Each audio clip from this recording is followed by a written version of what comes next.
Welcome back, duelists, to your coverage here at the European World Championship qualifiers in Berlin for 2024. Obviously, yesterday we went through 9 rounds of Swiss, in fact, and today we're ready to have 3 more rounds of Swiss before we get into that top 64 cut as we race towards the final to see not only who is going to be crowned the European champion for 2024, but also the 4 European participants making their way to Worlds in Seattle. But let's waste no more time and get straight into our round 10 feature match. In front of me, I have Felix Chamfro and Jelmer Cinema, who are ready to take this round 10 feature match to a fiery start. Gentlemen, we're going to do a high roll, so let's see what you guys are going to be doing when it comes to who goes first.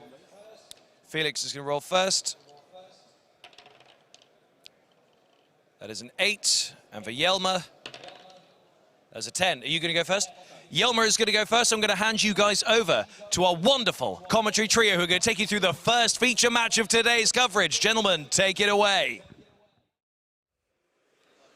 Thank you so much. And finally, it is day 2. We're back already, and we're going to start it off hot with a crazy match. However, first of all, we have some data to show you guys, for all of you data freaks out there. What about we start with the nationality breakdown of day 1? Because I think that, yes, there is many German players, look at however, that. Yeah, not as much as I was expecting. I mean, majority of German casters here for the first round on the booth, so it only makes sense. But also the overall breakdown is kind of featuring the most Germans. I mean, you would expect there to be the most Germans as we have that European Championship here in Berlin, Germany, of course. But still, as you were saying, it's quite close compared to the other nations. So France, of course, also showing up with big numbers. Maybe the UK, even with more people than Italy. Alberto, Yeah. what is your comment to that? I mean, usually, of course, like I'm Italian, but usually, like I've seen more Italian players at events, I think. So I'm kind of impressed that it's like only at 12%, but still, I mean, yeah, chances are that maybe we are at least 50% in the top cut. Okay. Phenomenal duelists in the tournaments still that are from Italy, like Lorenzo Moselli or Diego Ganzelli. That is very true. And maybe something you want to know even more is the deck breakdown we had at the beginning of day 1. Over 2,200 duelists have entered the tournament, and there is the raw numbers breaking it all down. Winning, of course, 43 other percentages. The Fiendsmith Snake Eyes deck, only 24%. However, the conversion rate, let me tell you, Basti and I were checking out the decks of the top tables of the last round. It's like, what, 70%? There is 70%, and there is a lot of Fiendsmith Snake Eyes. It is absolutely incredible. Our pick also was, your pick was like runic variant, right? No, my pick is Tenpai, actually. Oh, it's Tenpai. I said sorry, it's going to be Tenpai, so Tenpai is representation-wise doing well. Also at the top tables, there were still a bunch of Tenpai Dragon decks going strong, so I have high hopes in that. But we also see some decks we saw throughout the day of yesterday, of course. We saw Fiendsmith Ewell, we saw multiple runic variants. Of course, we saw Ritual Beast just in the last round. And I think some brand decks are actually still doing very well in the competition as well, as we were just browsing through the top tables too. And then, of course, on Friday, we also had the WCS playoff, and we already sent 3 players to Worlds, and let's reintroduce them to you guys. We have Gabriel Netz, Baptiste Deron, and Anthony Lopez. Absolutely. I can tell you, Gabriel Netz and Baptiste Deron still in competition of the main event, just trying to get that double invite, kinda, but at least making top cut here at the European Championship in the main event as well. But of course, all of them can have a chill weekend after that stressful Friday, because they're already qualified for the World Championship this year in Seattle. 2 more people here in the feature match are trying to go all that way, but they will have to start here on the first round of the day with that. Let's get the action started. Round number 10 coming your way now.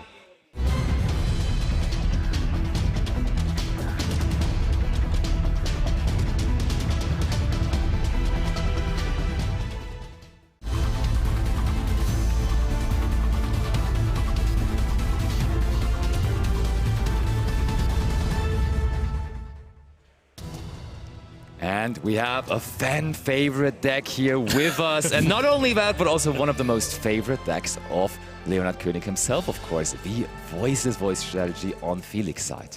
Absolutely. In Germany we say, wir haben uns nicht lumpen lassen. Yeah? I have no idea how to translate that. I should have thought that through differently. Important thing is that... But, Jelmer is the one starting things off, though. And that is the card you won. That is the throne.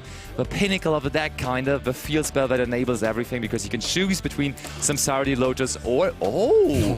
Look at this. Jelmer must have a really good hand, because he destroys Spirit of Jubel here. And that usually indicates that he wants to go into a preemptive fusion summon of Phantom of Jubel, the new fusion monster from Battle of Legends Terminal Revenge, which of course just protects you against cards like Ash Blossom and so on and so forth. I like this card so much, honestly, and I mean, it's a negation itself, and you just put it on the field, preventing like cards such as Effect Veiler, Nibiru, and it's like unbelievable, especially because like I saw Nibiru in Felix hands. So it's true, but we have seen, I mean, if you have taken a look into the hand of Felix, there is a lot of interaction. Okay, okay.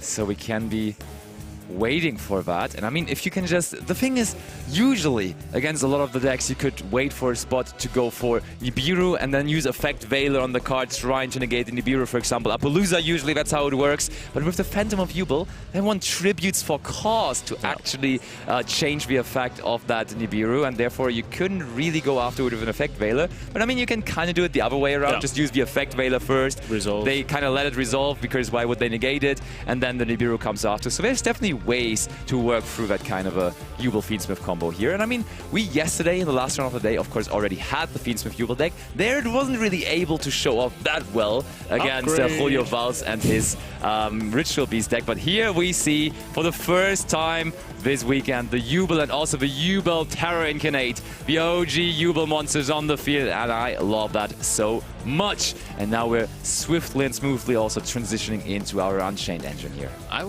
I'm still hoping that I'm at some point going to see Jubel the Ultimate Nightmare, because it is one of my favorite cards from the Phantom Darkness. However, I do kind of doubt that this is going to be the case. One day. Yeah. Maybe you can be the one playing it. Yeah. Well, maybe I won't. You should do that for sure. I'll leave the spotlight to someone else, you know?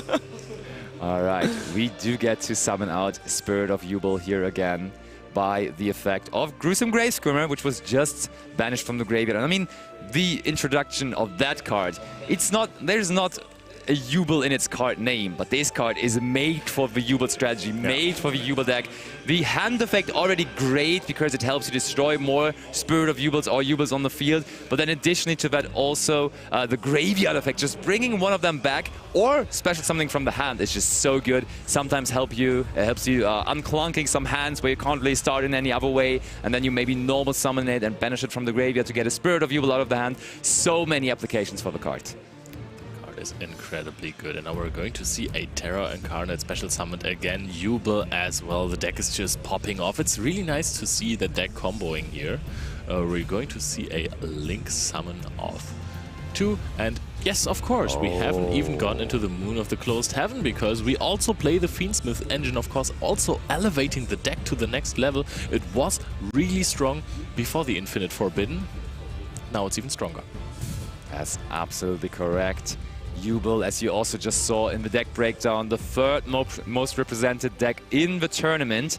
Rightfully so, still a lot of them in competition as well. I really like what's happening here, because now you would say, hey, why are there 2 Phantom of Jubel? I mean, now you really can't play with Nibiru Impermanence anymore, because if you just resolve the Impermanence on one of the Phantom of Jubel, the other one is still very well intact and is going to be able to negate a possible Nibiru. So Felix is looking at a hand with so many interactions and is probably thinking, what the heck am I going to do with this? Yeah, absolutely. And last weekend at the North American World Championship Qualifier, we already saw someone qualifying with this strategy specifically, with the Fiendsmith Jubel strategy, making top 4 with that. And one tendency from there was that people were upping the number of Phantom of Jubels in their extra deck, usually going with the maximum of 3, because you summon this card so often, sometimes even just use it as a Link monster to go into higher Link ratings, such as Appaloosa and so on and so forth.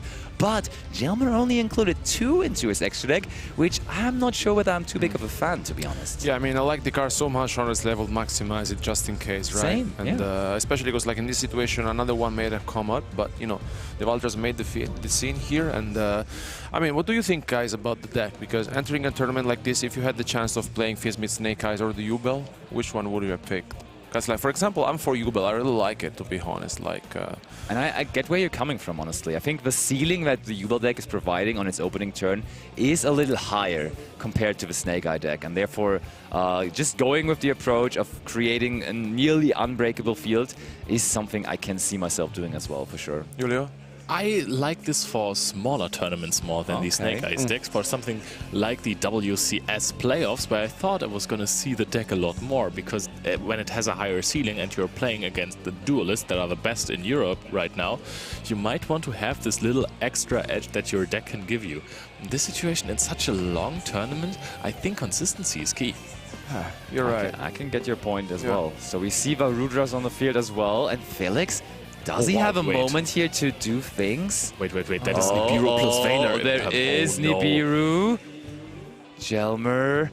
I mean, he knows when he's just activating that Nibiru, there must be something more coming, because he wouldn't just randomly activate that Nibiru. But he didn't activate Impermanence or Veiler before on the Phantom of Jubel. Yeah, let's see. Does he Maybe also has have a Dominus different Purge? plan? Does he also have the new trap card that was introduced into Infinite Forbidden? True, nobody really was running that throughout the tournament so far, but we're just accepting it. Phantom of Jubel not really negating the effect of the Nibiru, but changing it to destroying a Jubel from your deck there. Well, that doesn't help. Indeed, it doesn't help. It doesn't help Felix, at least, to be fair. Yeah, I guess that's what it is. I mean, good for Jelmer, to be fair. Like, yeah, he can just go on here. because I think, I mean, like, it would have been an incredible punish, right? Because once you get rid of one of the Phantom of Jubel, basically you're exposing yourself, and that will be the case, because Felix said either the... I think he had both Veiler and Impermanence, right? So it's... Oh, yeah.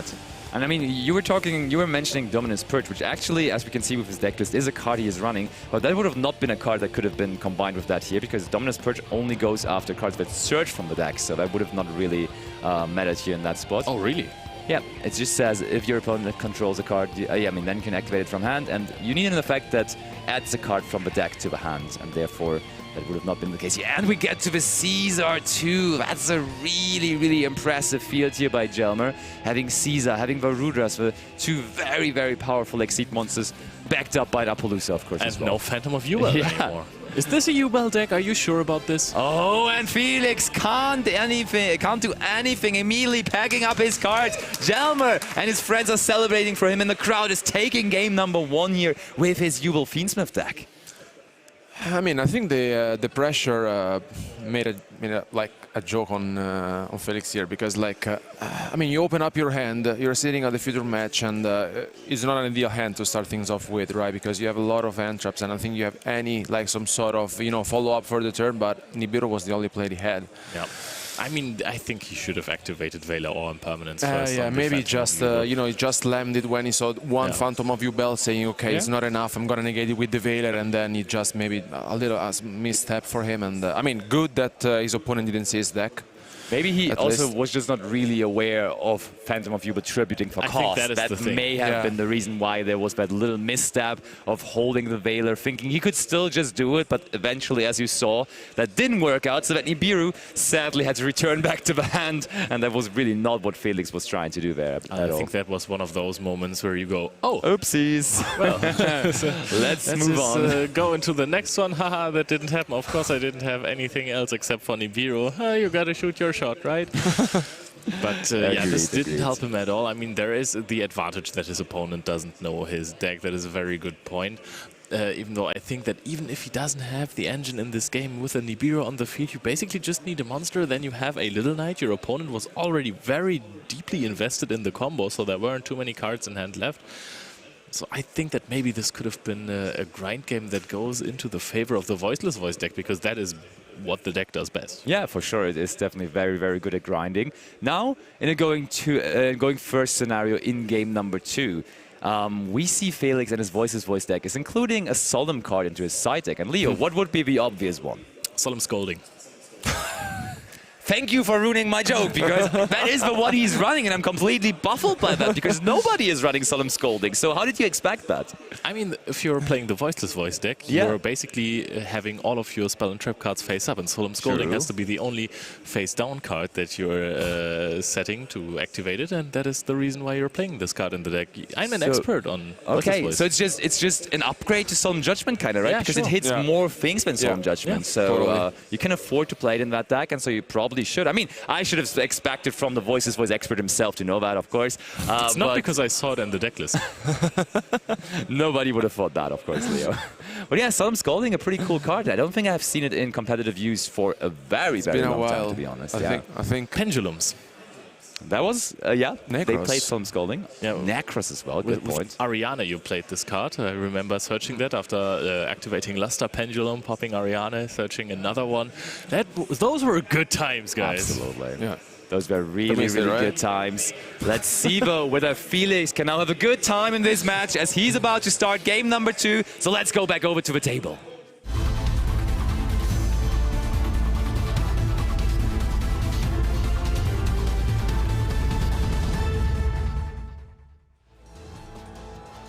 I want to say we have seen definitely that Fiendsmith is the best engine to put in basically any deck that you're playing right now. And I just want to mention how crazy that really is, because have you looked at the Melodious engine, especially in a deck like Voiceless Voice? If you're activating one Ostinado, you're basically getting Appaloosa for free. How is that not the best engine in the game right now? Agreed. Melodious kind of fell off after the release of Infinite Forbidden. And Felix also did not include it into his strategy here. But he, of course, did include the Zafira, Dragon Queen of the Voiceless Voice, which would be discarded here to send Prayers of the Voiceless Voice to the graveyard and then search the Skull Guard into his hands.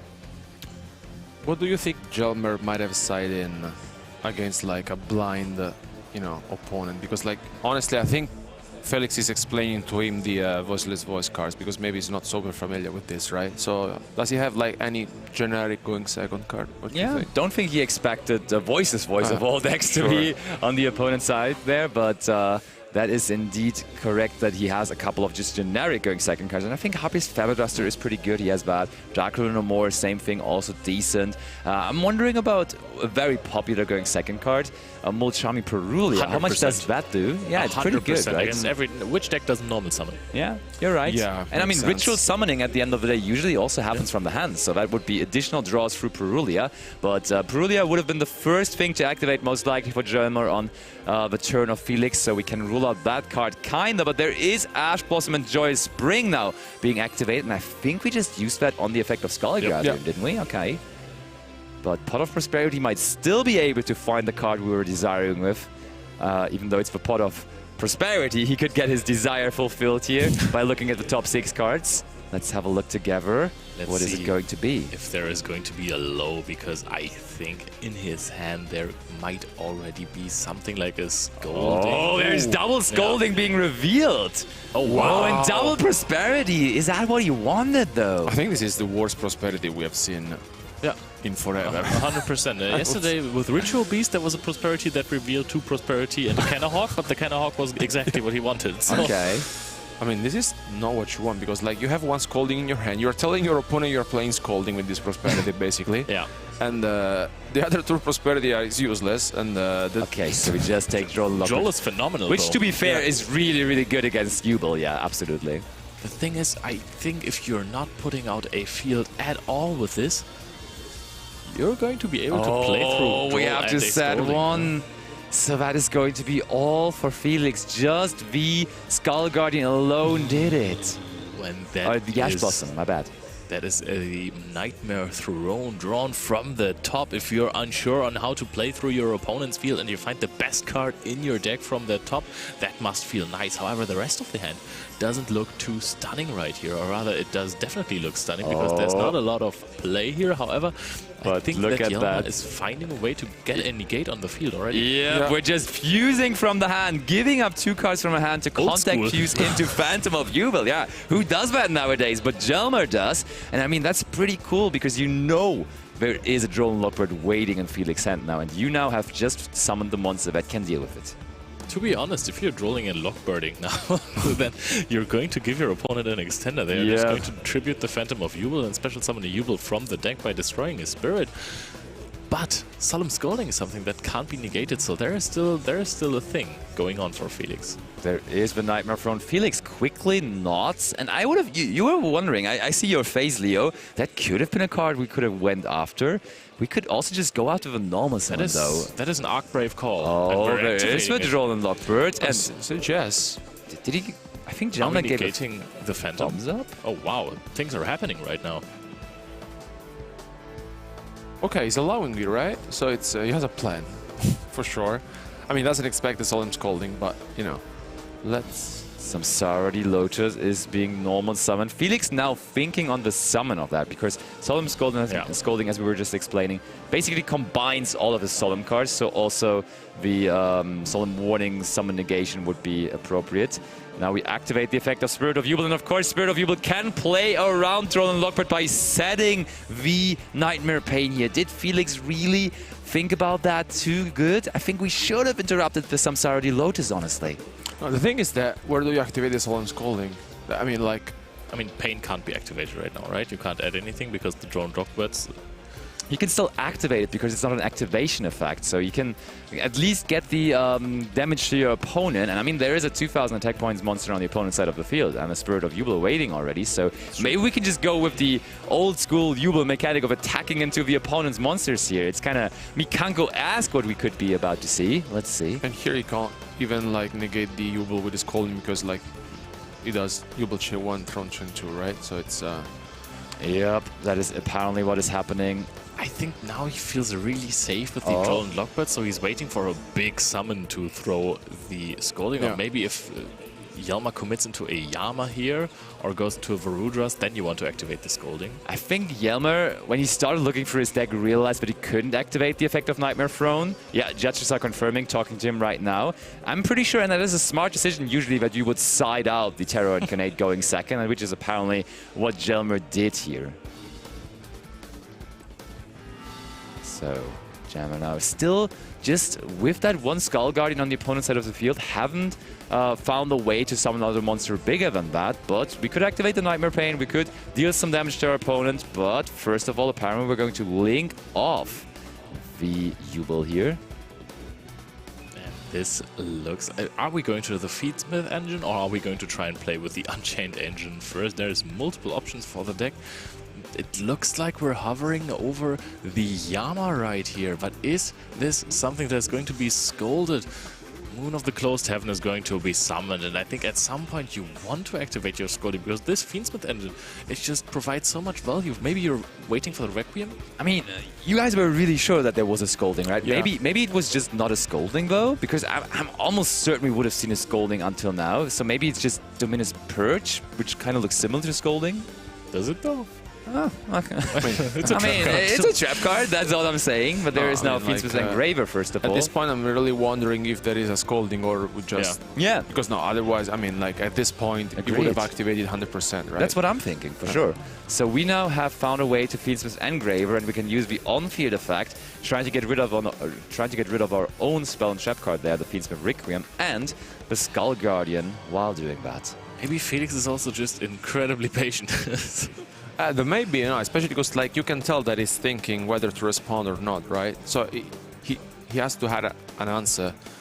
I don't think he has it in the hand, though. I mean, so far nothing happened to him, you know? There's nothing that was threatening the Skull Guardian so far at all. And maybe he's not like us, who wants to throw his only negate onto the first thing he sees, you know? Yeah.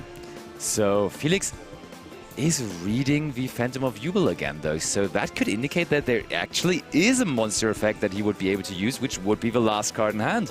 Is there maybe a Nibiru waiting? Because I'm pretty sure we're now on to 5 summons already. Very well over it, probably, at this point. Oh, but there is the Solemn Scolding now, and we're using that on the Fiendsmith Engraver on-field effect. Honestly, that is rather late in the turn. I think it's late, because now the Engraver is in the graveyard as well. I mean, I think it's too late, right? I mean, it has to be too late. I mean, if you're not sure where to activate it, I will not let Requiem Resolve just in case, right? I mean, I will not have your opponent, you know, have the Engraver in the graveyard, because otherwise here it's going to be difficult, because like with one card in hand and the Skull Guardian on the field, I think it may not be enough, especially because like your opponent has a follow-up for the turn after as well, and it's not done yet. Spirit of Yubel. And we're going to fusion summon one more time. There is more materials in the graveyard this time. That feels like a 2024 kind of fusion summon there, using 2 monsters from the graveyard. Fusion summoning out Phantom of Yubel there. Number 2. We don't care about Lockbird, apparently. There is Nightmare Pain. Oh wait, that is a lot of damage. It is a lot of damage, and Phoenix is down to 5,000. I think that is enough damage even. That should be 6,000 here. I think it's 6,000, right? Yeah, and Phoenix is on 5,000. Spirit of Yubel and the fist bump. Jelma just OTKs here with 3 monsters that have 0 attack points, playing through Droll and Lockbird, and then at some point realizing, hey, if I just flip my Nightmare Pain that searches nothing, I just have game. Yeah. Absolutely. I mean, well played by Jelmer, for sure, because like he didn't even negate the Droll lock, maybe catching this play that could have led him to win this game too, which honestly, I think it could have taken another direction, right? Because if you activate this Solemn Scolding, I don't want to say on the throne, but maybe like on the second play.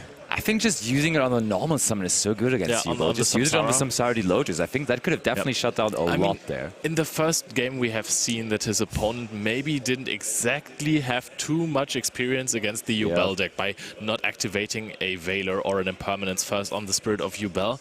And then I think if he knew what the deck is capable of doing going second, how much damage you can do into an uninterrupting field, then he would have probably said, hey, okay, I'm going to pay 3,000 life points for a Scolding. That is going to put me in a very easy OTK range. I might throw this on the first thing I'm going to see. Otherwise, I really like the approach of throwing a Lockbird, basically decimating the chances of your opponent to put up a big field and then interrupting it when it hurts the most. However, little did he know that just the normal summon negation would have hurt the most.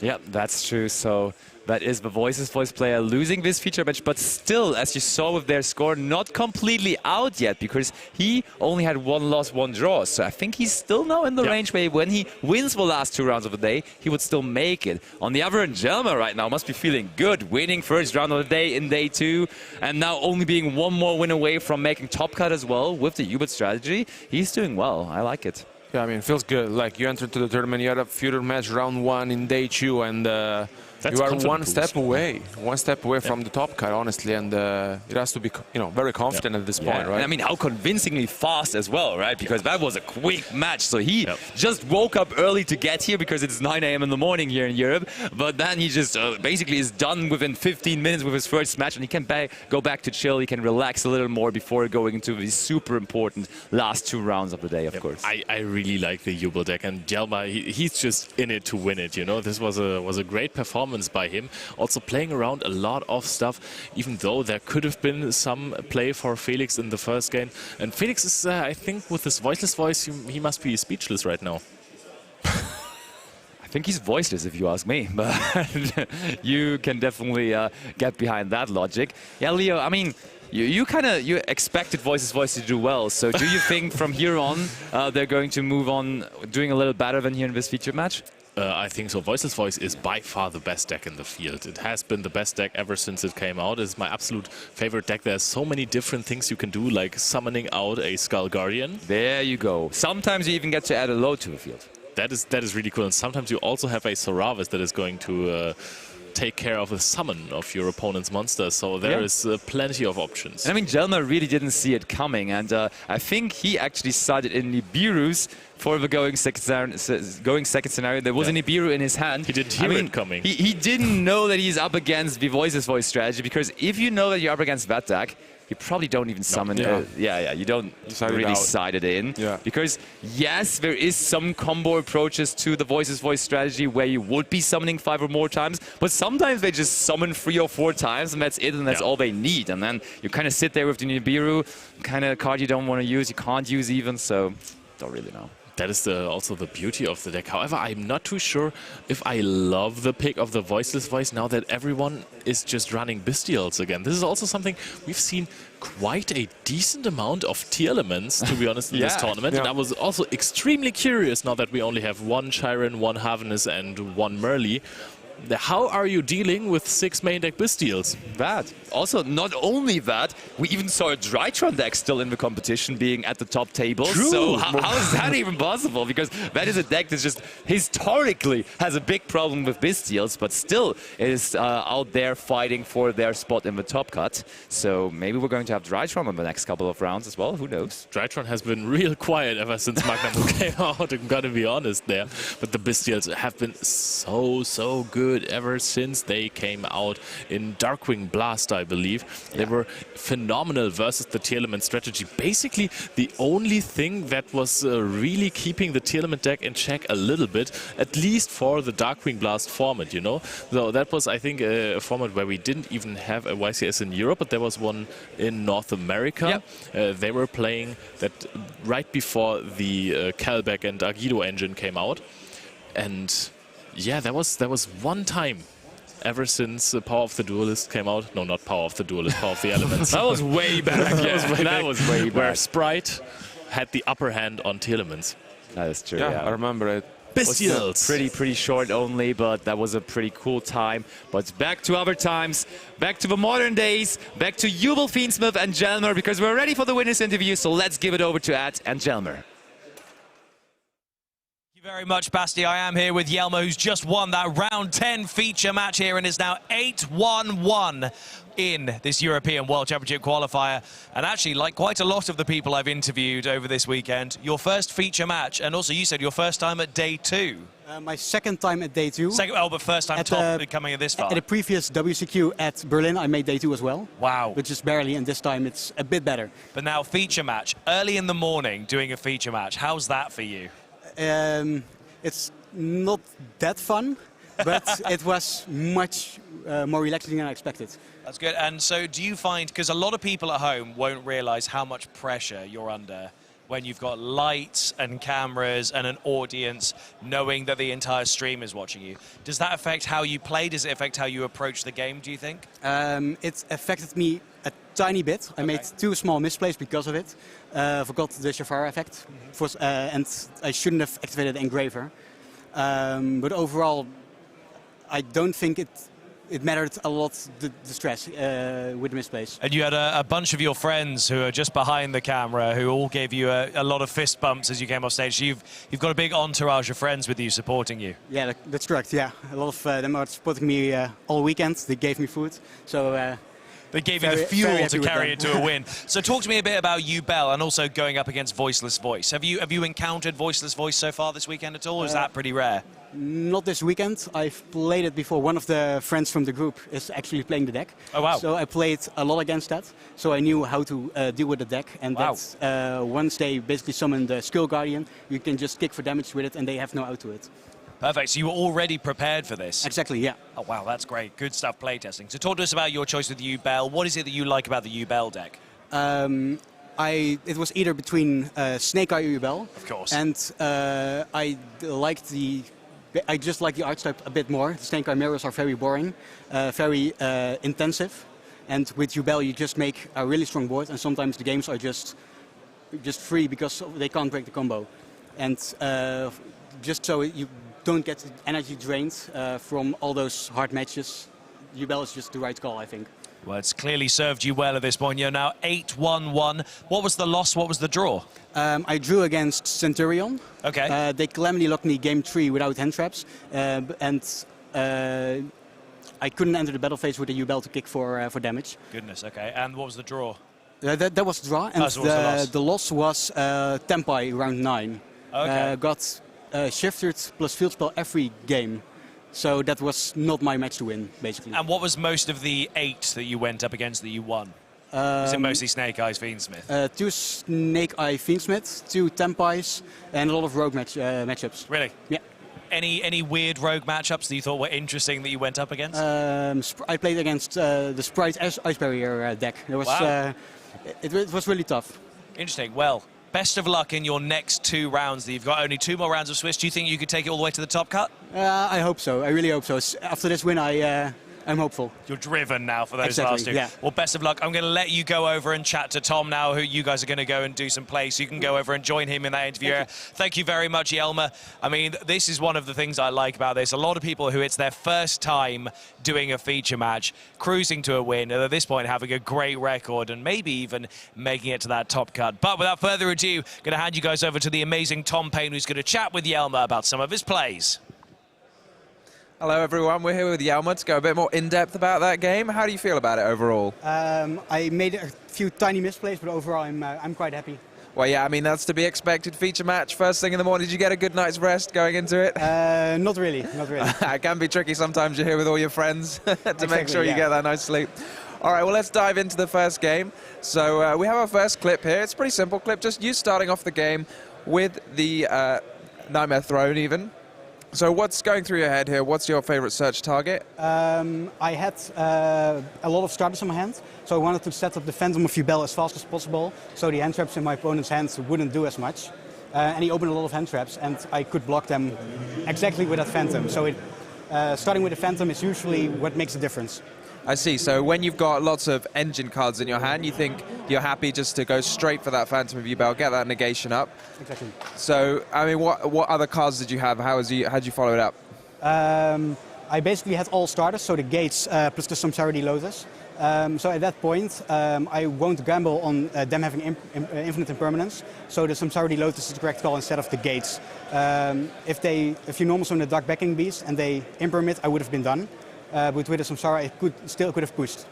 I see. So with your hand, you thought you were able to play through a variety of hand traps, including the impermanence, and you chose the kind of safer one. Is it a bigger field if you start with the Gates, or is it about the same? It would have saved me the Phantom of Yubel and extra deck. So both sides have their good things, both sides have their bad things. Okay, so tell me about that. 2 Phantom of Yubel. Are you a 3 Phantom of Yubel? Obviously, you're running 2 copies. What made you make that choice? Extra deck space. I just couldn't fit a third one. I tried cutting either the Appaloosa, the Caesar, the Desiree, or the Farudras, but I just couldn't. I couldn't decide which one. So I went with 2, and the third one barely came up. That makes sense to me. I mean, it's a very powerful card, but needs must, right? Exactly. So in our next clip here, we saw a Nibiru hit the field, and I mean, what did you think when this happened? Like, your opponent just played like a kind of lone Nibiru. Were you smelling something weird going on? What were you thinking? He said he didn't know that the Phantom of Yubel tributed for cost. So at that point I realized that he made a misplay, so I didn't get punished. If he would have had the failure plus the impermanence, it would have made a difference, but at that point he lost 3 cards in hand, so I would still have the follow-up on the next turn, and I wouldn't lose the game on that spot. So did he say it to you at the time he didn't realize it tributed for cost, or was it like afterwards he said it? He realized it when it tributed away. Sure, so you must have thought, oh, okay, I've kind of got a free one here, rather than having to think about any... Did you think about there were any mind games when he first played it, or you just thought, oh, I'll just tribute it, what's he going to do? I didn't expect any mind games based on him, but... Okay, sure. So, I mean, the game, it didn't look like he did much after that game 1. It looked pretty clean, like you were saying with Ed. First turn combo is first turn combo, right? So, in the second game now, I mean, one of the key moments maybe was just at the beginning where you Ash the Skull Guardian, and then your opponent resolved a Prosperity, and then we have a look at that. What were you thinking when you saw those top 6 cards? I was a bit shocked by the Solemn Scolding, but otherwise I was really happy with what he revealed, because if he could have played, he would have played before the Prosperity, I think. So I was happy when he picked Droll, so I knew Droll didn't really matter a lot to me, only for the Nightmare Throne. But otherwise I was really happy with just the one set, so I knew what to play around, the Scolding and the Impermanence, and that worked out quite well, I think. Yeah, so I mean, you can play around Draw and Lockbird quite well with this deck, you think? Depending on the opening hand, but I already had a Phantom of Yubel on the field, so if I would have lost because of the draw, I could have tributed away the Phantom of Yubel to negate it, so it wouldn't have changed things. Yes, I mean, in our next clip here, we just saw you like choose to let the Draw and Lockbird resolve and not activate the Phantom of Yubel. So you stand by that, obviously. I mean, you won the game. Would you have, so if you'd had different cards in your hand, you think you'd have chosen a different line, you'd have tried to negate it? If I would have had gates in hand, I would have gates or the Dark Reckoning Beast, I would have negated it. Yeah. And were you thinking maybe your opponent might have a Solemn Scolding face down, given there was 2 and they didn't pick one up? When he didn't react to my Samsari Lotus, I was a bit confused on what it was. If he's scolding it, I'm not sure how the game would have went. I could have played through the impermanence, so I was a bit confused. So yeah. That's fair enough. So we saw a few minutes later your opponent did actually activate that Solemn Scolding. So what do you think happened? So was this a Scolding in response to Fiendsmith Engraver activating its effect to try and send the Skull Guardian? There was a misplay on my part. I should not have activated Engraver, because if the Skull Guardian would have left the field, I could not have kicked for a lot of damage. With the Scolding, it was basically just a huge misplay, so based on that I just couldn't lose with the ULs.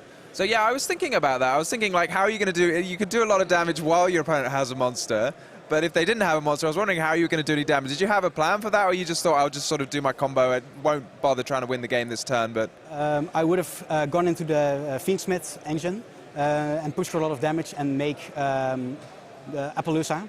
So the follow-up, he didn't have a good follow-up after that, but... yeah. I mean, here we go. This is quite a fun way to win the game. Have you been doing this a lot this weekend with the Nightmare Pain? Definitely. That's my main win con. Yeah, it looks extremely satisfying to have your 3-0 attack point monsters. Your opponent has just done a bit of damage to themselves, hit them for 6,000 burn damage almost. It's my favorite part of the deck, yeah. Well, thanks for telling us more about the game, Jelmer. Congratulations on your win and good luck in the remainder. And everyone else at home, keep watching, and we'll see you soon for the next round feature match. Thank you very much, Tom, and congratulations again, Jelmer. Now 8-1-1 going through that round 10 feature match. Only 2 more rounds of Swiss left to go, but we've got plenty more coverage coming over this weekend. For those of you who aren't familiar with how this works, we do 12 rounds of Swiss, and then we get into the top 64 cut, and that works its way down. 64, 32, 16, 8, 4, and then we get into that grand final. And the top 4 participants of this European champion, whoever gets into that top 4, are all going to Worlds, but only one of them will be the European champion. Don't go anywhere, we got loads of great content, including the round 3 World Qualifier points, almost said World Quality points. The World Qualifier points round 3, which we filmed yesterday.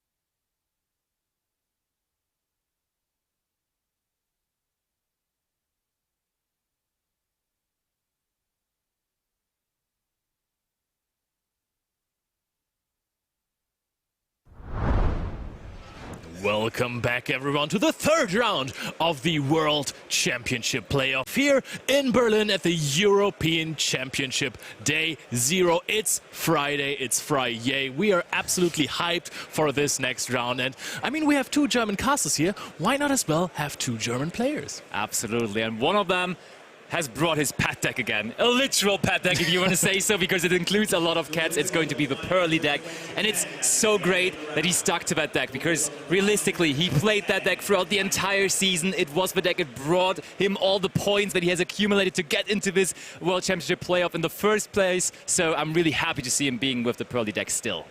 Yeah, I think it's incredible that you are in a situation where you get to play a deck you're obviously really passionate about, and then to then further than that take it into something like the playoff, which, I mean, it must feel really good, you know, to be able to go that far and take Pearly to this kind of level. So, Din Kang Fan, known for the Pearly deck, we actually have Labyrinth against it, though. Yeah. What do you think about that?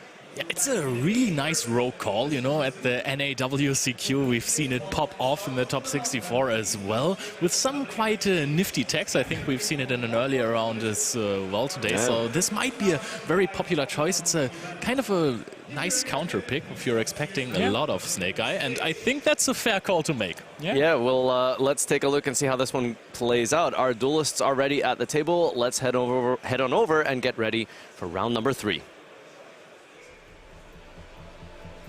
And as you can see, the name on the other side, as most of these players in this top 16 breakdown bracket are, of course, not going to be unfamiliar names either. Daniel Hartmann, former German national champion, and of course, all-time high performer, multiple YCS tops, and of course a very strong season this season as well, with having so many points. I think he ended up in 2nd place actually throughout the season. And he apparently already has paid for a Solemn Strike. True, yeah, the life points, yeah, they already know that he's still on the same deck, sure. And as you can see, while Daniel Hartmann is resolving Pot of Duality, revealing one of those super powerful cards, which we immediately are going to take, that skill drain to our hand. They're both, as you can see with the score, they're both on a 1-1 record, already losing one round. I think Daniel, unfortunately, lost the first round. To the mirror match. Just lost the last round, and therefore they are already in a situation where they can't afford another loss here. They have to win this round, otherwise they're definitely out of the tournament, because only the top 4 players are going to make it into the top 4, as you could imagine. But yeah, there's no way of making it to that with a score less than 3-1. Yeah, I think with the way that it's essentially structured, it kind of just boils down to double elimination. So we'll see if this can be the last resort for these duelists here. 2 losses will absolutely knock you out. Yeah. And that is a extremely shiny, Absolutely. my friend Pearly. Totally. It doesn't surprise me at all that Ding Kang Pham is Maxing calling out for his friends in highest rarity. And to be honest, after seeing the skill drain added to Daniel's hand, this might be the worst card that Ding Kang Pham could face at all, right? Yeah, I was going to ask, you know, Very what's much. the what's the plan? yeah, what's the plan under skill drain for Pearly? Happy Memory being used here as well. He Or surely being needs a added Spiral first Master of Plan all. now. Yeah. Probably, yeah. We just revealed 3 Happy Memories, so it seems like Kang just has a very, very crystal clear plan, and that's going to involve that Happy Memory here. And Have you guys just made like 2 plan puns in the space of 30 seconds? who knows? I couldn't think of a third one to join in. I'm sorry. But you see both of them just having fun, because I can tell you on that grind of getting enough points to get to that playoff that we're playing here right now. They're both from Germany. They have been traveling a lot together, attending a lot of the regionals, even in France or in Italy or so on, together, and therefore they obviously have some history throughout the season, became friends, and now they have to face each other here, and one of them will have to knock out the other here. And that skill drain is probably going to do a good job knocking out the plans of Ding Kang Pham for that turn. But Daniel had to pay 1,000 life points for it, so Ding Kang Pham has something going for him. Yeah, this is a big clock. Oh, never mind. We've got a monster out here. That's unfortunate. The 100 poke is not going to work out. It's like a reverse messenger of peace, just about. But stopping that here as Hartmann gets a big lady onto the field here. 3,000 attack. Oh, and Trap Trick as well. That were some really, really good cards we had there sitting. The lady, of course, cannot activate its effect anymore now. Or, I mean, it could, but it wouldn't resolve, so there's no point in doing it. But we just, at that point, because we already have a trap card that deals with everything that Ding Kang Pham could even imagine, we are just going to go for more engine, and here in the form of Big Welcome Labyrinth. Yeah, bouncing it to the hand with a big welcome for the lovely, establishing, well, actually just going to go for 2 ladies. Yeah, just more ladies. 100 attack points more, which is very relevant when skill drain is on the field. And Daniel is just going full attack, or rather defense in this situation, because when you special summon the Lady Labyrinth from hand, it has to be summoned in defense position. Yeah, we just need more. And that would already be game, because Kang gave up 500 life points on his own. He only has a monster with 100 attacks, so all we need is 7,400 attack points. Look at Kang, how happy he is. He's joking with the judges, knowing that that skill drain just ruined his plans here for this first game. Yeah, I mean, skill drain is a card that has been around for a long time, and it's just a standard in any kind of trap deck like this, and showing just how terrible it is for most decks in the competition. You're completely shut off here. I mean, there's no engine answers really for Pearly, so yeah, very few decks have engine answers to this card, because most of the engines nowadays are consistent of mostly monsters. And yeah, Ding Kang Pham, actually I thought that the Pearly matchup versus Labyrinth was kind of fine. You know, you have many tools, kind of but fine, yeah. If the skill is drained, the skill is drained. It totally is. And also, I mean, there is some good tools that the Pearly deck has, but also the Labyrinth deck has additional good tools against the Pearly deck as well, because, yeah, that skill drain is great, but when you have an unaffected Noir on the field, for example, and your opponent just activates a Daruma Karma Cannon, flipping down a Pearlily or something, or maybe one of your own monsters, that Noir is still sitting there because it was unaffected, and guess what? You have to then banish it yourself, which is pretty hilarious. Or send it to a graveyard, rather, but Yeah. it would have to leave the field ultimately. It's really just so funny how Daruma Cannon interacts with Yeah. things like that. You know, Psychic End Punisher is another card that just gets sent away. You would think like, you know, unaffected monsters are immune and protected from trap cards, but because you are forced to, as the player, since it can't be set, to then just send your card. So, bit of an interesting semi kind of indirect counter pick here in some ways for Daniel Hartmann. Yeah, and I think Ding Kang Fam is now just trying to mimic his opponent. He's just like, Yeah. what you can do, I can do as well. I don't know whether my stuff is going to be as effective as yours, but I'm also just going to send 4 cards to my spell and trap zone, hoping that it kind of at least delay the outcome of this game. This is our traps now. Yeah. Our labyrinth. I'm trying to understand like, is there a reason Ding Kang is maybe not going to game 2 here? I don't really know what you can do in this situation. I mean, Trap trick for the welcome, and that should seal it off here. I mean, we can chump off probably. with Look some- at that beautiful picture of That's having 3 of them. 3 Lady Labyrinth on the field working nicely together, hand in hand. They're also in the zones next to each other. They just provide, of course, 9,000 attack points in total. And I mean, Ding Kang Fam could protect himself by summoning out more Pearlies or Prililies here, but is that going to be the way? I don't know. Yeah, I mean, that's like not really ultimately going to win you the game, is it?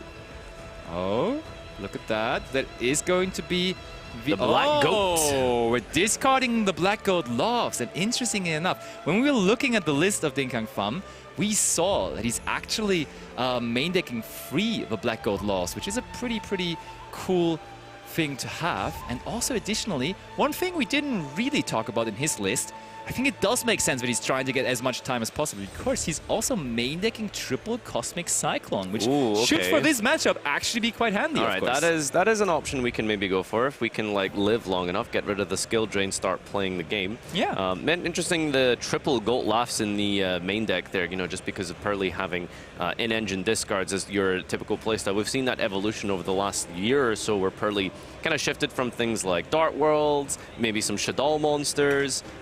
Generally, it's been kind of, I want to say, semi-accepted that you don't really need any kind of like discard outlets like that, but Black Goat is really specifically good when you're playing against Snake Eye. I like it. And I think that's with Kang, it's so funny that he has revolutionized this Pearly deck 100 times over the last half year, because he has found so many different tech cards, and basically every regional he attended and collected points, otherwise he wouldn't be here right now.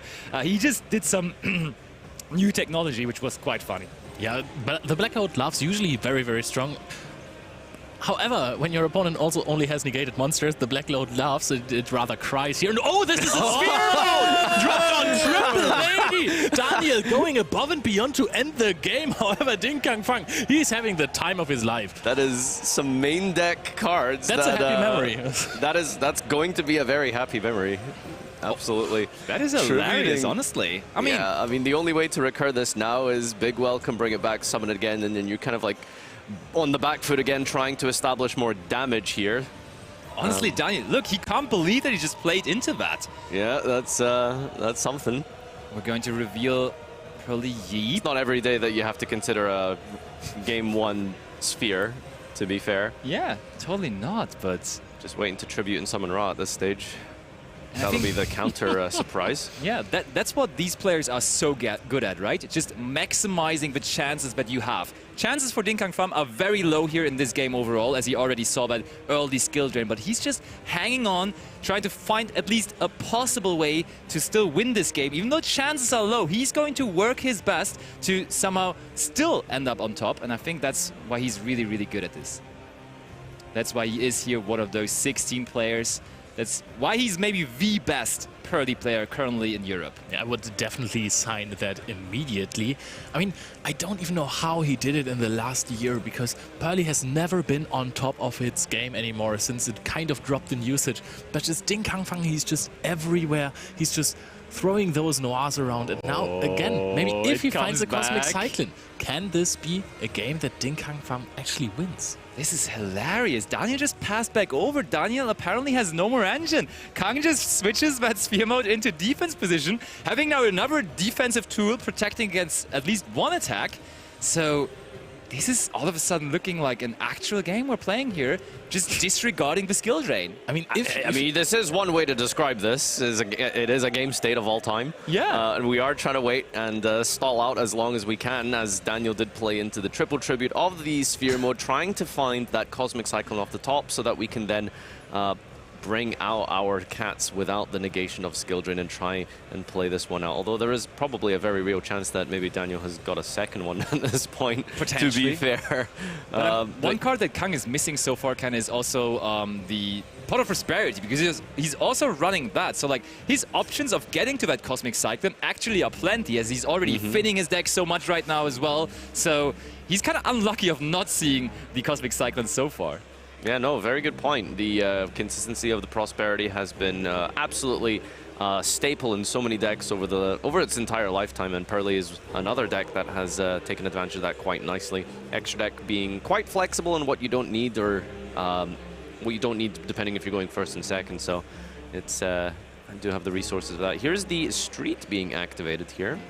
Pearly Street, of course, not really doing too much right now, but I think, like, even if Kang ends up finding a Cosmic Cyclone, there's a high chance that Daniel just has a main deck Solemn Judgment in there to immediately negate it. I've seen those 30 Do we have traps lists. Judgments in the Is it being played, or is it I not don't good think enough it going is. on? No, main, no. Oh, wow. Okay.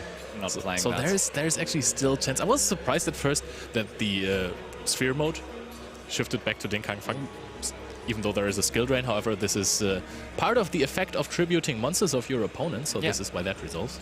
Oh, but now I'm curious. Ding Kang Fam actually just, again, using the effect of my friend Pearly, dropping himself below 1,000 life points. So Cosmic Cyclone right now not able to activate anymore, but probably we do have more... What's the game plan now? I mean, we do still have Pretty Memory as a card that lets us say. gain 1,000 life points, so I think that's just the game plan. And we probably already have one sitting there waiting to then, together with the Cosmic Cyclone, bring us into a game state where we can also compete still and resolve the Cosmic Cyclone.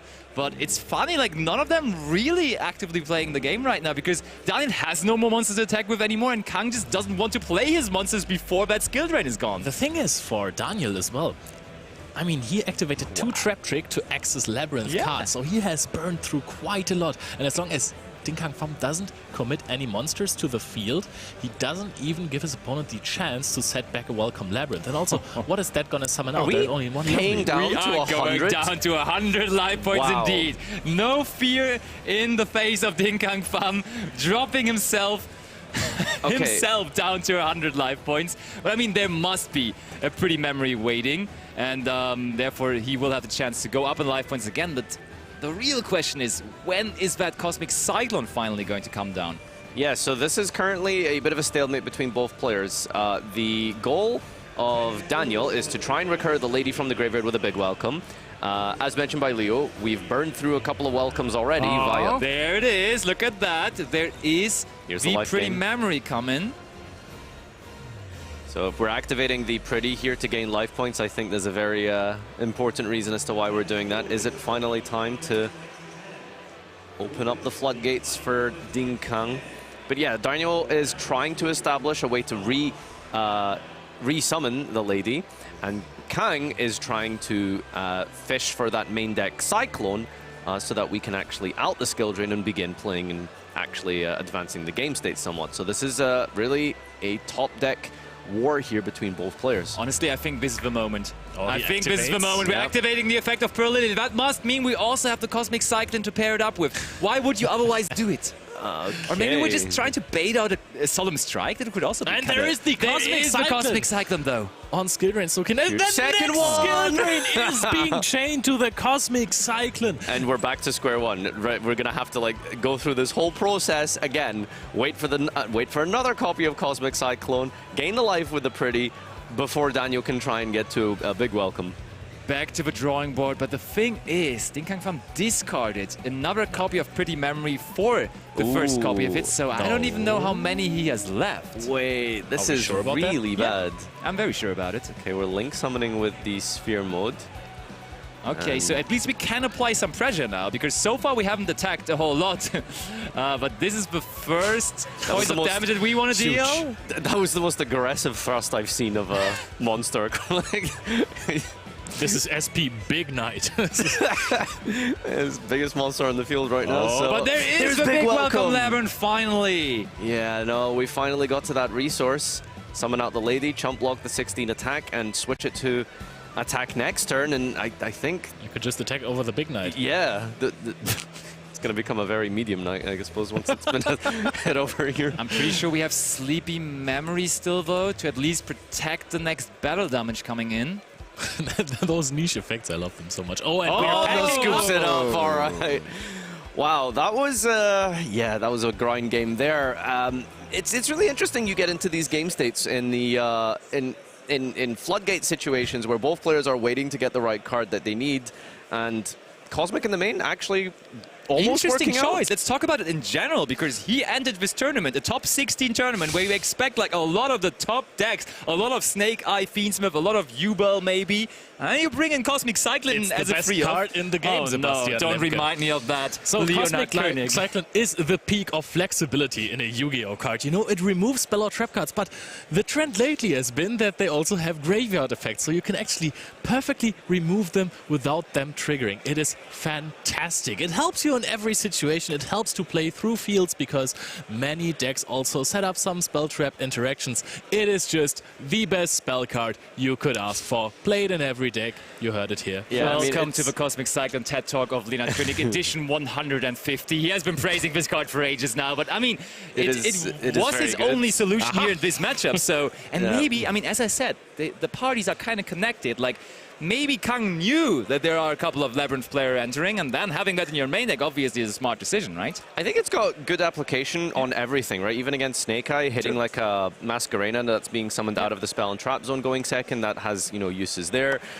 Going first, you can set it and then hit the original sin when it's set by Diabellstar potentially. There are options for it. So Against Jubel, it's also kind of nice, just going Prone. after Nightmare Pain. I think Nightmare Pain probably even more so, but definitely some applications against those decks as well. So maybe Cosmic Cyclone is going to be a card this weekend we will have to have our eyes on, because, I mean, those players are definitely going to show us a tendency of what's going to go on in the main event as well, of course. Is it maybe the time to call it the Cosmic Fantastic Clone? I take that one back immediately. Thank you.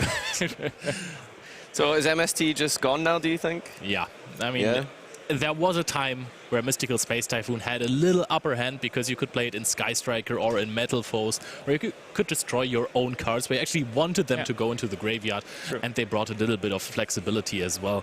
But if you don't have those applications in your deck, Cosmic Cyclone is the way to go. So it's really interesting that side deck, not a lot of hand traps on Dean Kang's side here, but he is siding specifically Ash Blossom, and I wonder if that maybe is just exactly for Labyrinth. I mean, what else do you think? Oh, I'm going to side Ash Blossom rather than main? I mean, the deck of all decks, of course, branded. I mean, using Ash Blossom choice bring on a branded fusion. And to be fair, like, if you just look at the roster of players entering this top 16 tournament, there is Victor coming in there, basically getting all of his points with the branded strategy, so you kind of expect him to enter with that again. In fact, he did. So having that for the branded decks, I don't even think he's the only branded player in those 16 players. We will hopefully at some point get a breakdown for you for the playoffs. But it has been a little bit more diverse compared to the playoffs in the NEWCQ, for example. Half are on Snake Eye, but there is a sprinkling of branded Labyrinth, Pearly, even Tenpai is in there. And Tenpai as well. So, yeah, I think there's definitely been a mixture in the approach for the playoff this time round in EU. Absolutely. Let's see what the approach of Din Kang Pham is going first here in game number 2, though, because that game is now about to start. Man, I love Cosmic Cyclone. Okay, let's go into game 2. And we can see Din Kang Pham starting, and this is what he wants to do. You know, all of those decks that have arguably a higher power level, like the Snake Eye Fiendsmith or Yubel's Fiendsmith, sometimes they just don't have an out to Expelli Noir. Yeah, Noir is a really formidable force. Just being able to sit on it, be completely protected, and then disrupt whenever you see key moments with the ability to spin away. And the interesting thing specifically about Labyrinth is that your best disruption is going second by setting all these powerful blowout trap cards like the Simultaneous Equation, Daruma Cannon. But if you set 5 and then you just go end phase Noir, spin, spin, spin, it's really, really good. Absolutely. That is indeed correct. And so Dingang Pham throughout the entire season and now also here in this game of the playoffs is making more of a friendship bond with his Pearly cards as my friend Pearly. And we are again going to discard the Black Gold Loves, which could have been a card that I could have seen going out of his main deck in this matchup specifically. So but the thing is, I did want to actually touch on that. There is not a lot of options in Dingang Pham's side deck for this. I mean, we're already maining Sphere mode and we've got more Lava Golems. I don't think we're really going to bring more of those in. Maybe swap them like for like. Yeah, exactly. True. You know, but that seems like a very small turn, though. We're already in the end phase. That Beauty is going to attach another quick spell from the deck through the field spell. But even if we get to Noir here, it's only going to have 4 materials, not even being unaffected. Yeah, you can still spin 2 in the end phase. I think that this is actually not too bad. You accumulate some resources here, and also the draw as well. It's not like Labyrinth puts you on like high pressure. Okay, there is the Noir. We have the Yeep. All right, drawing another card, which is good. Like, we draw 2 cards in the standby phase. It's not unaffected just now, right? Is it 4 materials? It's 4 materials, yeah. Yeah. Right. 2 draws can't be understated. Potentially trying to dig for those Ash Blossoms, which I assume are going to come in here, is definitely the best way to try and stop any consistency from Daniel with those pots, which duality of all cards, just coming back to the meta, resurging after 10+ years. Yeah, totally. And it does look like a whole lot of trap cards here for Daniel Hartmann. He's setting 1. I like how he's giving him the stare after every card he's setting. I'm going to set 1. Are you going to do something about it, friend? Yeah, I mean, no. Technically opening up priority, right? Set, do you have a response? Set, do you have a response? And the eye stare as well. That's It's intense out there here in the playoff, and Daniel has not been interrupted in the process of setting cards. 5 in total, finding its way into the spell trap zone. And in the end phase now, Kang is going to attach another material to the I think Delicious Memory it was here onto the Noir, but are we going to spin here in the end phase? Because we can only go after 2 cards. And do you take the random chance of them keeping a skill drain or something, or do you just wait for the skill drain to be activated? I think I'm absolutely just spinning 2 cards here. You know, taking 2 cards away from Labyrinth after setting 5, I think is huge. Good, yeah.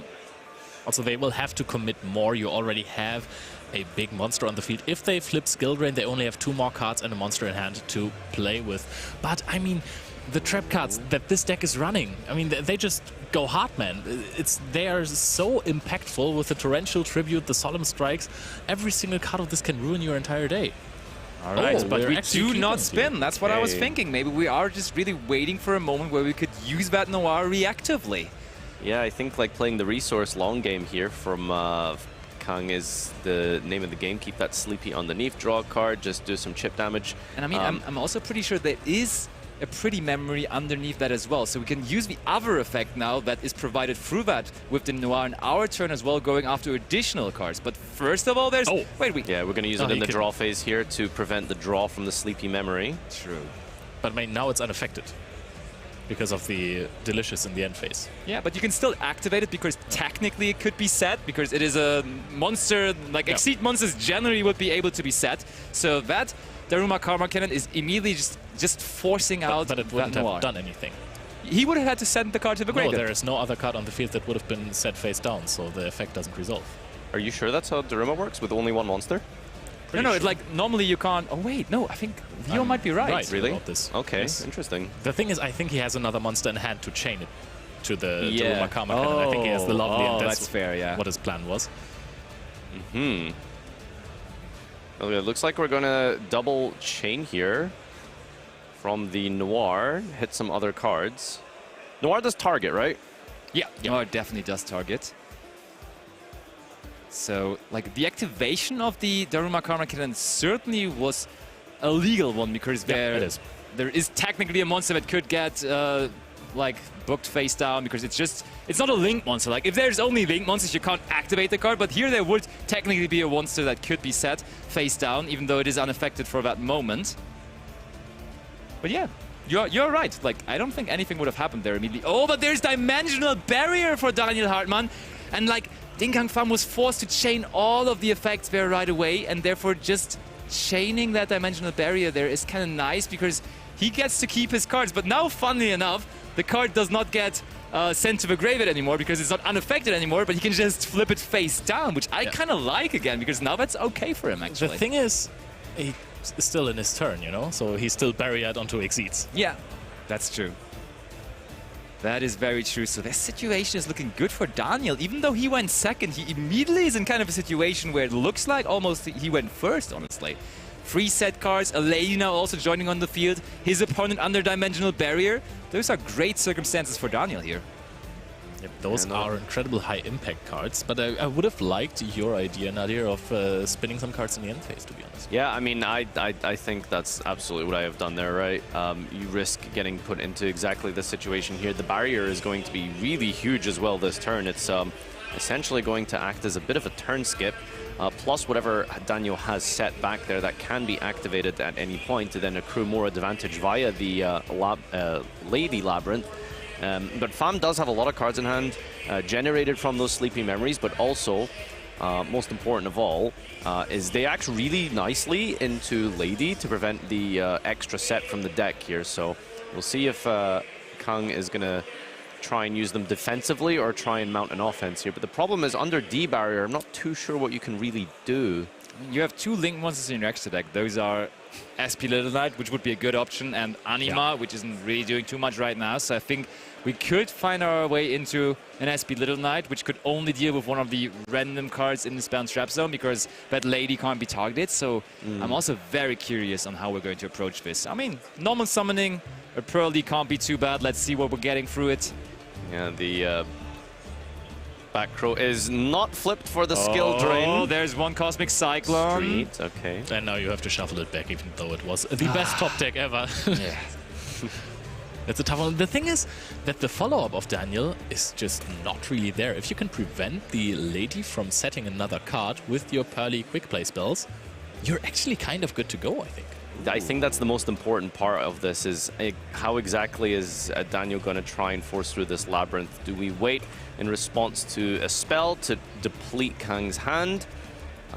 Or is Kang also going to retroactively act? Oh, another Black Gold Laughs here. Oh, the Black Gold Laughs. I think that means we still have 3 copies of that in our main deck, as we already discarded one on the first turn. We just revealed one off of the Pearly as well, and now we're discarding another copy. So, like, maybe he didn't have other cards to put in there, or he just still thinks there is some applications for the card in the main deck. And there is the OG Torrential Tribute. We talked about it being a free up in the deck of Daniel. And that's crazy. And now, interesting side aspect here. You would think My Friend Pearly and Pearly Street could be pretty good because they can replace the Exceed monster there, the Noir. But those monsters need to be face up for the effects of the field spell and for My Friend Pearly to trigger. So here, there would be no recovery for these 2 cards. You know, it's actually a huge, maybe, misstep from Kang to not just flip summon before committing to the normal summon. Yeah, I think so. Can he even do that? Yeah. Under barrier? You can flip summon on the barrier, I'm fairly certain. Probably, I would assume so as well. Also note that Kang did chain the Black Goat to the Torrential to prevent the lady from setting. But Daniel does have the Trap Trick, and there is no response from Kang, so now the Trap Trick will fetch a card, and the lady will also fetch a card likewise. Yep, that looks really good. And that Torrential Tribute is resolving. Look at that. Kang has to give up all of his monsters there on the field. And there only is a limited amount of monsters in a Pearly deck, because what's the ratio for Din Kang Pham at the moment? Because that also was something he has been praising for a while. Yeah, you he's only always been play the 2 per ratio. Lily. Yeah, it's 2 Pearly, 2 per Lily. And we gave up a couple of those now already. I believe that is the effect of Pearly they're resolving, grabbing a Happy Memory. And yeah, that I think we're through. We're through 2 cats now already, or 3 even. Yeah, the Pearly community hates him. Not maximizing on those, working out really well though, as he's still in this despite that very huge Torrential Tribute here. But does need to be a little bit careful as well. Don't forget, this is only game 2, and we're dwindling away on that clock here, approaching only 15 minutes remaining. So it is important that both players remain cognizant of that. But I mean, Daniel is in a supreme spot right here. He has set 2 of the welcome cards. 1 last card that is still unknown. So maybe not too disruptive anymore. But I think now that barrier is still active, this is Daniel's time to shine. get proactive and also set up more powerful trap cards via the Lady effect. However, there's still one more Black Goat Loves in the graveyard of Dinkang Pam, right? Yeah. Yeah, there's another goat that we can use, preventing any activations of card. Ooh, Ash There is is nice. the Ash Blossom. Daniel thinking, does he have a Solemn Strike to meet that, maybe? It would be the only real thing I could imagine him to have here. Strike would be sick. Is he going to pull the trigger on that? He is apparently not, no. Yeah, we've got Big Welcome still set as well, so we can still go for Lady, then summon from hand. I assume Black Goat doesn't prevent summoning, right? From I the think graveyard it's as well, just activating activated on the effects. field. Yeah, So for the graveyard effect, you can just... declare the name And then you can't activate the effects on the field. Yeah, that's Sure. true. so you can see here that Daniel has actually just set a card from the hand here after the Welcome had been resolved, or the Ash Blossom resolving. That is definitely a Big Welcome in the middle, isn't it? Yep. That was set off of the Lady. It is, it is. And I like that he's not immediately trying to develop a field, because he can just wait for one more turn and then get this Welcome Labyrinth from the graveyard back onto the field. I find it very interesting that he's actually running a triple copy of Welcome Labyrinth. Of course, you want to draw the card. However, you only play 4 monsters, and this one can't summon from the graveyard. So you will have to actually have the monsters in the deck. So if you're playing a lot with your big Welcome Labyrinth, you might as well try to get resources back from the graveyard. I think Daniel is considering using this in the standby phase. Yeah, okay. There we go. So in the standby of Kang here, we're going to go Big Welcome, bring back, adding the Lady from the grave to the hand, which then triggers the Welcome, which is only 1 effect per turn, which, as you pointed out, Leo, that's a pretty cool patient play there from Daniel to then get the extra value of resetting the Welcome from the grave.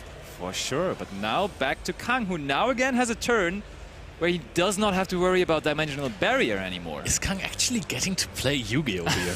Is he finally going to see some cat action here? Yeah, no, of all the decks to be anti-meta, you'd think Pearly would be the choice to try and take down this Fiendsmith Snake Eye field, but Daniel's been proven to show Kang a thing or two about restrictions. Indeed, so... I think Kang is now resolving My Friend Pearly for the 30th time this match, right? Like, I've seen him resolving this effect so much. He has been revealing free cards constantly.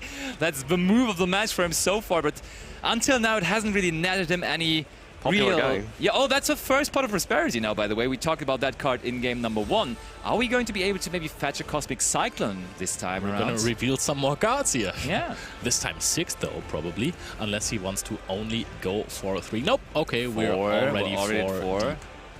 Oh, interesting. Okay, I thought, are we going You're to keep gonna that keep the Anima? Anima. But he decided not having the Anima anymore. And I think we also gave up Little Knight there, funnily enough. Okay. There's Dimensional some Fissure. Engine. Can't quite see the rest of the cards on screen here. How good is Dimensional Fissure against a non-furniture labyrinth deck? I mean, to be fair, in useless. game 1, you saw like him having only monsters, his only monsters in the graveyard, and then if those would have been banished, true. I think he had no way of actually playing the game anymore. So in game 1, that Dimensional Fissure would have been huge. Yeah, I mean, combining Sphere Mode and Die Fight together, sure. But for the most part, I don't think it would be great. It's actually just... It's a great discard. well, did he take it from the Prospect? Because that might have been a Die Fight that was already in his hand. Probably, yeah. I don't think he took it. Yeah, okay. Well, we're pitching it for the Pretty, getting out Lily. Oh, it resolves. Was that a thumbs up from Daniel Hartmann? Pretty surely it was. Yeah, no further back row being activated from Daniel here. Nothing to fetch with the Lady. And just letting Kang play through this. I'm gonna be honest, I'm getting a little nervous. We never got this far until now, so I actually don't know what's gonna happen next, guys. I'm Also, sure Kang is thinking the same thing, yeah. Didn't expect to get here. True. We just reached the 5 figures in terms of life points for Daniel as well. 10,000 life points, kind of a cool situation.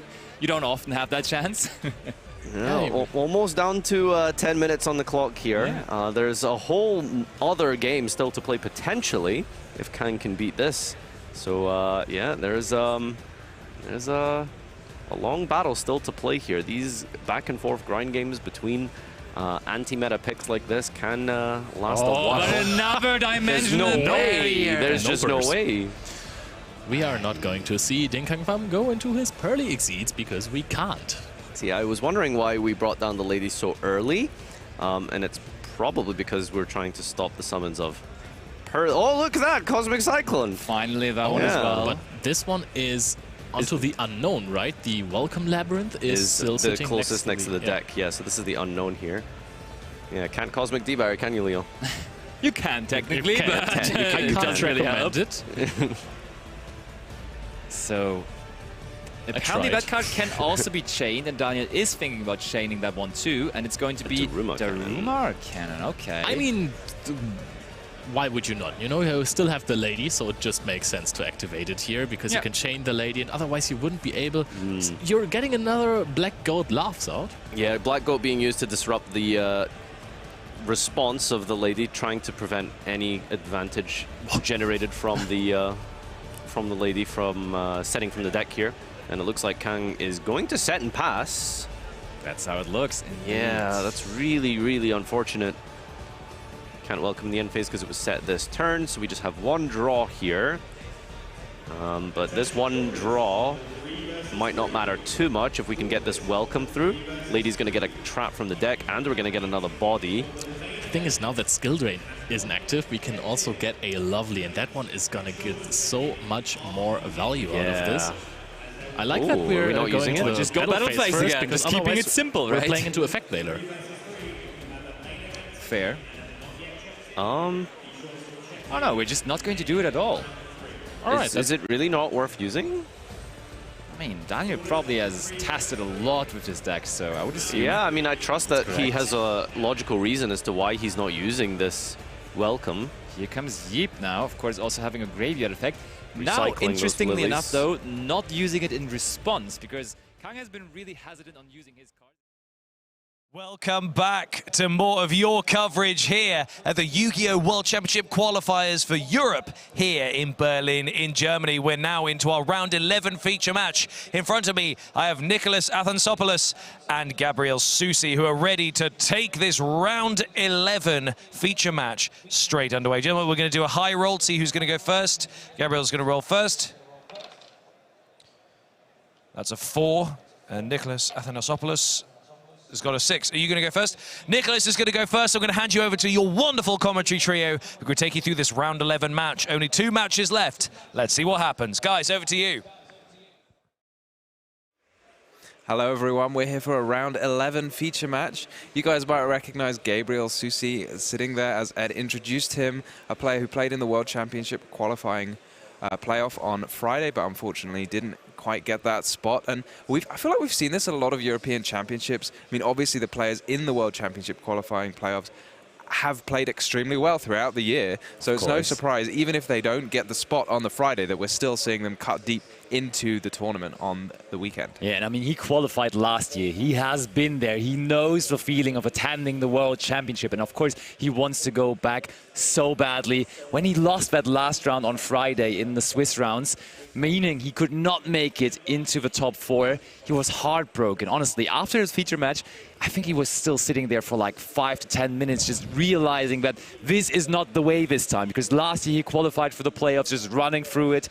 This year, that didn't work out, so he has to take the long route to the main event. As you can still see, he's underway because he's still in the tournament right now, and now he's going to be in our feature match as well. He is already, though, with 2 losses. Yeah, he is indeed. And again, it's something as a credit to the players that despite getting as far as they did to the World Champion playoff, they have that preparation in mind and they play out of their minds to get deep into the tournament. Our players are ready at the table. Let's have a look at how this match will play out.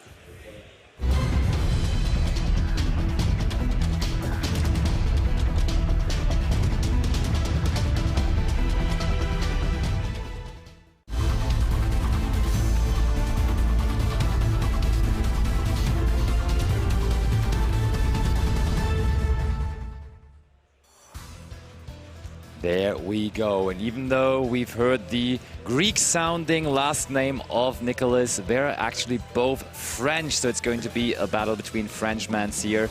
And we are going to see Nicholas starting. And I mean, you can already almost tell 60 cards sitting there on his side of the field. A branded strategy of all times. How is he going to be able to convert here? Just to, you know, make sure that you guys are aware, this is actually branded, actually without running a specific gimmick puppet monster. So, you know, we're going to see some good old back and forth gameplay potentially. Yeah, Gabriel is not going to be in a nightmare here. But Nicholas not searching out the most powerful branded spell of all times. We're going for branded and high spirits. And actually, he's running as many branded and high spirits in his deck as he is branded fusion. So maybe he just likes this one more. Yeah, Well, that's very possible. It's a good chance that he's just drawn it, right? Fair. I mean, one thing I like about Branded and High Spirits is it does actually just play around the super popular Ash Blossom and Joy of Spring, and it kind of gets you there still. So I think Branded and High Spirits might just be his tech card, his way of playing around the meta this weekend, and this is the reason why he's A2 here so far. I mean, he's got a lot of tech cards. He's got 60 cards. He does have space for that, for sure. I think that there's certain lines and combos that do allow you to fusion summon. Ooh, okay, we got a Baldrake coming down here. Early on. Baldrake is really good as well when paired with other bestials, which we can see during the playoff and just a lot of the meta adaptations that players have made to deal with the Snake Chimera match. You just play more and more hand traps, and the crossover versus branded is actually really, really nice.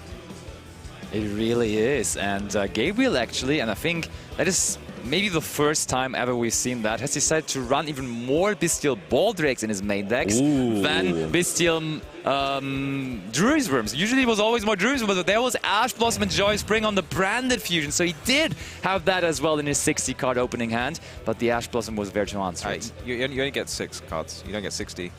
Yeah? That'd be fun though, a 60 card opening hand. Oh yeah, true. In his 60 card deck, never mind. Yeah, you're right. He's running more Baldrakes than copies of Snake Eye Ash, which is True. That's even more If you impressive. play grass, that's kind of a 60-card opening hand. All right, so Guanganol is being summoned here to send. Might go for a Saronir here. Try and pivot over to some bestial plays, We just potentially. send the second Albion. Yeah, it looks like we from really the want extra the deck, end phase though. effect.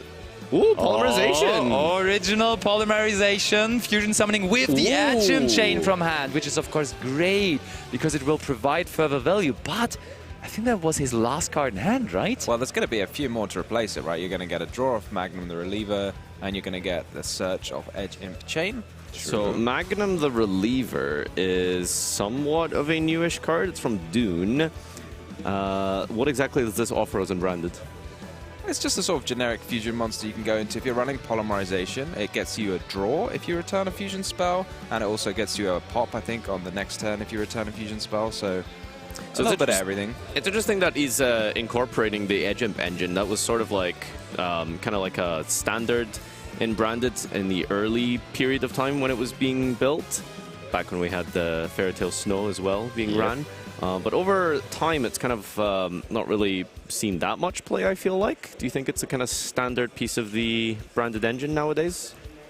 I like it a lot. I think it provides so many different things. It just gives you more cards to work with in general. The deck also is usually going through some discards in their deck with, for example, Lubellion and so on. And there I think it just raises the ceiling a little bit, and it helps you so much going second because it's just more cards to play through your opponent's field. Just activating Polymerization for a Guardian Chimera potentially, which then would not be able to be targeted, sounds pretty good to me. Yeah, I mean, it's an interesting approach because we've seen a lot of the more newer branded decks be quite streamlined in their approach. They're very much focused on getting that puppet resolving on turn one. Another polymerization here. Okay. There we go. Just cycling through as many fusions as possible. And in the end phase, we can get a... Ooh. Oh, we're going to chain the effect of Magnum going after the Baldrake there. Using the Libitum as a material here, I think we can bring back... Can we bring back something? Magnum? Is that allowed? I don't know what you can actually target. I guess you can target Magnum. Yeah, you can't bring back the Albion as it wasn't correctly fusion summoned. We can bring back the Magnum instead. That looks pretty good, honestly. So unconventional for a branded deck, but that does develop quite nicely here because Gabriel, of course, still ended up using 2 cards from his hand there. Yeah, I'm wondering, like, why this Baldrake was played when it was. That's a good point. I mean, he was making sure it would be banishing the Albion before the Khadija could come to the field. So there must be some reasoning behind that.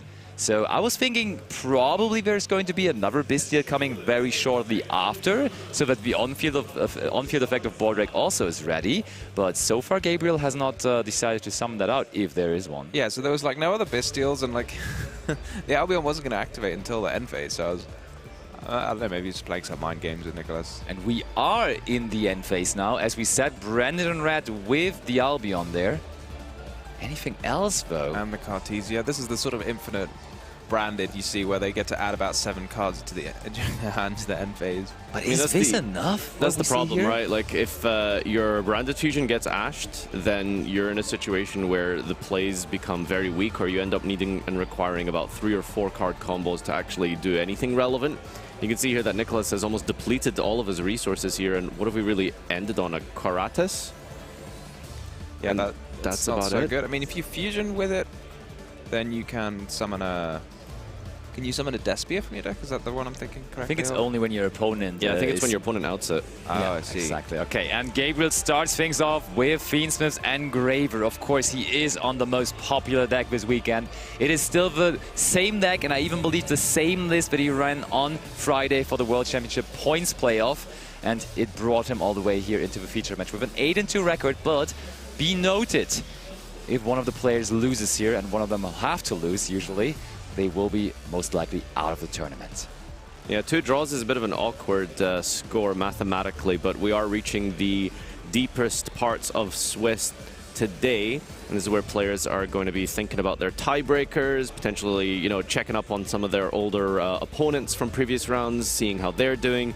For those of you unaware of how it works, if your opponents do perform well that end up defeating you, you get better tiebreakers. You know, if both of you are X2-1, for example, the players who defeated sort of the better opponents is going to be in a higher seed when it comes to the top cut spots. So this is where we're at. There's another round left after this, and it's getting close down to the wire. Banishing the Grand Guignol there from the graveyard. Do you ever check up on your opponent? I've never thought to like check how my opponents are doing. I just You're always going XO, so you never need to see what happens never at the need end to of the do that. tournament. Yeah, You know. you've never been in a situation where you have to care, right? Probably. And the way Gabriel is moving here, it almost seems like this isn't even a Snake Eye Feedsmith deck. It rather looks like a Bestial Feedsmith deck, to be honest, because we don't see any Snake Eye cards so far. Well, this is great. If you can do a lot of things before committing to any Snake Eye cards, you can try and force out all of your opponent's interruptions. Well, I'm just wondering that Gabriel brought down the Druid's Worm, basically using it as an extender of sorts. Did we use it on the Branded in Reds? No, we got rid of the Grand Guignol from the graveyard. That would have been potentially able to banish itself. Probably a bigger threat than the Branded Red right now, which I don't think it even has a target, right? Oh, you can might be target the right. ad libitum, no? Is there an ad libitum in there? There is an ad libitum, Okay, yeah. then that is actually a pretty good target even. To be fair, but let's see. Gabriel going for the graveyard. There we can see there's Fallen of Albus in Yeah, there as there well, is which is of also course Albus. a pretty good target too. So Gabriel would need to play around that Branded and Red there quite importantly. But maybe with the amount of Bestials that he's running, there's just another one waiting in hand, also ready to meet that Branded and Red. I wouldn't be surprised, honestly. Yeah, potentially, as well as Gabriel does not appear to have opened to any kind of Snake Eye plays as of yet. The Fiendsmith cards can, of course, bridge you into that. So we'll see if he then decides to go for some sort of Beatrice Promethean line to retrieve Ash. But for now, we are just slowly trying to put together and assemble a field of monsters to force something out from Nicholas, perhaps, at this point. Well, how do we like... Yeah, that could be a good point of interaction here, just using the Magnum, the Reliever, on the effect of the Requiem and the Graveyard, meaning destroying the Fiendsmith Engraver, and therefore both cards would just stay in the graveyard. Or like one card would stay in the graveyard and the other one would go to the graveyard with it. Yeah, you kind of have to, right? Because otherwise the Engraver can just threaten the Magnum, the Reliever. Yeah, you're right. Noticed as well, by the way, that No. Nicholas banished Branded Fusion on his turn from the Magnum the Reliever. I'm not sure if there was a polymerization at that point, but do you think that was... is there any way to retrieve Branded Fusion? Oh, and there Wow, we do is have another another Bestial. Bestial. Baldrake all day. That is perfect for this matchup. You wouldn't even need the Snake Eye cards if you can just play as many Bestials as Gabriel does against the Branded deck. Yeah, it doesn't look like we're doing too much with our Snake Eyes yet. We are just playing Beasteel Turbo. And we're picking up our cards. Wow. Only Beastials are enough to defeat Nicholas and his branded deck here. 1-0 over Gabriel Susi. Last year, top 8 at the World Championship in Japan. Do you remember what he played back then? Completely different. Was it Plants? It was Plants, yeah. Absolutely. Which was quite exciting to see, because a player of his caliber then picking up that kind of a deck really, to me, was the final sign, okay, Plants everywhere, Plants are the deck. And still to this day. Have you seen any Plants this weekend, though? At the top tables anywhere? I think I saw 1 or 2. Okay. Unfortunately, Jessica isn't here defending the European title, so that's most likely not going to have a greater representative. But I did see a couple of them. I don't know, I think probably in the same boat as every other deck, this format where everyone is playing a bunch of hand traps. Plants sometimes have a bit of an advantage because, you know, your opponent doesn't hand trap correctly most of the time. But yeah, Gabriel, again, a Swiss Army knife of Yu-Gi-Oh! He is such a capable and talented duelist, being able to show that he can play Snake Eye really well. He played Salamangreat all the way to the European Championship. He won, right? Yeah, in 2019. Yes, he did. So he is also a European champion. He's played all different styles of decks. And yeah, really puts in the time and effort in trying to get rewarded this time around. And you mentioned a little bit as well before we started how some of the players who are in the playoff that didn't make the Worlds, spot have actually got quite deep runs currently running in the tournament. True. And again, that's, I guess, when you prepare so much for that World Championship playoff, that's going to translate really well into the main event, isn't it? It's just logical, yeah. They are the ones that prepared the hardest because they had that shortcut with the points playoff. So they now just have to go the long way. So sometimes there's just the feeling, okay, I could have done it in 5 rounds, but now I will have to do it in 18 or something like that through the main event, just going all the way and make it that way. I mean, we had plenty of examples in the past where that actually worked out, right? We had multiple people not making it through the playoff and then going through a main event. So I wouldn't be surprised if Gabriel Susi, of all people, it would be another example for that for this weekend. I mean, it is just like the mark of a true champion, isn't it? When you play, you try, you lose, and then you try, and then you keep going, and then you keep going, and then eventually you get the success, right? That's what they say, like the masters failed more times than the novice has ever even tried. I'm still at the failing part. I wonder if Susi's changed his list a little bit, do you think? Because when you play like such a concentrated tournament of high caliber players, do you think maybe sometimes certain non-engine choices can change a little bit when you go into a main event that's significantly larger? You would expect so, I would say, right? But I don't like judging at the list that I'm seeing here. It does look quite similar to the one we saw on Friday, to be honest. Well, one of the interesting points, sometimes players differentiate between decks where they want to see if they can make it into the top cut versus players who want to build decks where they think they really want to get far into the top cut and win. So if you're building a deck, I mean, obviously the goal for all of the players, well, not all of the players, but maybe definitely a player like Gabriel Susi is to make it to that top 4. So maybe he's going to gear his deck and say, look, maybe I'll have a harder time in the earlier rounds, but I'm going to build my deck as if it's already in the top cut. And I'm already playing that hyper-focused meta, and I'm going to just build it the same as I did. Yeah, the logic idea is that, when you're playing in a larger event with significantly more spread of different themes available, you might find that your side deck options change. You might be considering things like Lightning Storm Duster, which a lot of players just opted not to side deck at all in the playoff. Yeah. That might be a little bit more of an important choice to have in your side deck when going into the main event, which is a little bit of a differentiating characteristic here. It looks like our players, by the way, are just about to start game number 2. Let's head on over to the table and see how this one will unfold.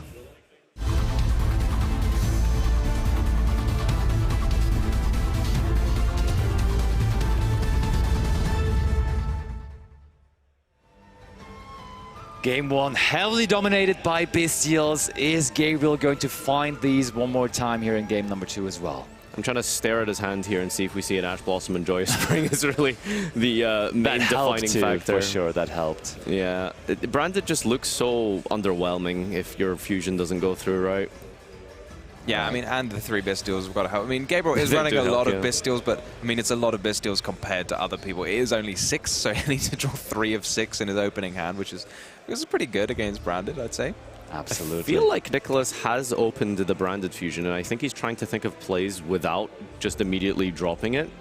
And what's the first card we're seeing? Yeah, he's just gonna typical go for it. 60-card Brandon deck, opening Branded Fusion back to back. Please don't have it. Please don't have it. And Gabriel is thinking. I mean, if you have the Ash Blossom, you're dropping it down. Yes, I think we're resolving. Yeah, there's no like, there's no consideration. There's there. no metagaming behind that. Yeah. Oh, do I Ash that? Yeah, you would. 60-card deck, opening Branded Fusion twice. You know, sometimes I think Branded players, they just defy mathematics, don't they? Yeah. They work around it.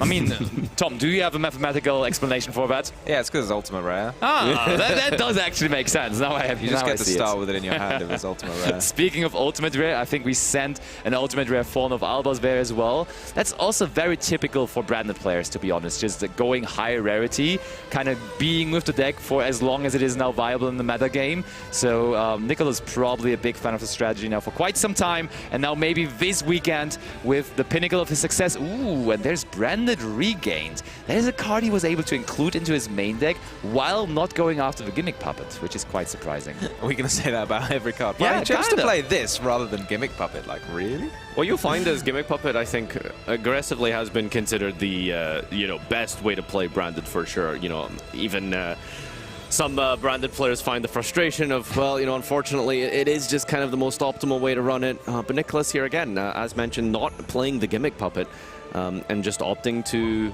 you know, get this far into the tournament, just running a fusion strategy of big monsters. And it's been working out really well for him as we set up a Mirror Jade here into a normal summon of Alibur. I mean, in this matchup in particular, not committing heavily into a Gimmick Puppet is probably going to be beneficial because there's an awful lot of Bystials in the deck for Gabriel, which are kind of prime answers to the Gimmick Puppet. So it's a very interesting meta point you bring up there, actually. Because of the surge of popularity of the Bystials due to the Snake Eye Mirror, Branded gets caught in that crossfire. Therefore, putting all of your eggs in the basket of a Gimmick Puppet lock could be considered suboptimal, right? Yeah, I do agree. And it looks like we almost opened the same hand that we did in game one, right? There's Fawn of Albas in there as well, Brandon High Spirits. This time around, we're going to send the Titanic Lad from our extra deck, though. So that's a bit of a different line. And we do get to search out the Cartesia once more. And Gabriel, so far, has not really shown any interest in interacting with Nicholas, but maybe there's another point of interaction with a Bystial Baldrake when the Cartesia is activated, because for some reason, and we're still trying to figure out why, that was the moment he decided to do that there. Oh, look at that! Baldrake, even before he could activate the Cartesia this time, going after the Fawn of Albas. I'm a little confused by this again, but I'm sure there's some reason for it. Well, the Baldrake would be kind of inconsequential when you fusion summon, when your fusion summon starts with Libellion rather than Albion. So Nicholas choosing to, I suppose, play around the Bystial there by not going into Albion instead. We've got the polymerization on Cartesia and Alibur coming down here next. Oh, I mean, now it made perfect sense, because Cartesia wasn't able to special summon itself anymore, as there was no Fawn of Albas in the graveyard, and that's why we preemptively activated the effect of Baldrake, preventing the special summon of Cartesia, which was then pretty smart, because we just had to activate that polymerization to fuse from the hand, and we couldn't capitalize on the on-field effect of Cartesia there. But did he know the he didn't add Cartesia? He did. He just did that through Branded and High Spirits. Oh, okay, yeah. Okay, that makes more sense. All Going to see that this is going to be a significantly more powerful field here since the Branded Fusion has resolved. We're going to have Mirror Jade, the Grand Ganol, as well as the setup of potentially a Branded in red or Banishment. Does he play Banishment, the trap card? I don't think he does. He doesn't? Okay, Surely so he can't play Banishment if he's not playing Gimmick Puppet. We're in the end phase. Look at that. Of course, Titanic Lad this time around, able to special summon out, guiding Quem, the Virtuous. And Nicholas, the Branded Virtuous, is going back to his deck, resolving the Albion as well. just love Gabriel's body language right now. Like, just leaning forward, just observing. I mean, that one Baldrake really did a good job. Like, it is a decent field that we see here, but it's also not overwhelmingly strong, if you ask me. I think this is something that a good and decent Fiends from Snake Eye hand can technically break, especially if you maybe have another Bestia to interact with that Branded and Red there. Branded's always a bit sneaky. They always seem to do a little bit more than you expect sometimes. You kind of look at the field and you think that's not that much, and then somehow like more monsters just keep appearing from the deck and the grave and the hand and the extra deck all at once. I think the biggest frustration sometimes I find against Branded is when you are starting to pick apart and clear their field here.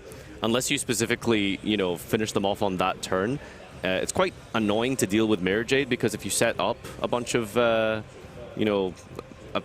make a field or anything, the Mirror Jade will just destroy your field in the end phase. So you have to deal with it in a very specific way to make sure that it doesn't trigger in the end phase. Yeah, and I mean, speaking of the end phase, we just used the effect of Mirror Jade there to banish in the end phase on the Baldrake. That sent Brigand, the Glory Dragon, to the graveyard. That then triggered the Quem, of course, to summon out Khadija, and the Brigand then on top of that searched out the Mercurier as well. So even though it didn't look that scary and it felt like the end of a turn, we did plenty more to back it up now. So we have Mercurier and Khadija on top of things now. Lubellion now, or not Lubellion, even Mirror Jade is even more powerful, I guess, against Snake Eyes, because players are only running one copy of the big Flamberge Dragon. So if you can banish that one copy, it probably limits quite a bit what the Snake Eye deck can actually accomplish. Yeah, but we would need to somehow recycle the Mirror Jade before doing that, because this turn it will not be able to activate its effect now.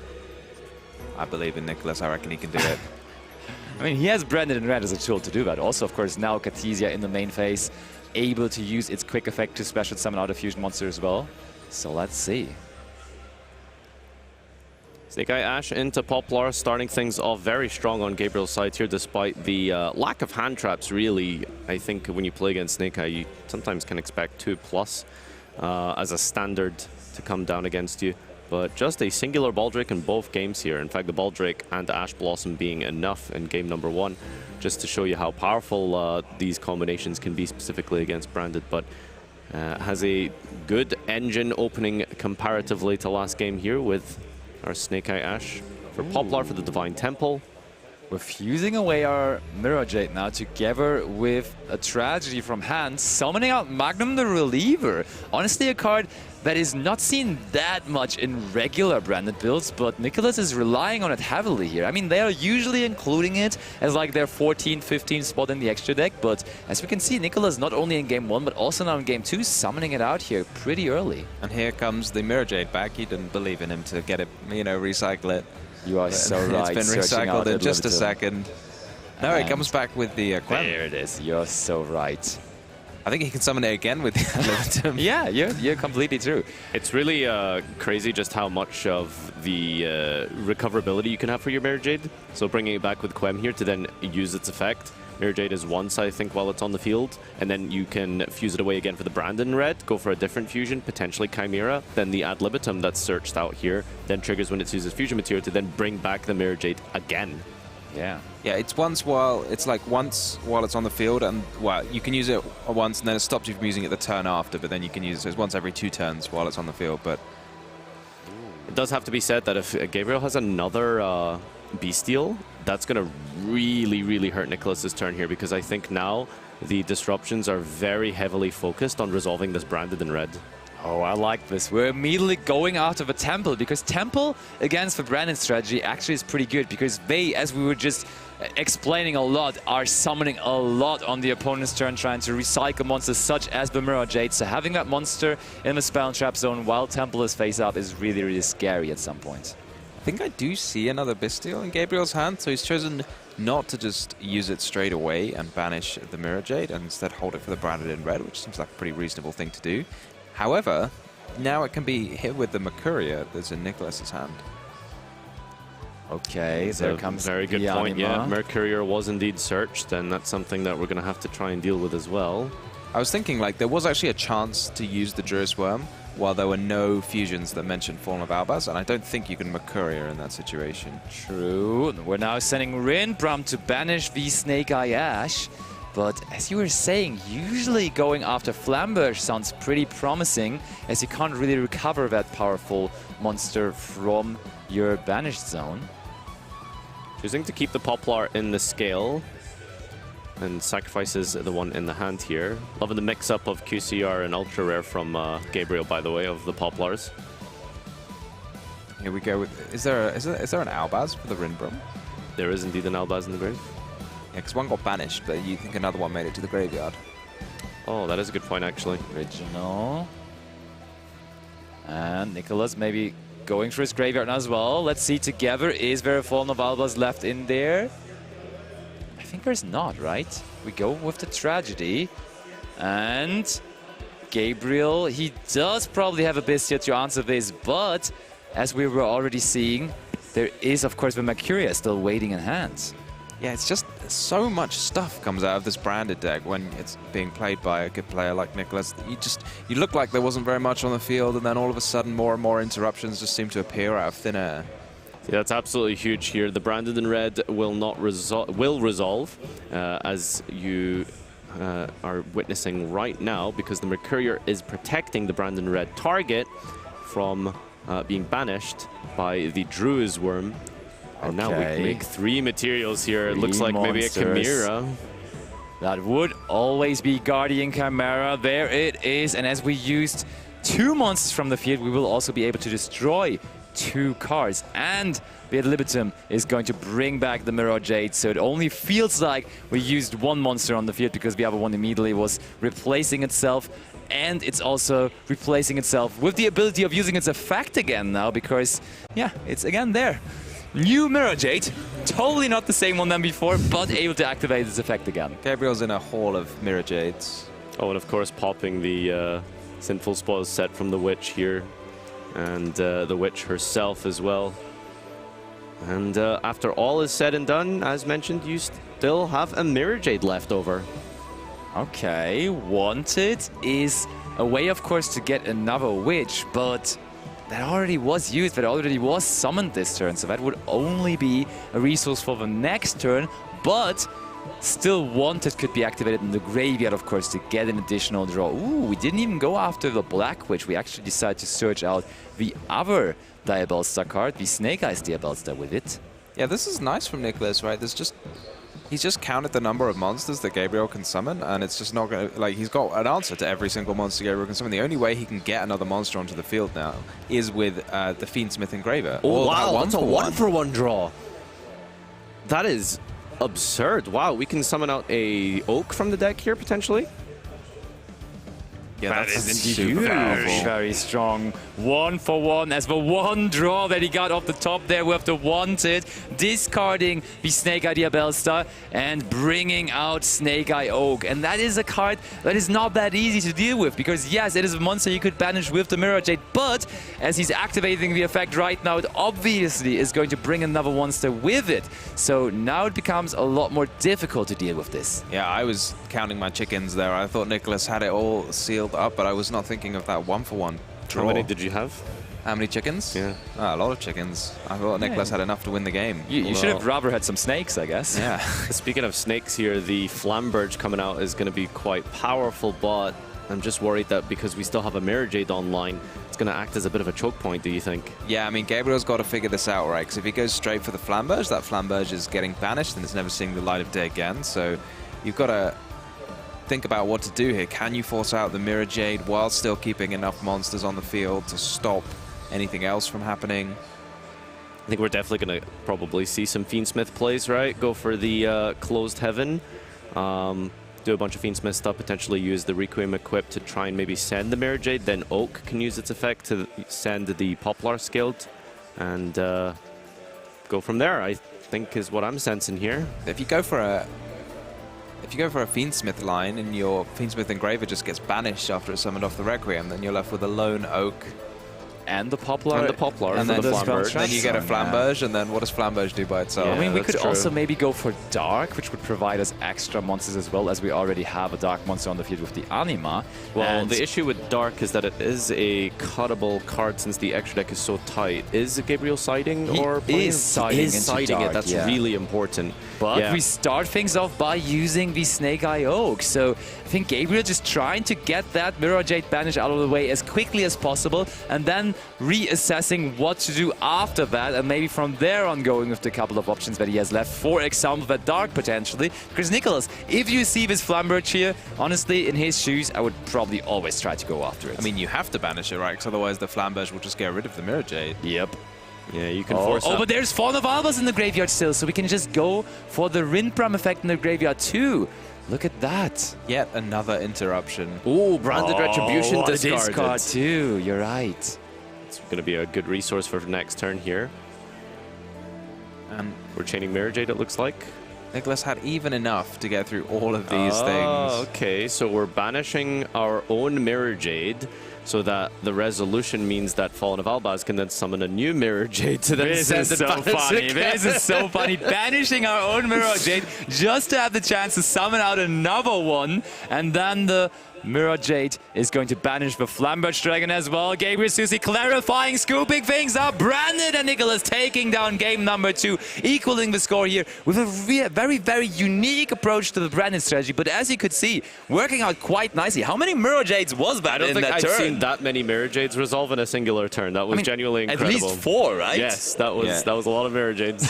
We need a bingo for that. Five Mirror Jades in a turn. And I think the most important thing as well here is that while you get to remove the bodies, especially the banish being a hugely powerful, important point, is Mirror Jade loading up your graveyard with all of those resources that then trigger in the end phase to get you a bunch of searches, special summons, and then give you an insane amount of follow-up on turn 3. Absolutely, and we've been saying it plenty of times before. If there is a deck that can work through fields just with their engine, going second, it's usually Branded. Branded is so good at that. Just playing through stuff, keep on going with just one card, accumulating to so much gas, just playing through stuff like even a full Snake Eye Fiendsmith field. I can see it here with 60 card Branded all day.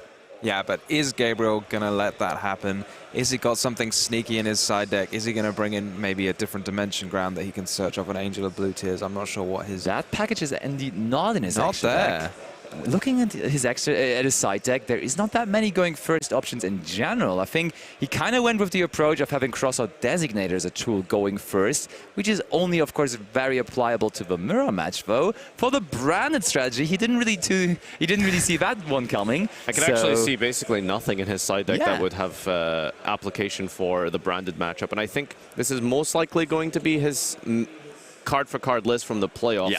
From what I can tell here, because it is completely focused on the mirror match. And again, Gabriel's goal is not to, just top. It's to get a very deep run into top cut, which makes sense.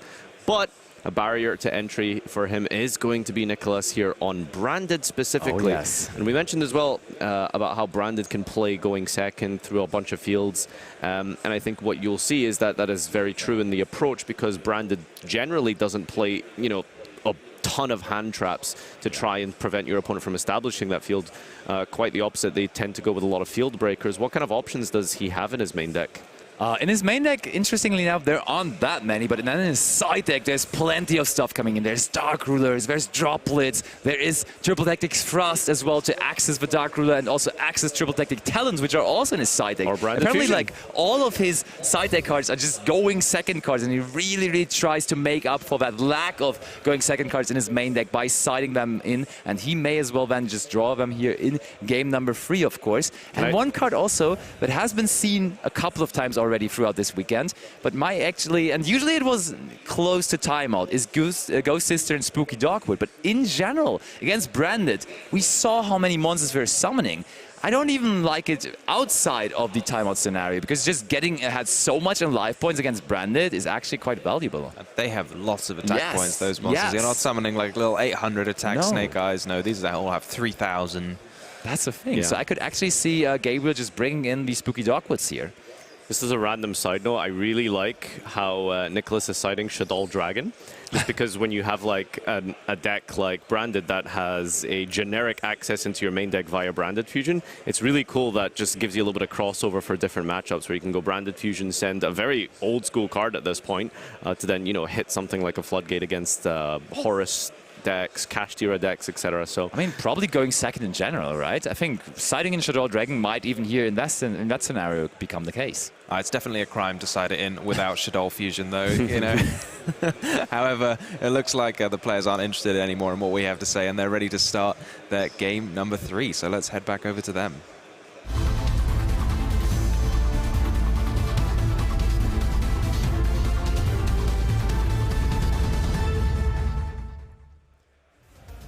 all right, here it is, game number 3. Gabriel Susi versus Nicholas, and it's going to be, I feel like, potentially quite a deciding match here, because if anyone who loses this is do they still mathematically have a chance to get through? There is do a you think? very small chance, but I think I would rather avoid taking that chance, and Yeah, therefore absolutely. Gabriel will try to do the absolute best here, going to go first. And I mean, he of course has a couple of options, a couple of tools in his extra deck that would also give him an early advantage in terms of life points here, if he does get to that point, with of course Fiend's Lacrima. Now, what do you think about the approach to this turn here? Because Gabriel's probably aware of the fact that Branded plays little to no hand traps. Do you think you still respect Nibiru? Do you think you respect Bestials?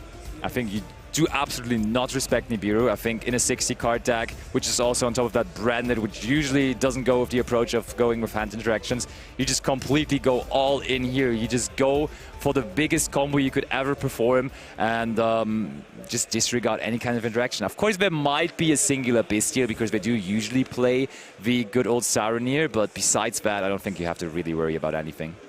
Notice here as well, I think that the Divine Dempole scale the Diabellstar from the hand. Yeah, it looked like it. Oh, wow. That's not ideal. But, you know, regardless, your Snake Eye Ash Blossom is... Snake Eye Ash Blossom, sorry.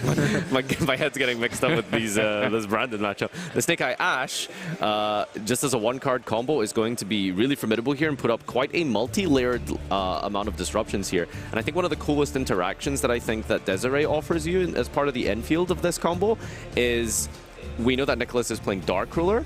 So if you have a way to chain a non-monster effect, you can then chain the Desiree to then negate the Dark Ruler. Yes, absolutely true. I mean, it is a lot of fun. How do you... What has Branded set up that's a non-monster effect? Not Branded even. Snake Eyes. You're confusing me too. Snake Eye, you could have an Imperm, you could have a Cross Out if he's bringing that in for going first. A Wanted potentially if he doesn't need it. There's a couple of other like non-monster cards you could use in tandem with that. I feel like he should be cognizant of the fact that Dark Ruler, evenly matched, those type of cards are going to be potentially quite... Wow, we've opened both Flamberge and Snake Eye Diabellstar. Was that from hand as well? Oh my, that's horrible for Gabriel. I mean, it will still end up with your regular combo as you are allowed to summon these from hand, but that just means you have 2 less cards in your hand as you had to use them from your hand there. And those could have been those cards you could have set there to avoid getting hit by Dark Ruler or more to play around it, but not like that, because chances of having those cards in your hand are now diminishing. It doesn't look like he's got enough like Fiends in his graveyard to go for the Desiree line. Not yet, not just yet, no, you're right. Look at that. Okay, we're going to fuse, going to use the Moon of the Closed Heaven and the Requiem, and that is going to mean that Fiend's Lacrima is going to come out, and it's going to be probably right after bring back the Engraver as well. There it is. We still haven't used Tracked, right? Yeah, so he looked like he So- just added the Engraver straight to his hand rather than special summon it to the field. True, true. Now you can search out the Tract. Yeah, so this should, I think, provide the required materials. Yeah. We'll go for the Fabled Probably. Lurie now, being able to search and discard for effect, not cost, by the way. Just as a relevant point of interaction in some other decks, potentially. So we special summon it back to the field to give us more bodies here. And again, not respecting Nibiru, just doing the fullest, biggest combo that you can. Yes. And I think that is so correct. Like, you can't really, for the off chance of them having maybe a Nibiru in there, play around that in a 60-card deck. Even though they were successfully opening Branded Fusion in back-to-back games in 60 cards, I don't think you can ever account for that in that kind of a strategy, in that kind of a matchup. Yeah, I think the bigger decks, as in bigger in size, 60 cards, you tend to run less hand traps. Although having said that, it's very difficult to like have a good read on what could be in your opponent's deck, because they can just put anything in there by the time you've got to 60 cards. They've got to fill out some extra slots. So there is now the Promethean Princess going to bring back... Can you most check likely if the Flamberge. Gabriel does play Desiree? Yeah, he does. He does? Absolutely. Okay. Because I know that that's sometimes a card that Snake Eye can cut potentially. Yeah, But absolutely. he is definitely playing it. I mean, multiple people, even, for example, Baptiste Rouen, I think, on Friday, which qualified for the playoff, did not run that card, for example. So Yeah. there definitely was some discussion going on. So some of his French friends have decided not to run it, but Gabriel himself is still going with the Desiree. And I think in this matchup specifically, it's going to be very, very valuable to have access to that card. We'll see just how good Branded is playing into a typical field here. Banishing, generally quite a bit of a nuisance for the deck if we go for this Masquerena into SP Little Knight. Promethean Princess destroying, maybe not as detrimental to your deck. We'll see what we can come up with here, as we've got an odd field, right? Missing a Flamberge here. Yep, okay, and so with 6.5 minutes left on the clock, Gabriel doing 1,200 damage points to his opponent's life points. So Nicholas down in life points as we speak, but still Gabriel also almost done with his combo, I would say. So that could absolutely be enough time for Nicholas to start playing into Gabriel's field. Maybe get an early Masquerade out there, which would also be helping to lower the life point of Gabriel, of course. So let's see how this one goes. It's definitely not over just yet. Celine coming next. And yeah, of course, Appaloosa is great against the branded deck as well, and that is probably what we're going to go after here. Yep, that is Celine bringing back a Spellcaster and immediately also summoning out the Appaloosa, only with 2 negates though. So what you'll notice here is Gabriel has performed his combo in a way where he's placing the Flamberge in the spell and trap zone rather than leaving it on the field. This means that if Nicholas does have a Dark Ruler no more, he can't really afford to just immediately use it, because anytime that Nicholas then summons thereafter, Gabriel can summon the Flamberge from the spell and trap zone and then use its effect to then summon the Masquerena, and that's going to act as even more disruption with the Princess, the Masquerena, and floating. So, yeah, but just imagine Happiest Feather Duster coming down here and then maybe a casual Droplet being chained to it. That would immediately answer everything here. But what does Nicholas have? In the main phase, he is. And that main phase is going to be also important for him here. What's the first card? Is it just going to be Branded Fusion again? No, it's Fright for a Patchwork, which is going to net him a card advantage. You're getting 2 for the price of 1. But is that going to be what helps him to play through this field? Because I think you are going to need one of those breaking cards. It needs to be Dark Ruler or Droplet or Frost, I would say. He definitely needs to keep an eye on the clock. He's only got 4 minutes left and he is below 1,200 on life points. So a very powerful card, Masquerade, the Blazing Dragon, in time, but unfortunately if your opponent doesn't do anything, then it won't inflict any damage to your opponent, so got to keep an eye on that. I think as well what you'll notice is the 11 minutes is the marker where we began this duel, and we're already down to 4. You just sometimes just don't realize how fast these duels can play out here. You can see we're setting a monster here, I like as we are about to perform a fusion summon of Guardian Chimera here. I mean, we played around the temple with that quite nicely, because the temple could only trigger on a normal summon of a monster or a special summon. Setting is not included, and therefore that is going to be the first thing that we do, summoning out a fusion monster here, which may as well be the Masquerade, which then would be a dangerous game for Gabriel to activate monster effects from there on. Okay, that is a tragedy. What else is there? So I think that this actually creates such a interesting dynamic, because by playing around Dark Ruler, Gabriel has sort of indirectly put himself in a bit of a bad spot against Chimera. Oh, it is Guardian Chimera indeed. And we can even chain block the Guardian Chimera here, because there was the Tragedy use. Chainlink 1 Guardian Chimera, Chainlink 2 Tragedy. This could be very, very good here for him. And also, please note, the Desiree can't work here against the Chimera because it needs to target the Chimera, and it cannot be targeted here anymore. Wait, no, the Desiree doesn't target. Yeah, I was right? gonna say. Yeah. You're right, so he could actually do that. But one thing to make a note of here, the Guardian Chimera has got 3,300 attack points. Fair. And that Appaloosa is standing very proudly in attack position with only 1,600. So absolutely. if you can just go to the battle phase and attack, then that'll put you ahead on life points, which is absolutely there's something massive. changed. Oh, there's the Forbidden Droplet on top of things. Wow. But we're sending away the strong attack points of Guardian Chimera here. Well, we must have a really, really important couple of cards in our hand here to send away the Guardian Chimera, because as you mentioned, just entering the battle phase and attacking over Appaloosa, especially if you droplet it, is going to put you further ahead than the Lacrima Burn has. And with only 2 minutes left on the clock, that might potentially end up becoming a win condition of this matchup here, as we summon out the Flamberge from the Divine Temple. The Desiree tried to negate the Chimera, and then we chained the Droplet, so we're going to then resolve the Tragedy Search, I think, or the Edgem Chain Search, and then we're going to resolve the Chimera. Yeah, it's interesting there. I mean, maybe you just can Droplet just negate the temple, and then you get the attack over Appaloosa, and you just get it. That's all I'm thinking when there's 2 minutes there. It's like, just get ahead on life points. I think the issue you need to think about anything. is that after you've done that, can you play for 2 minutes That's true. That's the thing, and I think if you- one of the cards we just picked up there with the draws Was of a Guardian Talons, Chimera was a right? Talons. Yeah, that of course is huge. And Oh, a first of all, High Brendan High Spirit Spirits. here. And Nicholas is so chill. Does he have the time in mind? 1.5 minutes. You're down on life points. You got to make things happen here, Nicholas.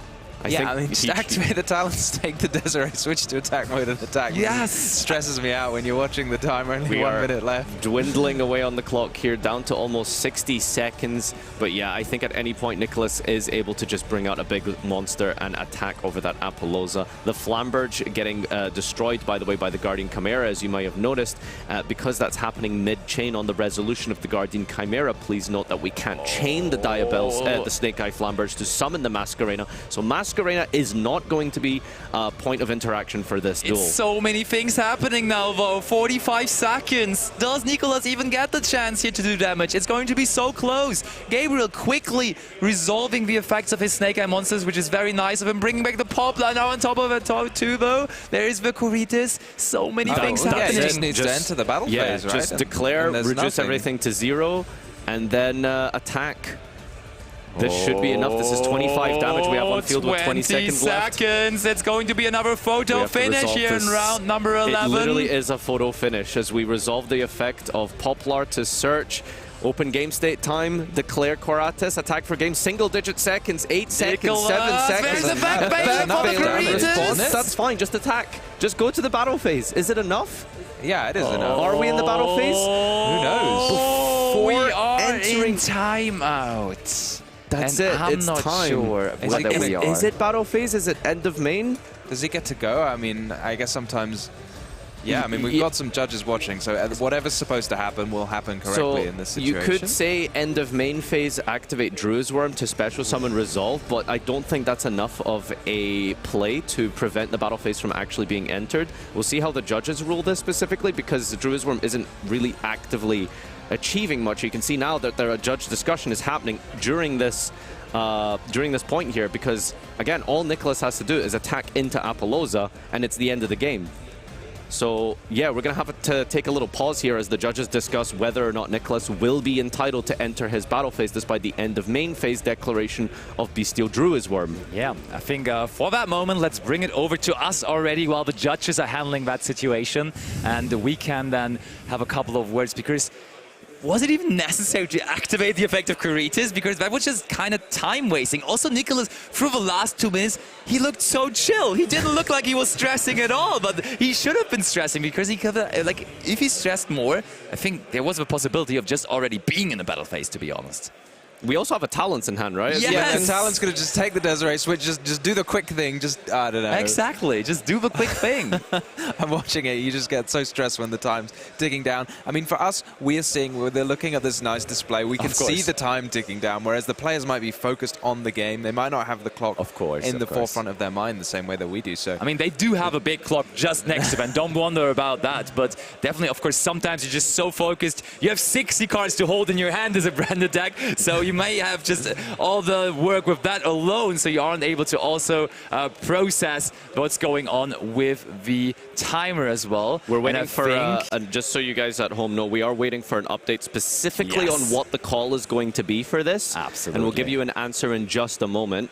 But yeah, again, for those of you who are just tuning in, watching us right now, this is the EUWCQ World Championship Qualifier of Europe. We are in round 11. Both players are currently X02 with 2 draws, meaning that this is a really... Actually, they have 2 losses. Just wanted to correct you there. They have 2 losses, yeah. Oh, okay, 2 losses, yeah. So this is a really important duel here. It looks like that we might have an appeal here coming in.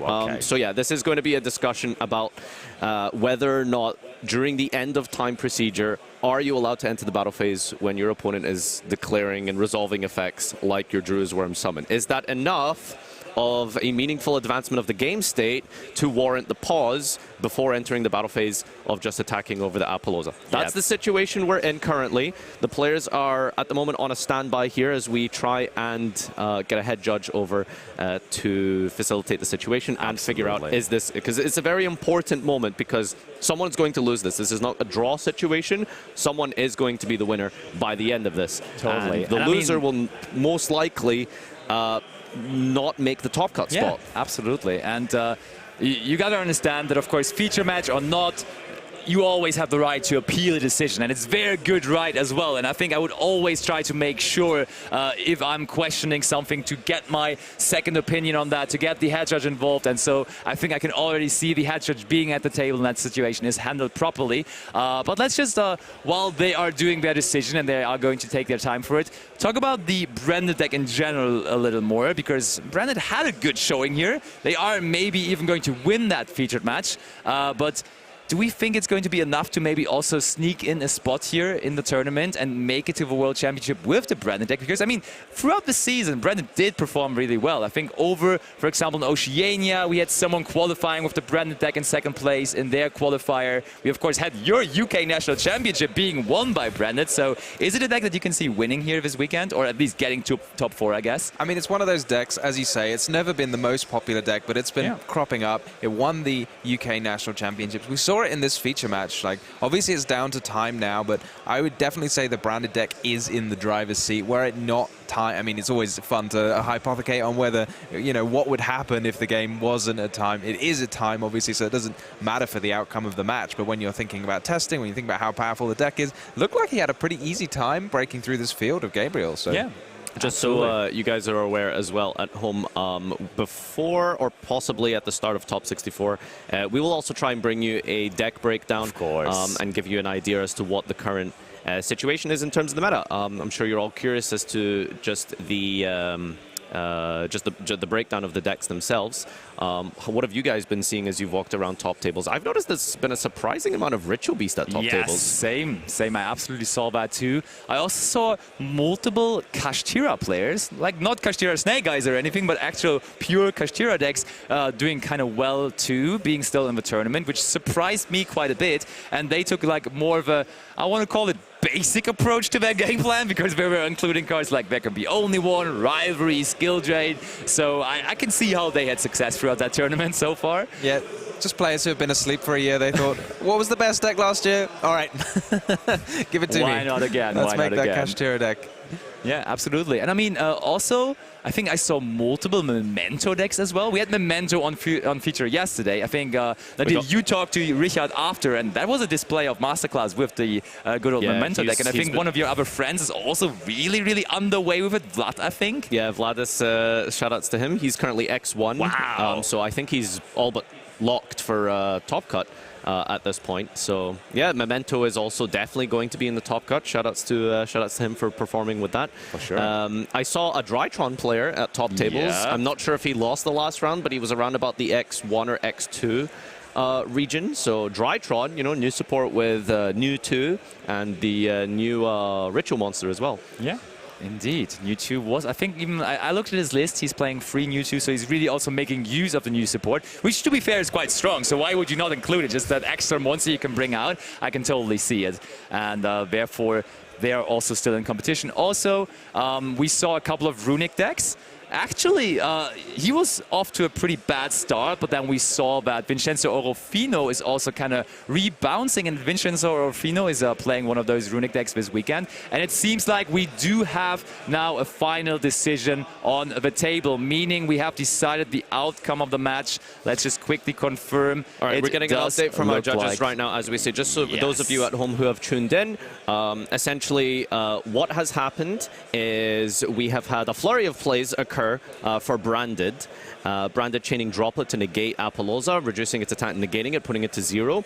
Before the end of main phase, as time is called, Koratis is activating its effects to reduce. Valor was chained. Resolution Drew's Worm is chained to special summon. All of this in the end of main while 0 seconds are on the clock, not meaningfully advancing the game state enough. Therefore, the judge has ruled the battle phase will be allowed. We are in the battle phase, and therefore Branded will be able to attack and take down this match. We see Nicholas being the winner of this feature match, winning it 2-1 by attacking there over the Appaloosa, dealing enough damage, and therefore coming out on top here over the big Gabriel Suzy. And therefore, yeah, he's going to be moving on with the Branded deck. So we have been talking about it, that it was enough. He did win it. So fantastic stuff from the Branded deck. all of this overall. could have been somewhat easily averted, as you said, just by Talent's Desiree attack. Yes. But again, so just for those of you who are sometimes there's a lot of misinformation sometimes with specifically this exact interaction.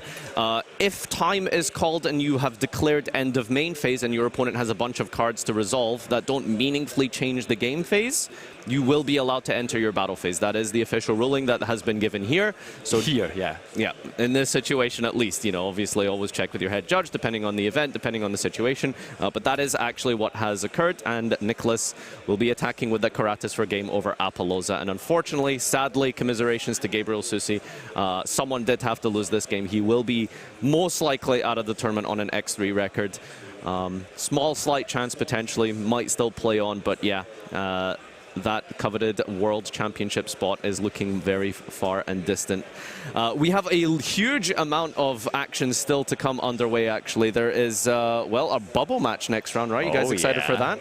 Absolutely. I mean, I'm excited to see maybe another one of those lower represented strategies maybe making their way to the featured match again. Let's see what's still out there. Maybe something we haven't seen at all yet. I think there are a couple of people really doing some fancy stuff out there. And I mean, also, of course, one person that is always very much asked about is going to be Dinka Bui, which we saw yesterday also in the featured match. And he moved on with an X1-1 record after the last round, so he's definitely absolutely doing well still. So we may see Magical Musketeers, not in the feature match next round, but maybe in Top Cut, so that's quite exciting as well. Yeah, we've had a fantastic variety of decks. I mean, obviously, people have been talking a lot about the Snake Eye Fiendsmith deck. That was 25%, which is a big share of the deck proportion, but once you go after that, you've just got so many other decks. I mean, you have the Ubel deck, you've got the Ritual Beast deck, you've got the Memento deck, you've got even the Branded deck. There are so many different decks, and that other category was, what, 43%?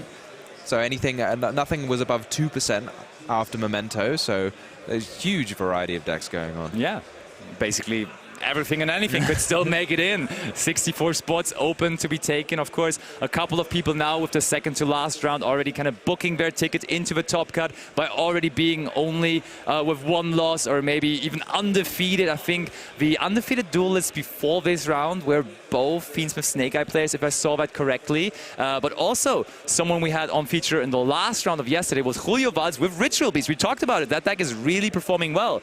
He also won the first round of today, so he should absolutely be locked up for Top Cut as well. So he's having quite the weekend too.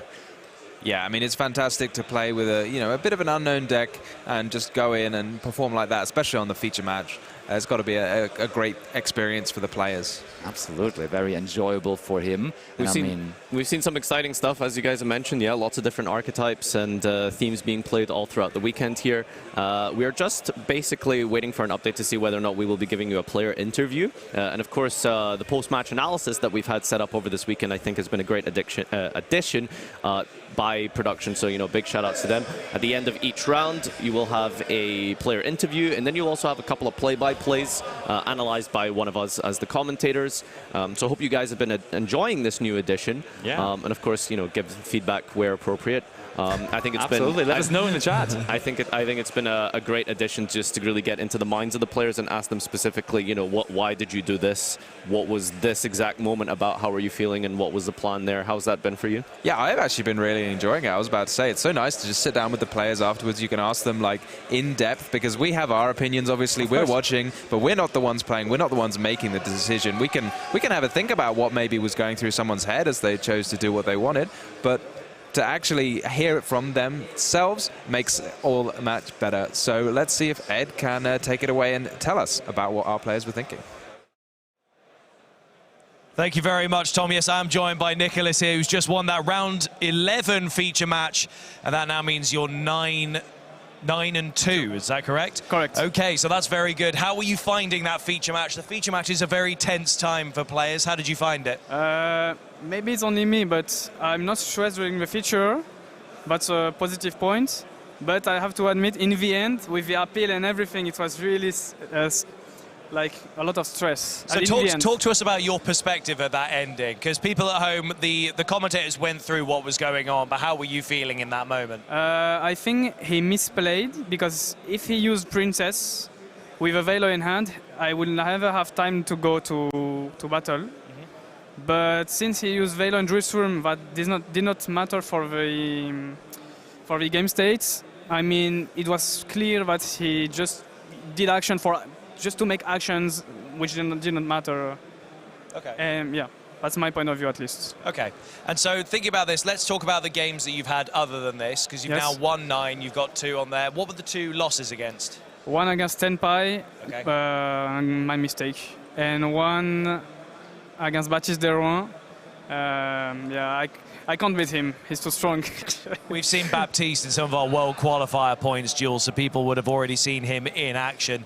So how are you finding Branded against this current format? I'm guessing pretty good, considering you've won 9.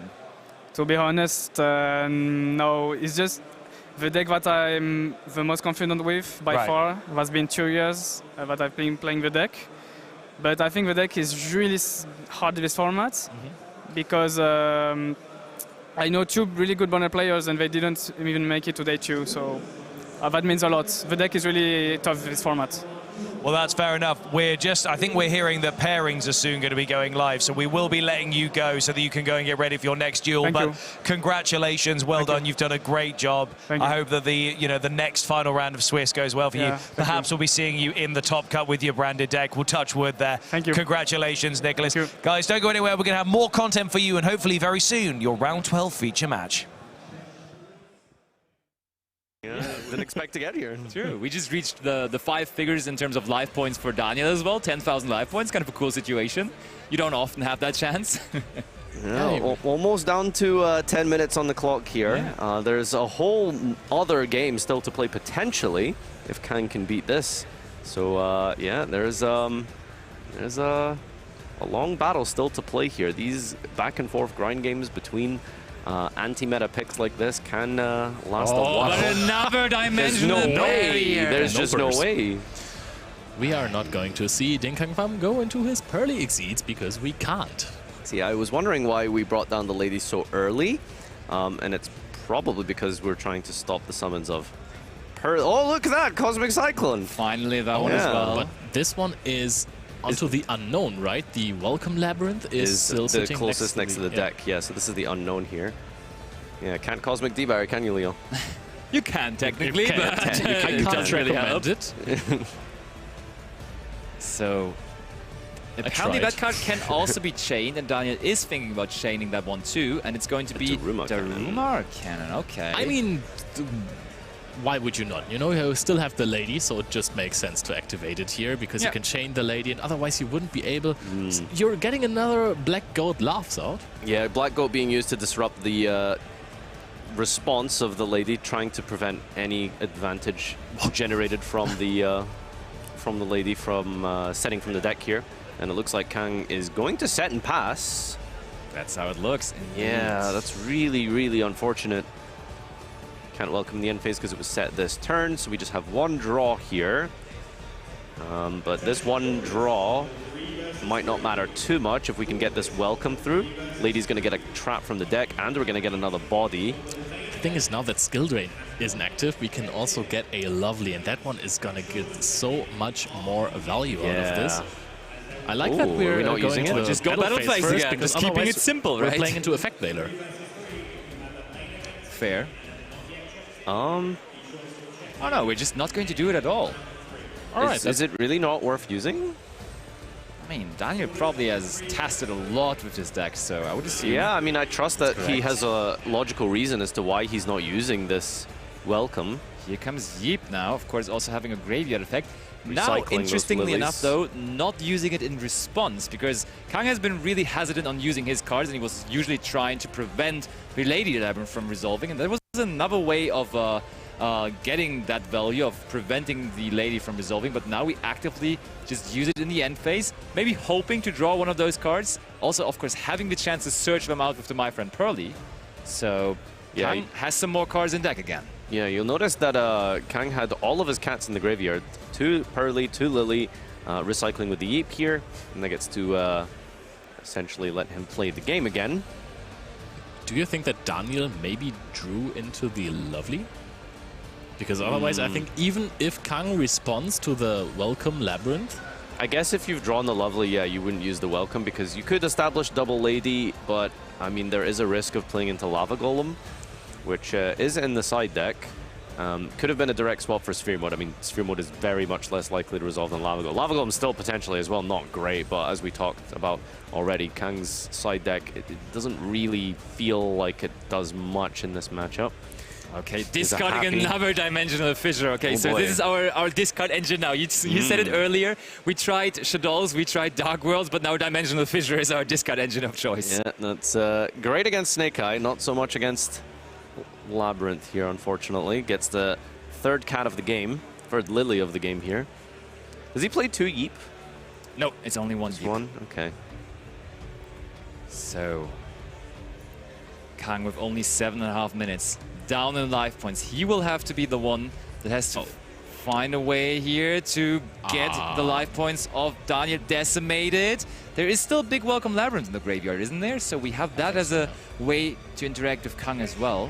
Yeah, we can bounce it away if we want to on the activation of Lily, targeting the Happy to rank up. I think we have Pearly Stray Street, and we might have just special summoned the Pearlily, so you can't. We did. True, yeah. Oh, and Daniel scoops it up. What? There's no way, right? I think he's probably recognized the time is getting low, so in order to actually deal damage next turn, he is going to have to go to game 3 sooner rather than later. So Dinkang actually didn't get to play here. Yeah, that's crazy. He just won before he went into his first Pearly Exceeds, except for the Noir in the beginning. Even winning the game, they won't let him play, you know. Yeah. Truly the oppressed one here. Honestly, like, how do we like this? 6 minutes left on the clock, and some decks have ways of actually modifying the life points on their first turn. Labyrinth, not so much. Labyrinth, not so much. There is a way in his side deck that could provide that aspect of the game by siding in Runic Freezing Curses. He's siding in triple Runic Freezing Curses, but that's... You have to just pray you just have to draw them. Like, you don't have any access through them through engine or anything, so you just gotta draw into them or reveal them of Duality or Prosperity and hope that you can... Wait, Duality doesn't even work because then you can't summon out the Moon in anymore, so there's really some major concerns. So I think he has to really like play the turn and then get another turn to come into the attack. Exactly. That's the thing. When you put the clock down so low, a lot of decks can just, you know, after performing your side decking, play your turn 1. Clock usually hits 0. You establish something like Lacrima, which Snake Eye does. Labyrinth, you need another turn to do damage. So I really like that he scooped this with time in mind here. Yeah, relatively early, but I think that if he gets to find a dimensional barrier or maybe a Daruma Karma Cannon, then he might get a turn back. I think that these powerful trap cards, also like Torrential Tribute, they have the potential to easily shut down the turn of Dinkang Pham, who really needs to try and deal some damage. Honestly, I was just siding out the equation cannon here, but because no time for that math to actually be provided there, right? Speak for yourself. I mean, I don't know. He could be a whiz kid here. Just he saying. is. I can tell you, he is for sure. But look, he's ready. He already is done siding. He is. I mean, I think so. That's very suitable then. And I think both players are ready. Daniel can't wait to start off this third game because he needs time, because there is not much left. So let's go back over to the table. Game number 3 coming up now. In fact, if you normal summon Daniel Hartmann, he's gonna send a level 4 or lower monster from your deck to the graveyard. All right, okay. So drawing 5. Daniel looking kind of... Welcome back. You're here with your final round of Swiss, the round 12 feature match here at the European World Championship Qualifiers 2024 in Berlin. In front of me, I have Dimitri Rafaelidis and Baptiste Durand, who are ready to kick off this final round of Swiss. Gentlemen, we're going to do a high roll to see who goes first. Baptiste's going to roll first. We've got a 6. We also have a 6. We have a 4. And we have a 3. You're going to go first? Okay, Dimitri. You're going to go first? Okay, Baptiste is going to go first. I'm going to hand you over to Leo, Tom, and Alberto, who are going to be your commentators for our final Swiss round. Before we get into that top cut, it's all to play for. Guys, take it away. A national champ and a world championships participant. Baptiste really has it all going for him this season. I'm quite excited. This is table 1 of the tournament. I mean, I'm impressed, especially because like you enter into this tournament, you know, after having been qualified on Friday, and without no pressure, I would say, because like you play the tournament, yeah, of course you do European Championship, you really want, you know, to make the top cut finishes, but I think he's played with no pressure at all. Yeah. Like, you know, it's sitting on table 1 after qualifying on a Friday. You could just chill, relax, and you know what? I think I'll do it again. I mean, that might help you while playing, right? When you're absolutely relaxed and you don't have this extra pressure, even though some people thrive under pressure. We're going to see if that is the case for Dimitris or Baptiste in this matchup, and we're going right to the table.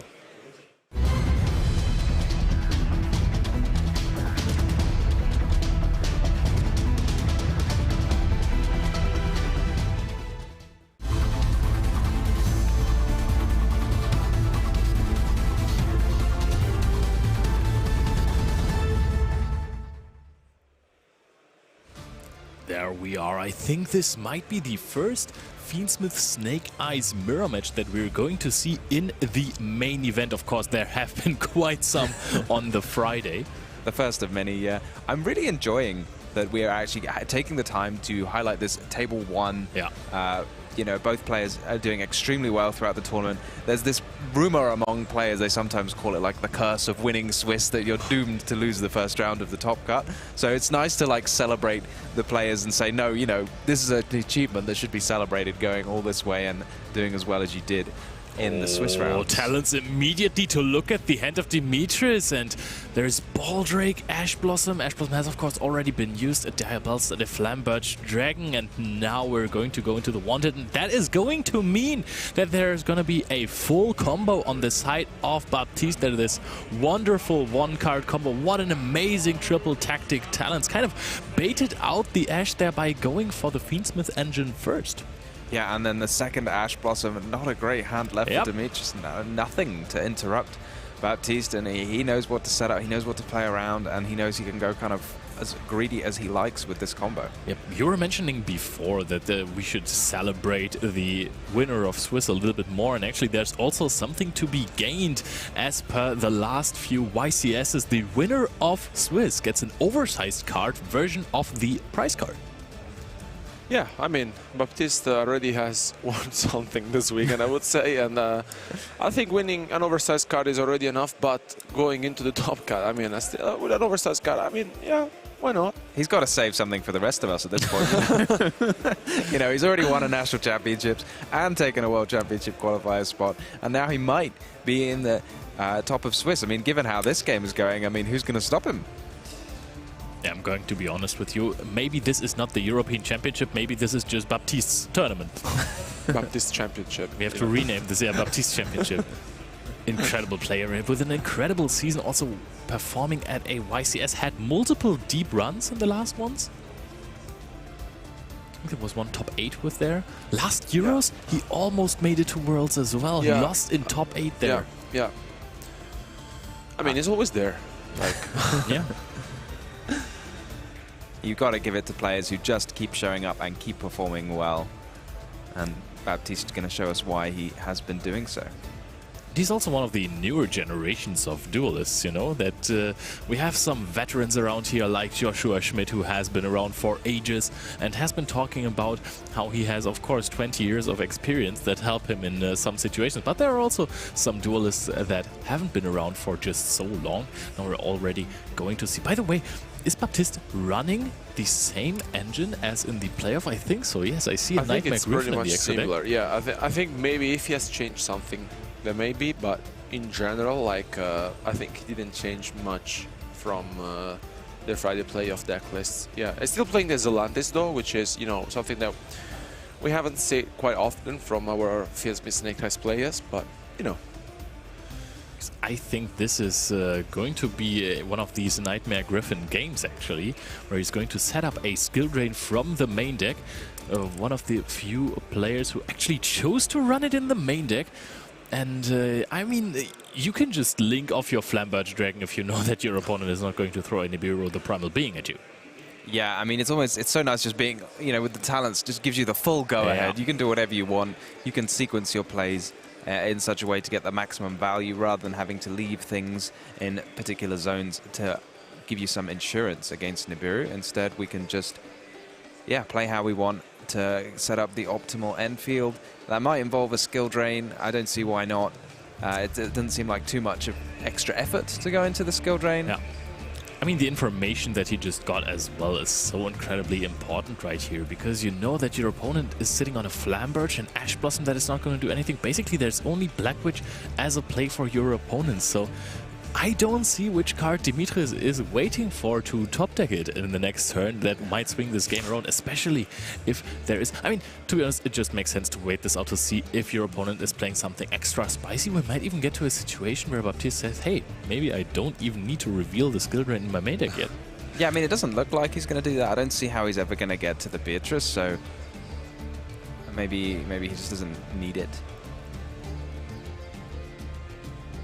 Yeah, I mean, I think it would have made sense like to go for the skill drain line, because I don't really see a scenario in which Demetrius may come back into this after a skill drain being activated, but still this is quite impressive, honestly, and I think this should be enough considering Demetrius, and especially because like I don't really see what he might top deck here. I mean, let's see, let's find out.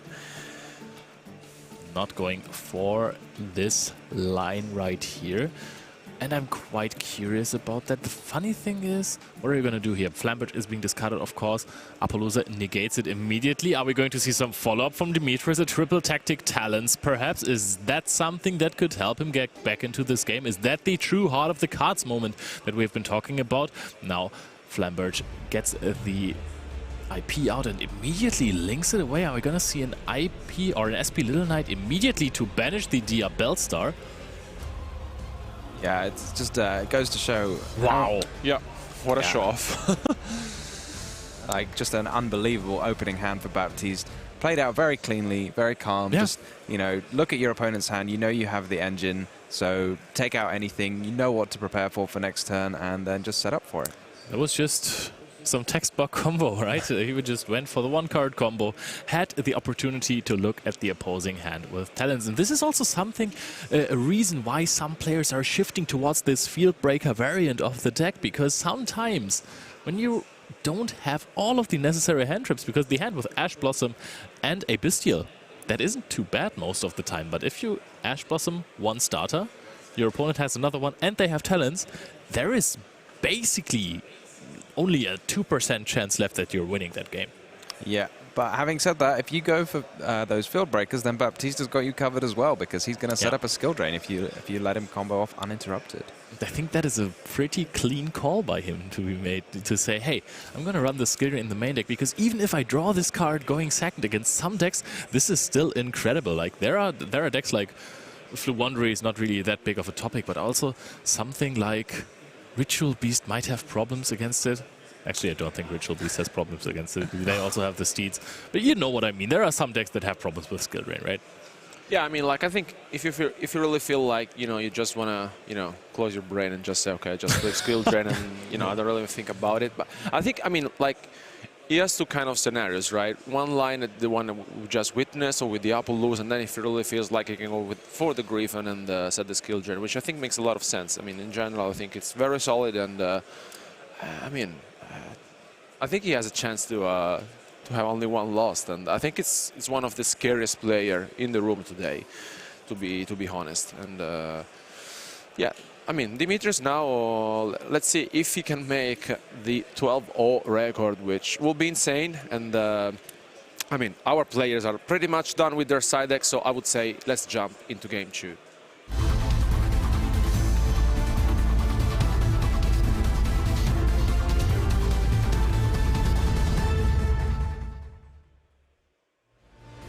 Both drawn 5 cards and are ready to play this last round of Swiss. Let's see if it's going to be a rather short game as well, or if we're going to go into a big mirror match, grinding a hand trap fiesta, as some might call it.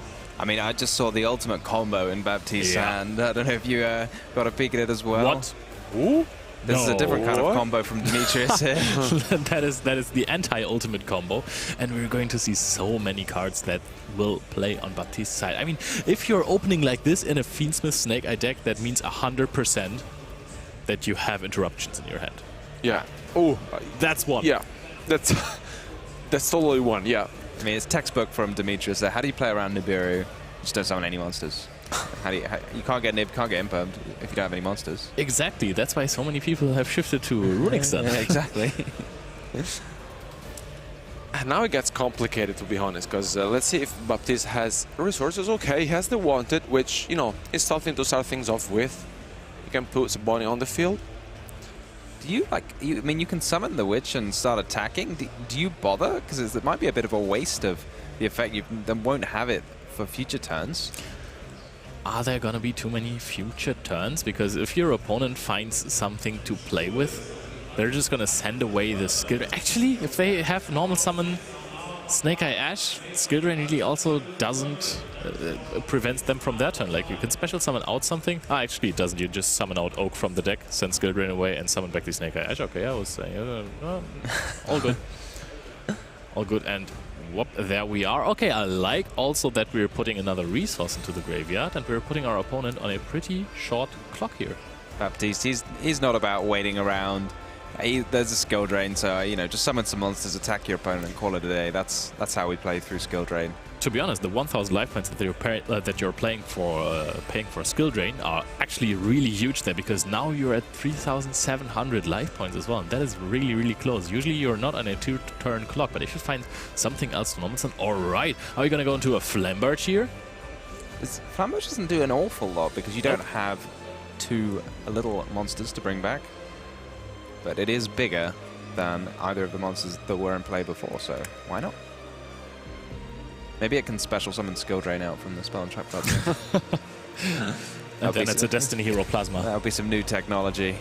Isn't that a Dark Ruler Hades? That's true, yeah. Makes more sense than Plasma. I mean, it's kind of Plasma-like and negates all of your opponent's effects, like those old school like monsters that turn into traps, or traps that turn into monsters, you know. We can agree that Plasma is way cooler, right? Then what? Skill drain? Hades. Nah. Oh, wow, okay. We will settle this backstage. But the wanted is being activated. We get an extra draw. I'm not even sure if Baptiste is trying to find an out here necessarily, or more hand interaction in case Dimitris gets to play next turn. Because Cosmic Cyclone isn't the first card that I would cite in the mirror. Magic Graver is being discarded. Yeah, I'm interested, like, what's going on here? I mean, I get now why he sent the cards to the graveyard, so he could use both of his wanted spells from the grave to get maximum value. I think at this point, when you know that your opponent is just having interruptions in his hand, you're trying to find an Ash Blossom, because I think the only way Dimitris can get back into this game is by normal summoning Snake Eye Ash and sending skill drain away. Or, of course, his own copy of Dival Star, the Black Witch. Fair point. Or Oak. That is an Oak, and that is... I mean, it basically does the same thing, right? Yeah. Ash Blossom, no.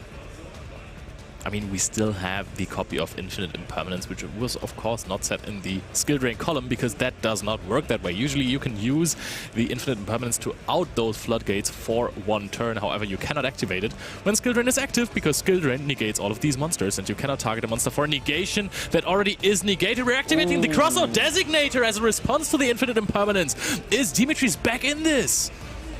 Yeah, I mean, are there any other cards for Baptiste to prevent his opponent from playing? We see a Nibiru in hand. Will the Nibiru do enough? I mean, most of the time we have seen that Nibiru actually does not do enough to stop entire turns on its own. And this is now looking very good for Dimitris, to be honest, if he does not misstep in his combo at any point. Skill Drain bought him a turn, and that was maybe enough. Only thing he's got to keep in mind is any monster he puts in the spell and trap card zone is potential food for that Snake Eyes Flamberge Dragon. It is a sort of mini interruption in this mirror match. That is a very good point. If this is a Snake Eyes Diabellstar, Baptiste might special summon this out immediately, which would play into the triple tactic talents as well. Then you just take your Diabellstar back. Or the Flamberge. Yeah. And then put it back into your spell and trap card zone. Oh, that's very cool, to be honest. I know, it's just been going everywhere. I think then it goes into the opponent's spell and trap card zone, right? Yeah. Does it? I don't even... Should be. I don't know. There's a triple tactic talents being activated by Dimitris. Wow. Yeah. And you can get rid of the Nibiru. The only copy, funnily enough, of triple tactic talents in Dimitri's deck. Yeah, I mean, if you say it, you need only one, I guess. This was a very, very nice bait. They're activating the temple, basically saying, hey, I am vulnerable here at to your Flambirch interaction. Not happening though. Of course, both monsters are not summoned into the so-called Anima zone, so Anima is not having a target there. However, Poplar into the Spell Trap zone still works as material for Snake Eye Ash to be sent away. Are we going to see a Flambirch here? I don't know why we wouldn't, because Snake Eye Oak is of course already in the graveyard. We have used it previously. Not the summon effect though. This one can still be activated when Flambirch goes into the graveyard. We're sending back to the Spell Trap zone the Flambirch of Baptiste, and now we're going to go into the moon of the closed heaven, and this is looking criminally good for Dimitris. I mean, yeah, here we go. No interruptions. Even more fun to combo off when your opponent's got fire monsters in their graveyard for you to take for free. Just gives you a few extra monsters as well. Yeah, he's got it absolutely in the driver's seat here. He's going to get to do everything that his heart desires. And I mean, this might be a situation where you could scoop immediately, basically, because you are... I think at this point you can trust your opponent that they're going to manage the one-turn win. Yeah, I mean, he's almost got 8,000 in play immediately, and I think just this one fusion summon should put more than 8,000 damage on the field. Given how much those... It's the biggest boost of like any field spell I can remember. Right? It's just insane how much bigger it makes all of your Snake Eye monsters. There's a lot of like... that should be game alone on the field right now. I think it is. Just do some more, have a bit more fun. That is even more game. Here we go. Yep, and now Baptiste scoops it up, knowing, hey, I have no chance of winning this. The next battle phase is going to close it out immediately. And we're tied up 1-1. It did not look good for Dimitris, but he just needed that one starter. He had the cross-out designator plus the talents to answer all of the interruptions that Baptiste had coming for him. And now Baptiste is going to have the edge in starting again. This was very crucial for both of these duelists so far in this matchup. Yeah, I'm wondering if maybe he just had the Oak in his starting hand, but no other way to get a face-up card in play. So Skill Drain is technically a combo piece, if you think about it. It's like just a two-turn combo, you set it, and then it's just a way to get a face-up card on the field. That's all it was really doing. Which I think is even better in a deck like this, right? Because like in other decks, you just set it and stays there, I guess. This is like Dimension Shifter for the Ritual Beast deck, you know? Exactly. Where you're using it as a combo piece, not to skip your opponent's turn, of course. It's just a combo piece, just you know? a combo piece, guys. Trust. No, this was absolutely crucial here. Stop the turn immediately. It was getting him to a short timer, though. Like, next turn, I don't think that he would have made it through another one. He had the Oak in hand, plus the Flambirch on the field would have been 3,800 damage. Dimitris was sitting at 3,700, and therefore that would have been game. So it was about time that he did something. Yeah, I mean, very quick doing something as well. Coupling it up with the talent, such a powerful card that we've been seeing an awful lot of this weekend. Makes a lot of sense we're seeing an awful lot of this weekend because everyone is playing that very, very high hand trap count. Yeah. No, I mean, like now Baptiste going first, I think he will have some adjustments at his deck. He's playing, as always, the cross-sack designators and the cold body grab. I think they will go in. And he also had this card that we saw at the playoff, the one-off of the anti-spell fragrance, which, you know, brings some spice, I guess. Brings some fragrance, no less. And no, nevertheless, I think that, you know, sitting now and have your chance, you know, to advance with a record like this is very impressive and showing up, you know, that you can still do it after, you know, having achieved what you were here for. Yeah. Both of these duelists can remain calm, right? It's they're locked in. Yeah, so I think that, you know, they're pretty much done, and let's find out if Dimitris will be able to be undefeated or if Baptiste will advance with 11-0 record. Let's go into game 3.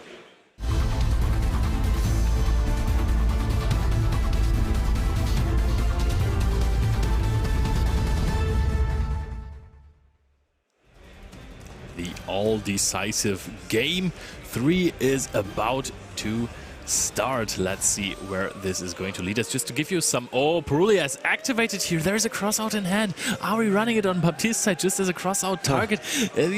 I think he would have slammed it down already. No, he does not. I think he's just going to play into it. Activates the Snake Eye Ash here, and that's immediately a draw for Dimitris. I like where this is going. Are you trying to stop the Snake Eye Ash from happening? Nope. I think that we're just taking this card advantage and maybe baiting our opponent, quote unquote, into summoning a Poplar. Just to give you guys some more context to one of the bubble matches, if you're remembering Julian Evert from yesterday with the good old gimmick puppet deck, he's currently on the bubble X2 and he's playing against Vincenzo Orofino. Oh, wow. Vincenzo Orofino, I was talking to him before. Yesterday was true. And then he won them all. Wow. So it was like, yeah, I know, like, I didn't start things off very well. And then yesterday, at the end of day one, it was, yeah, I'm 7-2, still here. And I mean, impressive, honestly. I mean, like, they would have a chance. Yeah, I think the dice roll is really important, that one, because the deck that Vincenzo plays does not have a lot of hand traps, and if that gimmick puppet deck goes uninterrupted, that might be pretty big. But now we're talking about uninterrupted. I haven't seen an interruption from Dimitris so far. I mean, of course, you're not too happy to play into Purulia. However, that is not stopping your opponent's turn at all. Yeah, I mean, I guess you got to do it, right? Give your opponent those, what, 3 extra draws, but it's got to be worth it. I think it's only 2 if you don't summon the Diabolista Black Witch. That's true, yeah. So, I mean, 2 draws, and then... But I don't think the Witch is going to stay in the hand forever, is it? If my opponent doesn't interrupt me, I don't think that I would special summon it unless I have to. It's fair enough. I mean, the 1-card combo is just so powerful.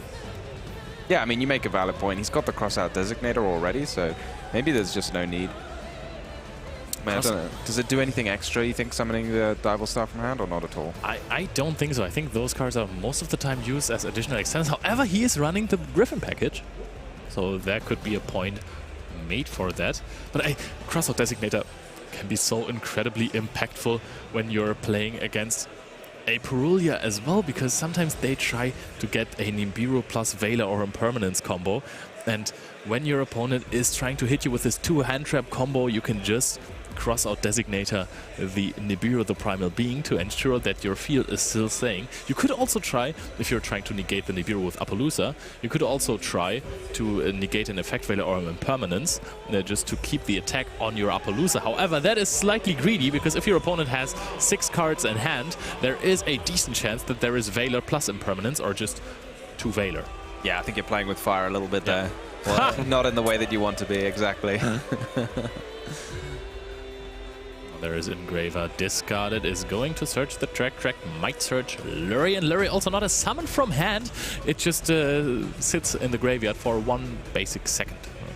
So, what do you mean? What do you mean it doesn't summon from hand? It went to his hand and then it went to the field. And that is a very good point. Have to take care of the sequence there, Baptiste. We're just linking off the Lurie into the Anima.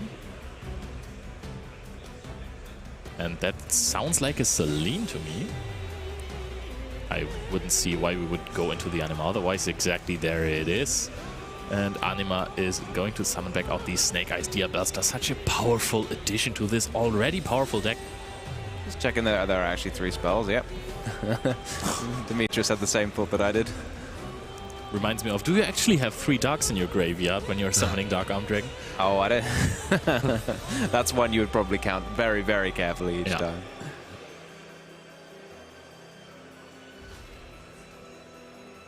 Wow, that is an interesting technology. Just from the depth of the Burning Abyss, Beatrice, the Lady of the Eternal, arises. Not even part of the Snake Eye archetype. And I think he's going for the Graven here, because he doesn't play the Angel of Blue Tears. And yeah, exactly. Yeah, sends a skill drain, and we will soon see in the Nightmare Griffle lineup, which I think makes a lot of sense. And I mean, especially because like Dimitris didn't have any sort of interruptions as per now. What do you think, guys? I mean, it's hard to argue with it. I do like the way it plays around the field breaker approach very well. Yeah. Unless your opponents, they have to answer now your monsters and your spells and traps. It's just so difficult. It asks so much of the opponent. You either have to hand trap and stop him, but you can't rely anymore on field breakers if your opponent has access to Beatrice. A lot of players instead running the Angel of Blue Tears rather than the skill drain, so you can send it and pick it up with the Griffin. Personally, if it's a choice, I like having fewer cards in my main deck that I don't want to draw, so I'd rather just run the one skill drain like Baptiste is doing. Downside is obviously it requires more cards from your extra deck, which is at a premium as well. What do you reckon? It's a really difficult choice, because I think I like Angel of Blue Tears a bit more in theory. However, different dimension round also puts you in a problematic situation sometimes when it comes to your resources. So actually, if you can make Angel of Blue Tears happen, set a different dimension round and have another monster on your field that is basically not doing anything for your field, so you don't have to link away your Flamberge, I like it more. Sure. The Griffin itself actually is also a little bit of a floodgate. I mean, people sometimes talk about it. It prevents monsters that aren't linked from activating their effects, which is not something that we see very often, like the being linked mechanics. I mean, it's kind of obvious when what co-linked monsters are. It's when you're a linked monster and you have an arrow pointing back and forth from another linked monster. But being linked just means that you're either a linked monster pointing to another monster, or you're a monster being pointed to by a linked monster. To be honest, in the beginning, some players, me and myself included, had problems understanding all of the different aspects of the link mechanic, and I don't know why. It is not that hard. It is really, really easy to understand, actually. Now, are we deciding not to summon an Appaloosa together with the Nightmare Griffin? We're going Zealantis. There's also an interesting strategy. Are we going to rearrange the field that the Griffin is not in an Anima Zone? Yeah, I like this now. The Griffin can't, you can move your things around. It's difficult to have nothing in an Anima Zone, because I guess you want... Or maybe you just... Oh, okay, so you just put the Flamberge in an Anima Zone? Interesting. Well, the Flamberge is linked now. Zealantis is also linked. You can still activate everything. Zealantis activation doesn't do anything anymore. That is a different issue. However, if you activate the IP Masquerena, you're going to get an SP Little Knight to the field, and that one is going to be co-linked with something. Yeah, but then we're going to destroy 3 things. Yes, in the battle phase. Not just 2 with Zealantis, but 3. Oh, right. Sure, we can summon it in the middle. Didn't even think about that. Zone management, Tom. Good job. Unusual start by Dimitris here, starting with the track, searching for Engraver. Where Lurie? Probably already in his hand. Yeah, you're right. Yeah. Strong. Yeah, okay. All right, so we're getting the Engraver into the hand. Lurie is being activated in the graveyard already. Now Flamberge is going to summon out the IP Masquerena. So Baptiste, no hesitation there. There's a Ghost Ogre coming down onto the IP Masquerena, and the question is now, do you even want to cross out Designated List? Do you even run the Ghost Ogre and Snow Rabbit? I mean, I'm interested, like, do you bother using monster effects when you have the skill drain? Maybe you just start with the skill drain and then you never have to play into talents. The thing is that Baptiste is playing the Ghost Ogre, but maybe he sided them out. I don't know. I think he might play one. Oh, and we immediately also force the Promethean Princess. That's another layer of interruption that we haven't talked about yet. Summons it, of course, in the middle. Flamberge also triggers. The Oak is in the Spell and Trap Zone, so there is only 2 monsters that you can summon out here, which are going to be the Snake Eye Ash and the Poplar, the heart and soul of this Snake Eyes deck. You can only activate the one that's linked, right? So I don't think you can use that Ash. You can only use the Poplar. I'm going to contact the judges. Hey, running out of zones here. I mean, I guess if you'd non-co-linked the Promethean Princess, then you could have had both of your little fire monsters linked.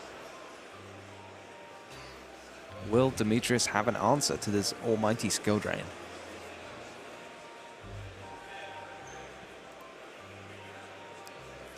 The next question is if the Ash Search now mattered that skill drain is being activated. I can't imagine it'll be too important. The skill drain's resolved. Baptiste has got a lot of attacks staring down at Demetrius, so he's got to do something this turn, regardless of what follow-up is in the hand for Baptiste. And the cross-out designator. And that's the game. So I mean, it would have been better not to activate the effect of Ash, but I think overall it probably wouldn't have made too much of a difference. Wow. Yeah, and I mean, what a show from Baptiste, to be fair. Like, I mean, I think it's impressive the way he plays. And also, I really like the way that basically, yeah, I mean, he's on Fins with Snake Eyes, which, you know, we will see a lot, I think, during the top cut. You think? Maybe. At least one, right? At least one. Maybe even two. Two, yeah. Probably Maybe two. two. I think both of them are in there, right? Yeah. Yeah. 100%, yeah. But I like the way, I mean, he changed the extra deck and the way he plays the deck, right? Because, I mean, going for the Zolantis line with the Gryphon and the skill drain, I think he may be the only player going for this line. I mean, not gonna lie, to be fair, you know. And I really like his approach, and considering already qualified and no pressure, imagine if he also comes first after Swiss, you know. Baptiste is just absolutely incredible. Demetrius also with a great showing. I think in this matchup, particularly, it was very important to win the dice roll when we are looking at how the game played out, because this was not one of those insane mirror matches that we saw from Anthony Lopez games, by the way, on Friday, that were just really back and forth. There were some hand traps involved, thrown at creative timings, you know, a lot of grinding there, people finding their way into halfway combos and then not completely having them on the field. It was incredible. And this one was rather, hey, combo, can you answer it? No? All right. I mean, that's one of the things that Talents does to the game, I guess, when, you know, once you can activate it now, you can look at your opponent's hand and you can rip apart any further interruptions they might have. Yeah. Is Talents the best spell card ever printed? Well, it is sort of mimicking the effects of other cards that are also extremely powerful. So is Talents better than Pot of Greed? I mean, it's got a question mark as to maybe it is, but... I think Pot of Greed is kind of goated spell, you know, because it is just so incredibly flexible. And it can always be activated. You can always draw 2 cards with it, and those 2 other cards can be, for example, a Talents, you know. They can give you other flexibilities. But Talents, when it is able to activate, you know, it's a bit situational, because sometimes it is a risk to have it in your deck. Your opponent might play Field Breakers, your opponent might not be on hand traps, or going second, you're facing 5 trap cards, and you think, hey, this is completely useless now. But I mean, then you will have to side it out, of course. But I think when Talents is able to resolve, it is one of the best cards. It's a game changer, to be fair. Yeah, it's like one of those cards that you really want to have in your deck, and also alongside with the triple tactic thrust, just if you really want to adapt, you know, that consistency to the deck in general. I think the card is insane. I found Thrust hilarious, because when the card came out, people were like, oh wow, this is even better than Talents. You can search any spell, and then everyone just ended up searching Talents every time. No, like, I mean, I really like it. I mean, I will play at least 2, if not 3. It's like it's a great card. Like, you really want to maximize on it. I don't remember the last time I didn't play Talents in a deck, to be honest. I mean, in general, it's just one of these new kind of cards that I really love, which really encourages interacting with the opponent, right? So you can only use it if your opponent's used a monster effect. It's got chances to play around the Talents if you can avoid activating monsters. So, for example, there, Baptiste, if he wanted to play maximally around the Talents, he could have just started with the skill drain, see what happens, and then never have a chance to walk into it. That is true. So there is some advice from Tom Payne as to how to play around Triple Tactic Talents. Maybe someone has more insight how to play with Triple Tactic Talents. Let's go over to Ed and Baptiste. Thank you, Leo. We're going to be hearing more about Triple Tactics Talents, no doubt, in our analysis with Basti very shortly. But I am joined by Baptiste Around, who's just won that final round of Swiss and is on his way into that top cut. But not only that, you're already on your way to Worlds from the World Qualifier points. So you're clearly one of the top duelists in all of Europe. How does that help you through a tournament like this? Are you keeping quite calm now that you're going to Worlds already? Yeah, I'm definitely calmer than I would have not played for Worlds 2 days ago, so for sure I'm really calm. But are you also aiming for the European champion title as well? Who knows? Who knows? Who knows? Oh, I like that, the sort of calmness. Now, you're going to have a lot of these, the Fiendsmith, Snake Eye, mirror matches. Yeah, for sure. How do you prepare for those? I guess it's only playtesting hours against the mirror. There is no much we can do. A bit of theory for sure, but a lot of practice. I'm sure we'll be hearing all about that in the analysis we'll get to in just a moment. Is there anything in the top cut that you're fearing? Or at this point, because you've got that Worlds in the bag, are you pretty just happy with whatever comes? I guess some exotic matchup like Ritual Beast, I know there are a few in the top table, so getting shifted, but if it's not Snake Eye and Tenpai, it's okay. We know that there's Ritual Beast, we know there's Tenpai, we know there's Yubel and the Snake Eyes ones. So those are sort of the landscape. I guess we'll be seeing very soon. We'll probably have a graphic view soon when we know our top 64 cut, exactly what's going to happen. But congratulations, Baptiste. Thank you. I'm going to let you go over there now and go and join Sebastian so that you guys can go and talk about it. Thank you very much, Changos. Well done, congratulations. But that's obviously not the end of what we've got. Just so you guys are aware, between the end of Swiss and the top cut 64, there's always a little bit of a break, a little bit of a delay, because we've got thousands of duelists who are still trying to just tally up exactly what's going on. I'm being distracted. Someone's waving a badger puppet at me from behind the camera. But as long as that's happening, there's going to be a little bit of content for you. But to speed into that content, we're going to have Baptiste and Basti having a little conversation about some of the tactics that were going on during that round 12 feature match. Over to you. Thank you so much, Ed. I am now joined here at the analysis desk with Baptiste. And Baptiste, of course, you're one of the masterminds right now in the European community, not only earning your spots to the World Championship, but also now pretty much winning out in Swiss, winning at table 1 in the last round. Very impressive, so we want to hear it from you. And we have a couple of clips from your match, so let's go into the first one right away. The first one is basically just you performing your first taunt combo. And you resolved triple tactic talents, so you had perfect information of your opponent's hand, right? So you made a bit of a different line than you would have in game 3. Was that because you had information of talents? Yeah, I knew his end was pretty weak, so I decided to not show him the Griffon combo, and so made a board that was just enough to win it. Oh, so you just didn't want him to know, so for game 3 potentially. That's actually quite smart, yeah. To maybe avoid in game 3 cards like Harpy's Feather Dust and so on being brought in. That's actually quite smart, very good insight. So you shortly after won that game as well, because it was enough as you were thinking. So game number 2 next, and game number 2 also started quite well for you, because your opponent was actually only setting 2 cards. So let's go into the clip for that as well. Yeah. There we are. Look, Dimitris with 2 set cards, but you had to look at. What were you expecting when your opponent only set 2 cards? What's the usual scenario there? I mean, you see the skill drain, of course, but was that what you thought? I knew it was getting impaired, but skill drain is a bit worse. So yeah, I just put some damage on board, hoping he's not drawing something. I mean, like normal summoning Oak was okay for me because I had impair, but he had cross out. Yeah, which is actually already the second highlight we have. So into the second clip of that game is going to be the next turn. Did you consider maybe not committing into the skill drain? Because you could have kept the Dibelster Witch in hand, but you were going for the damage, trying to go for like a 2-turn clock kind of, right? Under skill drain, you have to put some pressure in case he's not drawing a starter. But I guess he had already Oak in hand. But I felt pretty safe with my Imperm if he was top decking.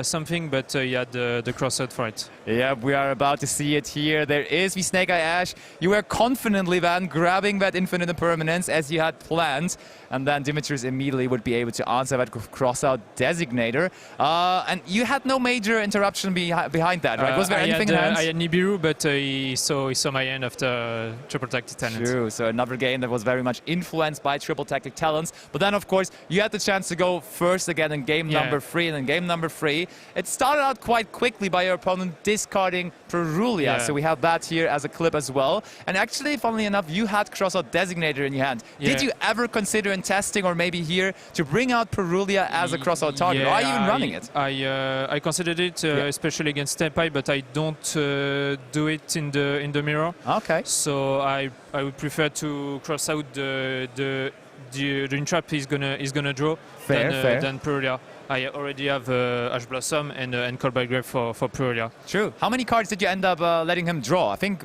2. Oh, only 2. But I had 2 because my end was 4 engine and cross out. So. And I mean, then in the end, you did reveal to your opponent the cool combo that you are featuring with your deck. So let's go into the next clip, reliving the moment you then went for the Nightmare Griffin, as we can see. What made you play this package this weekend? Because, to be fair, you are one of the very few persons actually running this. I'm not even sure it's not the best combo, but but it was the combo I know to play, and I already played it yesterday. It was to punish some players like Branded or Plant like EV combo decks that don't play end traps. And sometimes it works also in the mirror. Yeah, I mean, that's fair. I mean, it worked out really well here. We see you setting the skill drain. And then even more interesting, because not only the Nightmare Griffin, how did you find space for all of that in your extra deck? Because in the next clip, we are going to see that you also are running the Raging Phoenix and the Zealantis. More cards that other people are cutting, but you have that in your extra deck. How do you explain that? I had to cut few pieces that are essentials for some people, and understudied. I don't play Necro Creep or some ETA, but I chose Phoenix instead. So it was either ETA and Access Code or Raging and Zealantis, and I chose these big guys because to not end just Nightmare Griffon next summon. And I mean, also, that was quite cool because you could reorganize your field with the Nightmare Griffin there as well. And so, usually that Nightmare Griffin, the extra monsters would be quite bad, right? To not give a zone to the opponent. Yeah, I mean, that was really cool. How many times did you actually perform the Raging Phoenix OTK this weekend? Because a lot of people are missing out on that chance. You kind of still have it. Do you use it often? It's easier for me to OTK than the usual list, so yeah, a couple of times. All right. So thank you so much for your insight, and of course, best of luck to you in the top cut, as you are, of course, now very much qualified for that after winning at table 1 in the last round of Swiss. So we're going to go back over to Ad for some more content with you guys. Thank you very much, Bastien. Congratulations again, Baptiste, making his way into that top 64, although already going to Worlds. Just greedy. Going for European title and Worlds? Who would have thought? Anyway, we've got loads more content coming your way. We still have 5 more minutes left of that round 3 world qualifying points match that we filmed on Friday. But we're also, while we're waiting for top 64, because I did mention there's always a little bit of a delay because we've got to try and finalize a lot of those placements depending on the hundreds of tables that we've got. We're going to have a cheeky little caster's game of Time Wizard. Don't go anywhere. Felt like he was looking to the heaven, preaching, but no, that's just 4 cards being set. That's 4 cards. I'm very sure that was a double strike. Ooh, and that sounds horrible, to be honest. Oh, welcome Labyrinth, early on. That does resolve. No response from Dinkang Pham here. There's an Eradicator in the deck there. And honestly, maybe are trying to fetch. But if you're chaining all of the spells, how good is that really? It's still all right, but it's definitely a concern that Pearly can chain those cards. You can immediately take out cards like My Friend Pearly and the Field Spell, though, which is kind of nice, but you can also discard them with the quick spells, so let's see. I don't think Eradicator is going to be like activated as like a way to like shotgun. Oh, My Friend Pearly, now that could of course be a way, but no. Because don't forget he's not playing Kuklok, so there wouldn't be a way to establish it, right? Is Dinkang Pham doing the job for Daniel Hartmann? Oh, you're right. Paying 500 life points? Yeah, we're down on life points now. True, you're absolutely right. All right, keep an eye on the clock. Less than 4 minutes remaining. Kang is now lower. Yeah. But can potentially get some life point gains with... Do we play the side deck card at all on Kang's side here? No, for I don't think so. The Fairy? No. It's not in there. It's the Dark Lord most of them. Okay, so both about. Players now gaining life points. I'm wondering how much that is going to do Kept for Sphere Mode in. He did keep the Sphere Mode in. I mean, just another card you can discard. It basically doesn't matter which cards you have in your deck because you can discard them all, I guess. You know, Pearly just gets to justify every like questionable card choice by saying, oh, it's a discard, you know. Totally. Why are you playing Obelisk? Oh, it's a discard, you know. But yeah, you probably realized there was a really chill vibe between the two because they're very friendly with each other throughout the entire match. But now, with time being so low, it's getting a little more hectic, and that Solemn Strike will make Daniel even more hectic because he's down in life points again now. Both players on purpose reducing their own life points here, so close to the timeout scenario. I like this. They really want to play this out normally. This is a boom. The Solemn Strike taking out per Lily. We're going to see Happy now, as you said. Yeah, I mean, you summon 2 cats here, strike both of them. There isn't really a play, and then you get to your turn. You should be able to get the 3,000 back, and then hopefully with another monster on the field, Hartmann will be able to win on life, but the problem is Kang setting another Pearly spell. Oh, there's skill drain as well. That's another 1,000 life points being given up, though. And that Pearly is in defense position, and it can withstand the attack of the Lady potentially on the next turn. And the set card coming down as well for Dinkang Pham. Yeah, this is a lot of life points. The deficit is but there is another lady, so we have 2 monsters ready to attack. That's huge. And there was no set card. Attack. 3,000, does it connect? It does indeed connect. 55. Hartmann is now in the lead with 65 to 55 against Ding Kang. Ding Kang now has to try and gain some life points, deal some damage, and doing that through skill drain is going to be really hard. Trap trick looks beautiful. Just pick whatever trap you want. Even if Kang has a way to play here, we have the the Cosmic Cyclone is the only out, which is another further 1,000 life points. Yeah. And we can also set up another dimensional barrier if you want. Yes, he chooses to. There is no access to I don't know how you get through this. I really don't. Lava Golem, I suppose. Which is I mean, if you're playing Sphere mode, I feel like Lava Golem should be in there as well. Probably. Or instead of, we'll see. It doesn't deal damage to Daniel because of the skill drain. Oh yeah, of course. Yeah, it won't do any damage. Wow. Okay, 1,000 life points. How can we get that? 1,500 just now, as we are just using the My Friend Pearly again. And revealing 60 cards. seconds. Like, what can you do? If one Pearly player can do it, it's Ding Kang Pham, but he's going to have to find a pretty creative way of playing through this here. I need to see Oh, it there happen. is the Lava Golem! Alright. It is just another Fiend Monster with 3,000 attack, though. This is not going to deal any damage. He's in the lead with 1,500 anyways. This is 40 seconds left for Ding Kang Pham. He found the one card that deals burn damage. However, it doesn't because of the skill drain activated. It's negated, he says. Attacks over the face-down monster. The resources of Ding Kang Pham are dwindling as well. This is getting really rough here. No follow-up from Daniel for damage. That's okay. He's in the lead. Pot of Prosperity being activated. Just slap the cards there. Just put 6 down. He wasn't even able to set the Pearly there, right? Because that's that. We need to catch that. It won't really matter. Yeah, I mean, it probably really doesn't matter, as Daniel is still going to win this game anyhow. So Daniel Hartmann is moving on with a 2-1 record, still being in competition here at this World Championship points playoff. And what a match we saw there, man. Still in it with that one loss. You know, saving grace there being the strikes, bringing himself down, removing the bodies, but then still having enough to follow through with the damage. Yeah, this was incredible. I mean, Lava Golem against Labyrinth against Triple Lady was not on my bingo card for these heroes. Speaking of bingo cards, we have a little bingo game going on if you want to check out socials. But I think that, after this incredible match, we need a little breather, and we're soon going to be back with the live coverage of the European Championship 2024 here in Berlin.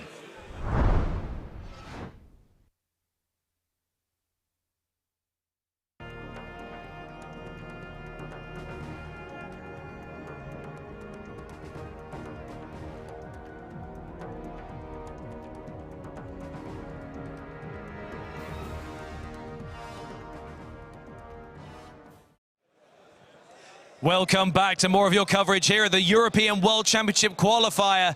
We have got a little bit of a break before we get into that top 64 cut. And as you can see in front of me, we have two very excited casters who are ready to play a little feature match of their own as we do a Time Wizard March 2010 format just for you at home. Because you guys are here to see Yu-Gi-Oh! Trading Card Game. We'll give you the Yu-Gi-Oh! Trading Card Game in multiple formats. And here we go. We've got a couple of people here. We're going to need to, apparently we've got a couple of people who are going to need to type in the names backstage because we haven't adjusted that graphic yet. So, I don't know, maybe one of the casters might have to run off and do that while I hand over to them. Have we got dice for a high roll in the meantime? Huh? You want to do a low roll? God, we're really shaking things up with the format here. Oh, God, don't make me count this. 4, 5, 4, 1, 1, 6. Really? Are we really making me do mental arithmetic on here? How much did you get? 21? Your turn. That's way higher than 21. That's way higher than 21, isn't it? You're making me do mental arithmetic on a long work day. Who got the lowest? 25, 21. Okay, would you like to go first or second? Yes? Just yes. You're going to go first. Okay, so Leo's going to go first. I'm going to hand you over to Basti, Alberto, and Nadia, who are going to be your commentators for our little feature match while we wait for our top 64 cut. Gentlemen, take it away. All right, thank you so much. So we're going to see some Time Wizard action live on stream here. I mean, Alberto, that's your format, right? That's kind of, you're an expert in this, aren't you? Yeah, I mean, we played a lot, we have to say. We have quite a community in Italy. I have to say, I play test a lot with Marcello, and I'm a fan of the format, to be honest. Like, I also entered a couple of months ago into more detail into the 2005, you know, okay. Time Wizard, and but like in 2010 also the side padders and decks. I'm really curious to see what our players slash casters, but in that case, players, yeah. will be playing, and they're looking at us because I think they really want to play this. Don't Absolutely, you? We should stall this as long as possible just for them. No, but they have some. I just checked their decks, and there's some funny stuff going on. So we are in for a treat.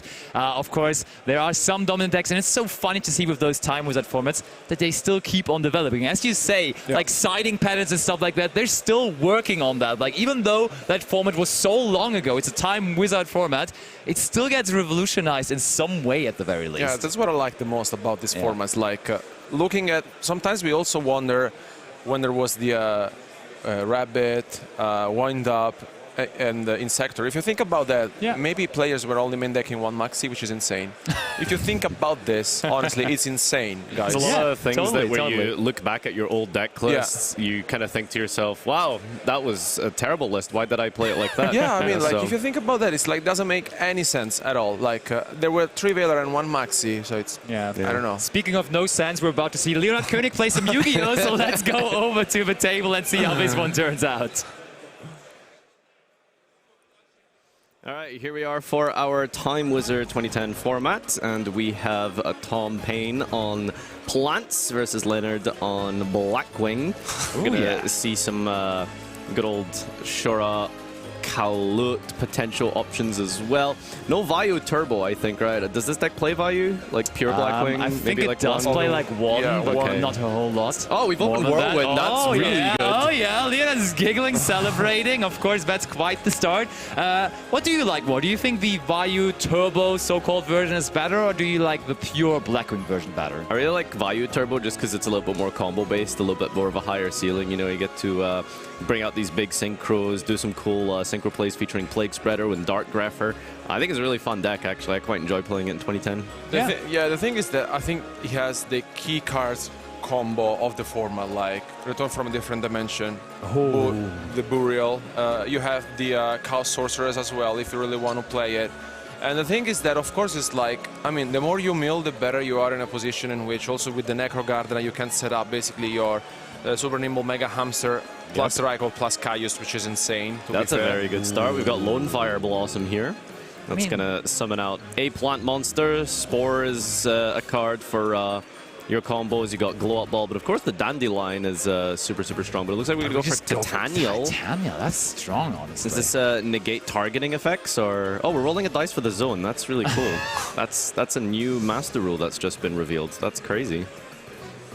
And honestly, it's not an easy matchup for Blackwing to play against plants, especially if you draw into all monsters, as I think Leonard did.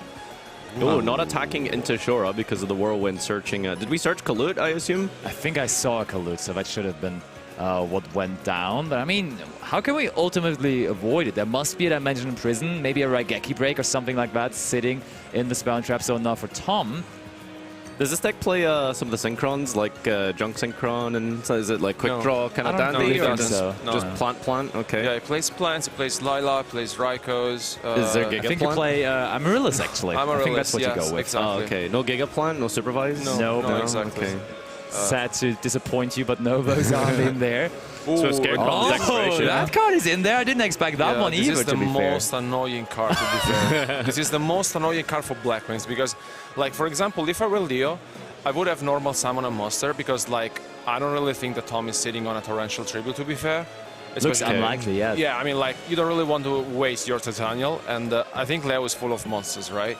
So the thing you want to do is, like, normal summon a monster, and then worst case scenario is a Bottomless Trapple, right? But it doesn't seem as if... That's okay, right? Yeah, it's okay. You're like, right with that. I agree. So it's, it's just, I think it sets 1 and pass, but I can really think he can afford to basically sit on this Shura for a long time, because, like, the more he waits, and then there may be the risk.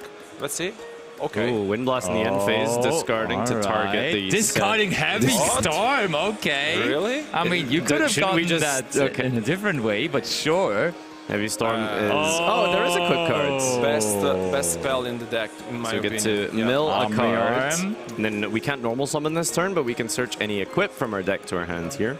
This is the best spell in the deck, in my opinion, and I don't understand why most of the players play only one. It doesn't make any sense to me. It's like the best spell of the deck. You basically, you know, get to the Mark of the Rose of the DDR, if you really want to, and they source energy with the deck. And I mean, like, for example, he takes the Shura, he deals damage, and then if Leo doesn't find a way to deal with both the Titanial and the Scarecrow, honestly, he's in trouble, and Tom can seal this one. I don't want to say quick, but, you know, what does Mark of the Rose do? Is it a steal effect? Yeah, it's kind of a Snatch Steal, but just for plant stacks, and that plays very well around the Kalu that is waiting in Leonard's hand. So I do really like the Mark of the Rose as well, I gotta say that. Oh, we have another one. This is insane, because basically, I think 56 plus 18, 76. No, I think it's missing something, but because like here you can go Mark of the Rose, banishes the Longfire, take Shura, DDR discard 1, take Longfire, triple Longfire, bring either another Titanial if it really feels like, but I mean, like, what a hand from Tom, honestly. Like, to discard the Heavy Storm, this is insane. Yeah, absolutely. You don't see that very often in that format. I mean, in modern TCG days, this card is forbidden for a reason, and he just casually discards it for a Phoenix Wing Blast. Recently came back to Macedon, actually. Did you notice? Oh, yeah. The Heavy Storm? Yeah, absolutely. All right, well, it's time to do some combos. Potentially, remember, no normal summon this turn, but we're going to go for the Mark of the Rose. And Leo has to read it again. But yep, that's going to mean Lone Fire Blossom only cost to be banished. And now Vashura switches sides. Leo tried to trick Tom there, but of course Tom, a veteran of the game himself, of course going to put that monster where it belongs. Not quite Flamberge, is it? So I'm going to declare some attacks here, get in for some damage. Does Mark of the Rose have like any maintenance cost or anything? No, the thing is that basically the Shura will be back to Leo, I think in the standby phase or in the main phase. I don't remember, but I mean, it will get back to Leo the Shura in Leo's turn. Okay. Okay, there it goes. Yeah, It looks like the end phase even, fair enough. So is the situation even that bad for Leo then? Because now it's kind of where he was at last turn, to be honest.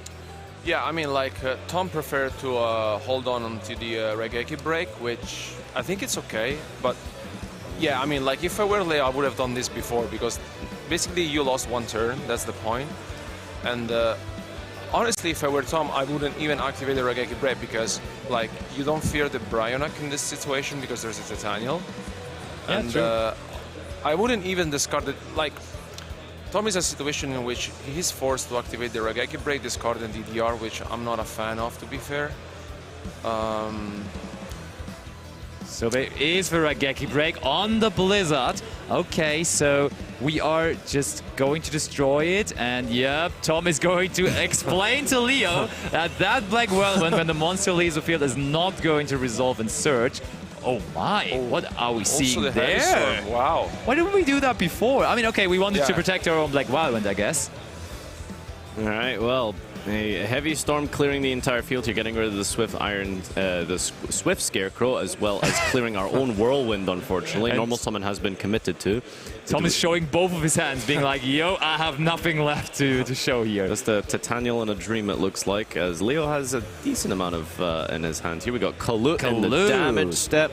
Iconic card, of course, in the Yu-Gi-Oh community, if you know what I'm referring to, entering the damage step. And Gale will be summoned out here most likely for a synchro summon of Armor Master, potentially. Maybe also Vayu, but yeah, okay, we do go for the Vayu, attack for 800 as well. So that would be a Synchro 5 then instead. Yeah, you do Cathaster, and against this deck is amazing. Seems great, I do agree. Yeah. So normally you couldn't use Vayu for Synchro summoning, but it was negated due to the effect of Shura summoning it out, and therefore you are now allowed to use it as a Synchro material. Yeah, most important, of course, is the fact that Vayu is now in the graveyard. I mean, almost in the EMZ there. Android. Okay, Magical Android instead, No also way, good. Leo, please take it back. Come on, like there's no way you're going to take the Android. Like you're at 34, and Tom is left at top deck with the Cathaster. Is like he has 0 out in the deck. Oh, but he just passes it right back over. So Leo now, can he do 6,800? He has Vayu in the graveyard, but nothing really to work with it, right? If he has Blizzard, He can do Blizzard Shura, Bryonak, discard the Sirocco that he has in hand. Nope. Oh, the Gorse bluff, but there was no Gorse, so Tom just takes the damage. No Gorse, no Tragodia. Of course, both very popular cards back in 2010. And now... Oh, Legacy of Yatagarazu. I mean, if you want to activate it, you activate it in the main phase 1, not after battle phase, I guess.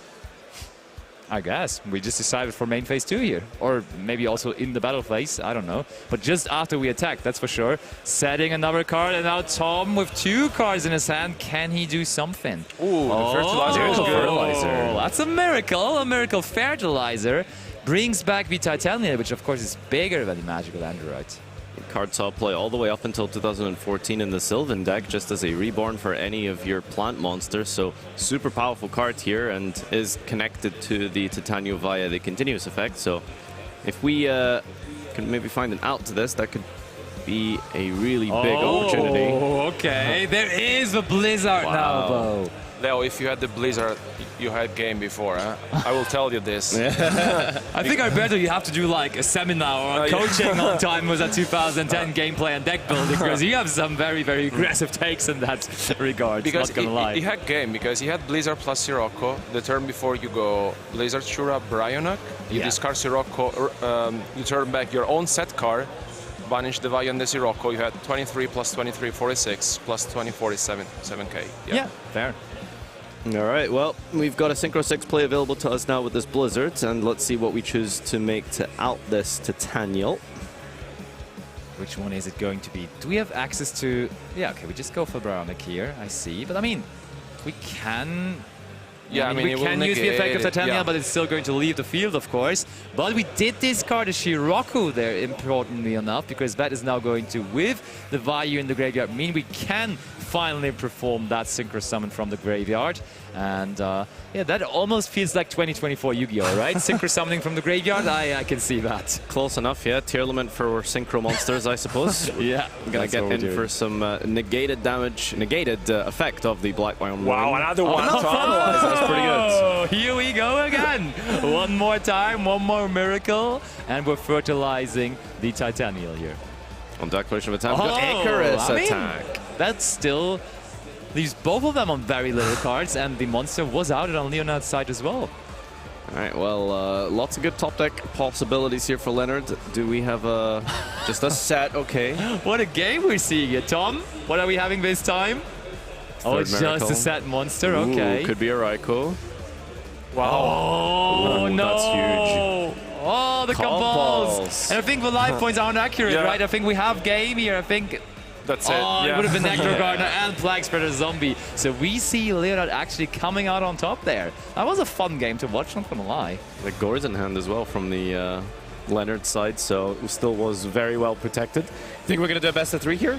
I'm actually not sure. I'm pretty sure they don't have side decks, but let's just follow them. But I think they're not really eager to shuffle up their deck. I think they settle it. I think Leo is already mentally celebrating, and we can't get him back into playing. So I think we're going to call it a match there with just that one game and Leo coming out on top. And then maybe later on we're going to continue playing a couple more of that if we find some more time, because right now, of course, there is like the biggest gap for our tournament to resume, because we just finished the Swiss rounds and we're moving on to the top card. So everything regarding that is being settled right now, being set up right now, and therefore top card is taking a little to start, but shouldn't be too far away. But I see the two guys actually shuffling up a little, so as we still have a little more time, why don't we go in for another one? Let's go back to the table. Apparently we have a game 2 on our hands. Let's go.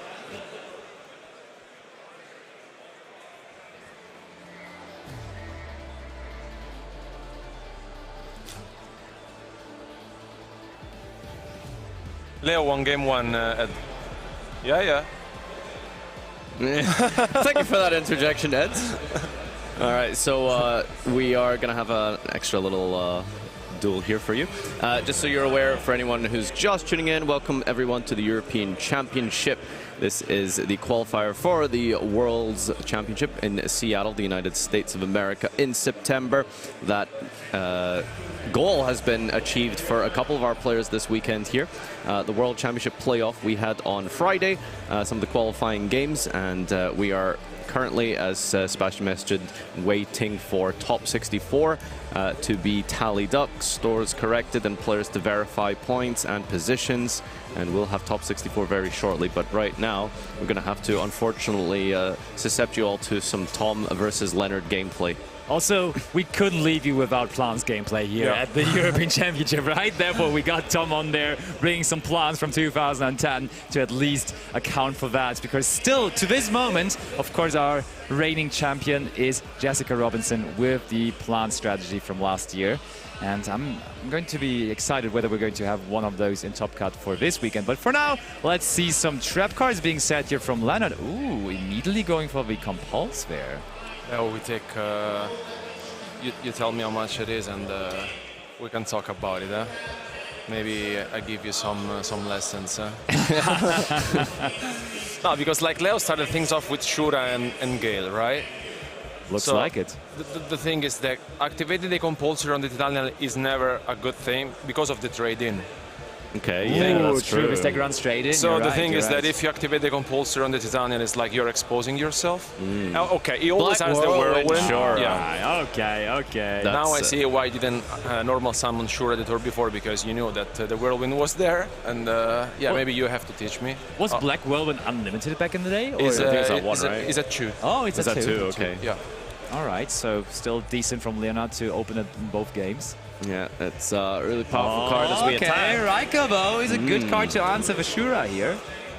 So I assume it doesn't resolve to special summon as it has to remain face up. Yeah. We're milling very, very sadly here on Tom's part here. Unfortunately, both fertilizers gone now. Shura has been dealt with one set card. Play passes back to Tom here with a hand full of monsters. I think it's full of bricks because he has, I think Titanial, other...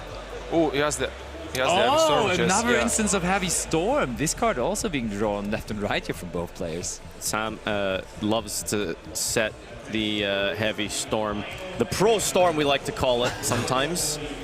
And getting some value with the +1 there. Normal summon in Lila. Lightsworn cards just generically good in Time Wizard format. You know, they offer a lot of utility. Raikou, of course, removing monsters. Lila removing back row. Also fills your back row as well. Titanial is a plant in the graveyard, which could be relevant at some point. Yeah, it's pass back to Leonard here, who's got a Blizzard for a Shura. That is definitely strong, because it does give him at least a monster to work with now. Synchro 6 incoming. Armor Master. Oh, this time Gojo Garden. Of course. That's prison for this character again. I'm quoting Alberto Marazzi, the most annoying card in this format. It's incredibly annoying. Like, if you don't have another monster for the Blackwing deck, it's so hard to get rid of it. I honestly think it's kind of funny, honestly. I like it. The existence of it makes me happy here, this match alone. It's nerve-wracking. It's nerve-wracking, I can tell you. It's like, when you play against the card, you say, oh no, not you again, please. Every single turn, you know, resetting itself. Very few trap cards interact that way, but yeah. Scrap Iron Scarecrow seeing play all the way for most of its lifespan up until maybe like 2013, I guess, is when people realized, all right, Yugo's getting a little bit too quick for this. Yeah, that's fair. Oh, wow, we've got double Amaryllis in the hand. And Titanial. He's waiting for a trade-in. Yeah, trade-in absolutely unlocks this quite nicely. Still, I'm thinking if Leo played it out differently, because at the beginning of the game would have... okay, that's another plan. The Botanical Lion. Botanical Lion going to the graveyard, but what's the requirement for Mark of the Rose? Do we need to control the plant monster to activate it, or...? No, you can just activate it right away, and but you have to banish a plant monster from the graveyard. You have to banish one from the graveyard, that's what it is. Yeah, true. So we can just actually take over Gojo Guardian, which is so great. And Leo already had some damage before through the Lila last turn, so it's getting close here if we could find some additional monsters. I mean, if there, for example, is DDR now, that would be immediate game, right? Yeah, DDR is such a powerful card in this time period, you know, filling up your grave with some potential, you know, relevant cards like Plague Spreader. There's zombies around with things like Mizuki, and then bringing back banished monsters. Super, super cool card. Sees play All the way up until, I think, the removal of Isolde from the game, people were actually playing that. That's a good mill. We've hit a Plague Spreader zombie. Yep, and Tom was pointing at it, while Leonard, I don't know, was dancing his life points into the camera as well, signalizing as 1-8, 1-8. So he is on 1,800 life points now, and he wanted to make sure what was going on there on that end. We can summon out the Plague Spreader potentially, go for another 6. We can maybe play our own Bryanak potentially to try and clear the Goyo Guardian. Yep.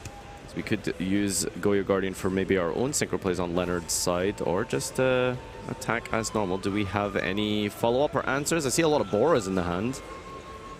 I mean, Bora works well with other Black Wings as he could special summon it. As the first normal summon though, that doesn't work as well anymore. But there's Gale as well, okay, that does work. Yeah, we're going to special summon out the Gale here, half the attack of Lila, and then maybe go for a Synchro 7 as well in the process at some point. I mean, we got to do something with the Gojo, right? Otherwise, it's just going to go over to Tom again? Yeah, you have to go for the Armor Master, I guess. It's just the only one that would ideally then protect Leonard for the Goyo attack. So, I mean, yeah, just you end the battle phase, then you get rid of the Lila, which makes sense. And then here you go for Armor Master, because like the Goyo will return to Tom, and it really needs something now, so it's... But how does the Armor Master protect it? Because of its effect? Because it can't be destroyed by battle. Yeah, fair. Yeah, absolutely. That makes sense. Yeah, Armor Master weirdly annoying to deal with in 2010, isn't it? It's really just like things like Compulse and Bryanak that can out him. That is indeed the case. So Armor Master there. Anything to back it up with? Indeed, there is one card in the Spell Trap Zone as well. And now back over to Tom, who's driving through his extra deck there, trying to find a couple more options potentially, because he still has that Plague Spreader zombie, of course, there in the graveyard. So is there a Synchro 8 potentially that we can go after here? Maybe try and go for a Stardust Dragon. Trade was picked up finally. Yeah, that absolutely unlocks the hand here, because... Imagine if he draws another one. Yeah, trade in it to trade in with a hand like that. Oh, wow, okay. The trade-in technology, indeed. He drew into another one, guys. No, I think a third. No. We have Titanial, don't we? No, he has a third. Oh my, that is... Honestly, that is the equivalent to engage from back in the day. Look at Leo's. Triple trade in. Took a couple of turns to get there, but here we are. We are off to the races now. Tom should have some guys, this is over. plays incoming. This is over because he has 3 of them in the graveyard, so it's 24 damage. Okay. Yeah, we can just use the burn effect of the Amaryllis. Yeah, so sooner or later the Amaryllis will make their job. not exactly a burn deck per se, but it just has a lot of burn options. Yeah. Whittling down your opponent's life points with some chip damage and then using the effects with the Amaryllis to burn. Here comes the Plague Spreader, putting a card to the top of the deck. We're going to special summon. Maybe go for a Stardust Dragon just to protect before we advance onwards. Icarus. Yes. All right. That does, of course, work, technically. No, destroy the mark. Yeah. Oh, you get back the Gojo, true. Yeah. It's actually kind of sweet. Is Gojo like a German pronunciation? Apparently it is. Is it just Goyo? Yeah, I say Goyo. Goyo as well. Goyo Guardian. Yeah. Okay. Noted. It's Miracle Fertilizer, bringing back the Titanial from the first turn there.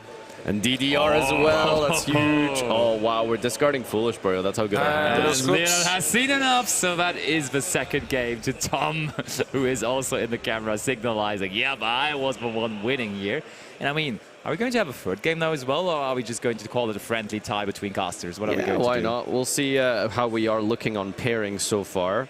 Shouldn't be too far away anymore, right? Yeah, we are still waiting for an update on where Top Cut is. Again, welcome everyone to the European Championship. Hope you're having a good weekend with some really incredible action that we've had throughout this whole weekend. Again, check out the YouTube channel, YuguCard.eu, if you want to be able to take out the, if you want to check out the World Championship playoff games that occurred. We have 3 players that have already qualified representing Europe, and 4 more will be joining them from the main event.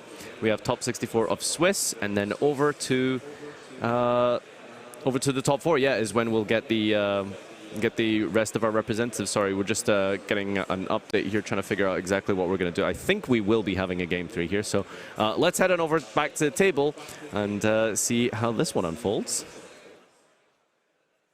All Already started things off, and he is setting free and then passing it over. Oh, immediately in the draw phase. Does shoot. No dash shoot, no. Maybe he's just waiting with it. He's just like being annoying. Oh, yeah, I think he's just being annoying about it. Yeah, no, it is. Yeah, there it is, but Trap does shoot.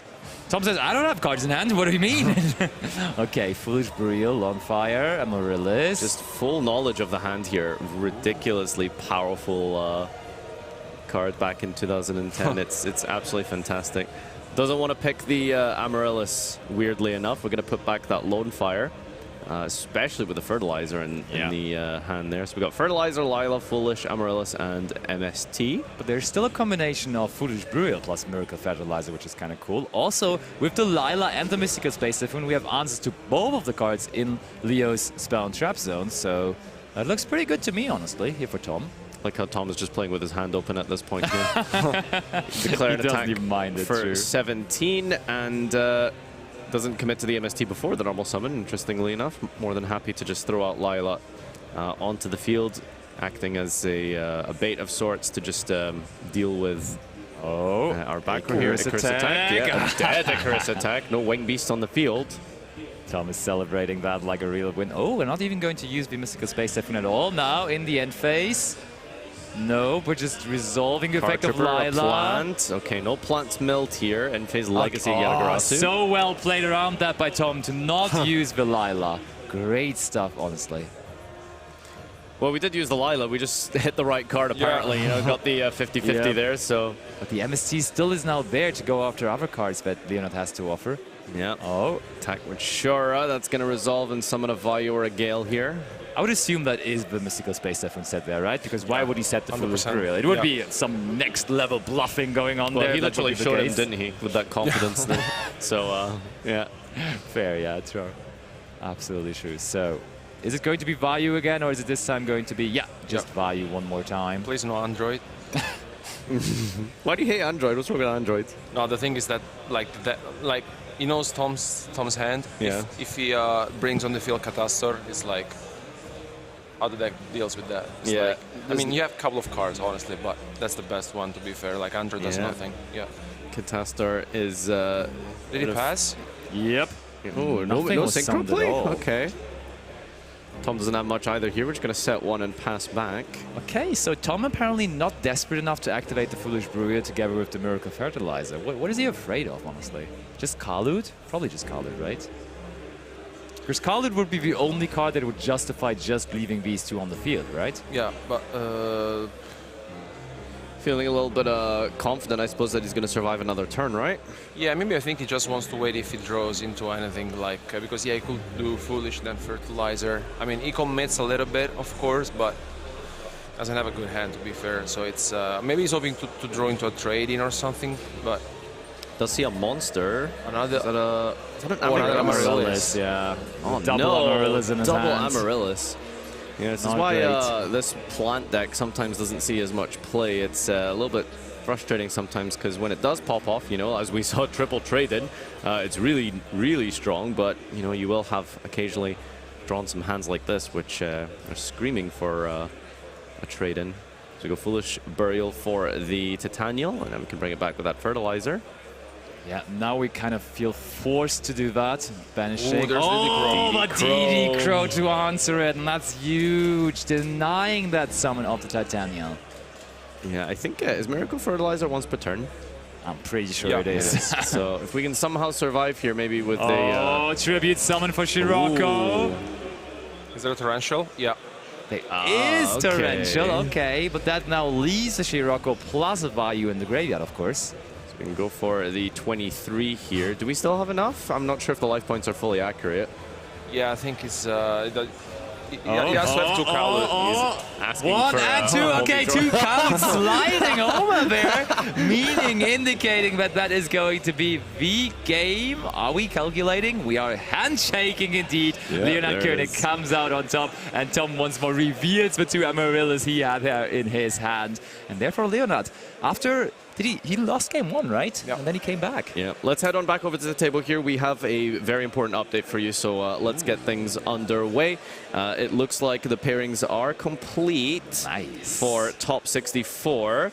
So yeah, we're going to have that announced to the players momentarily, and we're going to head on out and pick out a match for you guys very soon. But yeah, some real exciting stuff. For the start of Top 64, we won't be able to get you the exact deck breakdown just yet, but hopefully by Top 32, we'll have some stats and some charts and beautiful bar graphs for you to take a look at and see just exactly how this format has developed since the release of Infinite Forbidden, with the NAWCQ gracing the metagame with the first official tournament of the format.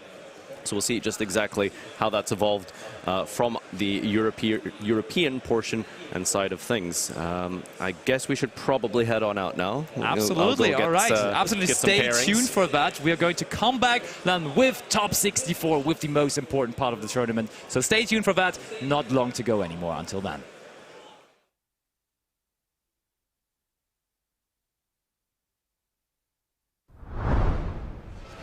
Welcome back, duelists, to the last round of Swiss of the World Championship playoffs here in Berlin 2024, the European Championships in the Yu-Gi-Oh! Trading card game. Yeah, here we go. I mean, you say the last round of Swiss, I say it is the last round of French. Yeah. We have multiple French players. They've been very dominant throughout the season. A lot of them have been in this playoff, and it's fitting that we have 2 French players for the last round.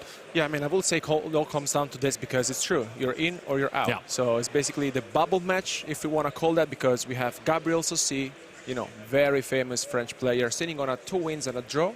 And his other opponent, Guillaume Maron, is 2 wins and 1 loss, which means that only 1 player, I think, will advance into the top 4. If you win, you might be in. So nothing more to say about that. I say we go right to the table.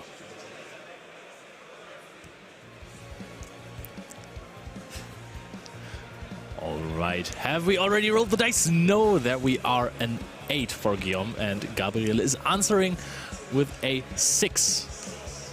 I assume that's a 6. You need to check the other side of the funky dice sometimes. No, I think this is a 6 one. Can never be that short.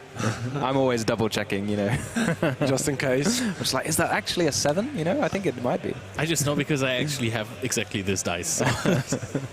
Is it a 0?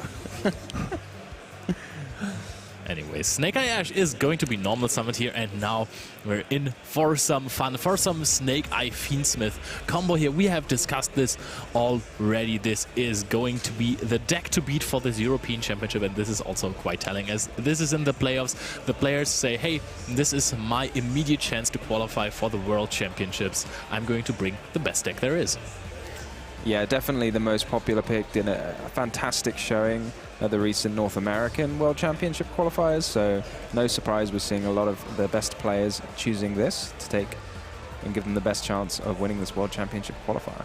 The question now is, which cards are we going to see that are non-engine, and which cards are going to surprise us a little bit? Is there anything cool in the deck list that you have seen, Alberto?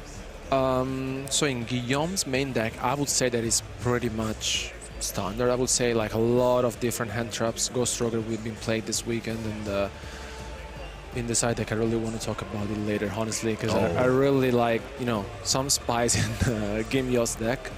While on the other hand, we have Gabriel, which is sitting on something that we haven't seen so far, which honestly surprises me, is playing 3 Baldrake, 2 Drizworm, and 1 Magnamon. Ooh. Yeah, now if you could almost call it, you know, Bestial Fiendsmith Snake Eye. It's like so many. He's trimmed down some of the engine as well, which is quite interesting. Like, I've not seen anyone run 2 Ash at all, honestly. It's like 2 Engraver. This is something that you don't really see quite often, and I mean, I would really like to ask Gabriel, because it's like also playing only 2 Bonfire, so it's yeah, it feels like, you know, the first rule of deck building almost is you must run 3 Ash. 3 Ash, 3 Bonfire, so we have 6 copies basically. So it's yeah, I mean, it's working out well, we have to say it, up until now, but I'm really curious to seeing and why, you know, this choice is behind. But I mean, at the moment I think Guillaume is sitting on a very good hand, and here comes the first Baldrake we were talking about. Did that Baldrake do a lot? I changed the fusion that you're going to be able to summon. Yeah, I guess that's a bit annoying, because it means the Engraver had to get put back into the deck rather than the Requiem, so now there's no target. Oh, but it makes the triple tactic talents life. I think that's way worse than a Desiree. Look at that hand, though. What do you even get rid of? Everything. It's incredible, that hand, Ask if you isn't can it? put 4 back. Can I shuffle your hand in and draw it back again, you know? Like, But I mean, the worst thing you can have is like having one hand trap, using it, and then get talented and get your engine hit. And no, the most important thing for Guillaume is, I mean, he's going to end on a pretty incredible field, you know? That's a given. The thing is, he now knows what to interact with. yeah, I mean, he now knows there's nothing to stop him, which can make quite a big difference sometimes to the lines you take, because players often talk about something being greedy or less greedy as to how much you choose to play around cards like Nibiru, but now he can go as greedy as he likes to be and just know that he's, you know, just in the shop, he can do the combo however he likes. Can even put the Ball Drake in the spell and trap card zone if he wants to. Yeah, that's true. Yeah. Depending on if he, I mean, he has the temple, right? So Yeah, so he'd be able to summon it back. yeah. And if he leaves a Dark Monster or a Light Monster, it's an extra interruption, which is quite cool. Well, it's not too hard if you're running the Fiendsmith engine. Yeah, exactly. You've got one on the field already. And if you want to put an IP into your spell traps, no, you can't anymore then. But still, Ball Drake is an interruption, so that is quite nifty. Let's see what we're going into here. Is it a Hida? Yes, Hida is not going to be able to activate too much, but we're going to deal a little bit of damage first. 1,200 and damage through the sequence. It's nasty almost how this engine just recycles itself as well. It's insane. Yeah, you can just get away with running like one copy of everything, which is really neat. I mean, you're playing triple Engraver most of the time, right? Because you just want to have it because it's that good.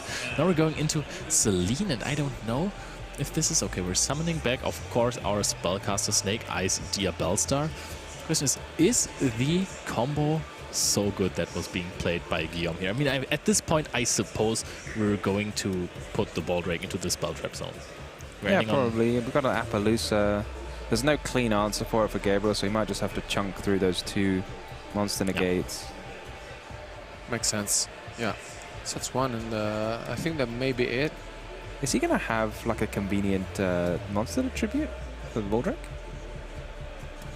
I don't think he does yet. Is there a chance to special summon out something else as well? So maybe he's not intending to summon it himself, he's just getting rid of his opponent's copy. I mean, it would also play into tactics or something else. However, he's probably going to play into that at some point anyways because of the Appaloosa. I mean, if you're summoning it, you might as well use it. Yeah, just don't do anything. Just put all these interruptions and just chill. Yeah.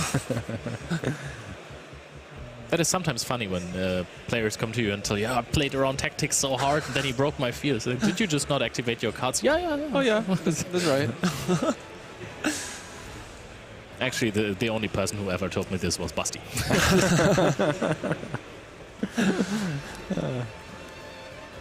All right. It looked like there was a pass, right? So it should be Gabriel's turn now with 4 cards in hand. And we have seen 3 of those. We're starting off with a 1/1, discarding the Engraver. And I really like that because now there's basically not too much knowledge on Guillaume's side anymore as well. We're going into the Snake Eye Ash. I mean, you basically only have Promethean Princess and the Appaloosa now, right? Yeah, Exactly. Yeah, I guess you have the temple to summon something. I don't know how useful that is. Presumably an impermanence face down. I think if you're in Gabriel, that's what you've got to be thinking, because I feel like there's no other card you'd set in this situation. If it was a wanted, you'd probably have activated it. And I think I would activate an impermanence right here instead of the Appaloosa if you have it. Because, okay, this is also a way to go there to negate this search effect of Snake Eye Ash and then special summon out the Ball Drake immediately, so Snake can't activate the second effect here unless we're getting a second monster onto the field. We know that Gabriel can because he still has the Wanted in hand, but that would require quite some resources. A nice catch from Guillaume, I have to say. I mean, it would have. Ooh, but there's the tract. That's the only remaining card that Guillaume didn't know of, and good draw. It's always so relieving to see your opponent's last card, isn't it? When there's like one card you don't know, it could be scary, and you're just like, oh, it's just a Fiendsmith tract. I think I'll be okay. I mean, the thing is it okay? We have used both of our Appaloosa, so we can just go and activate Wanted now. Wanted sends away the Snake Eye Ash. Oh no, we have tracked, of course, the confusion here. No, we can summon the use the engraver. So yeah, here comes the engraver. But yeah, I mean, like, where do you go? There's that one impermanence and whatever card that Guillaume has left in his hand as well.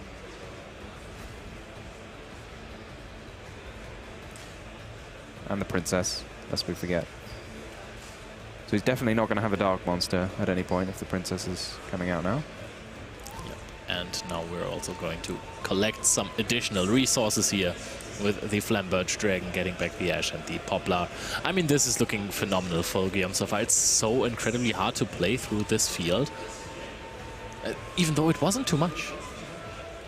Oh yeah, exactly. I mean, it was not impressive. I think it's like, you know, fair enough, you know, start. And the catch on the Baljack, I think it's nice. And on the other hand, I think also Gabriel, I mean, with the tract itself, I mean, maybe help him out a little bit, but still, he's the one that really needs to come back into this, and it's not going to be easy at all. Because especially Guillaume, I think he might be holding an infinite impermanence, because otherwise, what might it be? Oh, the Ogre onto the Diabell Star Black Witch. Usually not the best target, however, if you can cut off your opponent from any other face-up card at all, this wanted in the spell trap zone, or this Snake Eye.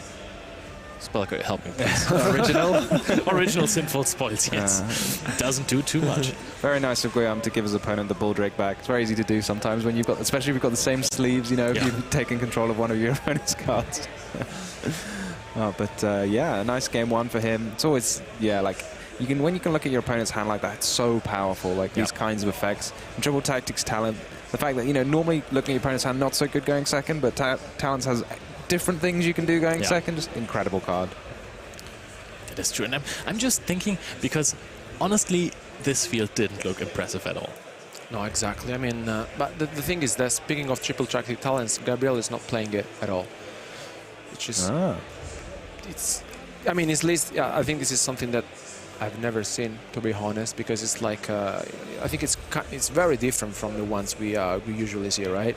And I think Triple Tactics Talent is one of those cards that really can help you out during the game, right? And look at your opponent's hand, for example. And also, I mean, like looking at his side deck patterns, like he basically maximize all the hand traps. So Ogre, Phantasmai, Spocky Dogwood, for example. He also has the cross-up designator for going first, I suppose. And I mean, on his opponent, on the other hand, like, what do you think, Tom? It feels a bit more standard, but I know you were quite keen to talk about the Molchami. I assume that's the one you were pointing to, unless... Yeah. I mean, yeah, I've seen a lot of players, I have to say, really looking after this card, because I think this is going to be a very peculiar addition, I would say. Yeah. And I mean, even against like Snake Eye Fiendsmith, it doesn't do too much, you know? You usually have like 2 draws. If you have Diabell Star, you give your opponent 3 draws. However, it's way easier to play through a full combo or to find more hand traps if you're starting with 8 cards in your opening hand instead of 5. Yeah, I mean, like, why not? If you can get 2 draws before your opponent's turn, seems like a good card to me. Exactly. Now there's something that surprised me, because it was very, very strong at NAWCQ, the Angel of Blue Tears. I haven't found it in either side. Oh, there is one. Yeah, there's one. Yeah, Guillaume is playing it. Yeah, which I think makes sense, because like if you go first and then you just go for Beatrice and then you send it, which... You know, when Beatrice first came out, I thought you can send a continuous trap and then set Booby Trap E and get it back. That was like, I was like, that's kind of fun. But now people are kind of doing that, but like better. Yeah, there's lots of fun stuff. This has been upgraded somewhat from what. Yeah. I was really hoping that people were going to play the Mayakashi trap card and transaction rollback. I mean, yeah. Pressure is on Gabriel, I mean, which is no stranger to these stages, no? But, I mean, like, I'm really curious to see the decision being about this deck list. I don't think we will get the chance to interview him. Maybe during the European Championship this weekend we will have the chance, you know, ask him, you know, his decisions about the deck. Still, this is still far from over, I would say. And guys, without no further ado, our players are ready, so let's jump into Game 2. Right, Guillaume versus Gabriel. Gabriel is going to be able to go first in this one as he lost the first round in round 4, the last round of Swiss of the World Championships playoff. Both of these players, 16 duelists, have grinded the entire year to be here to play on Friday for a big chance to enter the World Championships this year. Yeah, and this is the super clutch time to show it. Gabriel just waiting for the go-ahead from the judges before he can start his first turn, and there is the fist bump. So off we go. Are we going to see, like, we have seen a couple of times players have just not drawn their engine so far, even today, and Gabriel's cutting off that engine, which I think a lot of people are going to be quite surprised by it. I definitely raise my eyebrows. I find it crazy that people are cutting off the engine. We're going to see Snake Eyes Diabolstar. I don't find it crazy that people are cutting off the engine, because you're already playing so much engine ever since you added Fiendsmith to the deck, you know? Before that it was a lot of hand traps, and now it got slightly less, so I understand why people opt to play maybe 2 Snake Eye Ash, even though that's a bold call. Do you think there's just like enough engine at some point you say, okay, just because I got some more new cards and they're really good? I mean, you need to go second. Yeah. Maybe it's a bold Drake call. Oh, very good. I appreciate that I'm not the only one in here going for puns. Poplar is being summoned. In Germany, we call it Pappel. It's a fantastic name for the card. What do they call it in France? I have no idea. This is what we should call it right now. It's a very good one. Maybe it's a German copy, though. So we're adding Temple here. And again, this is a pretty nifty 1-card combo right here. So I understand why people are cutting down on engine, because, you know, 1 card enables everything. Yeah, I mean, it makes sense. Maybe Gabriel just went through, he did the maths and decided, I want this number of engine cards and this number of non-engine cards. So you got to make those tough choices of what engine cards to drop from your deck. Because a lot of players I saw, they just ran like 45 cards. Yeah. Why not? I mean, that makes me even more unhappy than cutting. This is a sign of genius as well, because if I was building a Snake Eye Fiendsmith deck, I would never even consider cutting Snake Eye Ash. And I mean, just considering it is not a bad choice. Clear, yeah. I think he found the right balance, no, between the cards he really wanted to play, and maybe with all the addition, it just. I'm really curious to see why 3 Baldrake, you know. So it's. I would really like to ask Gabriel, can you hear us? Can you play answer? You should go around and query everyone in the room and say, which card is more powerful, Snake Eye Ash or Bestial Baldrake? Which would she run 3 of, and which should you run 2 of? I would always say Baldrake, because it has 2,500 attack points. No. And you can special summon it for free. Exactly. There you go. Engraver on the field. We're going to summon out the Flambird Strength now via the effect of Snake Eyes Oak. Probably. Maybe.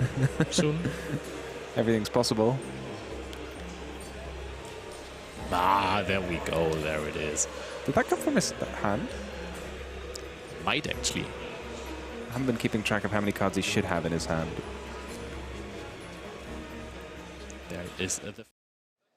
Welcome back. We're back with even more coverage here at the European World Championship Qualifier here in Berlin for 2024. We're already into our top cut. In front of me, I have our 2 duelists for our top 64 feature match. And we're ready to get this underway as we speed towards whoever is going to be crowned the European champion. In front of me, I have Tri Tai and Yanis Rouget, who are ready to take on this top 64 bout. Gentlemen, we are going to do a high roll to see who's going to go first. Who would like to roll first? Okay, Ty's going to roll there, and that's a 10. Yanis is going to roll and gets a 6. Who's going to go first? Ty, you're going to go first?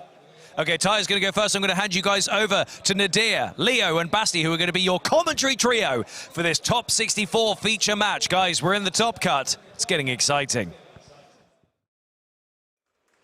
Finally, let's get to the good part of the event. The top card is going to start right now. Top 64. 64 duelists have advanced to the knockout stages of this very tournament. 64 duelists still have the dream to go to the World Championships. Only 4 of them are going to go, but they're on their way. First step on the journey taken. Secured the spot in top 64. Some of them went undefeated. Most of them had to take a couple of losses. From here on, no more losses allowed, I would say, because from here on, knockout stages, as we were just mentioning. Yep, single elimination time. The dream is alive. Our players are ready, and we are about to get this underway. Top 64, Berlin, Germany, European Championship 2024. It's time to duel.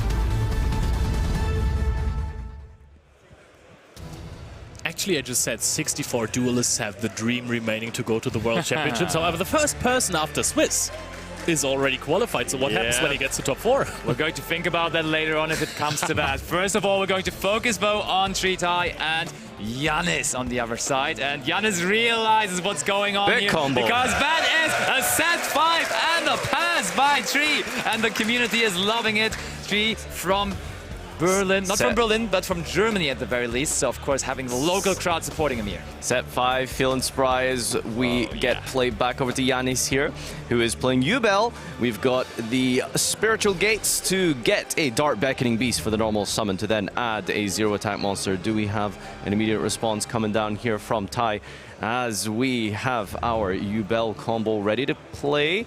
And did we draw any continuous trap cards? How will we be disrupting this? The Ubel deck a little less resilient compared to Snake Eye.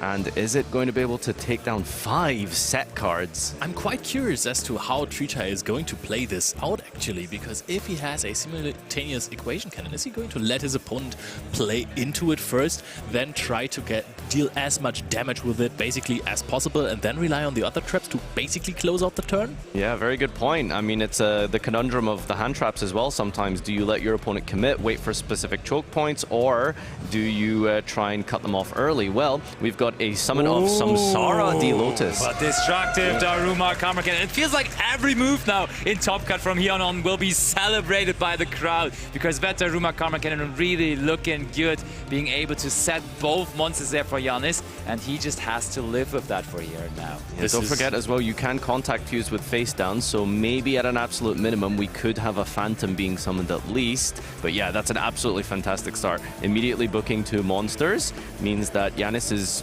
basically going to have to have drawn Throne or Pain. Oh, but he's passing it over. That was enough. And now in the end phase, we can go Welcome Labyrinth. Blossom. But Solemn Strike to protect the Welcome Labyrinth, and it will resolve. So Tritai not only preventing the entire turn from Yannis, but also getting into his own engine now. Oh, that's a lady we've got. So that means we have another trap card for Big Welcome, most likely. That is so good. Chaining the lady to it, actually getting access to the Big Welcome as well. Now we can build up resources again. I was just going to say, we invested 3 trap cards. We only have 1 monster. Can we stop another turn after that? But now that we have both the welcomes in play, we're going to be able to establish our own field again. I will say that once Labyrinth gets rolling like this, after you pass and you can't push through that 5 back row, they accumulate advantage so much here.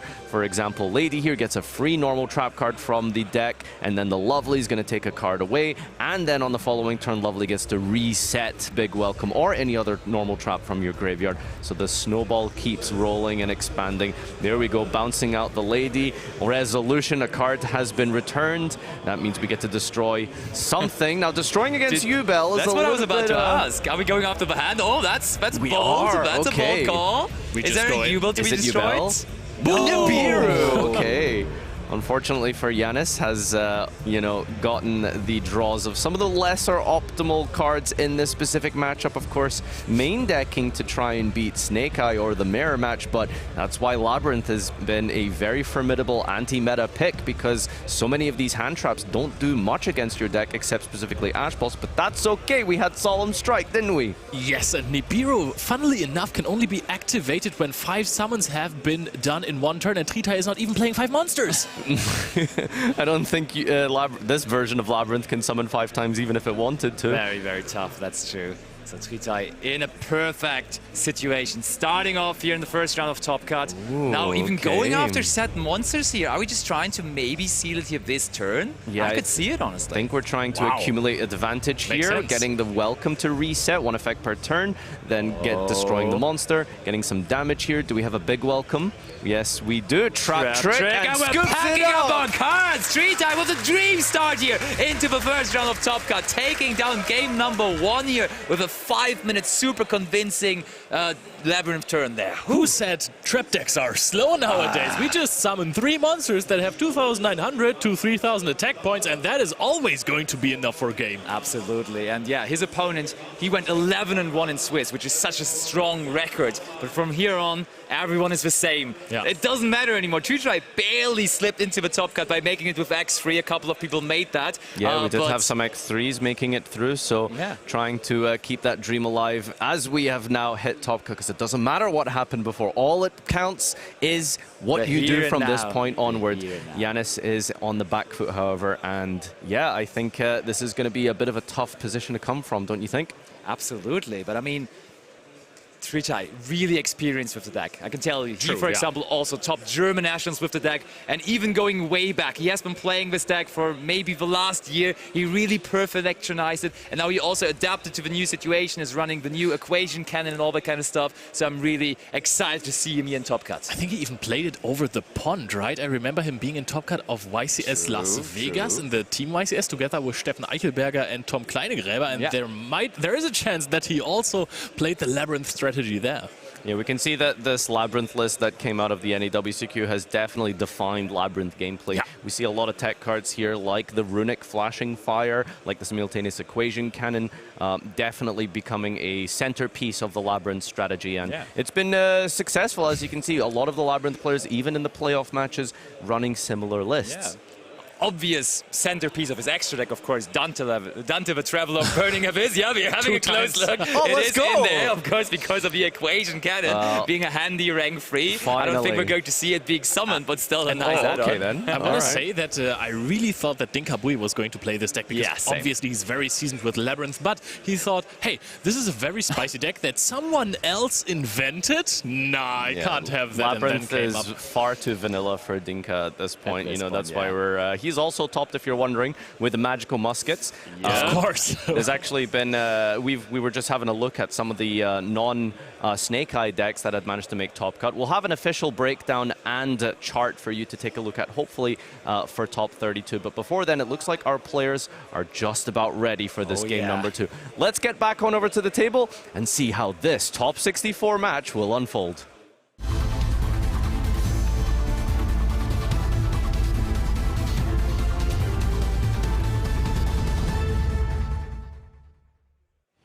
We're seeing all of those really quick duels now, one after another. The last round of Swiss was also really quick, finished after basically 25 minutes, I think. And now this first game plus siding didn't even take 7 minutes.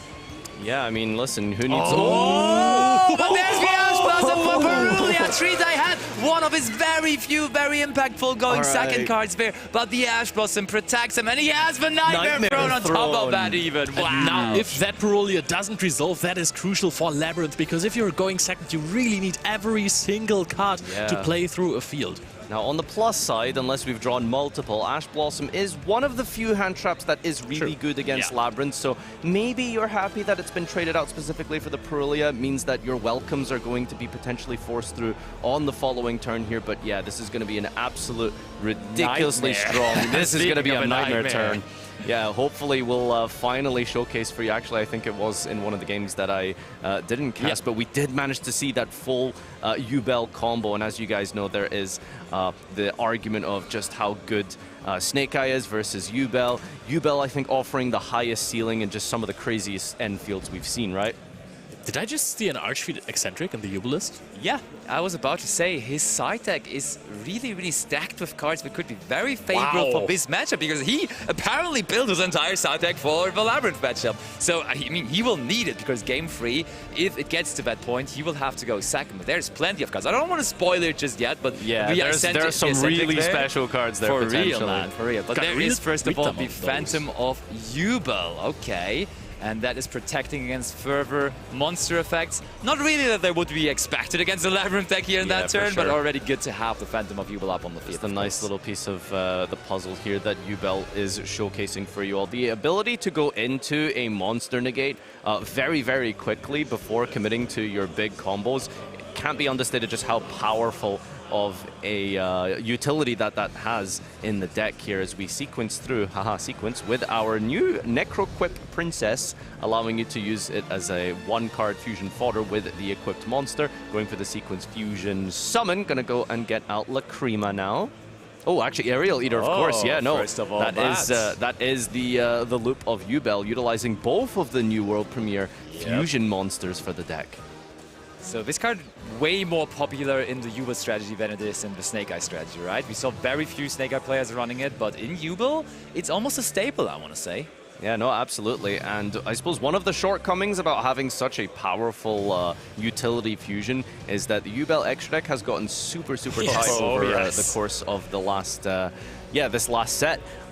Still making room for Almirage, which is surprising. You know, there's just a lot of tools here that sometimes you can be missing, but he's actually found space for Muckraker as well. Sometimes that's one of the cards that has to go to make way for this huge Fiendsmith extra deck. No Desiree, I suppose, is one of the sacrifices we've made. There's a Desiree in there. Oh, we also have Desiree.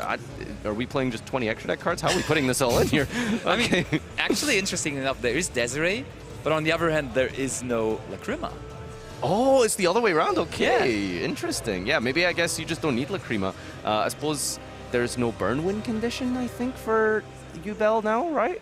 Not really, no. That's true. true. So if you ever end up in a time situation, I'm sure that's a card you would definitely miss here. But yeah, going through our combos here on Yanis' side, completely uninhibited. The Mulch Army, of course, was negated by the Ash Blossom, so no draws. Although sometimes there are some hands in Jubel that don't give your opponent any draws.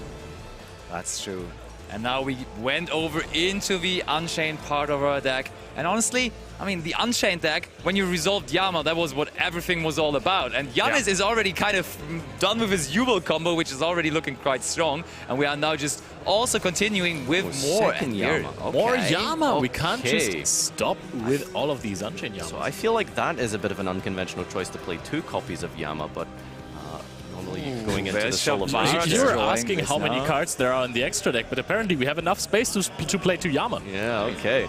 Shavara is down now, which means we are locked into Fiend, so no Apollosa as of just yet, so we're going to have to link him off at some point here before we go for that amazing, ridiculously strong rank 10 monster. The Varadras is absolutely a huge card in this matchup as well, because popping trap cards in the process of negating is super formidable. In this matchup specifically, right? You really want to have Varudras against the Labyrinth deck, being able to negate something and then also destroying a card unresolved, not telegraphing which one you're going to destroy because it doesn't target for that additional effect, and that is actually just so good against the Labyrinth deck. But we aren't even done yet. There's Jubel, there's Spirit of Jubel, both of them ready to be overlaid for Varudras, but still, we're not done just yet. And I really like... Oh, actually, I was just going to say, I really like how people started playing the Chamber of the Unchained to play on a little bit bigger of a combo with the Unchained Soul of Rage and summon it back to, you know, have an Appaloosa maybe an extra. But now we have decided to play the Escape, which is basically just a pop. Yeah, and honestly, even better versus Labyrinth, right? Yeah, I think that works so much better.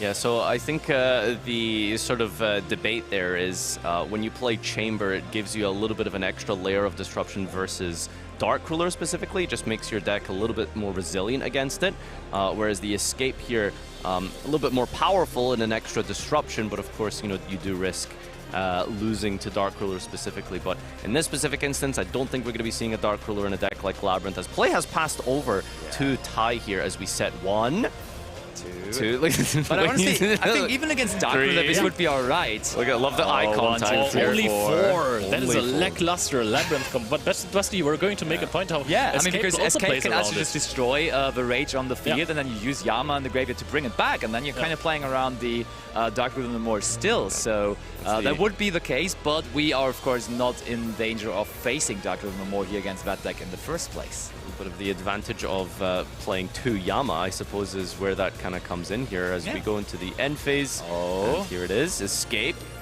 All right, what are we getting? That's the question. 3, okay. It is number 3, and Tritai. Oh, is he going to consider picking up his cards entirely, or is he just going to reveal what that was?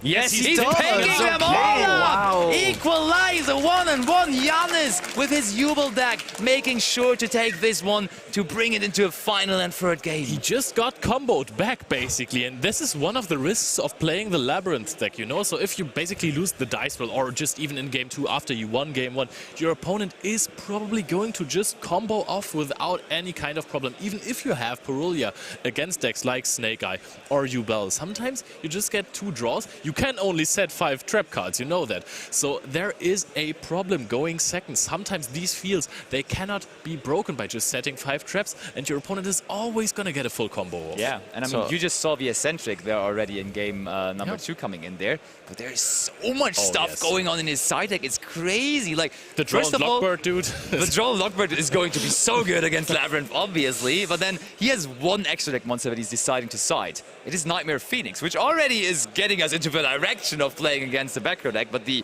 other stuff, the more surprising stuff even, I mean, you can already tell us about it, right? Nadir, what is it? Yeah, so going second here, we've opted to play Psyframe Gear Delta as a negate for trap cards. It's for spell cards. I just looked it Oh, up. is it just Is spell Delta cards? spells? Oh, Epsilon is the trap card one. Okay. So, I mean, okay, we can hit the pot cards, which is all right. Maybe a card of Demise, but I wouldn't say. Yeah, okay. I guess it's specifically for a different type of matchup. But yeah, so setting 5, typically you would think a trap deck isn't so good going second. I think in this specific instance, with the Mulcharmy being negated and on top of that, specifically what must have been one of his best trap cards being hit.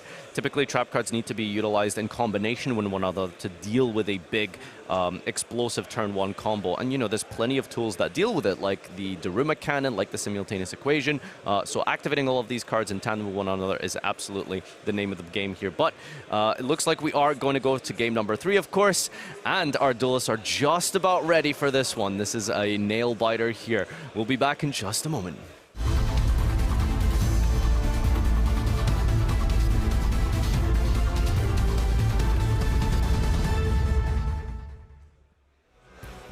I just know that you didn't want to give me this satisfaction of reading out the entire side deck, because there's also Cosmic Cyclone in there. Yes, we tried to prevent it, but yeah, Leo, your favorite card once again. Having another showing, and probably going to have a showing here in his main deck as well, as it's so good against cards like Skill Drain, Rivalry of the Warlords, and so on and so forth. To be honest, I don't see Rivalry.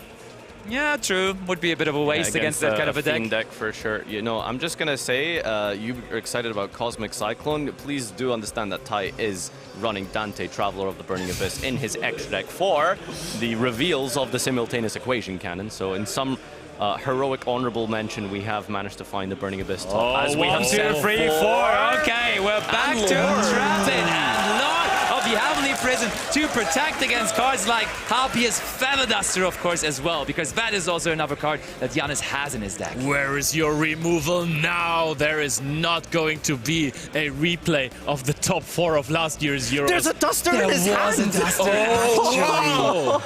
Wow, that is so good. Let's see if he Lord was actually there. forgets that potentially. I don't know. No, there's no way. There's no way. No. There's no. Oh, okay.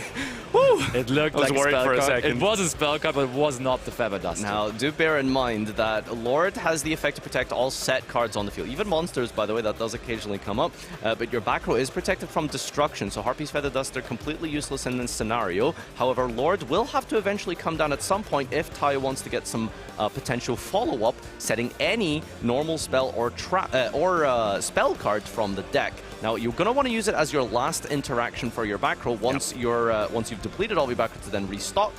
Then maybe the Duster will come up, but first and foremost, we need to try and deal with whatever these 4 are threatening us with here as we begin with Engraver. Another interesting point is maybe that as soon as there is something like a skill drain or one of those continuous trap cards, those would be no longer protected by the Lord as they're not set anymore. And then the Happiest Feather Duster could maybe in between come in to get rid of one or two of those continuous traps. We will see how this turns out. It's a very good point, of course. Continuous traps, very powerful against Yubel, specifically skill drain. But there is potentially an answer for that, so we'll see just exactly what goes on there as we lead with our Fiendsmith combo. Some decks, when you're trying to skill drain them, they still deal a lot of damage, you know, by having these big monsters. For Yubel, that's not really the case. All of them have 0 attack and 0 defense points. They are big in level, and that's about it. So that is, I suppose, one of the weaknesses of Yubel is the inability to play under effect negation. Here's Lurie being discarded from track to then special summon itself to the field. Any response from Tai here? Nod of the head, okay. Oh, he lets him commit into the field, and I, for myself, haven't seen the simultaneous equation cannon activated this weekend. So I'm really, really curious as to if it's going to come down at some point and completely end a turn. I'm hoping for it. I think the thing with simultaneous equation is that sometimes the levels are a little bit awkward. I think sometimes you specifically want to try hit a 7, but when the numbers are too high level with Yubel, or sometimes too low level, it might be that we can't quite get the math for it. So hopefully Tai has done a lot of homework on this specific matchup to see. I can promise you he did. Yeah. We shuffle back the Lurie to bring out Engraver from the graveyard, and we got 2 level 6s on the field. What are we trying to think about doing now? So far, only 3 cards on Janne's side of the field, and this is already a situation where you would say, hey, a mass removal card would be rather strong here. However, we're still waiting to respond to something. A Daruma Karma Cannon could have also been very strong in that scenario. However, no normal summon has been committed so far, and Skill Drain is activated. All right, That is the continuous trap card we were looking at. so we do have a Feather Duster in the hand. Lord will not protect the Skill Drain. We could commit to it now, but I think the most important thing is that Skill Drain kind of has acted like an imperm, if you want to think about it. Oh, okay, we're actually not going to deal with Skill Drain just yet. Skill Drain still holds some value even if it gets removed immediately. It would be a 1-for-1 trade, plus you got the effect of the good old sequence. That's not a great play here, unfortunately. Nightmare Pain only getting to destroy the Dark Beckoning Beast. Unfortunately, nothing like a Spirit of Yubel or an OG Yubel to trigger. So we are going to add Spirit here. Do we have any kind of follow-up from this point onwards? The sequence being negated by Skill Drain is absolutely huge. And what's next? Does Jannes know that the Heavenly only protects the face-down cards, or does he think that he has to play on here? We're going to special summon out the Spirit of Yubel, and I would think that you want to get rid of the Skill Drain before that. Yeah, no, that feels like maybe he has misunderstood how Lord works, because, yeah, you could just put the Duster down and hit that Skill Drain. 2,000 attack points? 2,000 attack points, the biggest monster Yubel can offer, really. I mean, maybe also Jannes just tries to find better value for his Happiest Feather Duster, because at some point, as we said, the Lord may activate its effect, and then it is possible that he gets another turn. Of course, the first game was very, very quick, and Trita could really push in one turn to just end the first game so quickly. But that's not necessarily always the case for the Labyrinth deck. So maybe in the upcoming turn, in the next turn then, he could get more value out of the Feather Duster, maybe destroying 3, 4, 5 cards or something like that. There is a card set already, and I think we're going to attack here for 2,000 damage. Didn't play around Malevolent Disaster. That is the old rule, that everyone is just setting their cards after the battle phase, or perhaps you see, you tried to be really cute there naming that, but it's actually Malevolent Catastrophe. Okay, fair enough. Daruma Karma Cannon is going to set the Phantom of Yubel, making sure it can't negate anything anymore now in the end phase, and Yama is also going to be sent to the graveyard. Resolution, will we use Lord here? Yes. We are indeed going to use Lord on the resolution of the Karma Cannon. Did we use the... this is the end phase, right? Yeah, this is the end phase, okay, indeed. okay. All right, super important here, because that Duster will not be able to be used now, and Lord will be summoned to the field here. 3,000, huge amount of damage here as we set Big Welcome.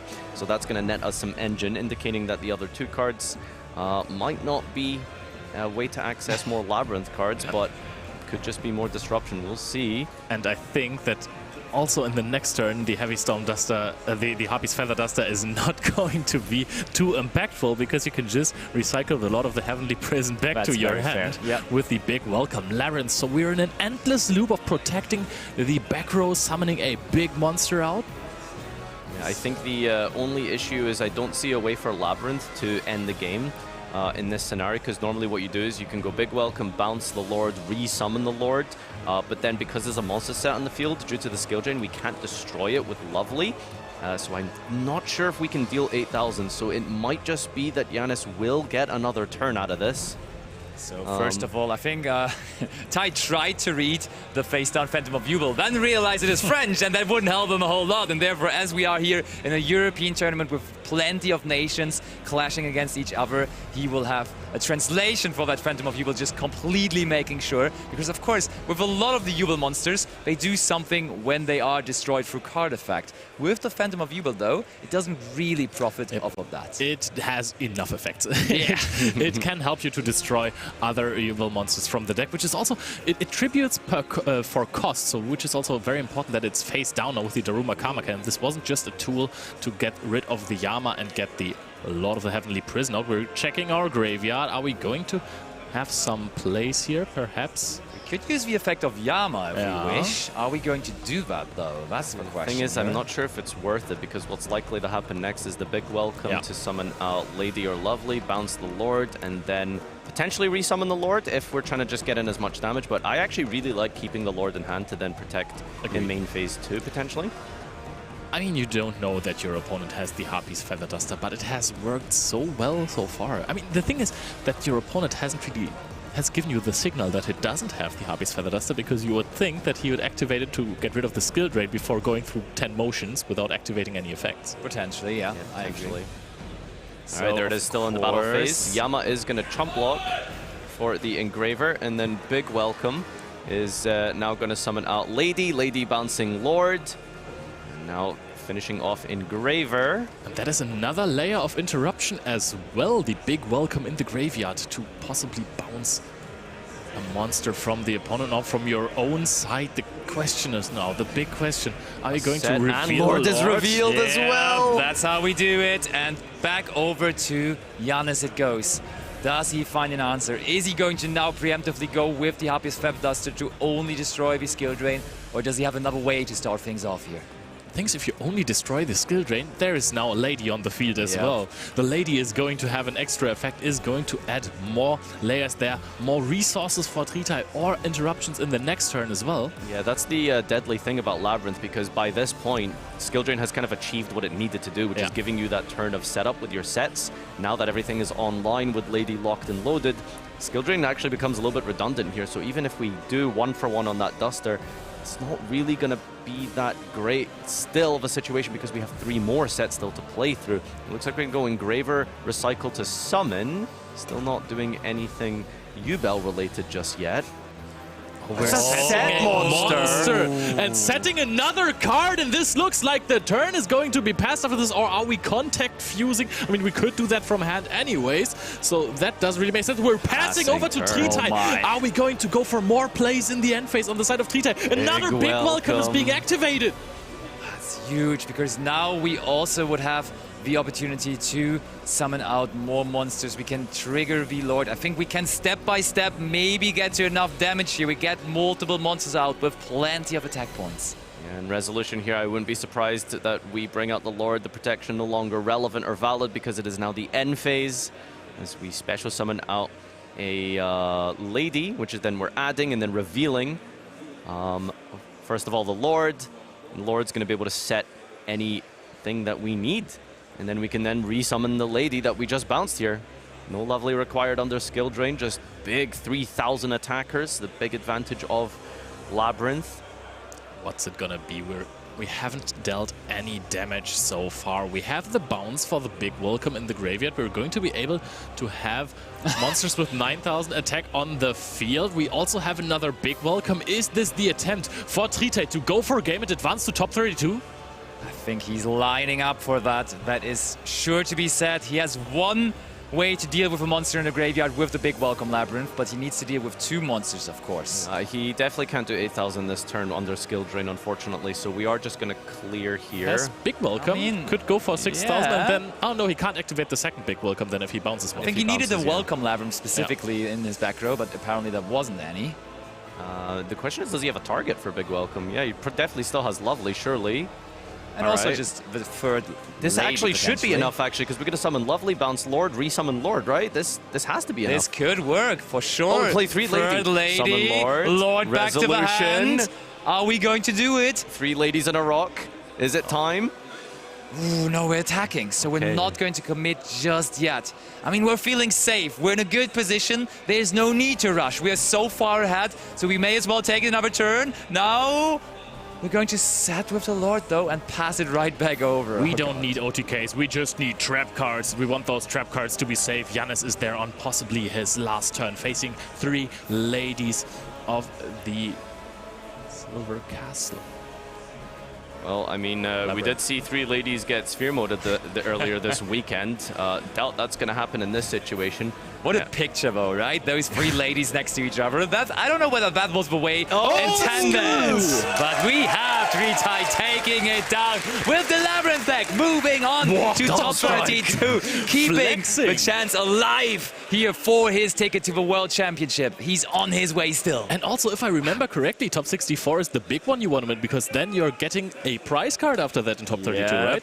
Right, okay, yeah, that's a good point, actually. Hopefully we'll have some graphics to show you for top 32, including the deck breakdown. But yeah, there's some good stuff up for grabs this weekend, of course. We're looking for that World Championship spot, aren't we?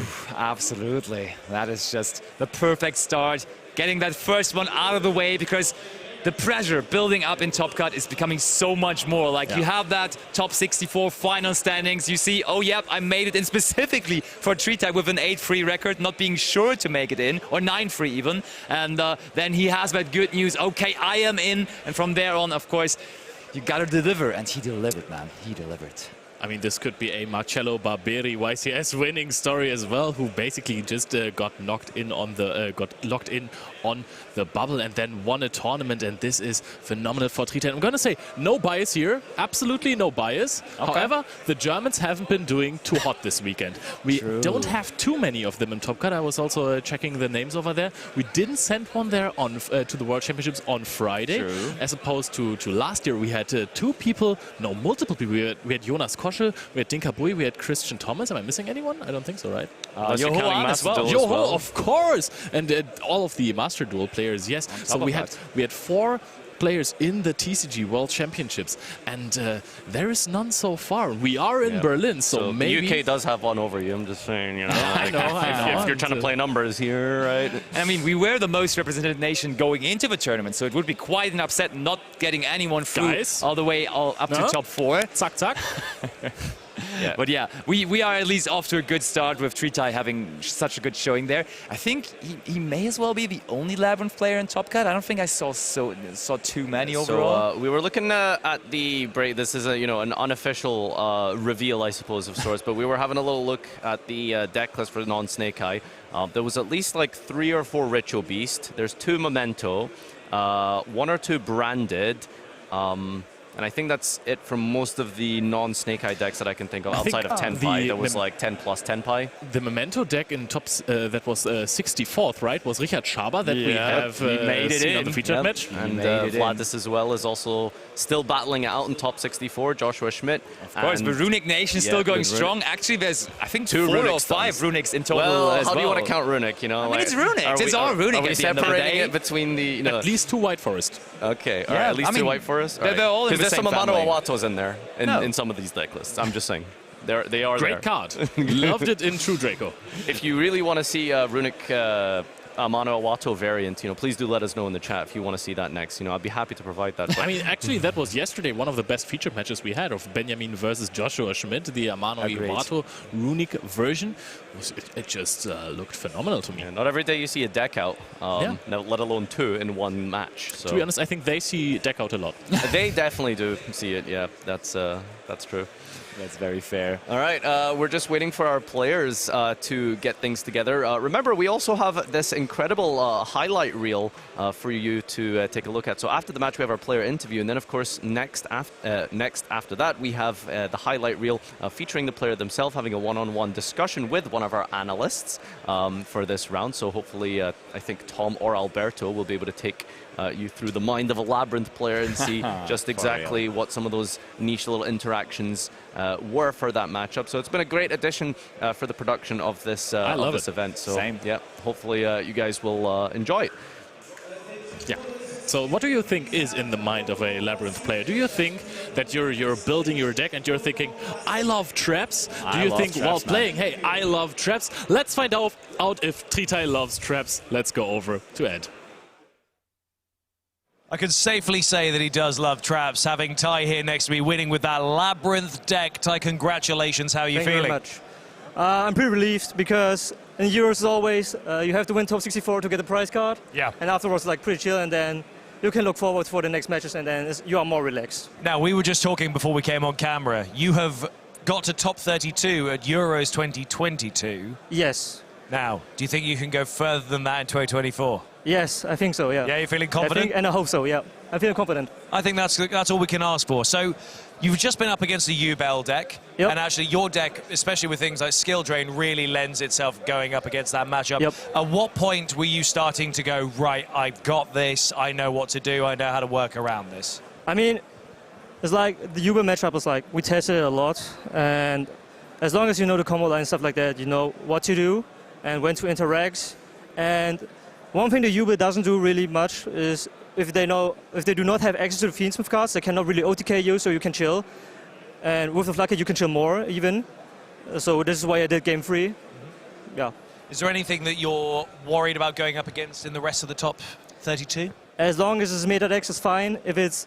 I don't want to play against Joshua decks. No? No, he plays evenly main deck and stuff like that in main deck, so I can... It's a struggle. I mean, it's definitely going to be that last bit of stretch, but you're in the top 32. That's very exciting. Yep. Do you have advice for people at home who want to be just like you, Ty? They want to reach top 32 of their own European Championship one day. How would you advise them to do that? Just play a lot and see your mistakes, if you make mistakes. Yep. Always good advice. Right, I'm going to allow you to go over there and join Tom. Thank you for chatting to me. And these two are going to have a nice little chat about all of the details that have happened over there. But for now, we are going to basically resume what we've been doing for this entire show, which is where we go through and have a little bit of a play-by-play with one of our casters, with the person who you've just seen dueling, so that you can hear from the brain of the duelist themselves exactly what they were thinking in those moments. Tom, over to you. Thanks, Ed. Yeah, so as I said, I'm here with Ty. Ty, congratulations, first of all. Thank you very much. So, 3 games back and forth. You won the first game, so should we have a little look at the first clip we got from the first game? Yep.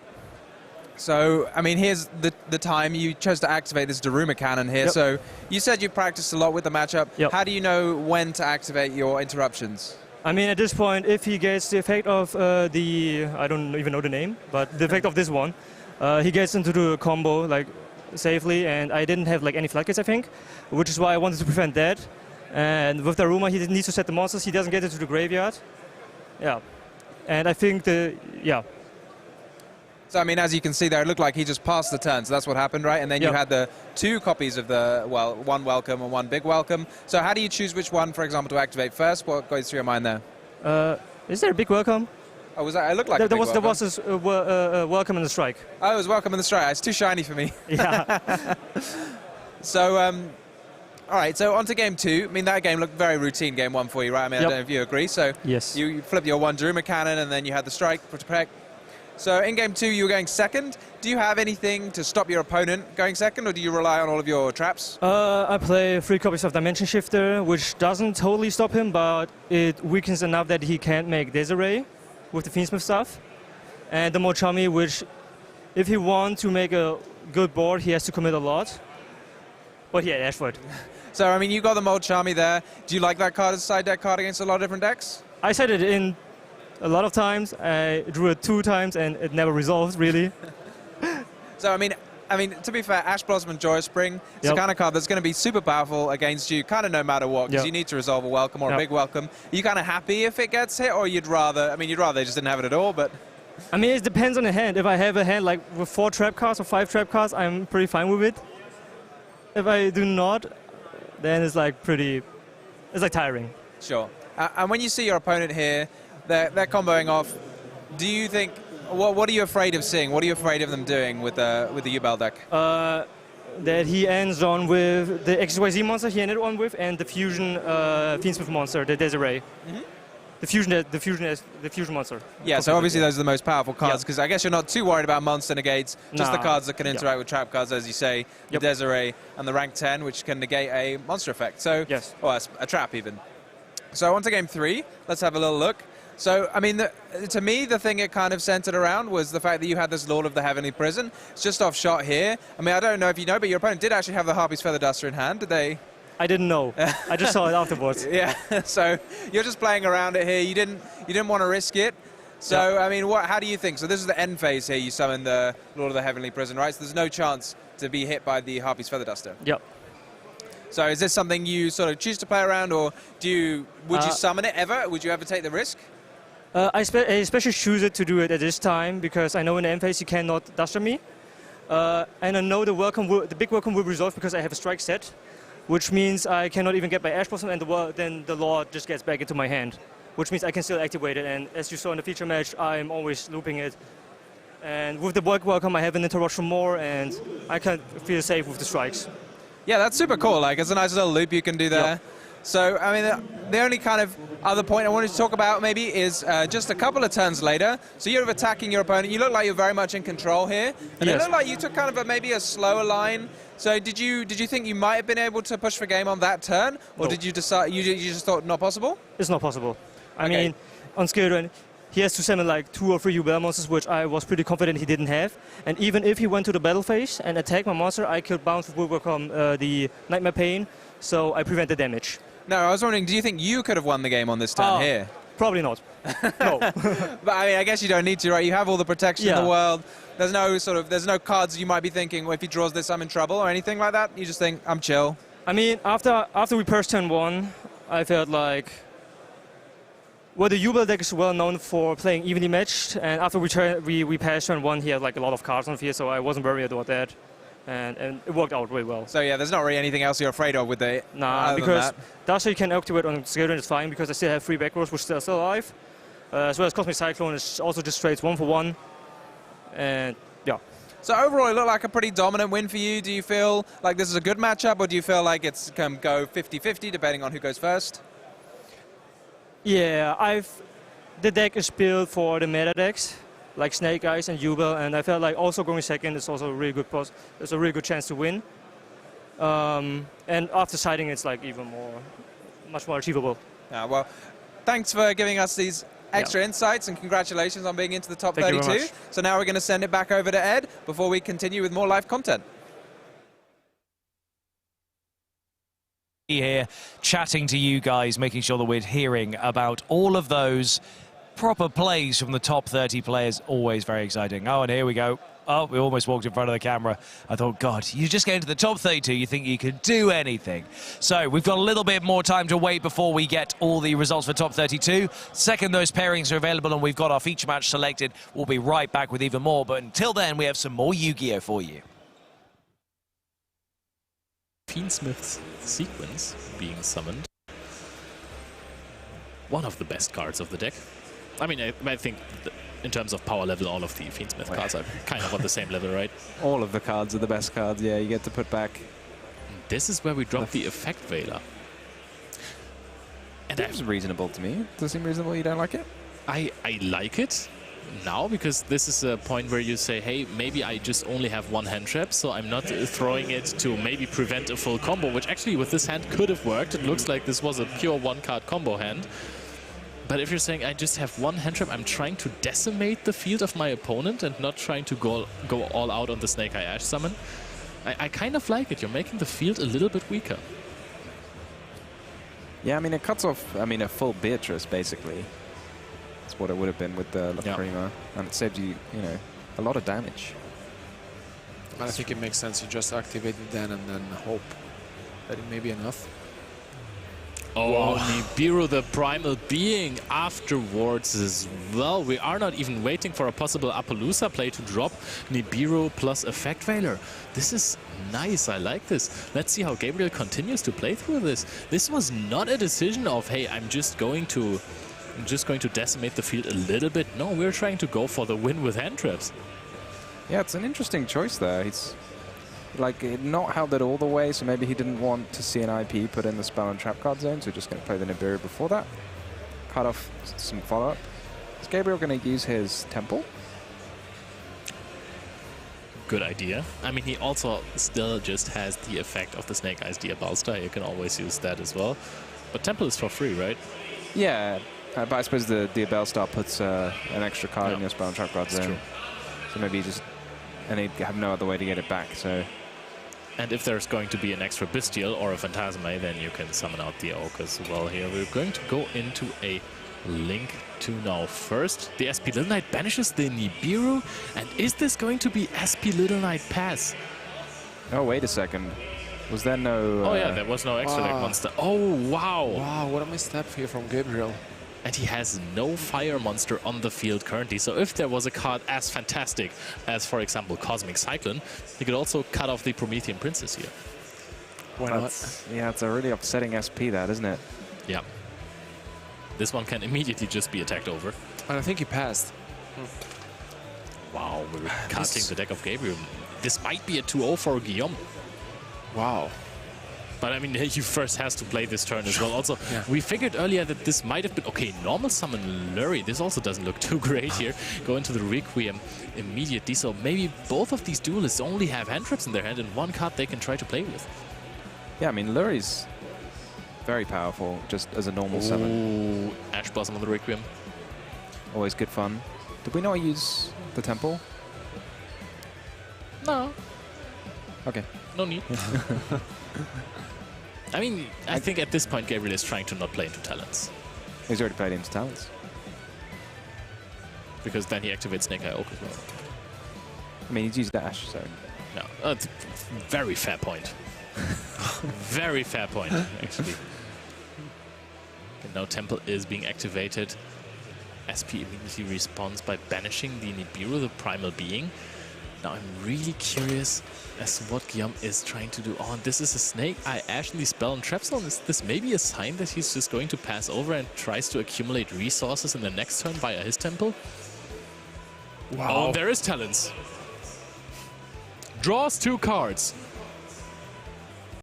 Okay, and now, I mean, he normal summoned the... Wow! He draws into the Wanted. That is an incredible top deck. Now he even has the Snake Eye Ash in this Spell Trap Zone that he can actually just send to the graveyard and go for the Diabellstar. This is huge. The Wanted being drawn. He also get... Oh, no, he gets rid of the Ash. Well, I like it. You want to hang on to it, because if your opponent summons with their Temple, then you can summon with yours. Yeah.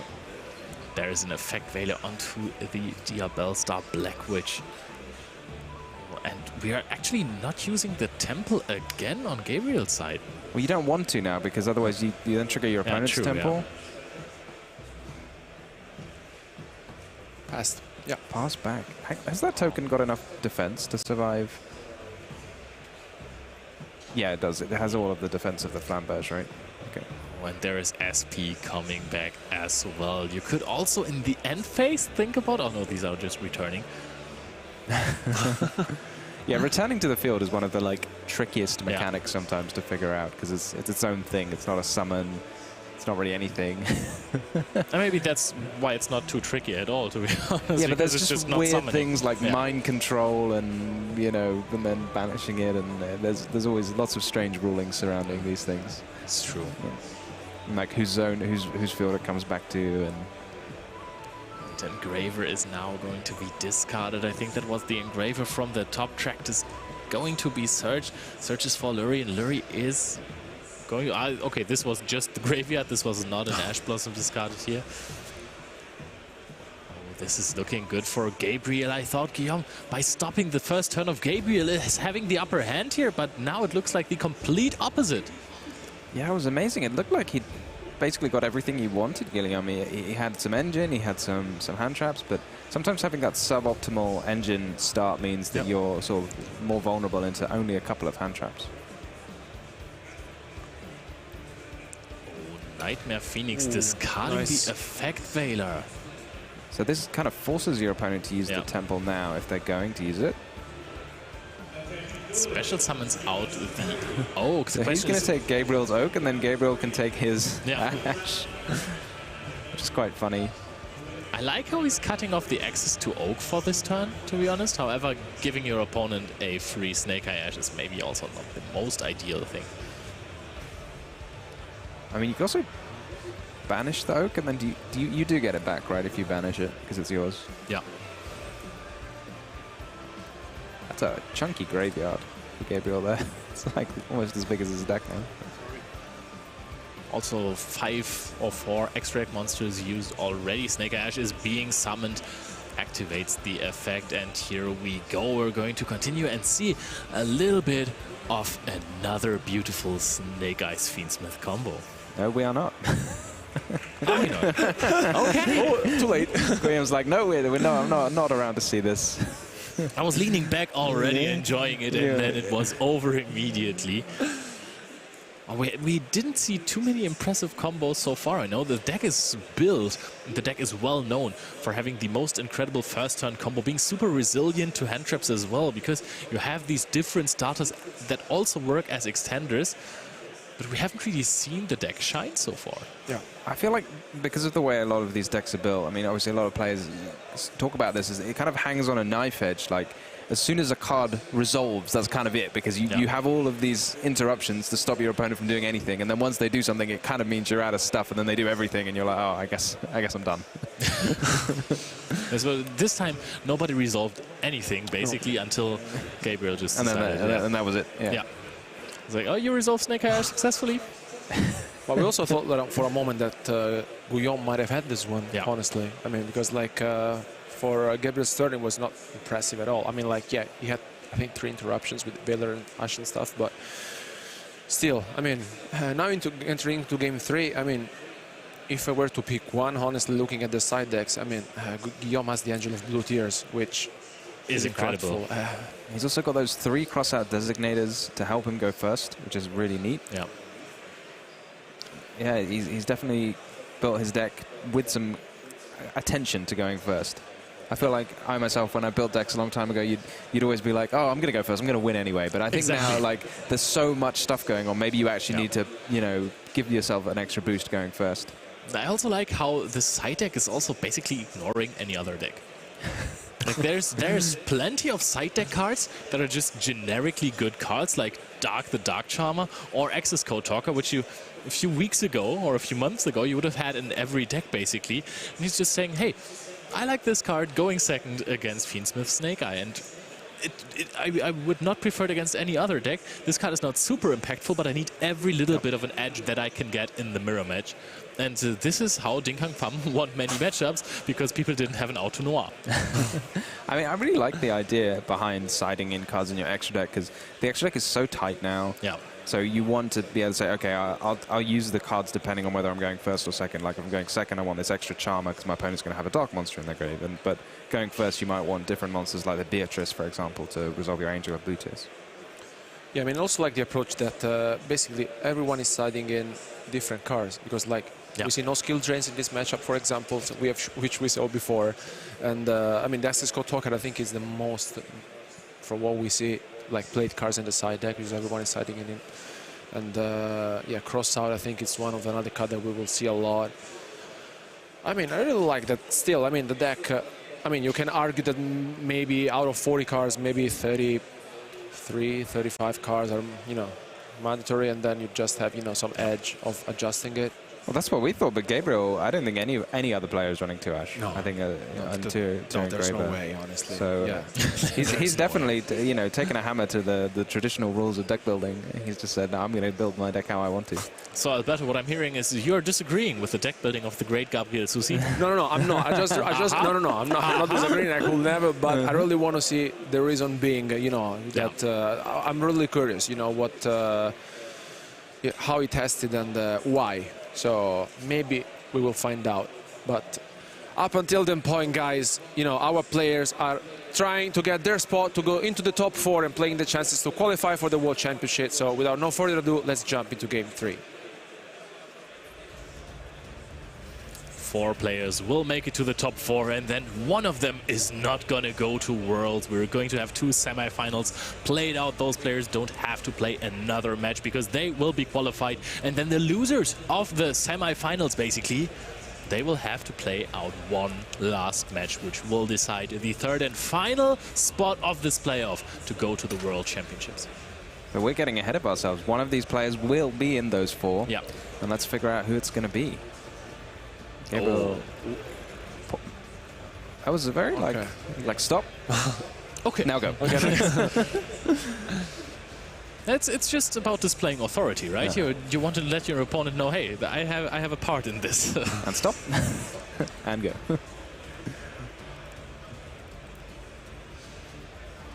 Fiendsmith and Graver now on the field. Requiem equips. Here comes the Necro-Equip Princess. What do you think about this card? It's a level 6. It is a level. I can't argue with that. I mean, it's very neat just to get the Fiendsmith Engraver straight into the graveyard, so you can kind of just do it with one card rather than needing more. Ooh. But it is vulnerable to the Balldrake. That is pretty huge now. So let's see. I also saw an Effect Veiler in the hand of Gabriel, so we are not done with the interruptions yet. However, I was just going to say it's terrifying if your opponent has another Bestial at this point. Yeah, totally. Yeah. And Gabriel is siding in a 3rd. Wow, and there's a triple tactic talents once again. Do you just take your opponent's Balldrake and make a Beatrice? That would be, we're drawing. I think the Beatrice would have been a really cool play. However, it doesn't really accomplish anything. Oh, normal summon, Snake Hayash, Effect Veiler. Can we still play on after that? Because there is no Fire Monster. No, there is the Crossout Designator taking out Effect Veiler from Guillaume's deck. He doesn't want to be stopped here. Yeah, here we go. I can see why I didn't take the Balldrake with the talent. Yeah. Do you get to resolve Necro-Equip Princess to draw a card? I mean, he's not activated the effect, so I guess it's kind of moot, but I thought, does it have to be a dark monster? I think. Yeah. I think so, right? It should work, yeah. It should work, but so maybe he just was too excited in resolving the Crossout Designator. He was like, yep, bang. Most of them have probably never activated the effect, so... it says draw a card on it. It's nothing to sniff at. That is true, that is true. I like when there are like obscure effects to resolve, it's always so much fun when you actually get to resolve them. You're like, yes, I get to draw a card with the Necro-Equip Princess this time. I've been waiting ages to do that. This is what we're playing Yu-Gi-Oh! For. Exactly. There's nothing more fun in Yu-Gi-Oh! Than drawing cards. There's also, I think there's nothing more fun than playing a combo deck and your opponent has committed 2 cards already to stop your combo, and you're already at a point where it's really, really hard to stop you now. So Guillaume is just having the time of his life here. Yeah, I mean, is there anything else for Gabriel at this point? Does he have another Bestial? I'm wondering, if you had another Bestial, would you always start with that instead of the Balldrake? So maybe if you play the Balldrake first, that means you don't. But maybe I'm trying to read too far into just one Balldrake. No, maybe if you have Magnamur, I will do Magnamur for sure, right? I mean, maybe you could argue about the Druid's Room, I guess. No, but like, if you had Magnamur, I think there's like a no-brainer, right? Yeah. Or maybe you just do the Druid's, the Balldrake first as a bluff. I mean, like, I definitely would play another one first. If I had another one, so clearly I don't. Are we going to see Appaloosa for 4 materials? That would be really, really cool. That's on the bingo card. Yep, and we're putting them all together. We haven't used the Flamberge effect yet, and that is a gigantic Appaloosa Bow of the Goddess with 3,200 attack points. There's the Phantasme being activated by Gabriel, but, you know, the Appaloosa is going to negate it. 2,400 attack points. Was that the first? That was the first Link monster as well. That's really brutal. Yeah. So now the Phantasma is just going to sit in hand. And I really like we're just hard summoning IP Masquerena into the monster zone. There is no monster on Gabriel's side that could run over it, so he will have to commit a summon, and then you can trigger the Temple, summon out Oak, and then you have your materials. Wait, had Flamberge not resolved? I'm a bit confused. Well, Oh, actually, Flambridge resolved into two monsters and they became... Oh, they IP. became the... Yeah, okay, I missed that bit. Yeah, that makes sense. Also, one good point is while playing 3 bonfire if you just draw it. Exactly. Sometimes you want to see it, sometimes you don't. You can only use 1 a turn, so, you know, you don't want to draw 2. Makes sense, no? Appaloosa just immediately negating the Snake Eye Ash. We're on 1,600 attack points. And Snake Eye Ash can also tribute the Ball Rake or send to the graveyard to summon out a Flambridge, which would also then probably be negated by Appaloosa. However, did he just pass? Is a pass? Oh, no. Oh, wow, that is a sad pass. There is an Appaloosa with 2 materials on the field. Yeah. Yeah, there's too much stuff maybe for Guillaume. It's going to be really tricky for Gabriel to get back into this. We know one of his cards is Phantasme, and I don't know how many he's got left. So basically, I think he's hoping that Guillaume doesn't really have follow-up here. Oh, or did he pass? I think the motion indicated a pass, but we're crashing into the IP Masquerena here. Maybe it was the battle phase we were talking about. And then pass. Guillaume has a chance now. Yep, Snake Eye Ash is being summoned. That kind of makes the... Welcome back to more of your coverage here at the Yu-Gi-Oh! World Championship Qualifier in Berlin for 2024. I am joined by Baptiste around. Baptiste, are you aware that you are #1 in Swiss? Yeah, I figured that a few minutes ago. Well, with that in mind, we have a tradition here on the show where we present an oversized card to the winner. So Tom, come along, bring his prize.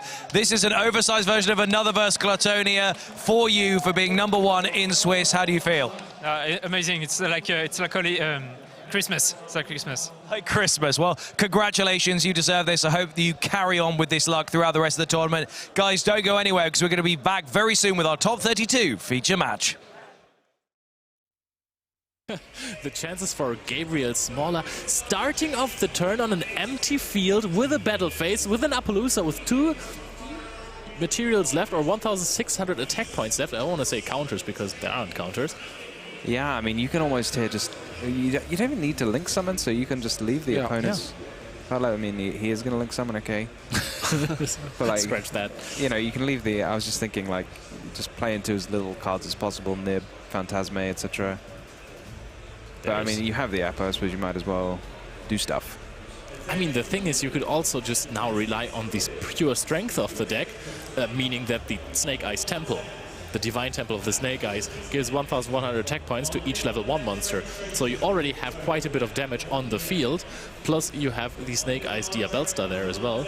So maybe you could even go for a game without triggering a Phantasme. However, Gabriel didn't try to activate it anyways. So maybe Gabriel's just kind of playing his cards close to his chest. I wonder if there's the possibility of a Phantasme and then Apo and then Nibiru chain happening. Yeah. Because normally you'd want to play around like, I mean, something like that, but... Oh, and Guillaume is not falling for that. But this gives the option, because you're drawing 3 cards to find a possible Effect Veiler for the Appaloosa, and then you have Nibiru plus Effect Veiler, which could actually turn this game around for Gabriel if he plays close attention. However, if a Nibiru was to be dropped, there is a Promethean Princess in the graveyard for further interaction. You have the Divine Temple of the Snake Eye, you have the Snake Eye Oak and the Spell Trapstone. Even with Nibiru Veiler, this would be far from over. Yeah, there's still so much gas for Guillaume there. It feels like it's going to be a tricky time for Gabriel no matter what interruptions he draws.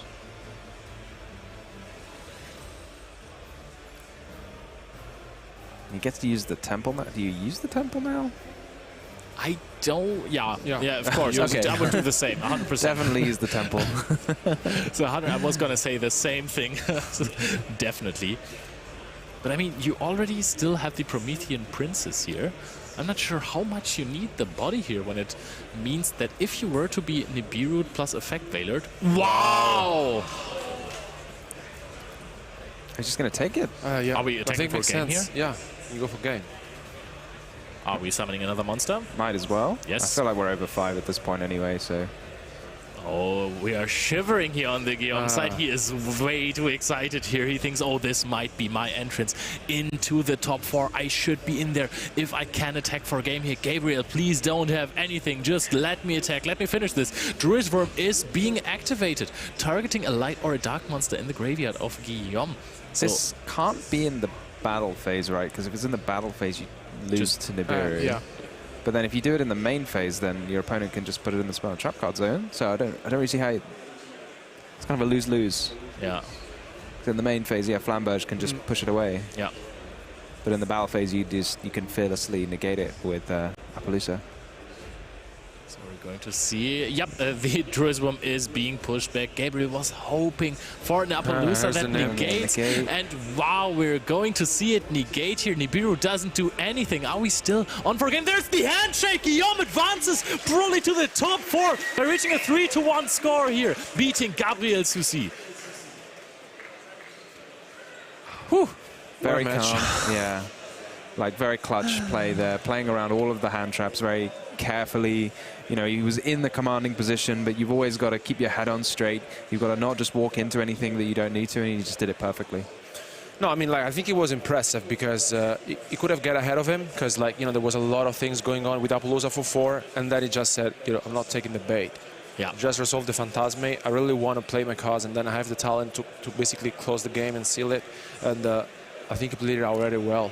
It was fantastic to see how good these two duelists were, because he was just keep on throwing out the baits. Gabriel was baiting with the Druid Worm, with the Phantasma, hoping, hey, can you Appaloosa this? And Guillaume just said, hey, I know that you're trying to Nibiru me here. I don't care for those monsters. I have no problem with them being there. It was absolutely phenomenal by both of these duelists, and I like that a lot. I was saying probably advance to the top 4 because also top 16 with a top 4 is not something we're playing every day. So we don't know if every X1 is going to be entering the top cut, but it looks really good if you have just won the last round here. So thumbs are pressed for Guillaume, and we are going to go back to the live coverage of the European Championships 2024 here in Berlin right now.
Welcome back to your coverage here at the European WCQ in Berlin. So, we're into our top 32 feature match. And in front of me, I have Christos Marikis and Aslan Tiemann, who are ready to go. But they've already done the high roll at their table when they were selected by the judges. And Tio has chosen to go first. That's right. So, Tio is going to go first. So, with that in mind, I'm going to hand you guys over to your wonderful commentary trio. We've got Tom, we've got Alberto, and we've got Nadir, who are going to take you through this top 32 feature match. Gentlemen, take it away.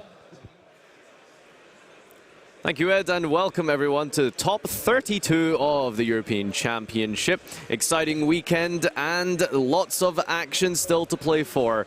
There is so much going on here, and I can't wait to get into the analysis, but hi guys, how are you doing? I'm doing great. I mean, I'm enjoying it. It's always fun to get into the deeper rounds, see all of the best players from the weekend. I mean, we got a little treat because on Friday we already get to see some of the best players from the whole year, but now we're seeing the best decks from the weekend. Who's done the best? What do you reckon, Alberto? Yeah, I mean, I was having a look at the top 64 matches before having a look around the venue, and the potential was, palpable, honestly, and it was unbelievable, especially because, we have a lot of players and a lot of big names.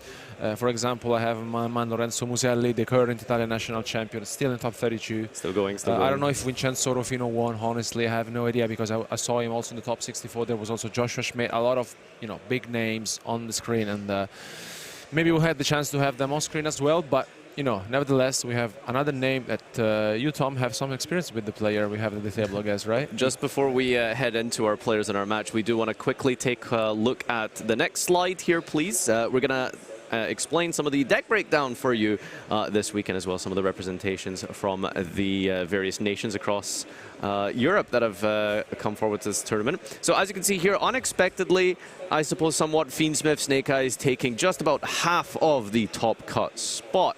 Any real surprises there? No, I mean, that's a good conversion rate. So it's gone up from, 24% to start. So I guess maybe some people who have kept better track of these things can go and check how decks normally do, meta decks, whether they, how they start versus how they finish. But that to me looks pretty good. From a quarter of the field to half of the top card seems well, if you're wondering about the conversion rate, Tenpai specifically, I think almost always is an entry at around about 15% of the metagame. And then likewise, again, very similar to North American WCQ with about 14-15% conversion rate. So I expect that that'll be a plus or minus 1 for the amount of top cut spots that they've taken. But we also still saw a couple of strange choices there, a little bit unexpected. Neutral Beasts as well, still going strong. Yeah. Yubel had quite a climb, I thought. I mean, what did it start at? I think Yubel, second most spot represented, alongside Tenpai, maybe third, very close to one another, but yeah, as you saw, not as dominant as people would think, right?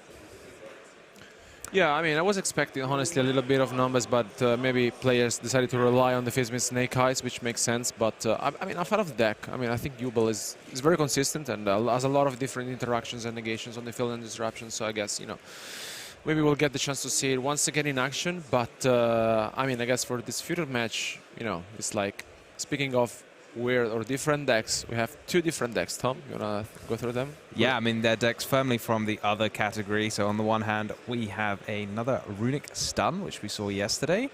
And is that your favorite, Nadir, Runic Stun? Can't wait to see this in action versus Christos Marikis, who is somewhat of a name in the circuit, especially among the Greek duelists, running Rescue Ace. And I think they are just about ready to start this round. So without further ado, let's head on over to the table as our duelists are really excited to get this top 32 match underway.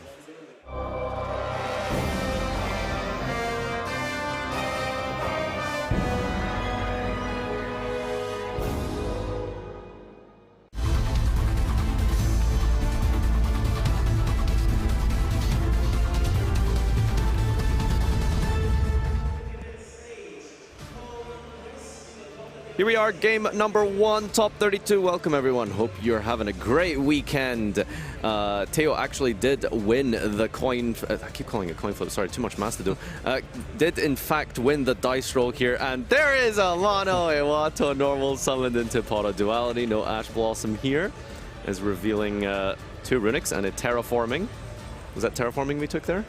Yeah, it seems so weird using Terraforming to search for Runic Fountain. He's like, doesn't he know? Does he know? Doesn't he know that you can just search him with any Runic spell? But I guess it's very important to get to it, and it's ideal to get to it without having to use any monster effects that can be interrupted. Yeah, it's pretty decent to hard draw, just because it means that you don't need to necessarily deal with any potential hand traps from your opponent, which is, you know, as we've seen, just so popular this format. Obviously, we've drawn in Amano Awato, so it's irrelevant, but yeah, getting the fountain is extremely important.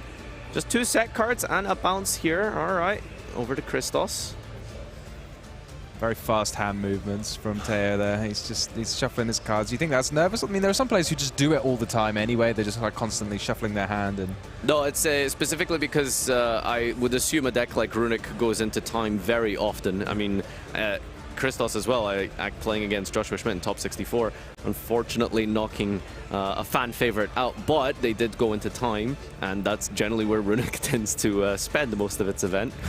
So, you know, even from the very start of the match, you've got to start playing quickly, right? Because sometimes players speed up as the game goes on naturally, but you do need to try and remember that, you know, it's a long duel, 3 games to play potentially, and sometimes people need to keep that in mind, right? Yeah, I mean, it's a classic thing people do, isn't it? When you've got 40 minutes left, it's all the time in the world. You can take your time and go slow, but the time at 40 minutes, you know, it's the same time as 5 minutes, so if you can get through earlier, you're doing a good job. Oh, Ghost Ogre on the Runic Fountain. Do we have a way to summon Hugin here? We do not. How unfortunate. Okay. Resolution we got goes in match, though. That's actually really strong in this specific scenario. Normally, goes in match doesn't do anything against this deck, right? Wow, I think if you saw his other face down card, there's a bit of a what's that? A floodgate combo. Oh, what else is it? I think it was that there can be only one as well. Ooh. So not as fun as Rivalry plus there can be only one, but still a pretty good combination of cards. But having said that, where's the engine coming from? Ooh, and he drew part of this eye. Huh. Yeah, that's where the engine's coming from. I love Christos, like, oh, he doesn't actually get to banish anything, does he? I was going to say, like, against Runic Stun, do you even, like, bother? I mean, getting rid of the Hugins is quite significant, I think, right? Yeah, I suppose if you could knock your opponent down, it was plausible they might use a couple in a game. It's a Smiting Storm and a Synchro Zone. Well, there we go. Like, that Synchro Zone is super relevant, right? Yeah, I know you can't attack with non-synchros. You can't activate effects either, or no, is it just the attack? Just attacks, yeah. okay. It's got a lot of text on it, Synchro Zone, but it's, you know, for players at home, it's very reminiscent of Gravity Bind or Messenger of Peace. It's kind of an updated version of that. It's just that first line that says monsters which aren't synchros can't attack, and that's pretty helpful here, to be honest. Like, that's just kind of it, you know, like your opponent can't summon any more monsters. Christos is just going to be stuck with this. Yeah, because that's the thing, unicorn. right? Normally the weakness of, you know, these stun decks is that they can stop you from playing, but sometimes just sticking a big monster on the field and just poking every turn, that's actually a bit of a problem occasionally, but, you know, Synchro Zone is able to stop that. Ooh, double unicorn. Okay, we are just playing Cash Tier, it looks like. Is there a warrior of a Draco Sack? I don't think it's in his extra deck. Maybe the battle phase has already gone into. The Synchro Zone being activated. Wow. I don't know. It's just something I think of when you see 2 level 7s, right? Unfortunately, doesn't play it. There's no universe where you play Draco Sack in this Snake Eye Rescue Ace extra deck, but yeah, that is that could theoretically have been an option. However, we also still have. That's a wow! Look at that. Wow. That's it's almost a bingo. It's like a mantelpiece, you know. How do like you deal with trophy. this? That's the point. How do you, like... I mean, in theory, you could just scoop and go to the next game, because unless you have main deck outs, it feels like you're just kind of slow bleeding, right? There's just no... I can't think of in-engine outs to the situation. But I don't think he has, because basically looking at his main deck, it's like... I mean, in the side deck, he has some options, but, you know, it's... I don't know. I think playing like this is risky, to be fair. Hey, just deck your opponent out. You know, you've already ogred the one Runic Fountain. Maybe the other one got banished. That is true. Pot of Desires can sometimes be a bit of a double-edged sword. Runic Fountain semi-limited as well. So there's no third one available. I mean, I suppose you can always pick one. Love the way he's just like flicking his card. He's very well practiced. He's just like fidget spinning. You got to think of some things to do when you're playing Runic, right? Looks like we've just got a set monster here, and passing on over to Teo, who is, yeah, basically just trying to find the Runic portion of his deck now. This is like a build your own Mystic Mine, isn't it? It really is, right? You know? It's like you can't attack and you can't summon any monsters. I suppose you need to stop your opponent from using monster In order effects. to mimic a fraction of the power of Mystic Mine, we have to combine 3 continuous trap cards to get just 1 Mystic Mine. Well, the good thing about not having a Mystic Mine is that you can leave your field zone open for a Runic Fountain. And he drew a Runic True, Tip, true. but let's see if he has something to activate. Yeah, he does. Fighting Storm. Does Amano Wato affect both players? Yes, it does. Okay. You know another sneaky card that Christos has got? I mean, it's not that sneaky. It's face up on the field, but Kashtira Birth. It's definitely something you have to worry about because it can banish your Runic spells from the graveyard. That is actually super true. Yeah, very relevant. Birth just has the secret effect, as I like to call it. Everyone knows that it reborns. Everyone knows that you get an extra, not extra, but a tributeless summon. But when you activate a spell card, and there it is, 3 Runics being banished face down from the Birth, and that's going to be available almost every turn. Yeah, it's going to make a serious difference to how much Aslan can grind. So, yeah, I'm interested to see if it can be enough for Christos to win the game. The thing is that Theo has very few cards left in the deck as well because of the Pot of Desires. So it's I don't know, honestly. It's like, because A race to deck out, you think? no, I don't think exactly. That's what I was thinking, because Christos honestly doesn't seem as if, you know, it can come back into this. It's like, I mean, how many times are you going to get to resolve that Birth before a Runic Destruction gets picked up? exactly. Does he play Golden Droplet? I know that's almost always like a win condition of Runic, is to just deck your opponent out, and Golden Droplet sometimes contributes to that. No? Yeah, you don't have enough space for that. It's not a continuous trap card. There is one. Oh, there's one. Droplet. Okay, cool. Yeah, that's usually how you race towards getting your opponent decked out. I think it banishes 5 and makes them draw 1, so you just like delete 6 cards from the deck. It's pretty strong. Also got 2 set cards here from Christos. I wonder if we're gonna play a little bit of some flip effects here. Very unlikely, but I just don't know what you do in this situation. I'm really curious, like genuinely thinking about it. Like long term, what is the game plan? Just relying on Birth maybe to like cancel out the Runic Fountain draws and Teo decks out first? You just wait? Yeah. Well, do we play 3 Unicorn, do you think? There is a target here for Wraiths off. Let's see. It's a Fenrir, all right.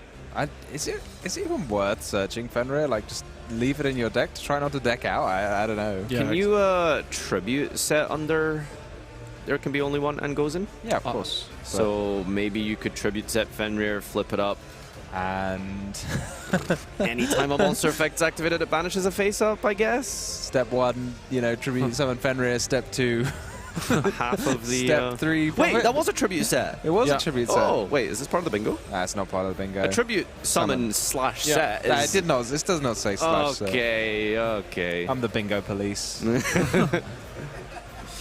that a flashing fire we've got here? Yeah, indeed it is. We are going to destroy the Unicorn and then banish 2 cards off the top of the deck here. So here we play a game of turn player priority. So when it's Christos' turn, if he has a trigger effect he wants to use, it has to go as Chainlink 1, and then the Runic Fountain goes Chainlink 2. So there's not really any point in using the Kashtira Birth. Not that you can even use the Kashtira Birth, to be honest. You don't have any Kashtira monsters. I was going to say, so I'm just talking complete nonsense. But it is an important... I mean, it's kind of an interaction that's from a year ago now, so it's not super important, but it was, back in the day, quite relevant. So what's the Runics. deal with this thing? Because I've seen a lot of Runics done playing a new sort of upgrade of Card Trader. This is Card Scanner. You can declare a card type, monster, spell, or trap, and then both players reveal the bottom card of their decks. And if it was the declared type, they both add it to their hand. Otherwise, they place it on top of their deck. That's like the main effect, I suppose. The second portion is if this is face up, spell and trap is destroyed by your opponent's card effect, you can make an opponent place 1 card from their hand on the bottom. So essentially, it's a faster way to deck your opponent out, while also, as Fountain is utilized, it puts Runics to the bottom of the deck. Normally when people put cards to the bottom of the deck, they don't care about the order, like with Prosperity. But in this specific case, you can just, you know, put back tip and then add it back, so... Yeah, I think that's the idea. You just keep putting the tip on the bottom of the deck, and then you just draw it again every turn, which is absolutely crazy, because tip is absolutely crazy. Yeah, searching any Runic spell is powerful.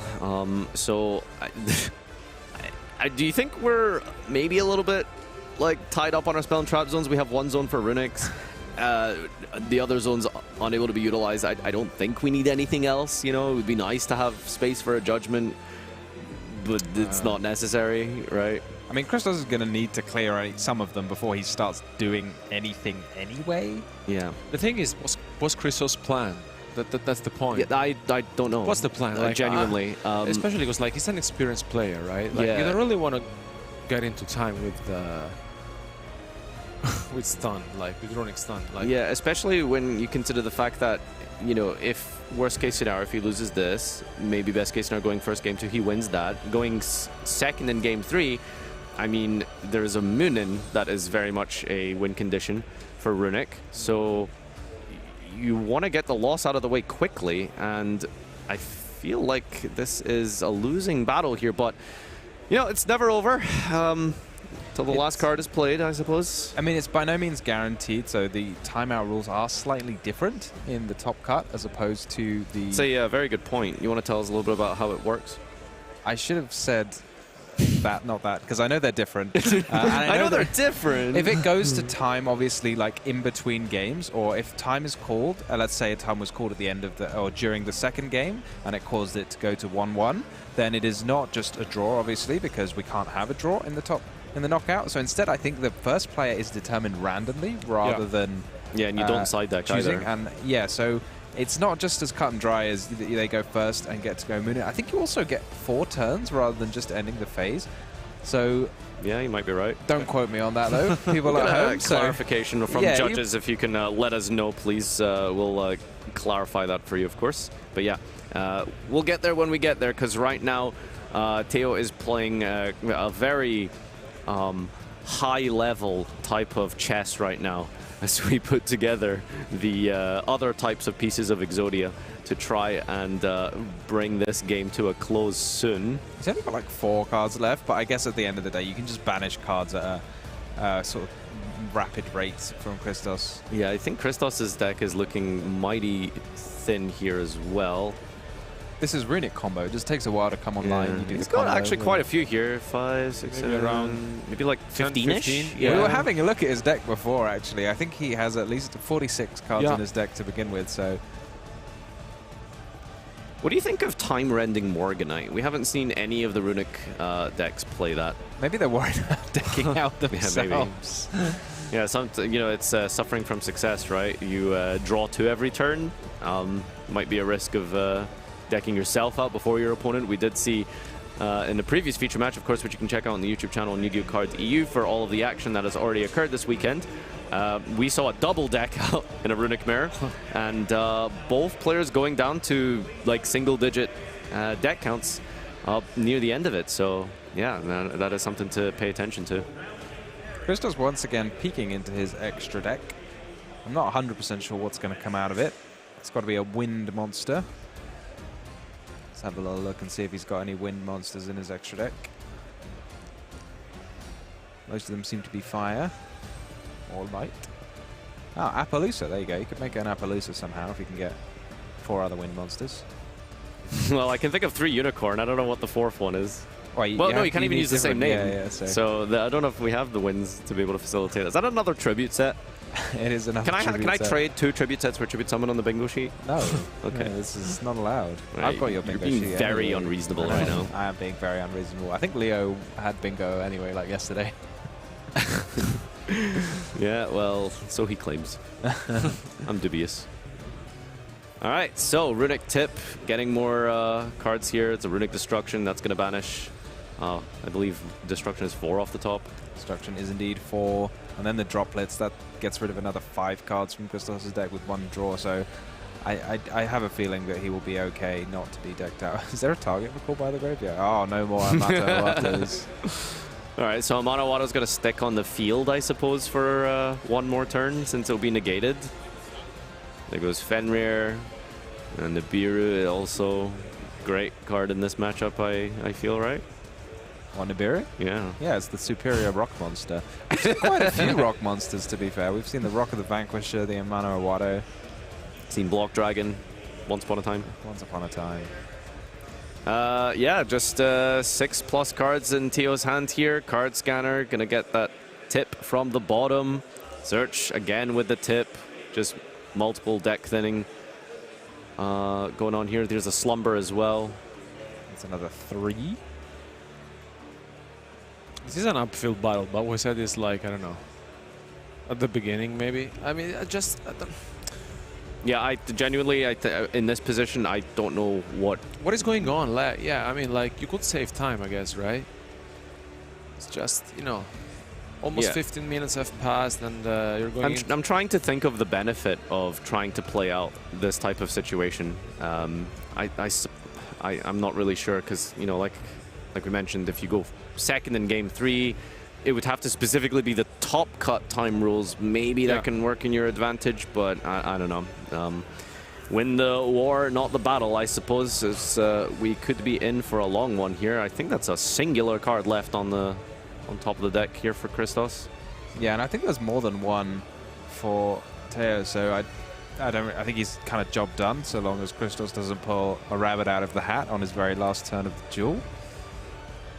Rescue 8's HQ is gone as well, so you can't do any sneaky recycling of Rescue Ace cards back into your deck.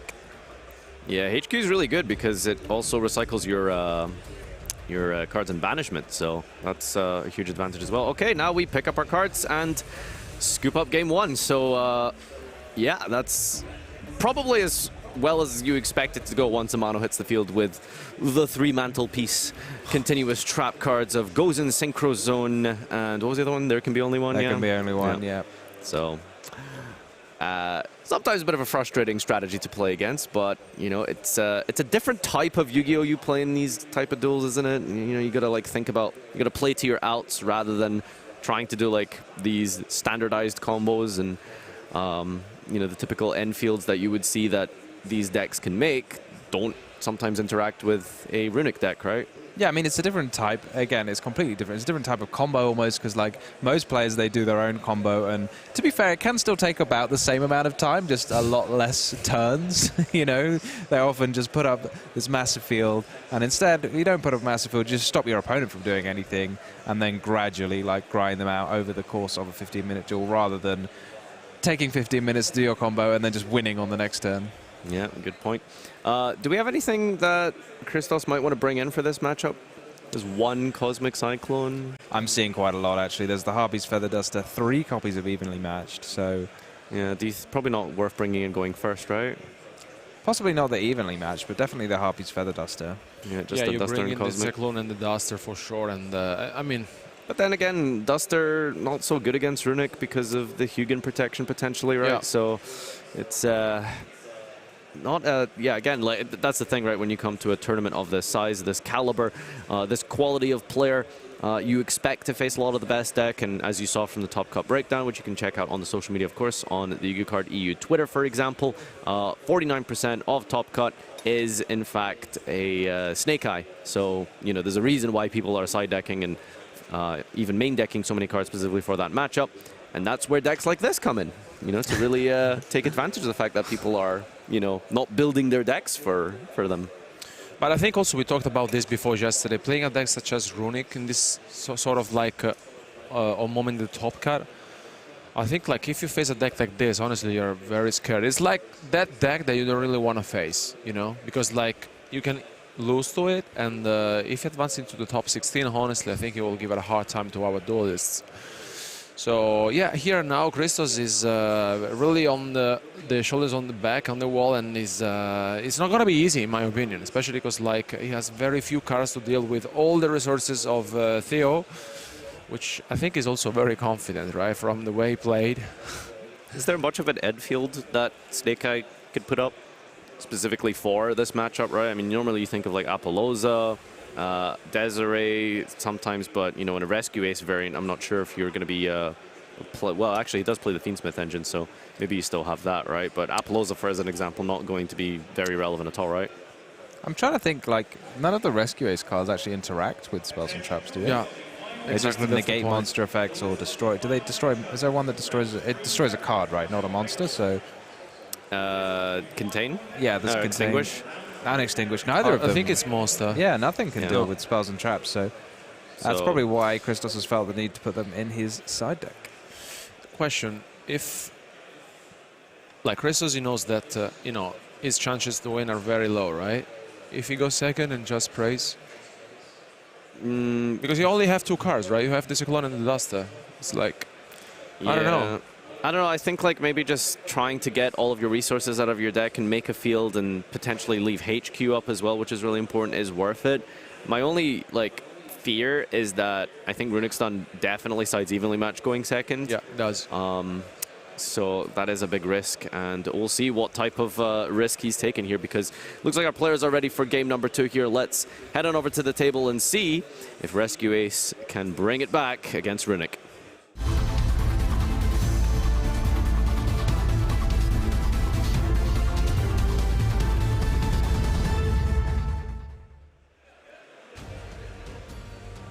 Here we go. Christos hopefully going to have a slightly more interesting first turn than Teo did last time. But, I mean, it depends what kind of play you enjoy. Guys, Christos... he did go just go second. second. Okay. And as you can see here, it's, I mean, kind of working out. It looks like Teo has a evenly matched in his hand, so that's going to be completely useless in this matchup, since we're most likely going to be setting up all of our continuous trap cards as quickly as possible. So well, it's interesting. He drew the evenly matched, and he played one day apiece. So could you almost just say, like, back to you? You know, you said I could go first. That is but actually like, true. Yeah. Why not just let your opponent go first? It's it is a bold move, but he looks like it looks like he's committing to the play to the field here. So yeah, 2 options. You could one day of peace and then just pass, because you're going to survive. One day of peace makes it so that neither player takes any damage, and then Christos commits to the field, you activate evenly match, and then use your runics. But there has to be something said about just the safety that is offered to you with being able to draw more cards with Fountain and set up that synchro zone in our hand, and potentially try and draw into something like Goes in Rivalry, or There Can Be Only One. I mean, how much do you like need? Do you expect the evenly matched not to resolve? Like, if you're, I mean, maybe Christos wouldn't have an answer to it, so just maybe it was specifically Desiree is the only way to negate it, right? Yeah. I don't know, it's interesting to think about. One day of pieces again. Like, the Runic deck makes you think a lot more about just passing than every other deck in the game, because they don't have a battle phase, and there's the one day of peace. You know, it's a much more viable thing to do. It's evenly matched. It's kind of like meh Yeah, for an evenly match, isn't it? Not great, because as long as we have runics, and we have plenty of them in our hands here, as long as Fountain stays up, that's what matters. Yeah, it just kind of cleared the synchro zone. And a little bit the Hugin. It's not super important, though. Well, we should be able to perform a type of combo here, as we have Wanted for a Diabell Star versus just a singular Fountain. Are enough runics going to be able to stop this? Well, I guess we'll see. Fountain can always draw you into more runics. Pass. Oh, wow. Wanted pass? So Crystal's really not putting that much stock in, you know, trying to set up an imposing field, instead just choosing to try and deal damage. Back. Wow, yeah, he drew into another evenly matched and just sat it and passed. Okay.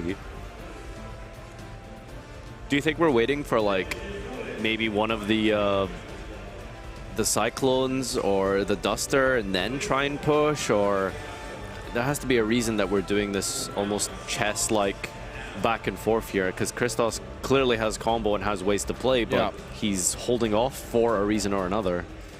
I mean, I guess maybe he just doesn't need to, like, maybe he doesn't think he's going to set up meaningful interruptions against the Runic deck, so yeah, in that case, if you can't do any damage, why do anything at all? I mean, I can half understand the battle phase being essentially skipped because of the evenly match, but then when it comes back to the next turn, maybe it's worth trying to go for game? Especially since you're just giving your opponent more chances to draw ways to stop you from playing. Yeah, so he had to skip his battle phase for kind of 2 reasons, I guess, one being the evenly matched and the other one being the one day apiece. So now he has the chance to start playing again. I think he has all destruction and flashing fires. What just happened? We passed, drew, set, and then passed back into evenly 2. Okay, maybe that is the plan. He's trying to get as much value out of the evenlies as possible. And then, do we play in main phase 2, or is it worth just playing on the following turn when we have our battle phase? It's too much passing going on. I'm trying to figure out what's... He does just pass. Wow, okay. There's 4 here we go. runics in hand. Christos trying. Is this the turn we play? Nah, I think he's just too patient. He's just trying to keep everyone at home on their toes. Maybe he's just going to deck out the Runic player, you know. If you never play any cards, I think it's harder for them to activate Runic cards. They're just missing like a cup of tea, aren't they? Okay, something is being committed to here. Yes, there it is. You're here for action. The best card in Yu-Gi-Oh! There's Fenrir. Do we just go straight to the battle phase? No. Deal with Fountain, play next turn, or do we just keep... Okay, yeah, well, there you go. You got to get rid of Fenrir, you know. Can't let your opponent have that around for too long. Especially with a deck that has multiple face-up cards. Fenrir going to get a decent amount of value every single time it attacks. And the third Evil is gone now, so not Evil remaining. Yeah. Good point. Going through all the spell and trap removal. There's the Ogre, but no. Yeah, that's to be expected. Ghost Ogre in response to the Fountain. Special summoning in the chain to bring out Hugin. Then on resolution of the chain with Ghost Ogre, you can activate, well, not activate, you can choose to resolve the Hugin to banish itself and protect all of your cards from being destroyed. Yeah, one of those quite unorthodox monster effects that doesn't start a chain even though it causes the Hugin to leave the field. And here we go. This is what Christos has been waiting for. Wow. A clean field, no fountain, absolutely no defense. Honestly, respectable to hold off for this long, waiting until the Hugin has been used from the destruction protection, then bringing down the Feather Duster to get rid of the Fountain. Now we can play completely uninhibited here. Yeah, and this is not, I don't think, a turn where an evenly match has been played. So waiting for the perfect moment to strike from Christos. Got to respect it. And surely you've got to think that 8,000 damage will be incoming momentarily. And I think we might see Christos closing this one in this game, in this turn, right? Because, you know, I think he's ready to push. Yeah, this is potentially the game-winning moment here for Christos. We just need to put up damage, essentially, because, well, if you paid attention to Tio's hand, you definitely don't want to end on a big field after not committing to 8,000. That's almost 8,000. Just about. But it's not exactly too long left. You need to do all that 8,000. All right, do we go for Snake Eye cards here? Should we go for Rescue Ace Hydrants? Or in fact, gonna go for the Hydrant. Yeah, there it is. So I Hydrant think can just search Turbulence here, right? And then that's millions of damage. Shouldn't be too big of a problem, actually. No, there it is. There's Turbulence. Who needs the effect of Turbulence? You know, you just.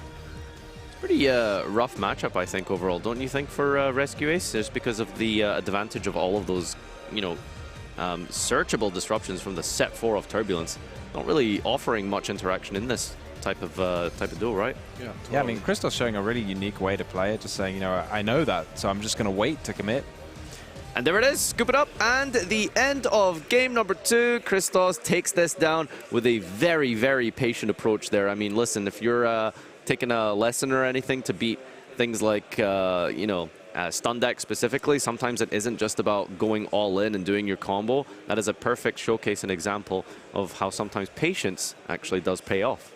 Yeah, it just goes to show, like, the Runic deck, I mean, it's cool, it's a lot of fun. There's other decks maybe like Labyrinth, which is similar style. You try and stop your opponent from playing, but if you stop them for only maybe a turn or two, you have these big monsters you attack, you just end the game. You don't give your opponent all this time to draw that evenly matched, just leisurely draw a card from their deck every turn until they're ready to win the game. Instead, you just end the game, and that's that. Exactly.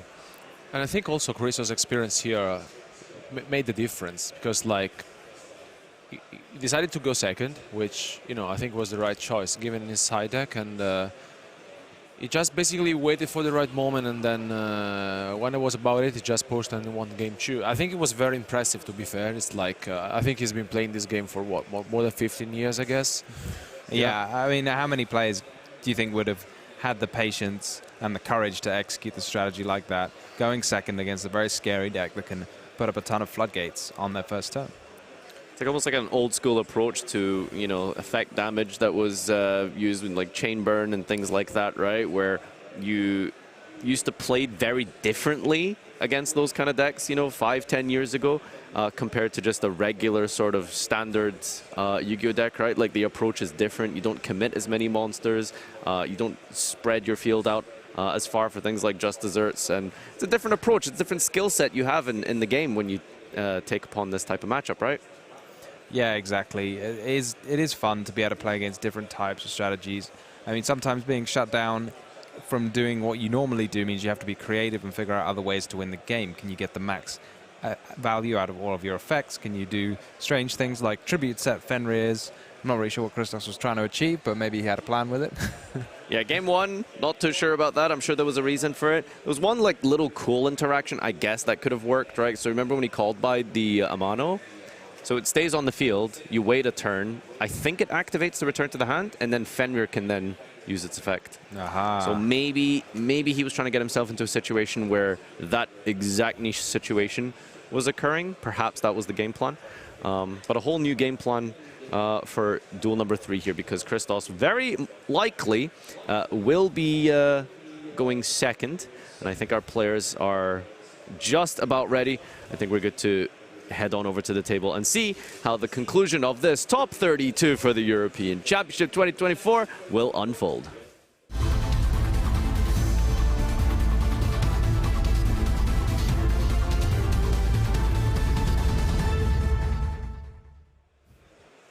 I looked a little confused whose deck was whose for a second there. I mean, I'm sure they know. I don't know if you ever played someone in the same sleeve and like shuffled and then given them and they give it you and you look for a second and you think, wait, which one's mine?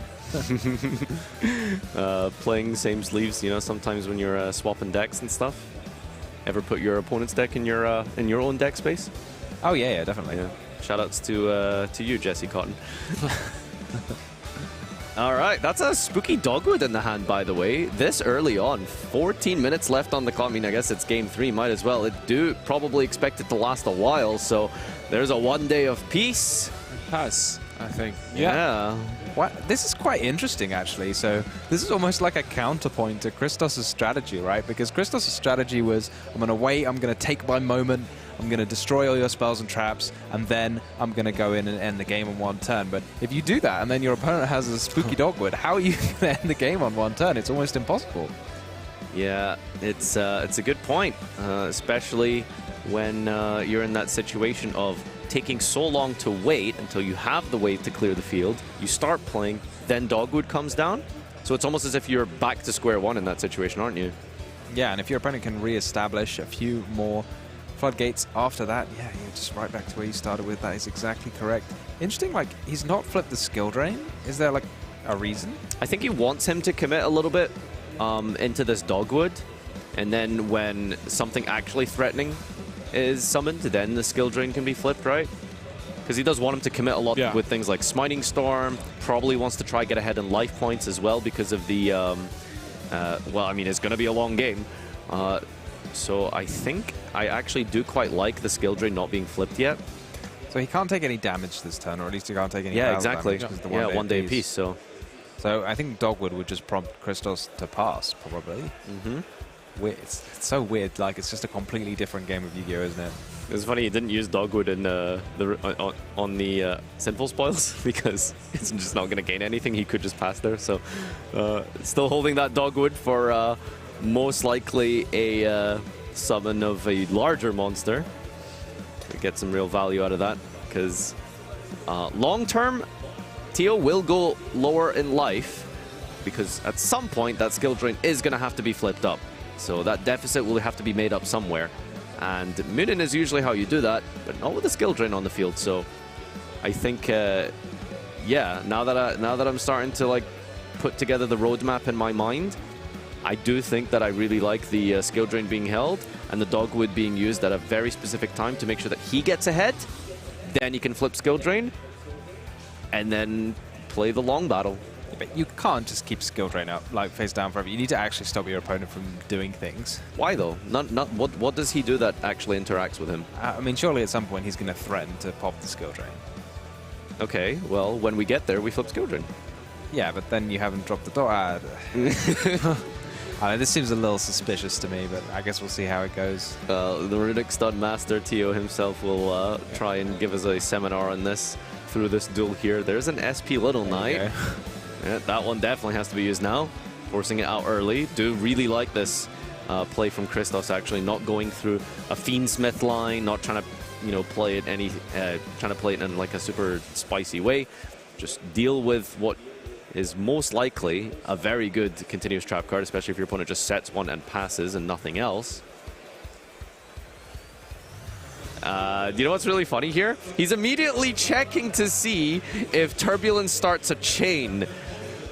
That was a good catch there, yeah. So Turbulence to summon is going to start a chain, and this is a huge moment because the life points have just increased by 2,000 for Tio.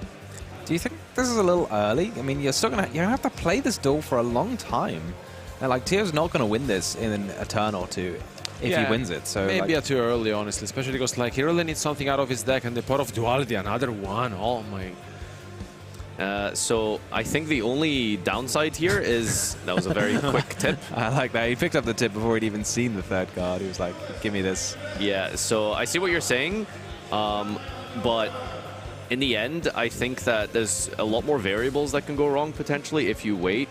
I think Turbulence is just like the perfect target for it because 3,000 life points, I mean, is absolutely huge. But yeah, you're right. He does need to like make sure we don't take any more battle damage. And it doesn't look like we've drawn into something like Synchro Zone just yet, which is going to be the most important thing that allows us to keep our life points in check here. But we could see a draw 3 coming out this turn. So Christos has got that one set. If I was going to guess, I mean, it might not be Cosmic Cyclone. I'm just wondering if you'd Cosmic the Skill Drain or you'd just hold it. I mean, there'd be no point playing. Yeah, there would be a point playing Cosmic Cyclone on the Skill Drain, because then you could resolve the Turbulence. So maybe it's not a Cosmic Cyclone. I don't know what else it is face down. Not too sure what it was, but we've got an emergency, it looks like here. Okay. So this is a nice little trick. Taylor's Order's time against Skill Drain. It only negates monster effects if they resolve while they're on the field, which is quite unlike other types of effect negation. So if you can use a card like Emergency to tribute your monster as Chainlink 2, then it will resolve while it's in the graveyard. Stardust Skill Drain, one of the oldest locks that existed. Might see that occurring at a Time Wizard public event near you. All right, yeah, so we do get to resolve it off the field here because the Skill Drain only applies onto the field. And it looks like we're going to search for Headquarters, which is a really good way to make sure that we're at least healthy on our deck count. Yeah, it's almost trying to play the Runic deck at its own game, isn't it? Which doesn't sound like that great, but anything really that does something when Skill Drain's in play is something. So what you're trying to say is Rescue Ace HQ is actually better than Fountain? I'm not trying to say that at all. Not making any bold statements like that? Not making any bold statements. Okay, all right, well, I'll hold you to that another time. There's HQ coming down here, and yeah, able to recycle in the Banishment and the Graveyard, so really powerful card for Rescue Ace. One of the sort of advantage of the deck is that it plays really well into the long game, because once you've used all of your 4 sets off the Turbulence, you can just get them all back again. I'm wondering, Teo, like, he doesn't want a Destruction. He's got a Destruction in his hand. Do you think there's something more valuable that's going to hit later? Well, it might be his only Runic, right? So maybe he wants to like summon Jerry perhaps to protect his life points. Yeah, it is his only Runic, okay, so yeah, maybe he wants it to use as a summon. Yeah, and just take the 2 draws, or maybe don't want to risk one of those draws not being another Runic to protect your life points. Clock is ticking. Remember, we started this game with 15 minutes left. We are halfway through. Currently, it is sitting at a 10,000 life points for Teo. Christos on 8. On the attack declaration of the Turbulence, we are going to use Smiting Storm. And is that Frecky? Runic Wolf. Yeah, that is indeed Frecky, which will return one from the grave, I believe, right? Destroy battle card for target Runic quickly in your graveyard. Adding tip to the hand here. That's really, really important. Is he willing to go below on life points? No, absolutely not. You can see here that Destruction's about to come down now. Destruction for something like Jerry here to protect the life points would be super, super relevant. Plus, of course, in the end phase, we can eventually use that tip to try and get some draws here. Okay, looks like we're actually going to go for it early. First of all, on attack declaration, we're going to go tip for Slumber, I think that is. Yeah, it's nice. You probably want to resolve the fountain at a point where you're not vulnerable to Ogre. Oh, this is even nicer, yeah, because this way you never actually have to put something in the monster card zone. Because you don't ever want to put something in your extra monster card zone and then try and resolve the fountain and potentially have it hit by Ogre, so you'd rather have it available to place a Hugin in when you're trying to resolve that all-important draw 3 effect. Yeah, Hugin is like a key part of this matchup, making sure that you're always able to chain a Runic to protect on your Resolution of Fountain. Super, super important to make sure you can keep the all-important win condition of that draw every single turn. All right, looks like we're summoning the 2000 defense Munin here. What just happened? Like, yeah, it looked like the Runic Fountain did actually get taken out. Why wasn't that a Hugin? Yeah, I don't know. I'm so confused. Like, is he out of Hugins? Did he side it out? Well, I mean, I think Hugin does work on the skill drain, right? Yeah. Yeah, because it banishes itself for cost. Oh, no, it doesn't. Does it not? Oh, it's not a cost, is it? Well, oh, it says you can banish this instead, so no, I'm being silly. I'm being silly. Okay, yeah, so yeah, I actually thought for a second it did work on the skill drain, but no. So, yeah. Curious why it wasn't a Jerry, though, instead of Munin. How big is Munin? 2000 defense. Does it do anything when it? Well, when Jerry's destroyed, it lets you pop a card on the field. It does, indeed. Oh, this is actually really good for Christos because now we have a cash dealer on the field with Birth. So while our monsters are again kind of free to attack soon, unless we've exactly drawn Synchro Zone right now. Anytime we do try and resolve a future fountain, we are able to banish those Runics from the graveyard with the Birth. Look at this, honestly. Now Christos entering into the battle phase, and let's see here. This looks really bad here for Tio as we lose our Munin. Turbulence attacks directly. Anything to stop this? 4 minutes left on the clock here. It might not be enough to end the game. All right, looks like we're going to flip up I believe that's that Golden Droplet. That is Golden Droplet back. Yeah. You're just using runic spells like this to like throw defensively, and how are you ever going to get back into the game? I mean, not that he can do anything else, right? He's just run out of life points. Birth resolves here, banishing 3 Runics face down, attacking over Jerry. Jerry gets to destroy something on the field here. I mean, caught between a rock and a hard place because the Birth is going to be such an important card in the long game, but also all of these Rescue Ace monsters and Kashtir are just absolutely massive. You're going to maybe not lose the game on this turn, but you're going to fall below your opponent's life points. And another declaration of attack here, a second copy of Jerry. I assume Jerry's Grave Effect isn't once per turn. Let me quickly check. They're just doing everything he can to stay ahead on life points. But is it enough to stay ahead on life points? No, it's not. I think we've got one more Rescue Ace attack and the SP Little Knight connecting for 16.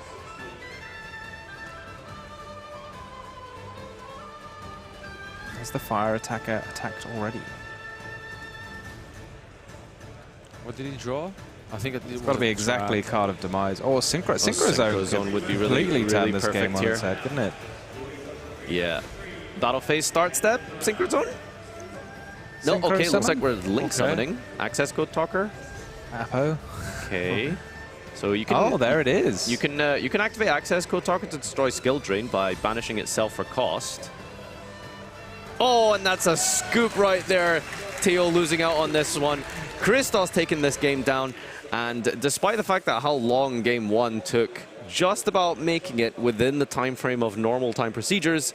And yeah, I guess we just didn't have a way to prevent battle damage or stop the attacks, right? Yeah, I mean, that is the thing. It's so clean when you see it in game 1. You see all the continuous traps, but when just one of those pieces is missing, you start to run into trouble, right? You have to defend yourself from attacks. You have to defend yourself from your opponent's monster effects. It's a lot that these stun decks have to do in order to take the game, and unfortunately didn't have all those pieces in game 3, and Christos was able to take the win.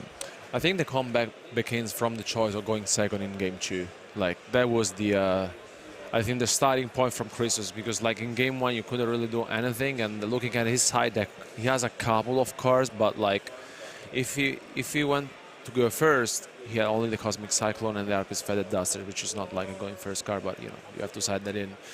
I mean, he was so patient, honestly, that it was impressive, and I think he deserved it. And I mean, he played very well, patiently, stayed there, didn't lose his focus, and in Game 3, I mean, what can we say? Like, of course, Theo's end was, you know, a little bit weaker on one hand, but overall, I think congratulations to Christos for advancing into the top 16 with what I would say is a scary matchup, to be fair. It's like, maybe don't too familiar with it. Yep, terrifying, no doubt. And another runic stun deck has fallen from the top cut of the EU WCQ. I believe that there is one more. I'm not sure if he advanced onto top 32. Speaking of which, we do actually have a graphic available for you. So let's take a look at that and see what the breakdown is looking like. All right, so we've got a bracket of the duelists here.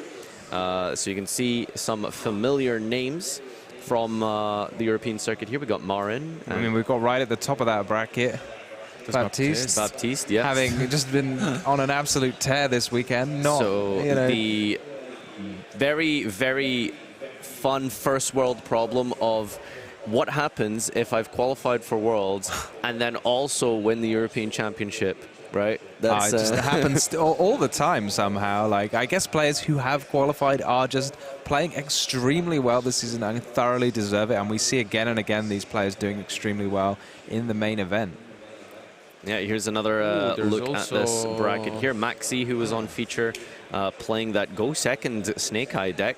Michael Forner, former World Championship competitor and 4th place. Michael Forner, yeah. He is representing Italy, I believe, right? Okay, cool. Yeah. Yeah. We've got Dimitris as well, who was on stream earlier. So that's been good to see him returning back again with, I believe it was Ubel, wasn't it? Yeah, I think so. Okay. Yeah.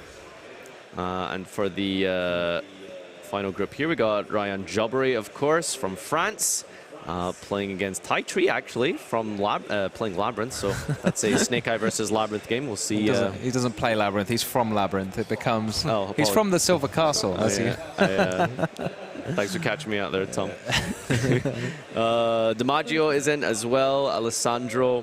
And I believe Baron was a Snake Eye duelist. Lucas also, I think, on Snake Eye potentially. But yeah, this is our bracket and who we have in our top 32 cut here. It's been a real battle as we have one more slide actually here. Pierluigi Sorrentini, let's go, in top 32 as well, advancing forward. Oh, there's Julio Valles as well with the Ritual Beasts. Yeah, Ritual Beasts are still going and trying to advance forward here. The deck of choice for Julio, who was displayed on stream, and as you saw from Ritual Beast, I mean, that's a nice deck. And we saw at the bottom of the bracket there, Lorenzo Muselli, the Italian national champion. Italian national champion still in as well. So lots of big names still to keep an eye out for. Looks like our player is ready for an interview. Christos is going to tell us a little bit about the navigation of that stun matchup as Ed is ready to take it away. Thank you very much, Nadir. Yes, I am here with Christos, who's just won that top 32 feature match. Now, Christos, you are no stranger to topping things. You were the national champion for Greece last year. You topped in Euros 19 and 17, and even Euros 2008. Yeah. So you're no stranger to the topping of Euros. Yes, indeed. I played this game for about, I don't remember anymore, about 19 years, I think. Wow. Yeah. I mean, 2008 was the last, you had a bunch of tops in 2008. Is that when you started doing competitive? I started competitive about 2005. Wow, okay. Yeah. Goodness. So this is you've had a long streak leading up to this. You're in the top 16 of this Euros. Are you feeling pretty confident? To be honest, at the start, I was just chill. I couldn't believe that I could go very well because I don't play Snake Eyes, I play Rescue Ace, but with some spice. Some spice? Yes, there's Castira and these things.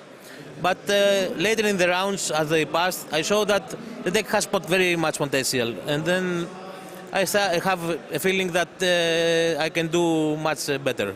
Because in the past you've played Six Samurai, you've played Sky Strikers. What is it about Rescue Ace that made you want to bring that here to? Because you know the format, it's all Fiends with Snake Eyes, Fiends with Ubel. Why Rescue Ace?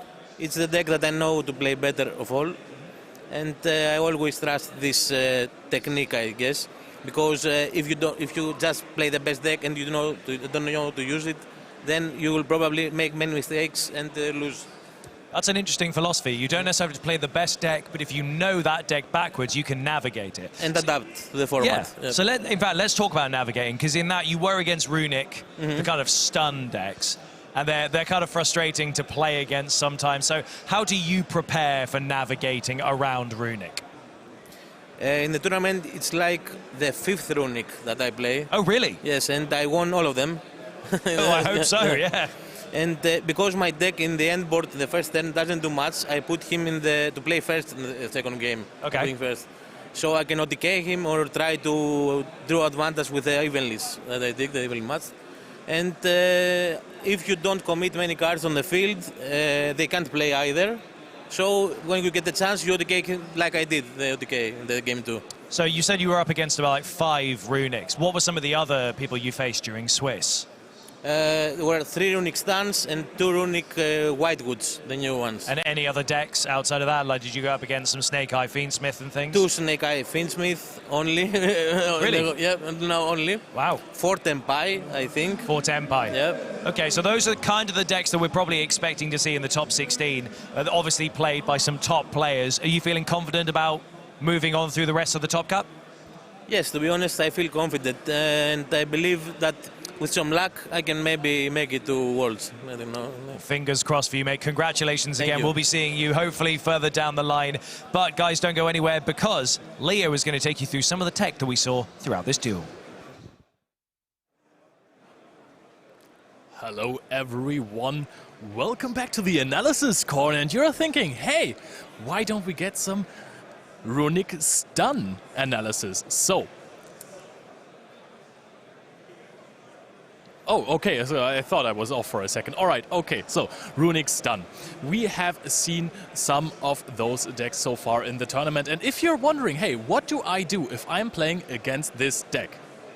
Then I'm going to show you some clips to show you the tools that Christos used to beat Runic Stun. So here we have seen Christoph has waited multiple turns so far before going for the big push. There were no set cards previously from Aslan. Aslan is here in this situation feeling very comfortable to get rid of this Fenrir and then finally activating the Runic Fountain to draw 1. We're going to see a Ghost Ogre here activated. This was still in the main phase, by the way.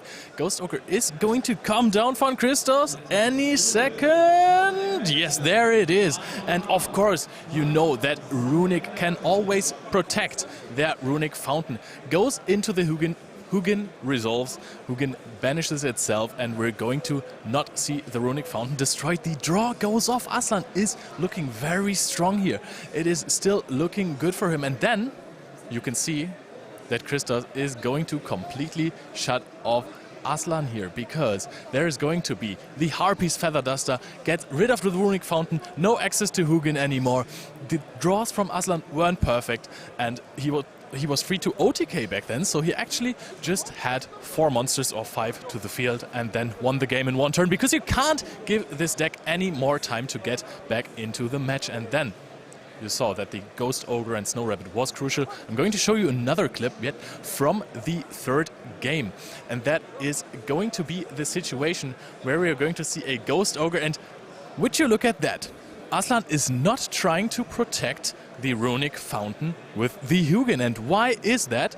That is just because there is skill drain on the field already. So if skill drain is on the field, which is a very important piece of the Runic strategy to deny your opponent from playing, you can't protect with Hugin. And this opened Christos up to actually cut off his opponent from all of his resources in the grind game, and then managed to play basically a beatdown game like in good old times and win the game against Aslan, advancing to the top 16 of the European Championships. And now I'm going to send you guys over to Ed again. Thank you very much, Leo. Yes, indeed. We're now heading into that top 16. The end is in sight.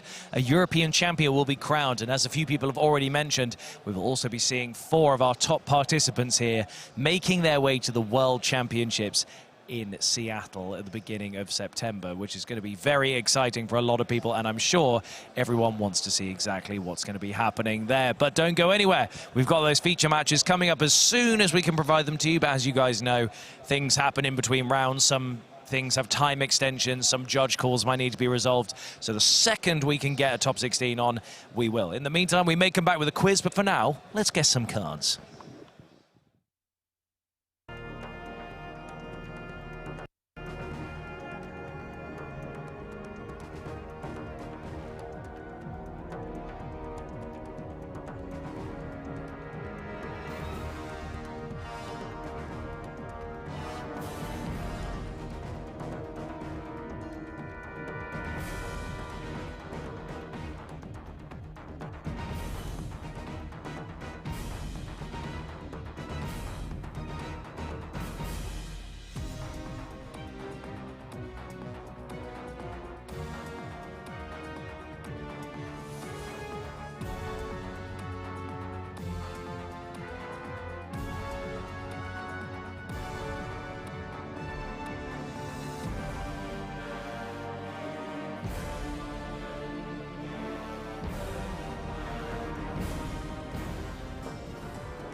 Welcome back. We're here in the flurry as we head towards reaching that final here at the Yu-Gi-Oh! World Championship Qualifier in Berlin.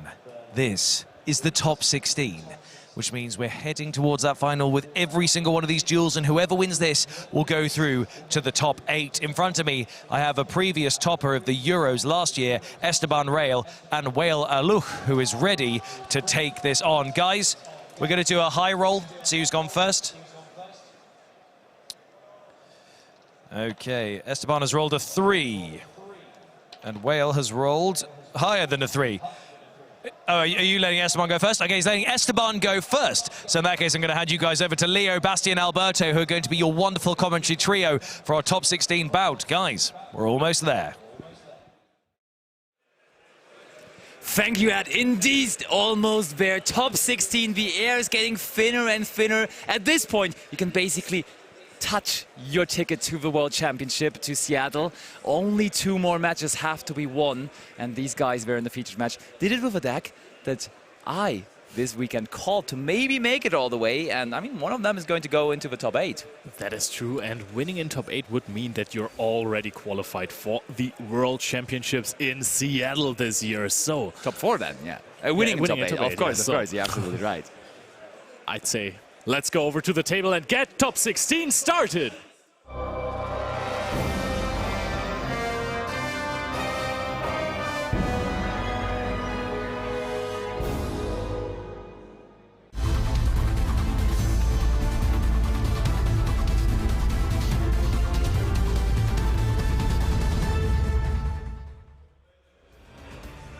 And for the people wondering what I did predict to actually make it all the way, today is the Tenpai Dragon strategy, and both of them are on it. And Wael will be able to immediately activate the Mulchami Purulia here. We are pretty far away from the field, actually. Maybe yeah, we can right. Zoom in a little more, but what I can already see is the Mulchami Purulia that is being activated. Perfect. Yes. Perfectly executed. Purulia is activated, and now the question is, how many draws are we going to give our opponent? Because if we want to commit into a seals, let's give some draws. And you don't want to give Tenpai some draws. And the Dimension Shifter, I mean, is that really that valuable in this matchup?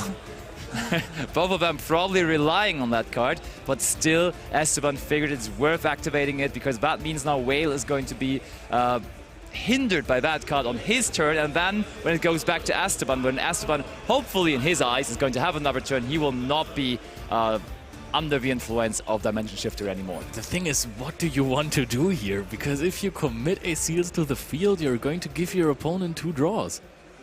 That is correct. Honestly, it's tough, especially because if you commit into the seal, that may not be enough to stop your opponent, right? So that's the point. If you commit into nothing, your opponent basically auto-wins this. We could have had something without giving him 2 draws to go into seal, because it could have been Sengen summoning, actually discarding a Tenpai monster, and then going with the Fadra to bring it back from the banishment. We do not have that possibility anymore, as you just were mentioning, because that Dimension Shifter is now resolved. So honestly, the situation for a while doesn't look too bad here, being our Neverland, our duchy here in top 16, who's trying to make it to the World Championship. And we picked that Tenpai mirror match here for you guys because, of course, there is some strategy involved in that mirror match. Usually you just always want to go second, but here, when you're playing against the actual deck yourself, there might be some surprises coming your way on top of that. I think this matchup also gets significantly more interesting once it gets to the siding part of the decks, right? You know, you have all of your going second cards that you might want to side out to go first,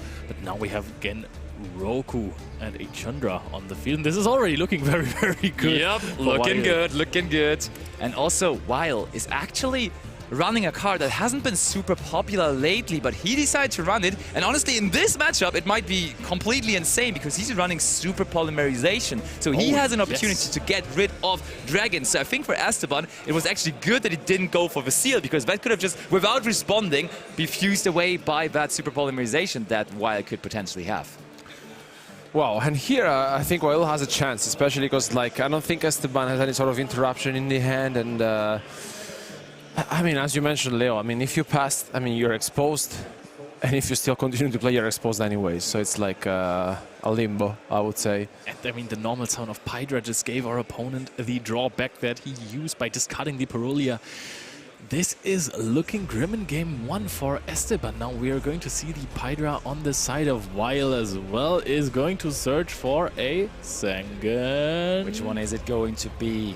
And I mean, for Esteban, I think the situation of losing the die roll here is way more cruel, because Esteban is running an approach to the Tenpai strategy with Dark Holes, with Raigekis, with Forbidden Droplets, and so on and so forth. Therefore, he really can only activate those cards on his turn. And while on the other hand is running a lot more of those hand interactions, he's relying also on Bestials, Ash Blossoms, and so on and so forth. And therefore, I think his deck for the particular mirror match that we're seeing here in top 16 is a little better prepared. We're going to have a Genroku here as well. Discard the Dimension Shifter.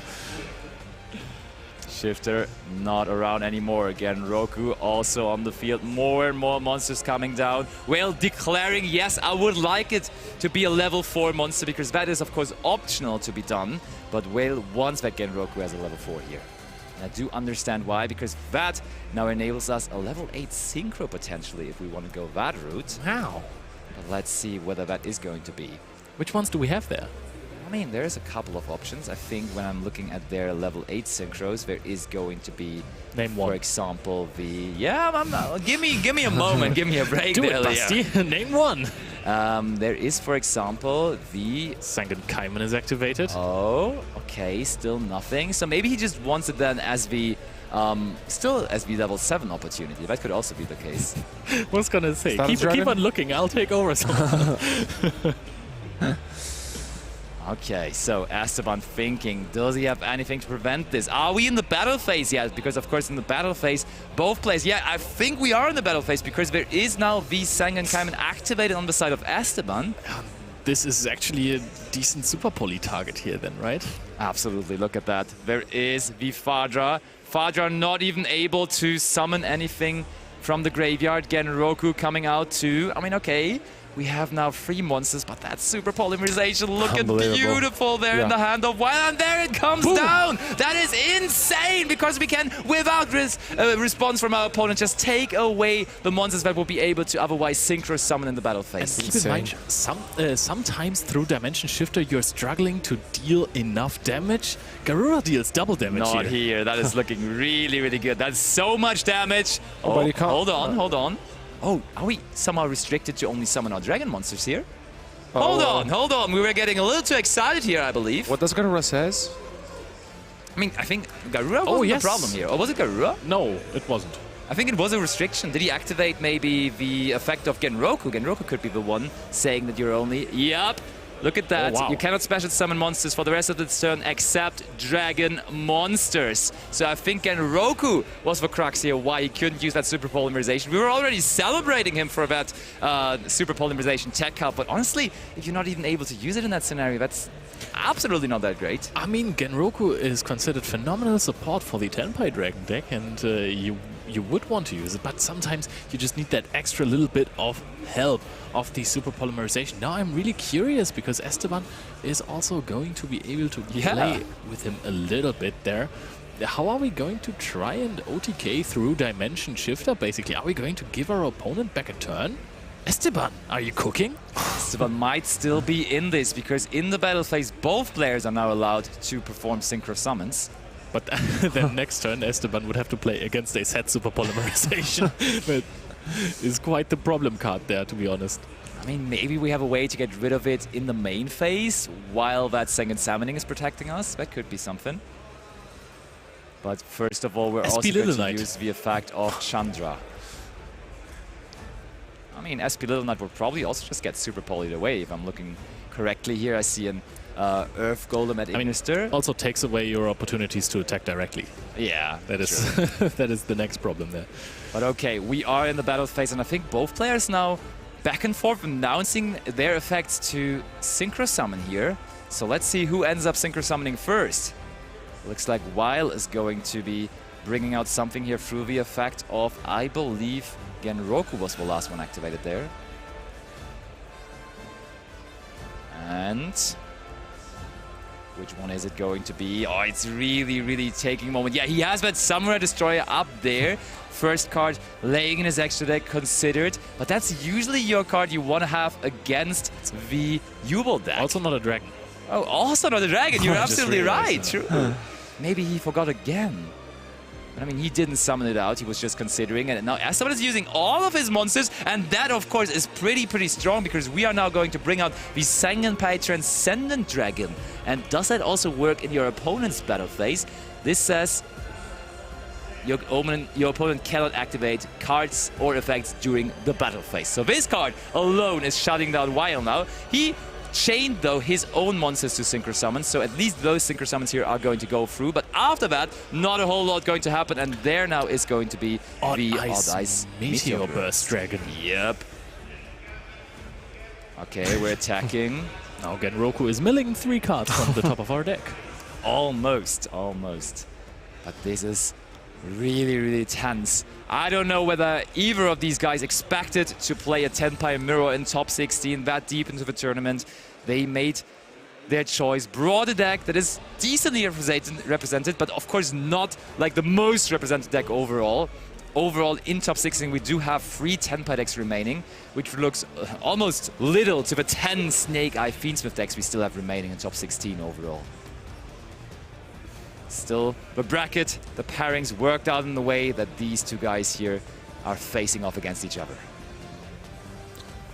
Oh, okay. Looks like main phase 2 to me. Yup, and there is Hieratic Seals. Is that all we can offer? Okay, but Super Polarization, not really a surprise anymore now from this point on, because we have already used it. Does it have to be a surprise, though? Because I think that the options to get rid of it in the main phase are actually limited for Esteban, unless he has something like a Cosmic Cyclone in the main deck, which I see he hasn't. A Hot Beast Feather Duster Lightning Storm currently not available for activation. I mean, I could see Kuibelt coming down. Kuibelt the Blade Dragon, of course, one of the cards that they're also running in their extra deck, the Tenpai players. That's a level 7 Synchro, which would be quite handy in that situation, because when that is special summoned, or Synchro summoned rather, which it would be, you can target one card on the field and just simply destroy it. And as you know, that is that Super Polarization down there. I would not be surprised if we want to go after that. To be honest, if he now commits into summoning a Kuibelt, the Blade Dragon, then he's going to have nothing but the 2 monsters on the field that are both dragons, and then targeting a Super Polymerization doesn't sound like you're accomplishing what you want to in this situation. I mean, if the Sangen Summoning is still face up and protects everything, then I think that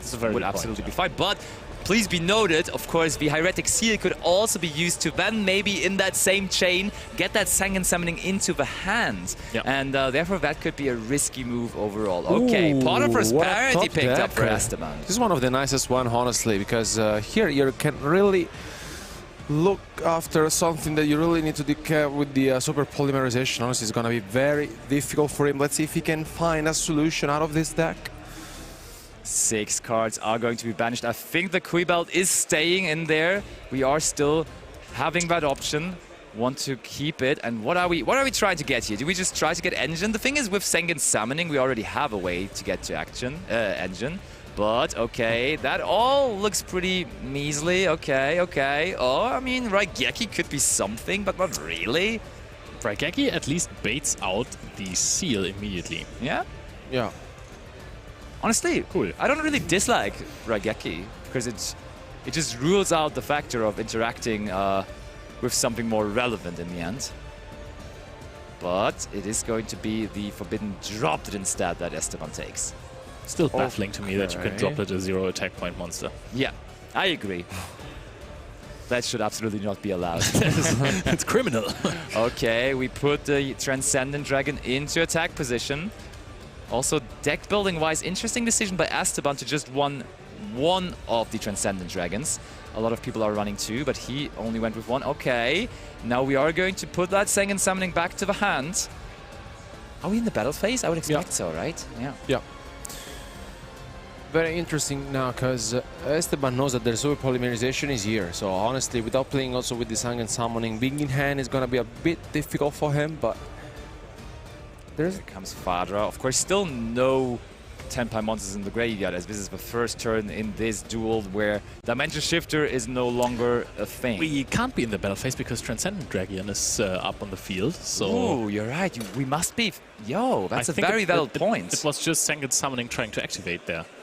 That could be the case, you're right. While hoping that there is no more access to the engine for Esteban. I think that might be the case. Yeah. Because on its own, the Transcendent Dragon shouldn't do too much. No, I do agree. It is a pretty good backup. It's a pretty good like safety net saying, hey, your opponent can't interact with you, but besides that, you will need something else. Oh, wait. And I mean, then that must mean that was the end of main phase, honestly, because we're still able to activate the effect of Sangen Summoning here. So that must have been the case. And we are just going to activate the effect now. We can grab that also powerful. Is it going to be Pydra or is it going to be Genroku? I think those are the two most likeliest options here. But aren't you just absolutely fine if your opponent just calls Battle Phase? There's Pydra, discards Dark Hole. I mean, there could be a Sangen Kaiman coming, right? And then you could be in a little bit of a problem. Because then you also can't activate the Super Polarization in the battle phase. And then you might just be done with just that one Sangen Kaiman, which he's now adding as well, though.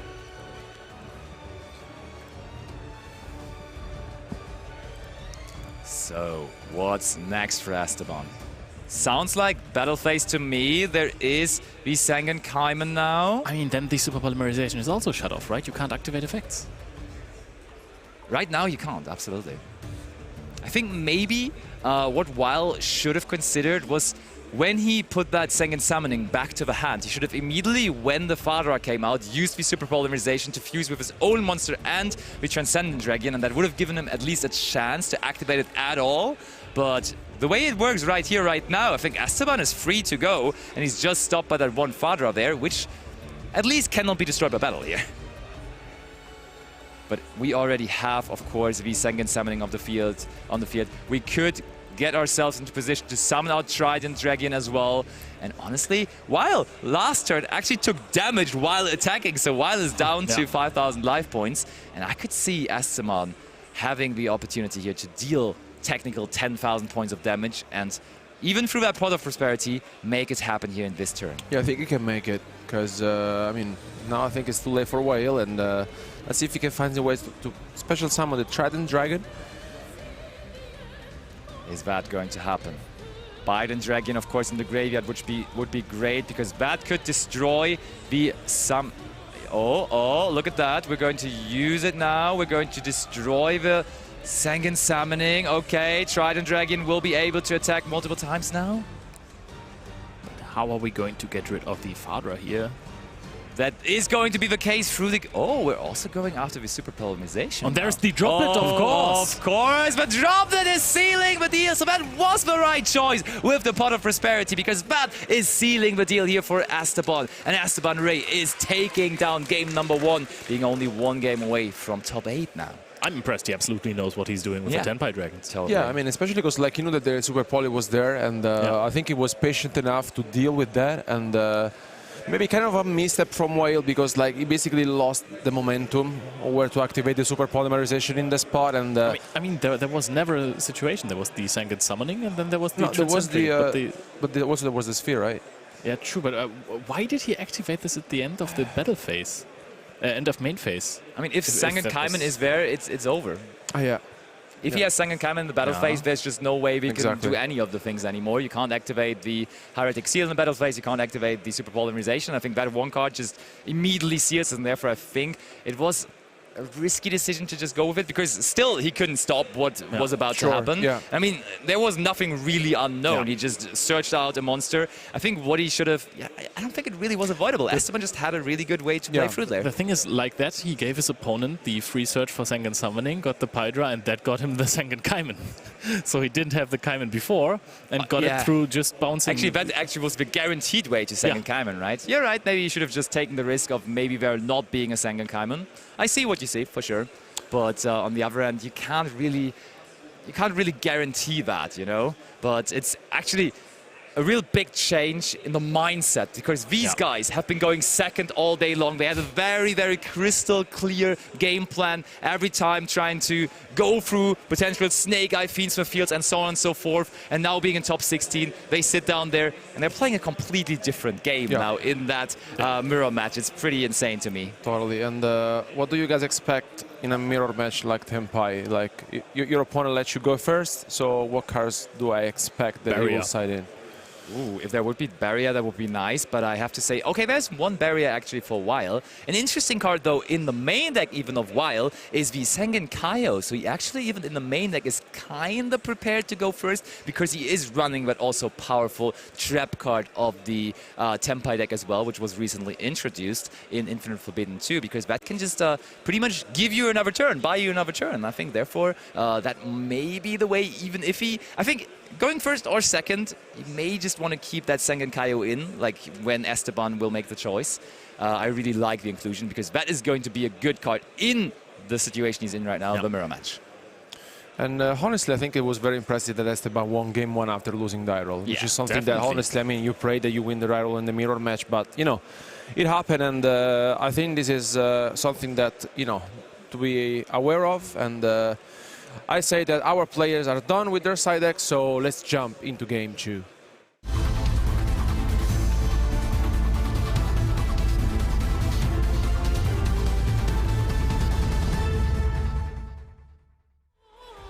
Yeah. Those Tenpai players are not only quick players, but also quick side deckers, apparently, because that was quite a quick side decking process there. I think at this point everyone just side decks quickly. Everyone has their patterns, especially in the top 16 of the European Championships. And I want to say that Esteban, it just looked crazy good what he did in this first game. So I've never seen a Tenpai mirror before, and apparently if you're in the battle phase and you are going synchro summoning in Chainlink 2 and you're summoning the Transcendent one, you're actually kind of good to go, right? Very, very, very good indeed. There is now the situation that Whale has again decided to go second, even though he is featuring that Sengen Kaio in his main deck. Still, he wants to go second, and he starts things off with Pydra searching out the Sengen Kaiman. I want to say that he's actually side-tanking quite a few cards for going first. And this one with no Perulia looks like we're going to try and establish a seal to the field, and that just makes sense because seal is going to generate some resources back. We're going to get Genroku now, and this one is going to special summon itself. Yep, okay, Esteban clearly clarifying what kind of level we're going to have. I don't know whether it's going to matter. Is that going to be a synchro summon, or is that just going to be the link summon we were expecting? Oh, any crazy text? Look at that. All right, we go for the Biden Dragon first. Not the craziest of texts. I mean, that's kind of fair, right? Already having a Biden Dragon sitting in the graveyard if you go for seals. I kind of like that. Or maybe, I mean, how do we like just summoning out Sengenpai Transcendent Dragon immediately and just saying, hey, you can't use any monster effects in the battle phase? I don't hate that either. Doesn't sound too bad, no. Also, do you think Esteban is going to play, like, in the mind saying, okay, my opponent plays Super Poly, so I should play around it? I hope somehow? So. I hope so, absolutely. But it doesn't really feel like it, does it? Because we are already having... Okay, there is the Transcendent Dragon. Follow your advice, which I think is wise in this situation, because I think he has a Solemn Judgment as well. I mean, Solemn Judgment is great and all, but Solemn Judgment does not do a whole lot against Super Polymerization. So if Weil is able to find a Super Polymerization again here, I think this time it might actually be the game-winning card that he was anticipating it to be in the last game already. Oh, and so you guys can see it already. This was the top card in his hand. What is this? How are we ordering this? We still have to play through 3 backrow cards. Oh, and look at that adorable new card from Infinite Forbidden. That is going to be Dora, the normal summon of choice here. And that is actually... Oh, and we are going to go for the Super Polymerization. We do have it again. And we try to fuse with our own Dora and the Transcendent Dragon. Ooh. Oh, look at that. We tried to imprint the Dora. That led to us chaining the Super Polarization. So we do not only get rid of the Transcendent Dragon, but we also get to resolve the Dora here. That's strong stuff. Leaves another problem. The Fadra is still on the field. Absolutely, agreed. And we have seen earlier that this is kind of an annoying card to deal with. For sure, okay. But Esteban needed a droplet to get rid of it. So next up, there is Genroku. Okay, again, clarifying. I love how they're so clear about it. They're always doing it with their hands. Yep, this is a level 4 now. I don't want you to miss out on that. There is now going to be Pydra being summoned out through the effect of Genroku. Now this time it is done in the perfect sequence to summon Genroku after we have summoned a winged beast in Garura Wings of Resonant Life. And this time around, it looks more like a Tenpai game to me. Yeah. And then that's what probably Weil absolutely wants. He's just setting Sengen summoning, but no, that's not how it works pretty much. We of course still have to reveal that that is the card we desired. Setting, Sengen, setting. What a setting. Now I confused myself with that pun. I gotta stop at some point. But I think actually Weil got to decide who starts the game, and it's basically the cards in his hand, even also with the Tenpai trap or the Sengen trap. It kind of looks like he decided for going first. Honestly, I do like the inclusion of Sengen Kaio. Yeah, but Sengen Kaio can have kind of a nice effect in being a good discard potentially for the Forbidden Droplet, not able to be then outed by a Solemn Judgment, for example. So I think it does have some applications. And yeah, I think it's still all right. Oh, look at that. We are summoning out the Biden Dragian and Esteban, considering his back row once again. And there is Solemn Judgment getting rid of that. Okay, so Sengen Summoning, of course, can only protect monsters that are already on the field, but Solemn Judgment prevents that Biden Dragian there from coming to the field even. But there is still a Sengen Kaiman in hand. Can we work with that on the side of Weil? That's the question we will have to answer here. Weil, are you heading into the battle phase? Yep, I think that very clearly is what he's trying to announce right there. And Esteban, now that price for the Solemn Judgment is quite high. Only 4,000 life points against a Tenpai Dragon strategy is not really where you want to be at. But let's see whether Weil can do these needed 4,000 life points of damage here. True, it's only 4,000. I mean, if he gets any kind of damage through, it's going to be game regardless, because that means he can out the but look at that, but there's the Ash Blossom and Joy Spring on the side of Weil. And so ours is going to resolve and theirs is not. That is Tenpai Gaming with the last card in your hand. You're going to negate the last response of your opponent, and then you're going to summon one of the Tenpai Dragons to your field with some resources in the graveyard. That most of the time means that you're going to win. However, how are we going to deal with the defense position Fadra that can't be destroyed by battle? That's a very good question. I think we will have to go through Fadra at some point. I would assume there is going to be the Fadra, yeah, being added to the hand, and then because we are in the battle phase, also immediately summoning it out. And that, of course, will now, in the process, enable us a couple of synchro options. And I mean, the Biden Dragon can now not come back from the graveyard as the summon was negated, but maybe eventually we're going to still be able to just out this, for example, through the Quibelt. Yeah, we can summon a Quibelt, and our opponent is at 4,000 life points. That would mean that we have enough with Garura and Quibelt attacks. Oh, look at this. Chandra, but also we see Esteban using the effect of Fadra now. Which one is he going to go with? Not gonna lie, this feels a little bit like a Gladiator Beast. Yeah, totally. All things happening in the battle phase, attacks being involved left and right. Gladiator Beast in 2024, ladies and gentlemen. Gladiator Beast, to be fair, a little slower back in the day. That is true. Pydra is being summoned now as well. Pydra, both are going to resolve. Pydra. Everyone just wants their Pydra at this point. But Esteban is not going to do anything with the card he searches here, because that Pydra obviously is going to only bring that to his hand. So that would be potential setup for the next turn. But Weil, of course, has different plans. He doesn't want there to be another turn. So let's see whether he can actually pull that off here. So there must be a way, right, to overcome these two monsters? Yes, I mean, you can just run over the Pydra, right? And then Quibelt the Fadra. I think you just need 4,000 damage. I'm not too sure if Weil is aware of that. You think he's not thinking about it? Maybe he's just trying to go for another line? Yeah, maybe he's trying to go for more than 4,000, even though I think that if one deck can manage to do it, it's this one, right? Absolutely. Biden Dragon is coming once more. This time can't be used like the Solemn Judgment can't be used on it, so it will be able to activate its effect as well. Fadra coming back, and I think now we're also going to bring out the Transcendent Dragon our own, or do we have different plans? Nope, there it is, the Transcendent Dragon. And we turn everything into attack position, which is a dangerous game for Esteban now, because that is not too much. Okay, attacking the Fadra. How much attack does Fadra even have? Because that is a lot of damage coming through here. Fadra is one of the monsters with 1,600 attack points. How much damage are we going to be able to deal through those monsters on the field? If Garura attacks over a monster, it of course deals significantly less damage. So attacking the Hydra now as well, but we're declaring attacks and attacks, and there is of course still the Biden Dragon now in the graveyard, which then could come back. And I think we definitely have declared 3 attacks now. Oh, and let's not forget about the graveyard effect of Zangenkaien as well, of course, because you can banish this card and then draw a card, and then you can special summon any number of Tenpai monsters from your hand. But I think he doesn't have any cards in hand, so he needs a Destiny draw here. Is he picking up another Tenpai? Because that is what he needs. Didn't look like it, honestly. That would have been a true heart of the cards moment, I want to mention. Absolutely.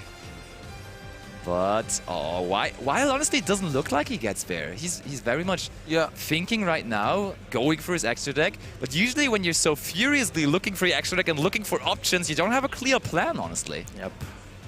Next step of the plan is bringing back the Biden Dragon. I mean, part of the plan is maybe to just, okay, we're going to the Trident Dragon, and I think this could be enough damage. If we're going for a Trident Dragon with multiple attacks, that could mean that we're going to, okay, we're actually getting rid of the Transcendent Dragon. Is there any response from Esteban, or are we going to force our way through this field? There can't be a response from Esteban as the Transcendent Dragon was on the field. So let's see. That is going to be Trident Dragon. Now there is no Transcendent anymore. Are we going to attack for game here? Esteban. We're checking our graveyard. Does he have something? Is there a way for him to protect, or is that the move that Weil needed? This is the longest Tenpai game I've ever witnessed. Same, even though it's only turn 2. And now we're going to go after our own Transcendent Dragon from the graveyard. You know what? There were 3 attacks declared, and it's a quick effect, so we may as well bring out the Transcendent Dragon on our opponent's turn, huh? And now there it is. Is in defense position. The Trident Dragon is destroyed. Could we just have destroyed the Garura Wings of Resonant Life and then not let our opponent activate this powerful grave effect? Wow, this battle phase, truly one of the longest battle phases we have ever seen. And the real question is the outcome of this match going to be decided here in this particular battle phase? Because I don't really see how much more Wild is doing here. And then Esteban would have the chance on his own to do a lot of damage on the upcoming turn. So maybe Esteban, actually, with his going second strategy, could be winning twice going first. I mean, that confirms it, right? You're going to play Tenpai going first from now on.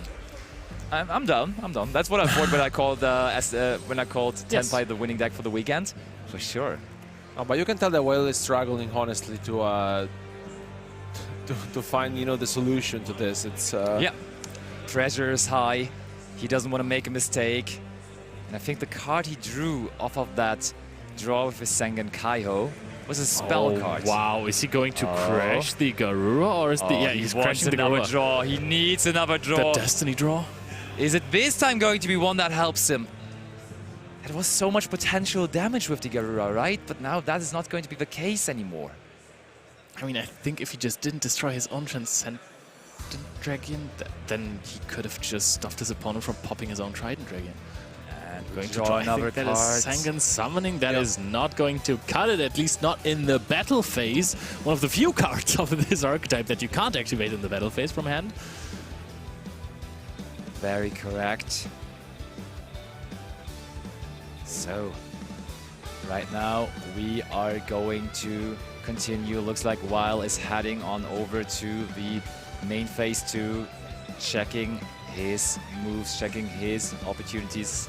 I mean, he has a Transcendent Dragon. Okay, we're discussing something now, so let's go back to us. Great idea. Let's just talk a little bit about how good this Transcendent Dragon actually is, especially in the battle phase as basically blocking your opponent, you know, you're floodgating them. Yeah, I think that is definitely what they're trying to do. And I think the situation that just occurred must be the activation of Garura. It must be related to that. So there was no Transcendent Dragon anymore on the side of Esteban. So I thought there was nothing preventing him from activating that Garura, but maybe there is something going on, and we are just going to double check, of course. Yep. I think the head judge is going to be involved, just trying to see whether there needs to be a penalty upgrade or anything, of course. Stakes are high, top 16, only 2 matches away from qualifying to the World Championship, so you want to make absolutely sure that there is going to be everything just correct and as it should be. So absolutely good that we actually get the head judge over for that. Absolutely. As you can see, Alberto is trying to figure out what is going on. So you're going to keep us updated on this judge situation. Other than that, as I said earlier, I'm not too well of an expert in those Tenpai mirror matches. I did not expect it to be this close if you're winning the dice roll, letting your opponent go first, and then actually that you're struggling. The Tenpai Dragon deck is so good at defending itself in the battle phase as well. Yeah, you're kind of slow with the Tenpai deck, right? Aren't you, to understand the mechanics of it? Speaking of slow, the penalty upgrade that is potentially being applied here right now is apparently a slow play warning that is going to be potentially upgraded, and that is why the head judge currently is at the table trying to figure out whether there is the necessity for that or not, and therefore we are right now just leaving it to the judges at the table, and we're going to talk a little more about my favorite deck, Tenpai. And I think there is an approach out there playing the Tenpai deck as a going first deck. I don't know whether I'm too much in love with it, but you can see here very clearly that it does have the option to do so, that it's not completely incapable of doing so. With other going second decks in the past, I always had the feeling when you let them start, there's going to be so little that they can do. Thinking of decks like Mech Knights, for example, which was a pretty popular going second strategy. I mean, they had that trap card, right? Yes. That was kind of nice. What was it called again? Yeah. They had the continuous trap card. That's exactly the name of the card. The continuous Mech Knight trap card. Yeah, it worked a little bit like a skill drain. If there is a card that you have in the column of a monster of your opponent, or basically any column you have one of your Mech Knights in, is going to be a skill drain column. And then, of course, you had multiple cards that would shove your Mech Knights around on the opposing turn to just basically chase your opponent's monsters with skill drain effects, which was hilarious. And it was a Called by the Grave as well, right? Yeah. No, not Called by the Grave, a Call of the Haunted, rather. It was actually bringing back the first one. Call him by the grave. Call him by the grave, exactly, that's what you would call it in the context of it being a Mech Knight deck. But yeah, I think definitely Mech Knight at this point outclassed by the potential that Tenpai is offering you as a going second strategy. And I'm not surprised that we have 3 Tenpai decks here in top 16. What I'm surprised by, though, what I will have to say is the Germans. Even though we had a majority of German players entering the tournament, there's only 1 remaining in top 16. And Alberto, not only here in the casting booth with you, but the Italians are taking over. They're really, really, really performing, and they're really on top of the competition. Even though in the overall representation, you actually fell down behind the UK. Right now, you're up there. You're like the most represented nation in top 16, which is crazy to me. I told you guys yesterday. No surprise to you. I told you guys. No, but like in general, I saw the field before in the top 64, and in the top 32, I'm a bit upset that Lorenzo Muselli lost. True, I saw that, yeah. I think he was really chasing that dream, especially because like last year he was 8-0, and then he went 8-3. Oh no. Which it's insane if you think about it. And yeah, I didn't have the chance to talk to him yet. Also, Michael Forner, previous World Championship competitor and 4th place, got knocked out in top 32. So still some Italians remaining, but I mean, still. I mean, you have Esteban Rey now, who's just currently sitting there and honestly playing out of his mind there with his going first approach to the Tenpai strategy. Actually, his plays are so good that Weil takes a little while to play his cards there. I don't even know whether it is about Esteban, though. It's probably more about Weil. Well, yeah, that's what I meant. Okay, yeah. Oh, guys, I think that's it. We can. Yeah, I think that's it. What happened was. There was an upgrade of a slow play warning that was previously given to Weil throughout the tournament, and which means that Esteban is our winner of the future match. Wow. Right. Okay, I mean, there was a previous warning which needs to be upgraded. That, of course, is how it is going to be handled. And I think the players right now are just going through the motion, explaining how the game would have went down. I think Esteban is being like, hey, bro, don't be upset. I probably got that anyways. I think he's showing him what he still had left in the tank. And that's a nice move, cool move by Esteban. And Esteban now, oh my. One match away from the World Championship qualification. Holy, how good must that feel? Dice roll, just letting your opponent start, watch them play, and then obliterate their field and deal all of the damage that you want to deal. Yeah. But yeah, you were absolutely right. I think he would have got this while had some potential to win this game. I think there was a big misstep with the Trident Dragon and the Transcendent, popping the Transcendent, giving your opponent the chance to actually get rid of your Trident Dragon, because that dragon looked dangerous, especially on 4,000 life points.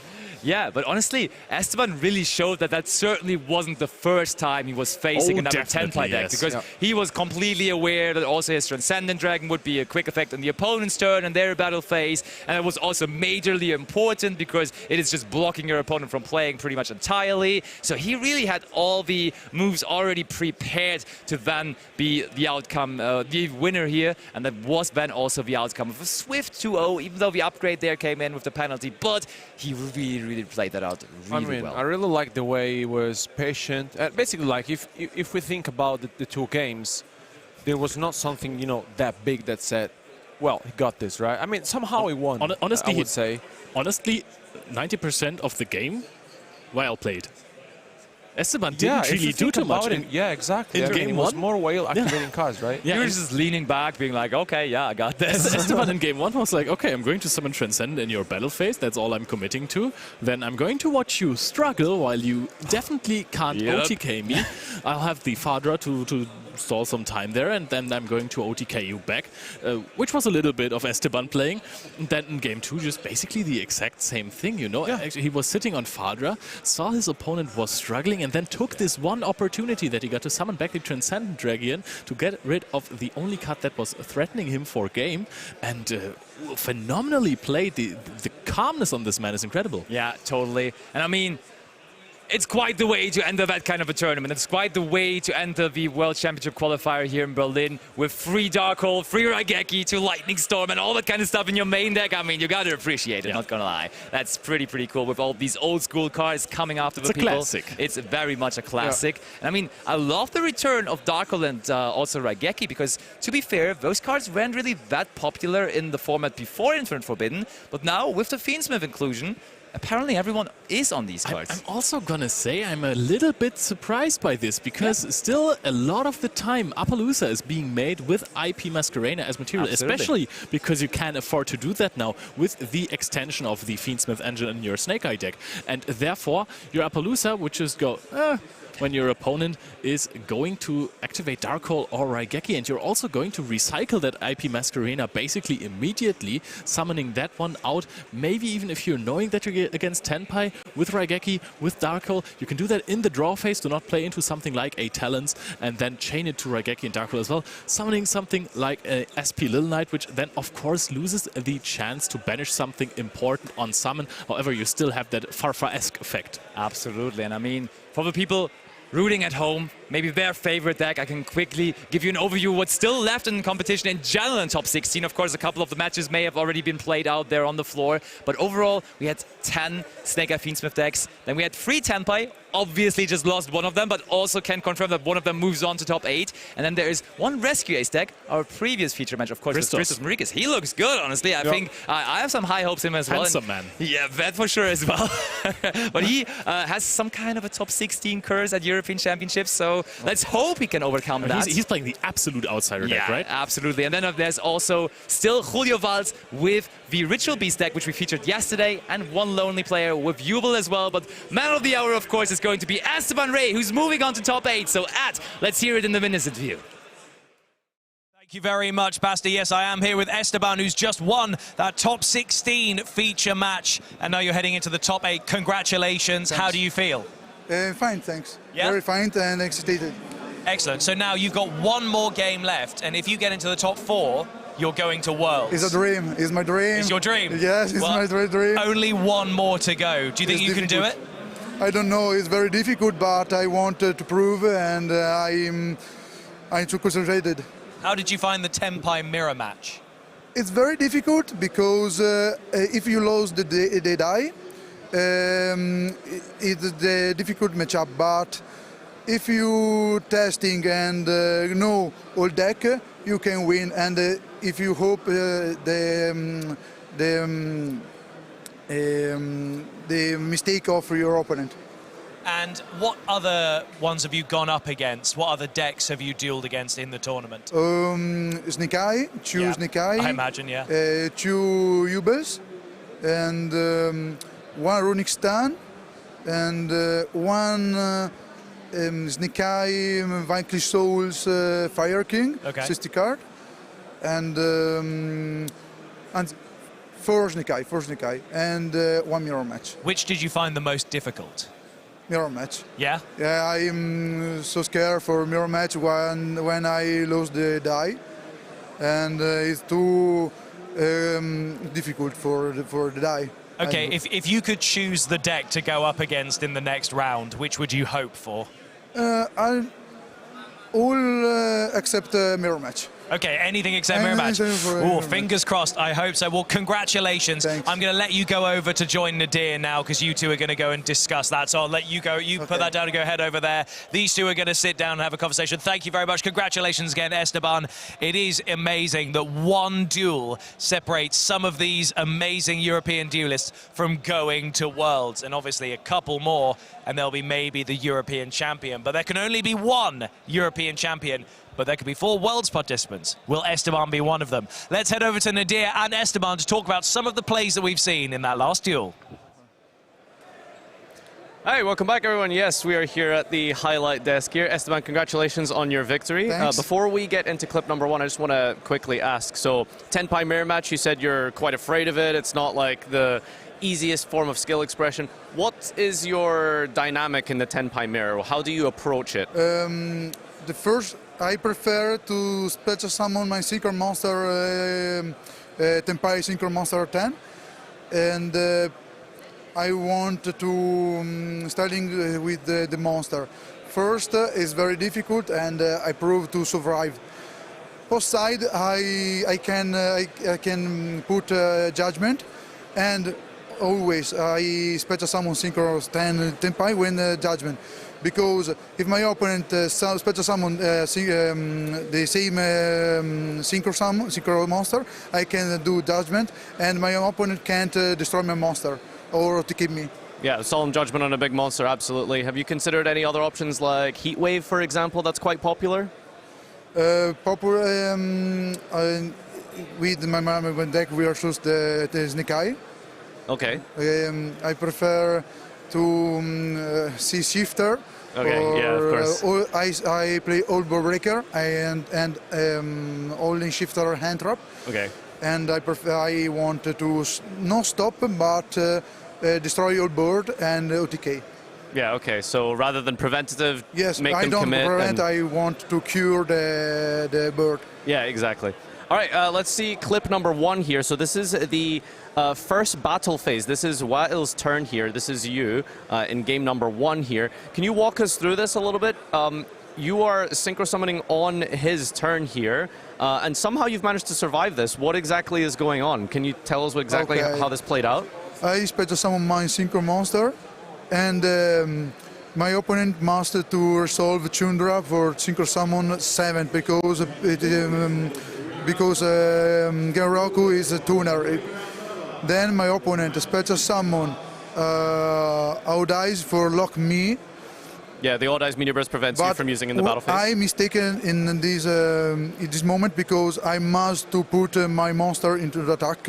You should have put Transcendent in attack mode? Because Genroku must attack my monster. Of course, and yeah. I forgot this. Attack because my opponent for effect Daejon take 3000 damage. Then I know my opponent can't OTK me. Okay. And I think my turn for OTK my opponent. But somehow he's managed to not fully successfully attack for game. Did he do a misstep or anything? Or Sorry, I don't know. I don't listen. did your opponent do a misstep or anything here? Or how is it that they didn't manage to finish you off? My turn. Now, no. My turn. Do seal.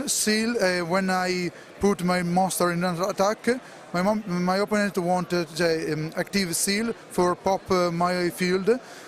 But I didn't active my field, and after I can OTK because the seal can negate my field. Okay, all right. Yeah, there's a sealed here being summoned at this moment and then passing over. Let's head on over to clip number 2 here. So this is the next turn over to yourself here. Yes. In just a moment, this will be up on your screen here. Yep, so this is clip number 2 here. So this is your turn. Yes. In game 1, you've managed to survive despite your opponent making you start, and this is how you are attacking for a game here. Now, the Fadra is an issue. Walk us through this and how do you deal with this situation? Fadra isn't destroyed by battle, but I have to move to destroy. I'm active prosperity and add a droplet, and I can negate the Fadra. I know my opponent do set a super poly, and I don't want to destroy my monster. And I prefer do droplet for negate Fadra, and before I special summon my Synchro 7 to graveyard to destroy his super poly. Then I prefer do yeah, so you get rid of the back row, and then of course you have the droplet for the negate, Fadra. and I can attack three twice. Yeah, absolutely. And the final clip here, just from game number 2. Yes. We're going to take a look at that here. This is your battle phase here. And you can see here that we've got a Garura on the field as well as a Trident Dragon. Whale isn't able to finish you off here, but somehow he just can't get through for game. Walk us through this little turn here, and how did you manage to come out on top? I know my opponent must attack with Trident and destroy my Pydra, because if you destroy my Pydra, Trident can attack three times my Phaedra, and I will lose. I know my Synchro 10 is the AK of the win per destroy his monster. Yep, the win condition to destroy, and then he brings back his Transcendent Dragon here. Destroy my Dragon, but I know my opponent can't win this because I can take damage with my Phaedra, and can destroy my monster, my Phaedra.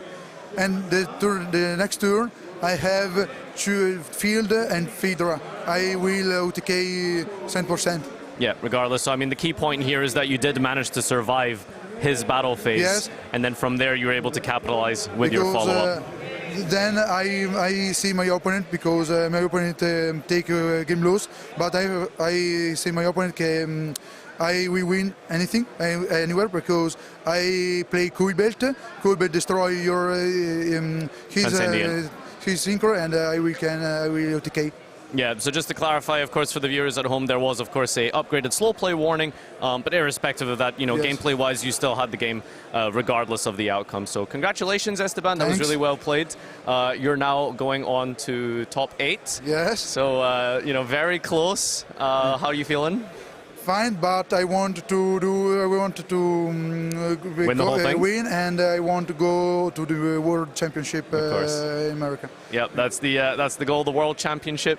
Our players are fighting for those last couple of spots available. Remember, the 3 duelists being sent from Europe have already qualified from the playoff from the Friday. So if you do want to check out some of the highlights from that, of course, you can see the VODs on the YouTube Yu-Gi-Oh! Card EU. Esteban, thank you so much for joining us. Thanks. We'll have more coverage coming your way very shortly, and we're just going to send you on over to Ed real quick to send you off.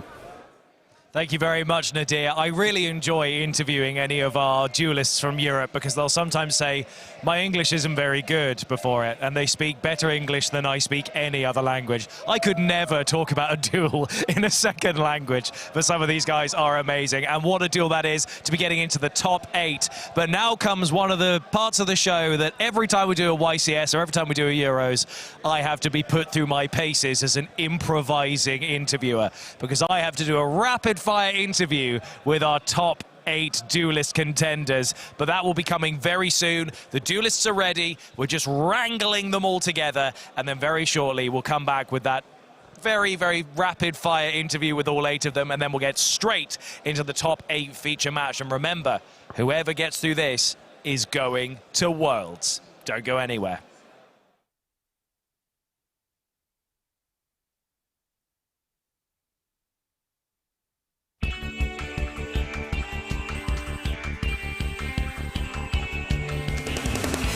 Disappeared out of here. It was time to pay my dues. Never guessed that you'd be dressed in my clothes and in my shoes.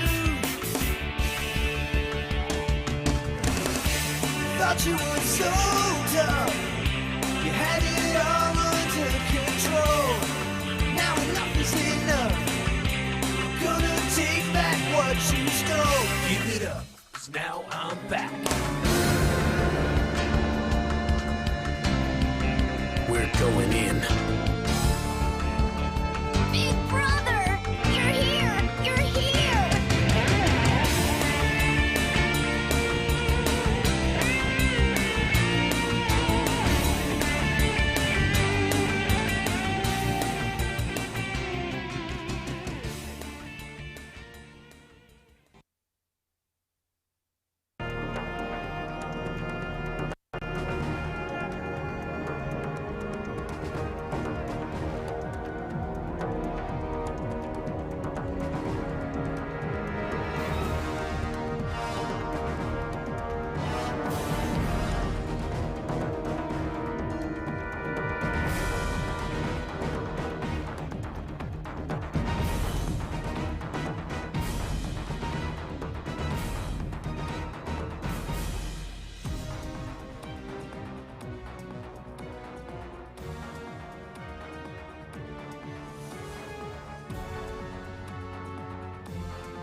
Welcome back. It's that time of every show where I get put through my paces as we go through our top 8 rapid fire interview. These duelists are a single duel away from making their way to Worlds. No pressure, but it is now time for me to ask them all one quick question and send them on their way. First up, welcome Julio Valls.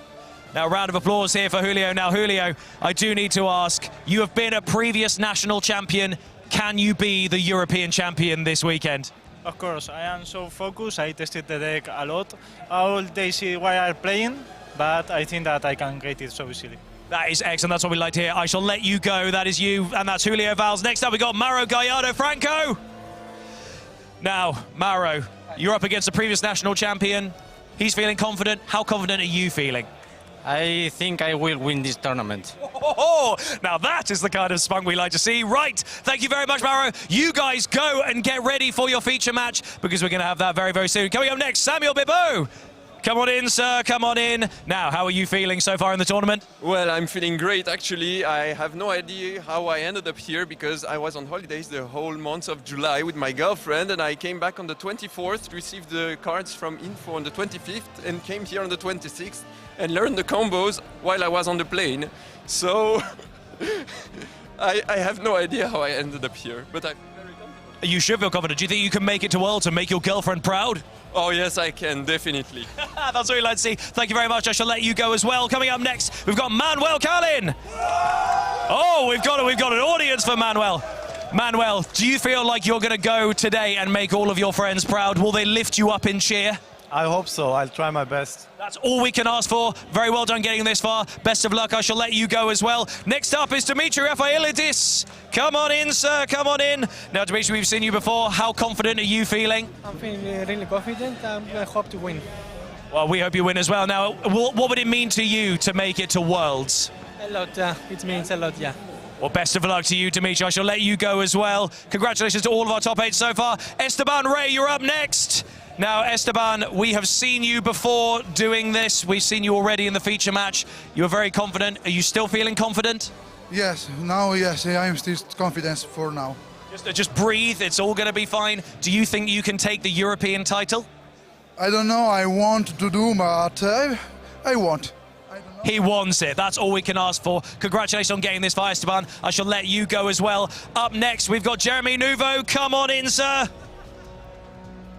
Right, Jeremy, it's been a long old day to get here, a long old weekend to get here. How have you handled the tournament so far? I don't understand. Are you feeling confident? Not at all. No? Why? Because I don't know why I'm here, but... You're here because you're a great duelist. Do you think you can make it to Worlds? If I can, maybe. Very calm and relaxed. I quite like this. Jeremy, thank you very much. I shall let you go this way. And last but certainly not least, we've got Giovanni Barone. Come on in, Giovanni. Now we also have you translating for us, Alberto. Now, it's all come down to this. One more duel. Can you make it to Worlds? Ultimo duello. Dici che ne pensi? Ce la fai? Sì, yes. Yes. Confident? Yes. Yeah? Yeah. One more. What would you least like to be up against, Alberto? Qual è il mazzo con cui non vorresti scontrarti? Tempai. Tempai? Well, fingers crossed that you get a good matchup. Congratulations, Giovanni. I shall let you go as well. Thank you very much, Alberto. Oh, boy! It's always a bit of a whirlwind when I have to do this. But that is the rapid-fire top 8. Admittedly, asking a lot of the same question. But this is what it comes down to. All of these duelists have a chance to go to Worlds. One duel separates them from their chance at global victory. But there's also still the European Championship to have. But I'm going to hand you over to the gentlemen who have been sniggering in my ear throughout this entire interview. And the guys over on the commentary booth before we get into our next feature match. Gentlemen, take it away. Thank you, Ed, and welcome everyone to this top 8 European Championship knockout stage. Wow, what an incredible event it's been. So much action, so many different decks, a wide array of different, shall we say, themes played outside of Snake Eye, and boy, I can't wait for this next feature. It's something a little bit special. Yeah, this is it. This is what it comes down to. Tom, what do you think? Top 4? This is the last stage. Yeah, I mean, it's such a serious time. This is it. This is crunch time. This is the big prize that all the players had their eyes on going into the event. So best of luck to all of our competitors. Yep, I mean, for me, so far, the absolute MVP of the tournament, Alberto translating, right? Yeah, I mean, why am I here? That's a good point. That is true. No, there was phenomenal duels so far on day 2. We have seen, I think, the most exciting Tenpai mirror match that there ever was, and I can already tell you there is some more Tenpai in the tournament. Actually, if we're taking a look at a little, or not taking a look, but talking a little about a top 8 breakdown, there is a 50% Fiendsmith. So 4 out of the 8 decks are Fiendsmith. That kind of matches up with the top 64 breakdown exactly, actually. Yeah, it kind of works out, I suppose, similarly between the conversion rate of all of the different themes and such. Perhaps we have a deck breakdown maybe available to show you even from top 64 to give you an idea. Perhaps production can get that on screen in just a moment. But yeah, it's been a great tournament, and as always, there's generally a deck to beat, you know, and that it was, I think, this weekend without a doubt, Fiendsmith variants, most likely the Snake Eye one. But we've seen a lot of players come out and prove themselves with their chosen themes. Like we've seen Tenpai, we had a Tenpai mirror in top 16. Outside of Snake Eye, I mean, who do you think that you will, I suppose, see take this one down?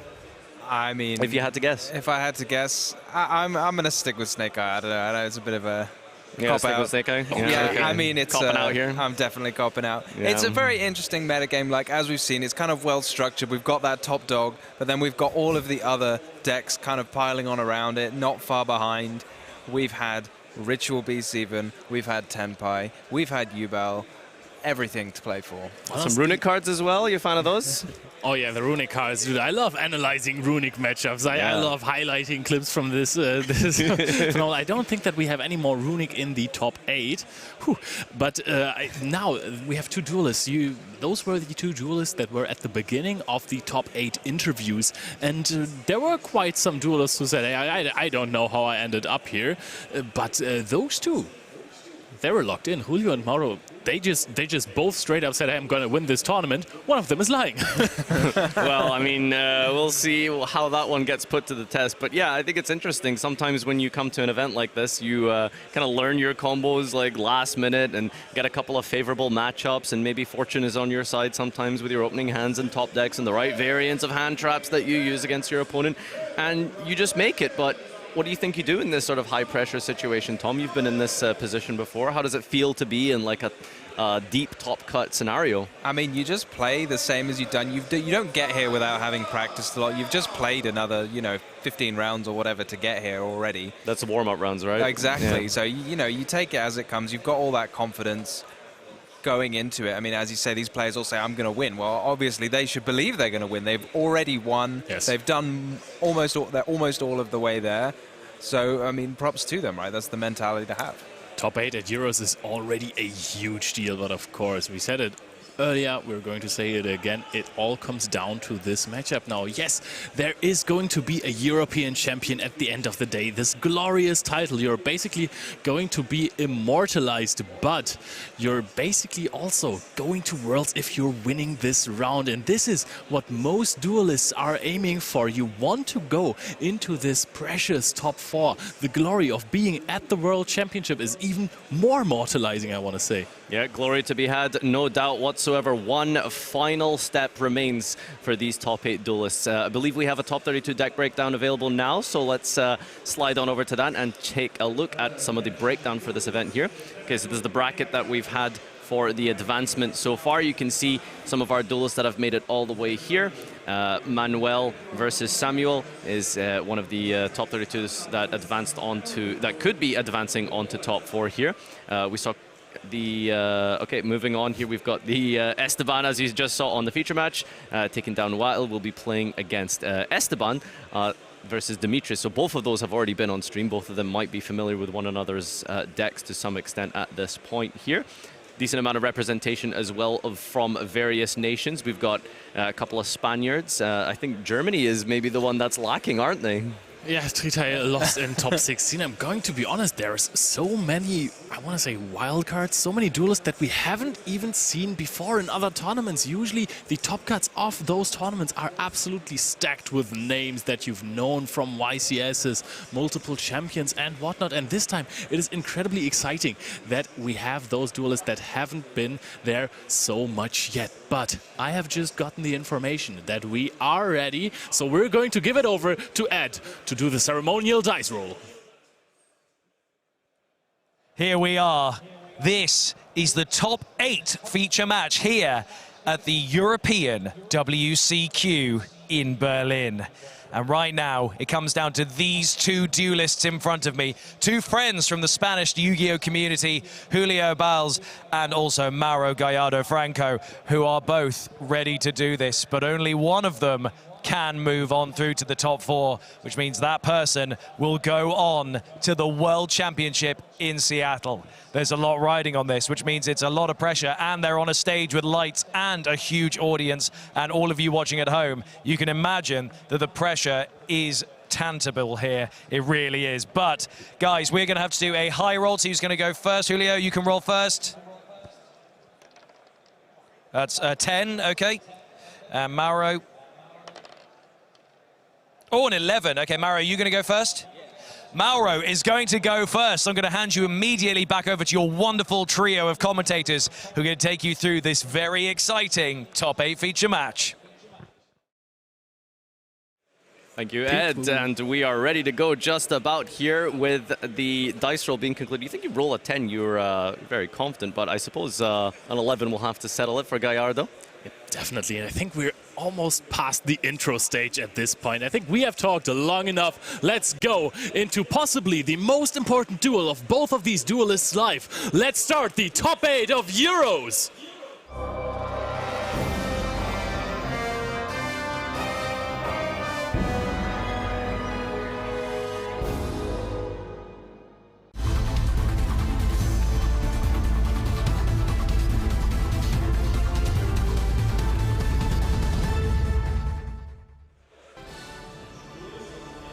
I find it very interesting how when it comes to deck building for various themes here, sometimes you find a lot of crossover and similarities of how they approach it. Ritual Beast being a deck that isn't, I suppose, anywhere near as popular or anywhere near the radar of some of the players this weekend, but yet all of them have seemed to have settled on very similar approaches, which is you play your main engine Ritual Beast cards, but then after that, no hand traps, just full go second gas, other than, of course, the Dimension Shifter, very important Ritual Beast card. But yeah, we see here Eclipses, Dart Rulers, evenly matches. How do we feel about that approach?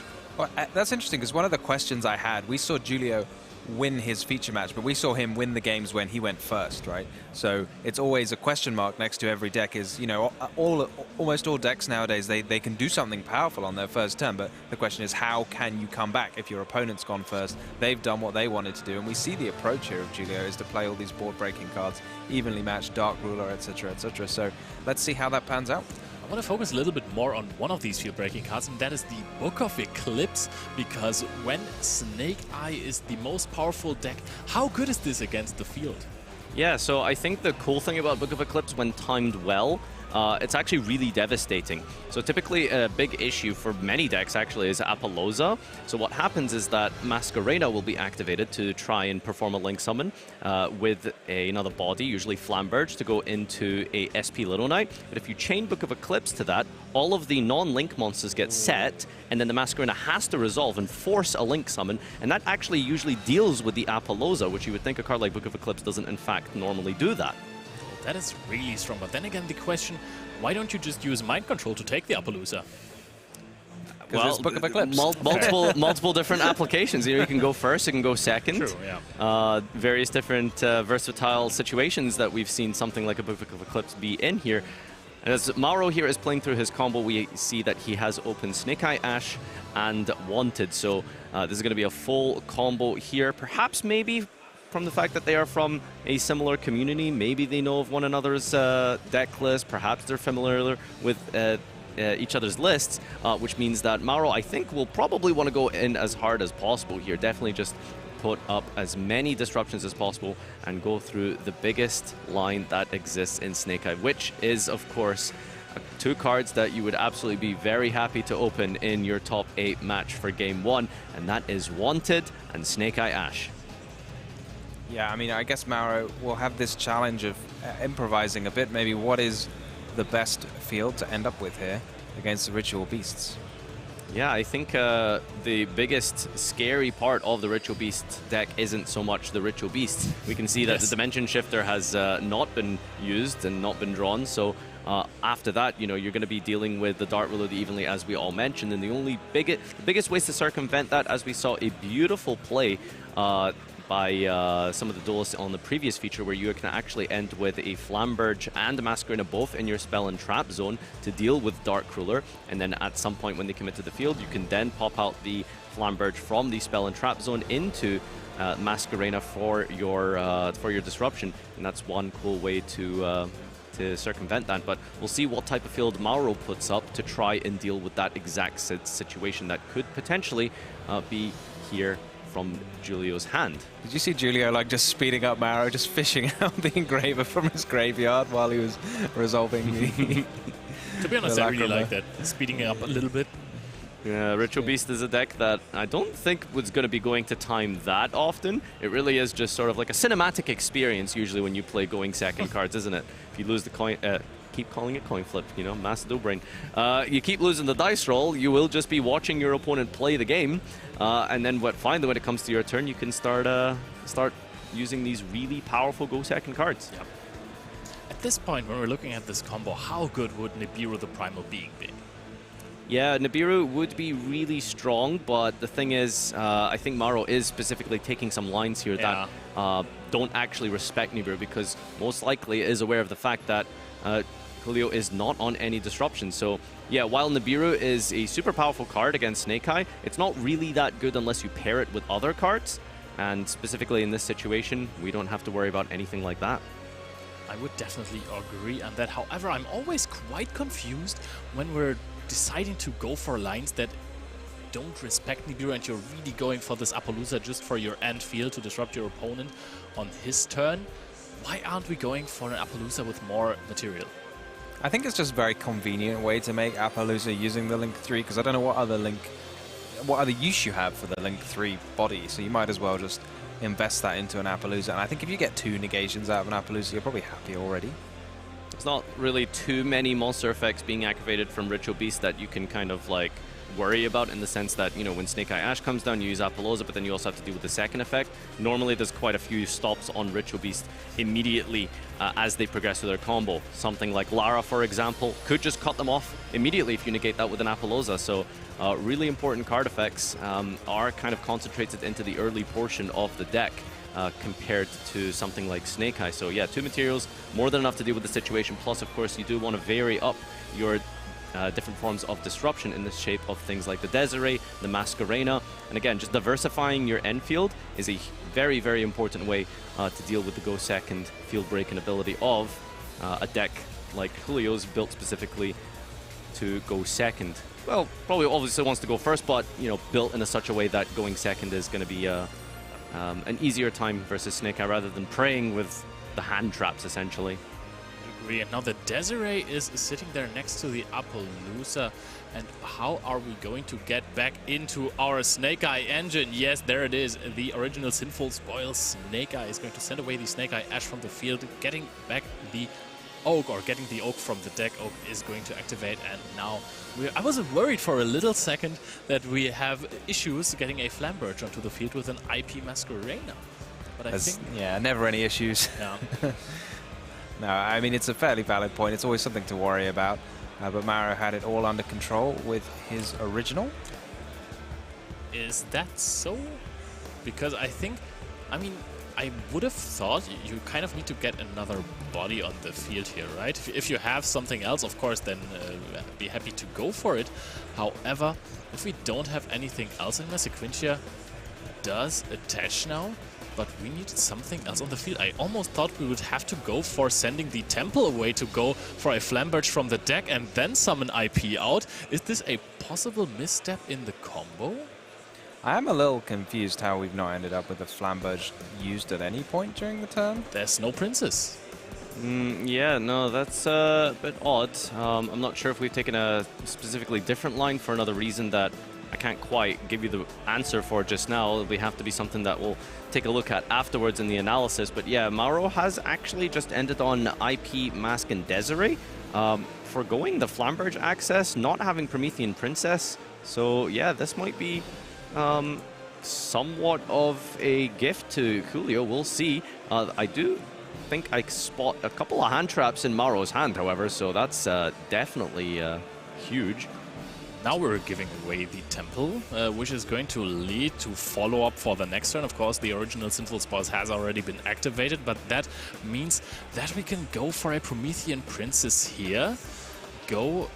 Okay, yeah, it looks like we are going to go for Princess to revive. That works. Probably one of the Snake Eyes that haven't used the effect to summon from the deck. However, I'm wondering what we're going to send in order to bring out Flamberge The here. Princess. And then we put the IP back into the Spawn Trap Zone. I think that's already... Okay, yep, no, that works out. That's quite an interesting line. Yeah, done it in a, shall we say, unique way here, but it should actually work out quite nicely as we go for most likely a Nightmare Phoenix to co-link with the Apple, also protecting it from battle, and then floating the 2 more bodies here off of the Flamberge. I feel like it is a bit of a shame that we've lost Temple. I definitely think that you could have done this in a different way here. Oh, actually, we're just going to keep the... Passing, and now the Promethean Princess is floodgating ourselves from summoning out the IP Masquerena. Okay. But I mean, the thing is, this is still a huge field to be answered for Julio, so he definitely needs those field breaker cards. Is opening with the Lara discard, the Spiritual Beast Tamer Lara. I feel like, given the chance, you just take a negate, right? I can see Nadir just hovering over the Desiree there. That can, in fact, negate the Princess, so I think that's quite a relevant point there. Yeah, so I was trying to check to see here to see exactly what we can do here. I feel like maybe what we're going to do is summon Masquerena after we negate with the Desiree, probably negating our Princess to mean that we can actually summon non-fire monsters, and in the process negating one of our opponent's monsters. But this is one of the most powerful starters in the shape of Lara. However, the Elder is not paired up with a Kanahawk or a Rampengu, just an Apelio. But it shouldn't be too bad here, because the Apelio can actually banish the Lara. Lara then triggers to special summon any Ritual Beast monster from the deck here, so that's maybe how we're going to access Kanahawk or Rampengu. Yeah, I was going to say, it's not great without the Lara, but with the Lara, it's fantastic, isn't it? Because you banish it and, yeah, get that sort of emergency teleport-like effect. Ideal for Maro would be the way to just get these monsters straight off the field, but I don't know how he can do that. He's just got effect negation, really, so... Also, what is missing now is, we're going into the battle phase. This is 1,800 attack points on this adorable little lion. It's going to run straight over the Appaloosa because it was only at 1,600 attack points. And now this is something... This looks like you can play a lot with this. There's still a lot of hand interactions on the side of Mauro. The Lara is going to be banished. Yeah, so banishing the Lara with the effect of Apelio here, this gives your Ritual Beasts another 500 attack for the rest of this turn here, even ones that aren't then summoned, are summoned thereafter. And that's going to fetch a Winda from the deck here, so we've got a rank 4 play potentially, but I think we're most likely going to start going into those Ulti Kanahawk plays that are so important to the heart and soul of the Ritual Beast deck. So do you, like, I know you have to, the Kanahawk can sort of tag out as a quick effect to get around things. Ghost Mourner on Winda. But Winda doesn't really do anything on the field, right? It just, the only effect it has is if it gets destroyed by card effect, it special summons something out from the deck, right? Yeah. This Mourner is questionable to me. So I'm not sure what the Mourner was trying to achieve there, but regardless, is this a quick effect of... Oh, wow. Yeah, maybe that was what was going on. All right, looks like we're going to... Yes, it is. So this is still the battle phase. But still, like, what did the Mourner do, even though it was in the battle phase? Well, I mean, the monster that is sent from Mourner will be taking some life point damage here, so 16 from the Winda. Now, when the Winda's destroyed, it can summon any Ritual Beast monster from the extra deck. I misread earlier. It said only card effect, but it's also battle. It's just an opponent's card. This can summon anything from the extra deck? That's super cool. Yeah, you can summon Ulti Gaia Apelio if you want. means you can get rid of the Desiree. But it looks like we're going to go for the Ritual Beast Link 4 here, the Retoragia. And this is this big enough to attack over Desiree? Ooh, no, it's 28. This one's 26. 26, yeah, no, that's a little bit smaller here. How big is Desiree? It's 28, but we do have the Apilio boost, remember, so it is at 31 now. Well, that makes a huge difference, so you kind of have to use the Desiree now? Yeah, so I think they're just clarifying how the Apilio works, but it does actually give your monsters a boost, even if they weren't currently on the field, which is a super relevant part of the effect here. Julio are kind of making mincemeat of this field with just his engine, which is a super mark of a very powerful deck. You can see here that just before the Desiree was attacked over, Maro did use the effect to negate his own princess. Yeah. That means that we are no longer fire locked, so at any point here the Flamberge will be able to pop out the Masquerena and go for a Link summon. You can see in the process as well, Desiree sends when it's sent to the field, sent to the grave here, so it's going to get rid of the Ritual Beast Elder, but that doesn't really matter because we have the Contact Fusion, very similar to Phantom of Yubel. Yes, Ritual Beasts do have a themed one. It's Nochi Drago. All right, now on Resolution here, we're going to summon Master. Oh, wow, we have an incident in the hall here. Wow, I think this might have been the electricity that has been going off. Wow, that is... So we're just going to pause for a moment here. I just saw a fuse box explode. Yeah, that took was out a lot of the sight lights. to see. Hi, yeah, Ritual Beasts... bear with us, technical difficulties, no doubt. Oh, hi. Yeah, I think just maybe a light box went, but there was quite a lot of fire very briefly. So do we have electricity? Are we still live? Can you guys see us? I have no idea if we're still live. I believe we're still live here. I don't know if we're still live for the people at home. Oh, we're still live. Okay, nice. We have an unprecedented situation here. Nothing like this. Everyone, please remain calm. Yes.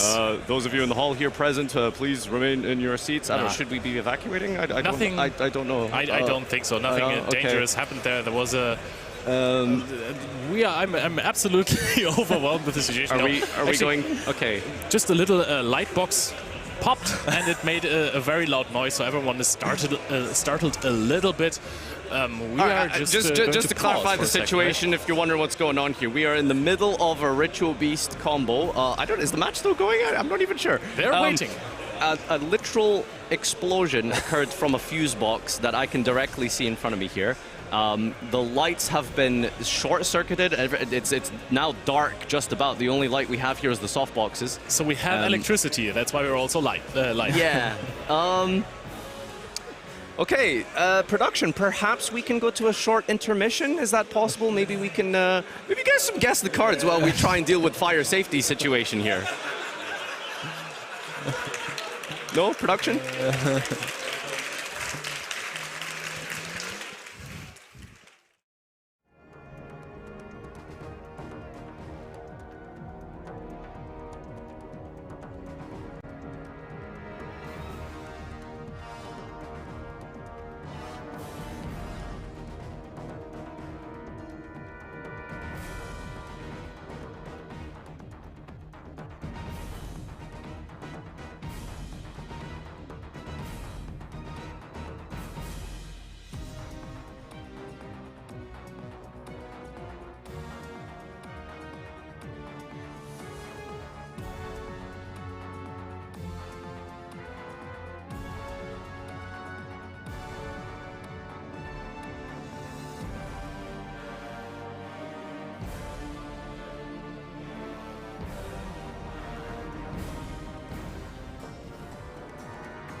Hi, welcome everyone. Sorry about that. We had a bit of a Kashtira Big Bang.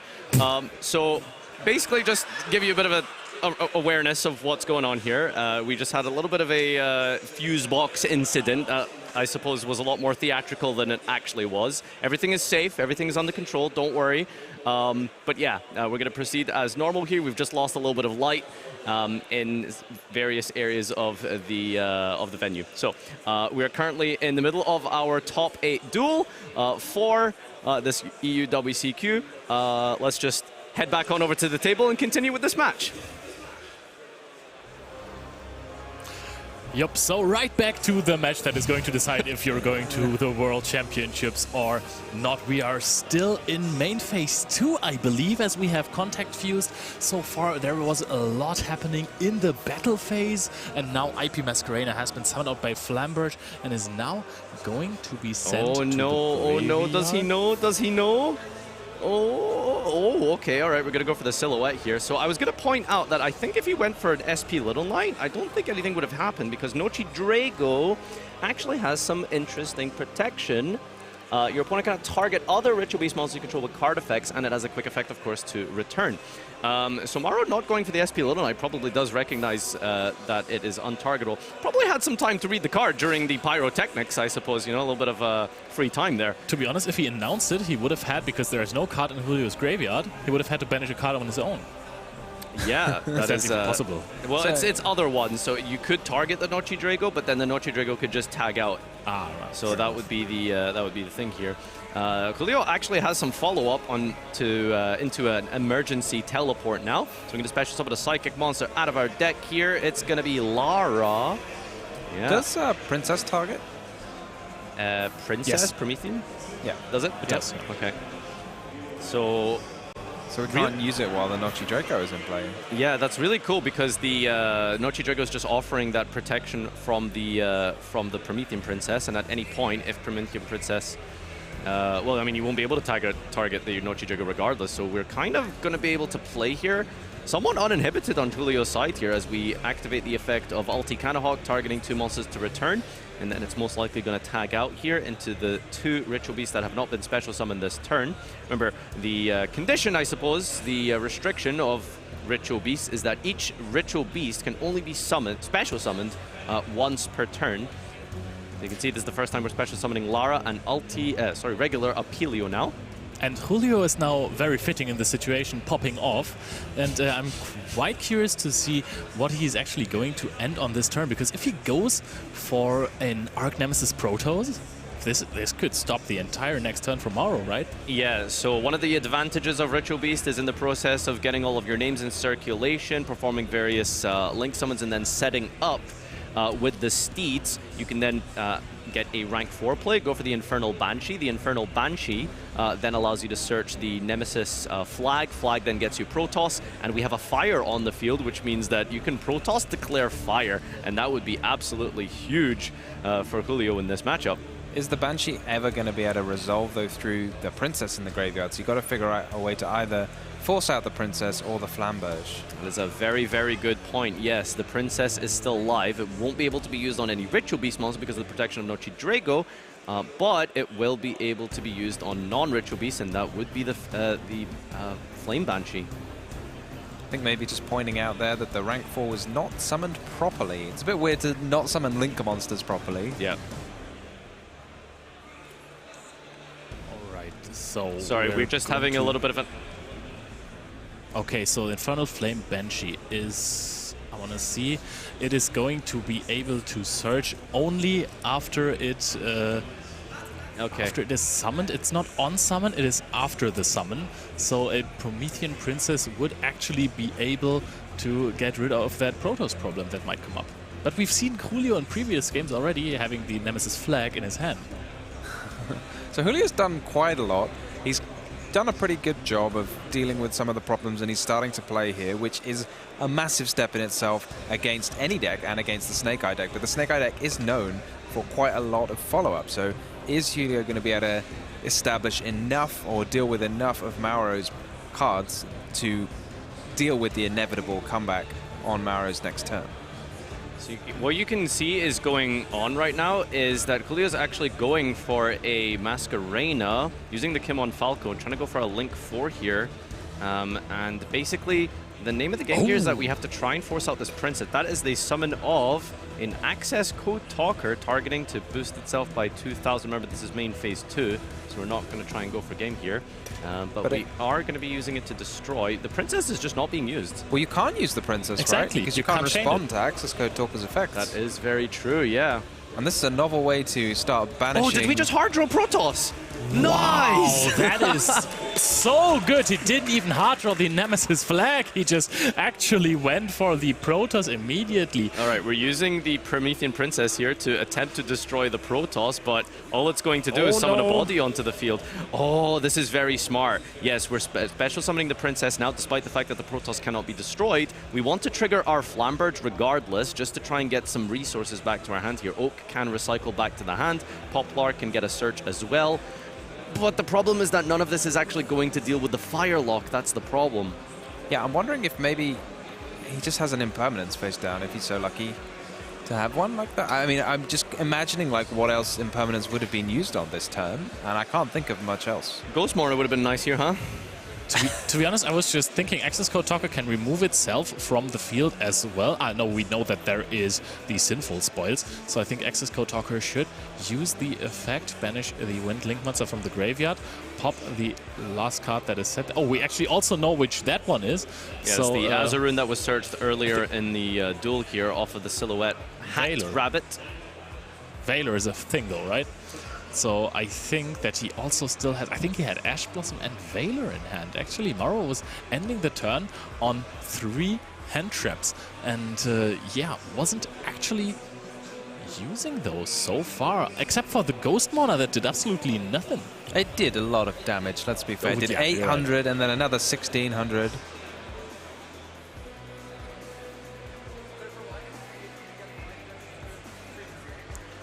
Okay, so all right. Just as a small announcement for those of you watching live, we do need to do something about this situation that's happened in the venue here. Apologies for that. We're just going to give a small announcement. It's going to be made by Ed here. Yeah, we'll be back shortly as soon as we organize and figure out what's going on in here.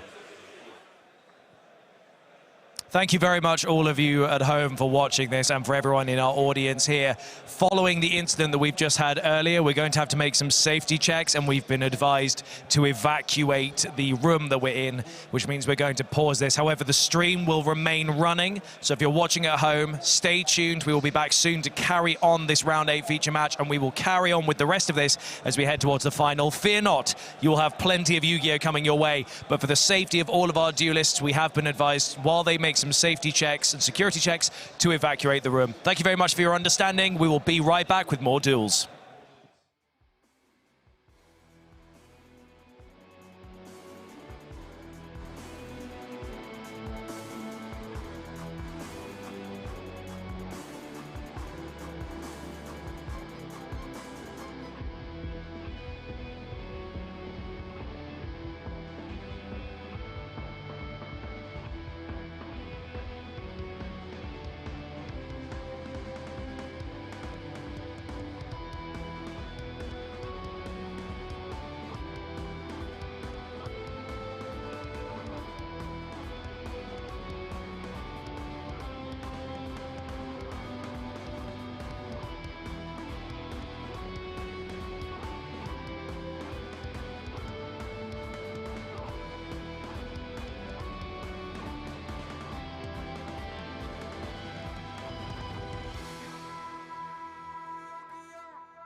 Welcome to the coverage of the Yu-Gi-Oh! World Qualifying Point Playoff from the beautiful Berlin in Germany. My name is Alberto Marazzi and I'm here joined by... Dear Mazzoni, here for the playoff. Exciting weekend, Tom? Yeah, I'm super excited. This is like the big moment for me of the weekend. All of these players come from all around Europe, having competed this whole season, and now we're here today. Yeah, I mean, I'm super excited, especially because this is the moment we have all been waiting for. This is the spot because our players today, as you said, Tom, played throughout the whole year to get their chances to qualify on the Friday, to get the chances to go to the World Championship. And what surprises me the most is that, you know, they have 3 spots, which means that once we go to the semifinals, if it's not the case, they will play for the 3rd playoff. So it's, you know, if you don't get the chances. The structure for this event is a Swiss tournament for the 16 players. From there, it is cut to top 4. 3 participants will be getting a World Championship spot playoff, and we'll be showing you both of the top 4 games. Well, we'll be showing you all of the games, but specifically the World Championship qualifier spots will be the top 4, and then a 3rd place match as well to decide who gets that important trip to Seattle in the United States next month. Yeah, I mean, this is such like an intense tournament. It's almost like the World Championships in itself. You're playing with a bunch of amazing players in a really small tournament, and you're playing for that super intense prize of this is a like trip to the World the All-Star Championships. game, right? So, I mean, you're getting your chance to go to the World Championship, and you're playing against the best players of the year. And talking about best players, sitting at the table now, we have 2 national champions. One is Baptiste, which is a back-to-back Dutch national champion. I had the pleasure to interview him last year, actually, and he's sitting at the table now, so having his chances to qualify to the World Championship this year. And on the other side of the table, I think we had one of the most successful players of the season, which is Anthony Lopez, current French national champion and runner-up at Wasias Bologna this year. So unbelievable performances. Guys, I don't want to keep you waiting because our players are ready, and so we are. So I would say, without no further ado, let's jump to the table. All right, well, the peak of competition is now beginning with round 1 of the playoff. Anthony Lopez versus Baptiste here. They are both, unsurprisingly, on Fiend Smith Snake Eye. Let's talk a little bit about the deck choices for this event. Now, obviously, the best decks per se, especially as we've seen from the North American WCQ, most of the top cut spots were taken away by Fiend Smith Snake Eye. So sometimes that can change a little bit in how you approach your deck choice and deck building for a tournament like this, rather than the 2,000+ main event. Do you think?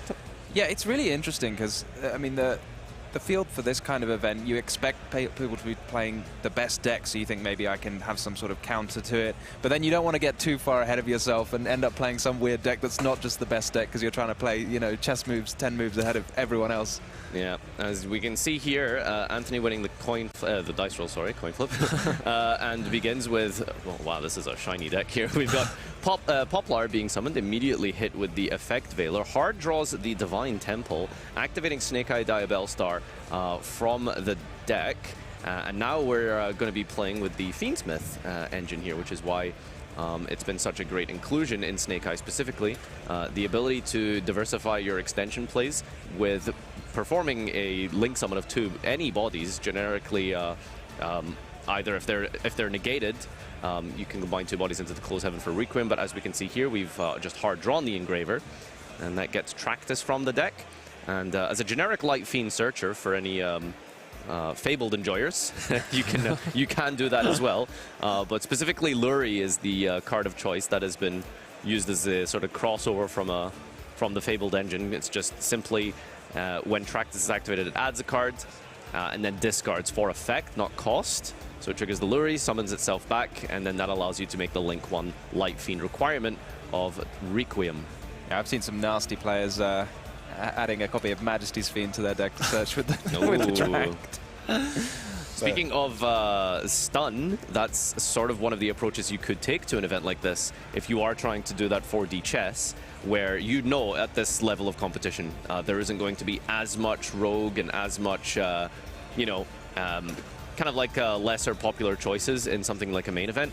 If you know that everyone is going to be playing specifically Fiendsmith Snake Eye, you could play a complete like anti-meta variant of something like stun. I don't think any of the players in the tournament, well, to be fair, we haven't seen any of the breakdowns just yet, but it will be interesting to see if anyone does end up trying to just hard counter Snake Eye, because I think most players will want to definitely really hard focus on the Fiendsmith Snake Eye engine. Do you think there is a hard counter to Snake Eye? Because I mean, if someone winning the dice roll with the continuous trap cards, exactly. Unfortunately, it's very hard to beat this deck. And as you can see here, playing through that Effect Veiler, losing access to the Snake Eye engine. So that's when the Fiendsmith comes in, gets you into your rank 6 play for Beatrice to send the Snake Eye Ash, and then Princess can then bring it back.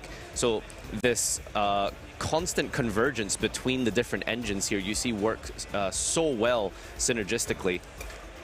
But we see the Effect Veiler, so 2 negations there. And it's left Anthony in a very awkward spot now because we are now locked into fire. We're not locked into fire because we've been Effect Veiler. Oh, yeah, of course, yeah. But having the Princess on the field, kind of useless. So we're probably going to have to try and summon this Diabell Star out here by scaling the Snake Eye Ash, and then what are the options after that? Making Appaloosa? Yeah, Appaloosa. I don't know if Anthony's used the effect of the Engraver to summon itself yet from the graveyard. I think we might have used it to... There's another one? Wow. Ghost Ogre. And this is really what players are doing. We're seeing players running like 20 plus different non-engine pieces in their main deck, a mixture of mostly hand traps, but occasionally there have been a few droplets here and there, some talents as well. Sometimes people have been playing, and I think actually Baptiste does actually have a talent in his hand. And yeah, that's really what you're trying to do, and it's because of this critical mass of one-card combos that are available in Snake Eye. Are you a hand trap enjoyer? Are you a sort of go second, evenly matched? I've always enjoyed board breakers. I think they're like really powerful because they can't just win you the game on the spot. Unfortunately, against Fiendsmith Snake Eye, that is why players have not been playing anything like that. No one is playing multiple Raigekis, Dart Rulers, Evenlies. Droplet sometimes is okay, but again, people mostly focus on the hand traps, and that's because the follow-up that Snake Eye gives you, if you don't end the game on that turn with your board breakers, you're going to just have your opponent have that set up with the field spell, getting the recursion of Ash into another Ash, and then you can just do the entire combo again, which is why the Fiendsmith... Oh, that's a pass, but that's a nice play, leaving Heater in play, right? Because that's a fire monster. You can use Princess from the graveyard and get a fire search. Do you still get the search if it's destroyed by your own card effect? Sometimes that's a good question. There's restrictions, and I can have a double check here, but yeah, 3 hand traps played through, and we just have a Princess pop. I think it passed back. Oh, wow, Baptiste doesn't have a play. I mean, that is also some of the issues that can happen with when you're building your deck this way. If you just have too many non-engine, and then you don't really have a play yourself, which again, it's a dilemma because you have to build your deck that way.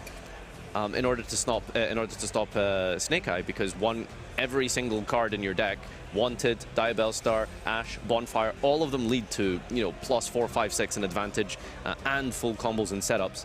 So having to stop those singular cards means you need to run these huge amount of hand traps. So I think here now the thing you want to pay attention to is the Nibiru, I guess, right? Because if Baptiste pass once again, I mean, you could potentially be exposed to it. I think you would have Nibiru'd in the end of main, right? Just to get rid of the Hita, to make sure that the Princess isn't live. But I guess you could have maybe top decked it for turn. And I think they are playing Nibiru. I think Nibiru is probably the best hand trap right now, if specifically it's paired with another hand trap. Yeah, pairing it with Veiler, Ogre, or Imperm, and all of those ways you can sort of stop, because someone can think they're safe if they have an Appaloosa, but not if you have a second hand trap to deal with the Appaloosa. And what you're noticing here as well, just to really reiterate on the power of the new Fiendsmith engine, is we're just remaking sequence here, and we're just going to try and go through the combo again, because all of the Fiendsmith cards can just keep replacing themselves. You shuffle back to perform fusion summons, you shuffle back to summon back Engraver, and you can just keep that Fiendsmith loop going turn after turn. It is such an incredibly powerful engine because of that the resilience it offers you through a grind game. Yeah, I mean, a lot of decks, like notably Sprite, for example, in the past was such a powerful like opening start, but then if you crack through their field, they kind of had nothing left. Whereas this Fiendsmith, you just recycle everything. It's so powerful, like going into later turns.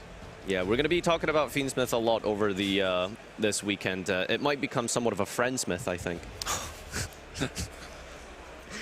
But yeah, this is exactly where Anthony wants to be here in the commanding spot. Really, just kind of deliberating on whether or not we want to consider the option of playing around Nibiru, and it looks like we are. I think this is the 3rd or 4th summon. Just going to get in for some chip damage here, and then from here, in terms of our remaining disruption, well, we definitely want to at least try and get to a fire somehow. Beatrice has been cycled through.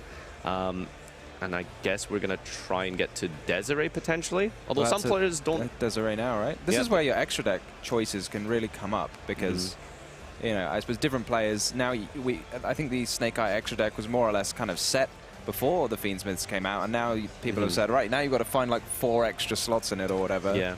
And one thing that has actually been really popular over the course of for example, the NEWCQ before this is and we've just picked up and scooped here for Baptiste, just not having access to any engine.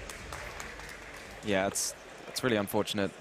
Yeah, I mean, again, this is the issue, I suppose, right? When you're playing so many hand traps, it's necessary, you have to, but it will just, you know, occasionally give you hands of full disruptions that don't really let you play, even if you do stop your opponent from getting anywhere near the formidable full combo that Fiendsmith is capable of.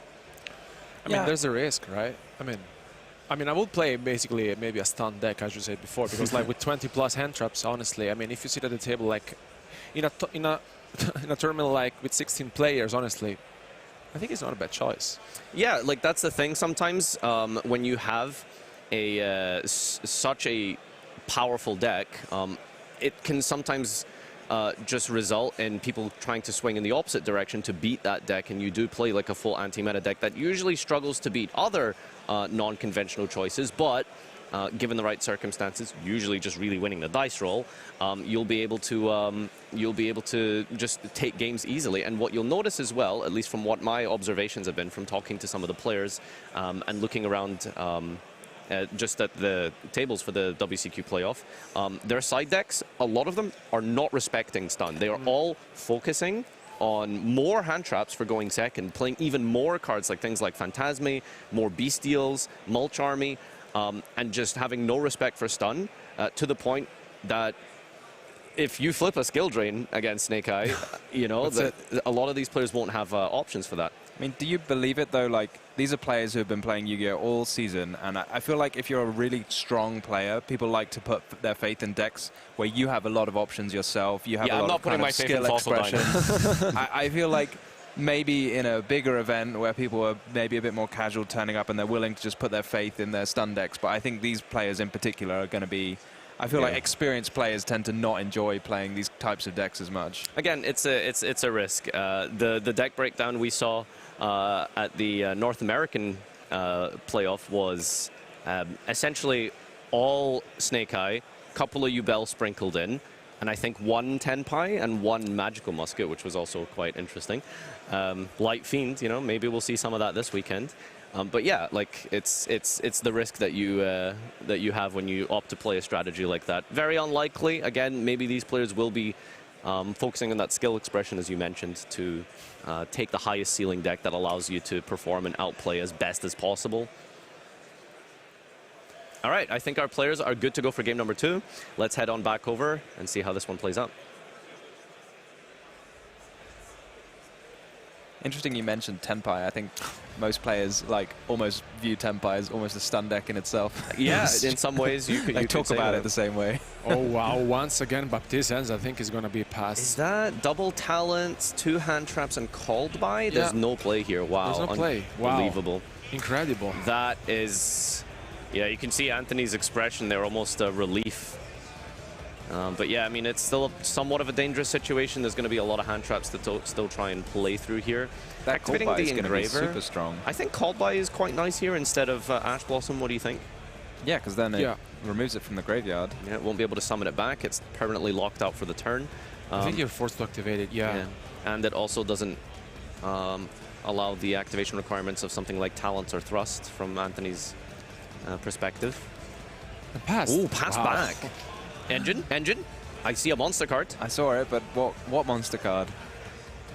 Most monster cards should get you there that are engine pieces. Pass again. No! Oh, wow. I thought it was an engraver for a moment, but it looks like it was another hand trap. All right. Pass it back! Wow. I mean, this is exactly what we talked about. The hand trap war of just who can get to a top deck first. And it looks like it's Baptiste with the engraver discard for track this. No response from Anthony as of yet. You just need something, right? Because those two talents, if you have something to make your opponent interact with you, then the talents can do the trick. I think Baptiste getting the Fiendsmith engraver here. Any type of stop comes here from Anthony, and Talents is going to go in very hard. Unless it's exactly Infinite Impermanence. Exactly, Impermia. It's such a premium card now, Infinite Impermanence, for the exact reason of not exposing yourself to a triple tactics talent. Yeah, it's good to top deck as well into something like Apollosa, just, you know, absolute MVP hand trap. Something I suppose I've wanted to bring up is the Fiendsmith engine being sort of akin to Nightmare Orcust, Nightmare Mermaid, if you remember that. Yeah, it definitely reminds me of that, because any two monsters and then you're away. Mm-hmm.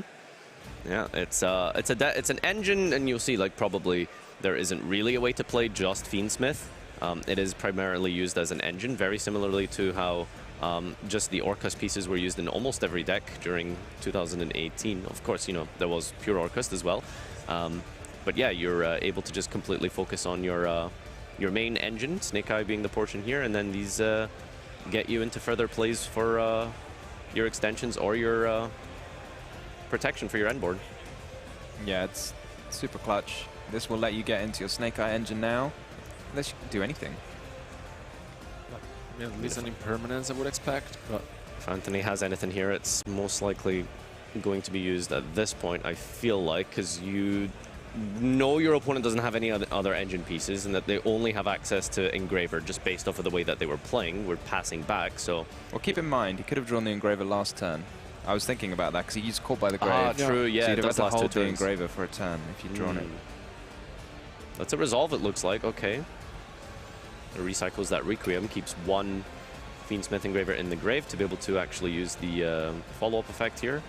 Already has been used this turn, but there's Lacrima and Imperm. Perfect card to have in this exact situation. I mean, the talents, again, just glued to the hand, doing nothing for multiple turns here. I mean, Anthony's got to be pretty wise to this sometimes. If your opponent goes first and they just pass, maybe you're thinking there's 1 or 2 talents in their hand. Yeah. I would say, like, Talents is maybe one of the lesser choices in the main deck. 1 or 2 copies, not too bad. I would personally, like, be fearing Nibiru potentially. Wait, hang on, did we... There it is the Bonfire. So the Engraver was the top deck last turn. I thought it was a Bonfire. Yeah, okay. That's really smart, actually. So Baptiste held off for a turn from that call by, and then did manage to have 2 follow-up cards, essentially, for a turn here, and Effect Veiler, and this is where things are going to get really nasty. What do you do with the talents? I think you tell him you see the hand, I guess. Yeah. Yeah, because if you draw, what can you really draw? It would have to be exactly Diabell Star. Yeah, I mean, I think that only that one, I guess. Maybe your Field Spell. It's not bad. Field Spell really get you, though. Just sets you up for their turn.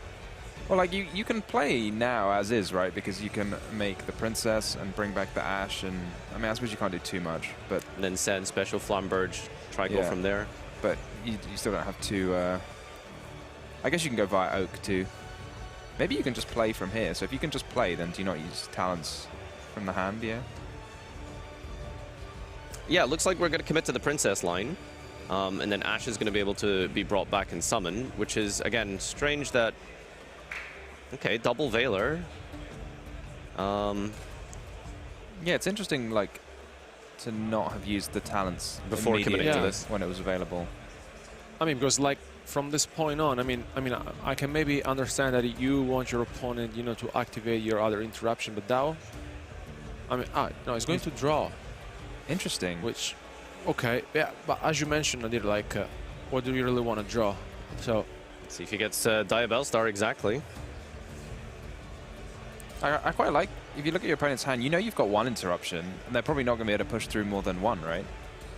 He's got the Ash in his hand, and you just leave this setup that you have, but...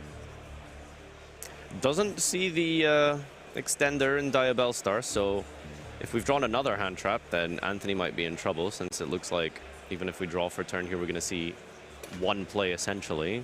He was also side decking skill drain, so that'd be quite a nice draw if you got that off the top.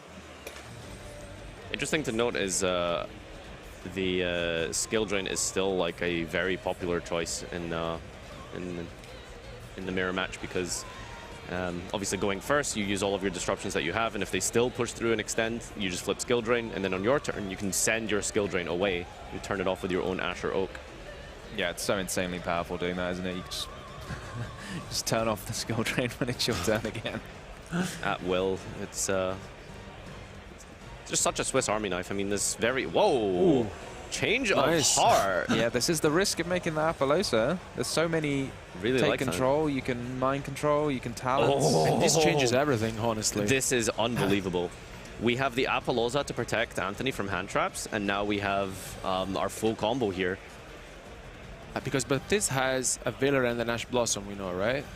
Or only the Ash Blossom? No. So Baptiste has... And then you got to Veiler it. But you could get struck by a Talents now of Anthony's. I can't see what else could be in his hand. What a complete, like, ridiculous chain of events here. We've taken Appaloosa, Ashed Bonfire, negated with Appaloosa, then Veilered the Appaloosa. So we're going to give back control of this body in the end phase if we don't find a play here. And that's a scoop from Anthony. Wow, okay. Unbelievable. That is the talents and the stealing effect of Change of Heart really just making this game a well, the typical sort of game state you'd see in a Fiendsmith Snake Eye mirror match. Yeah, that was dangerous though, like drawing the cards. There was, yeah. I mean, maybe I just like, I love seeing my opponent's hand so much because you feel so safe once you've seen it. But then there's also the downside. Sometimes you look at it and you think, oh dear. Yeah, I mean, you ever activate talents and then they just have multiples of like disruption or starters, and you're just like, well, this feels like I haven't done much. But yeah, you know, I suppose like the critical point there was Baptiste's decision to not talents before committing to the Princess. An argument to be had that you talents first, rip something away. Either engine to break them or the further disruption that gets your Princess into your Ash to then continue your line. Honestly, I've got to give major credit to Baptiste for not just activating that engraver the turn he drew it, because I think like 99% of players, they'd be like, oh, great, engraver! Right. Straight away. The excitement from getting that top deck holding off for a turn. Yeah, I could definitely see myself doing that, especially in a situation like this. It's just like... I wouldn't do that. You wouldn't? Yeah, never. You would. Speak for yourself. I would, yeah. You'd be like, put it, and then just pick it up. And now I'm curious to see for this game 3, because Anthony, I think, has a very cool card we saw last weekend, which is the Angel of Blue Tears. And with a different dimension run, I think that would be a very nice addition to the deck. Yeah, do you want to tell us a little bit about how that works, just for people at home who haven't really seen a Trickstar / I think it's technically also a Marine Cess card, maybe, based on... Basically, that is. Yeah, I think you're right. Yeah, yeah, no, for basically, once you go into the Beatrice, you can send the Angel of Blue Tears from the deck to the graveyard. And what the card does is basically you banish it, and then you set one trap card from the deck to basically your zone. And then you have the different dimension ground, which basically stops completely your opponent. And it's great because also Anthony is playing, you know, the Epidemic Virus against other type of matchups. Also the Dimensional Barrier, I think it's good. Are you surprised that he's not playing Skill Drain at all? I guess if you can just side in the Angel of Blue Tears and you think that covers it, then you don't need to side in 3 Skill Drain and hope to draw it. Instead, you can just rely on your engine to get to that one super powerful side deck piece. So I don't mind it. I like having fewer cards that I can get into with my engine rather than have to hope that I draw my Skill Drain. What do you think they do?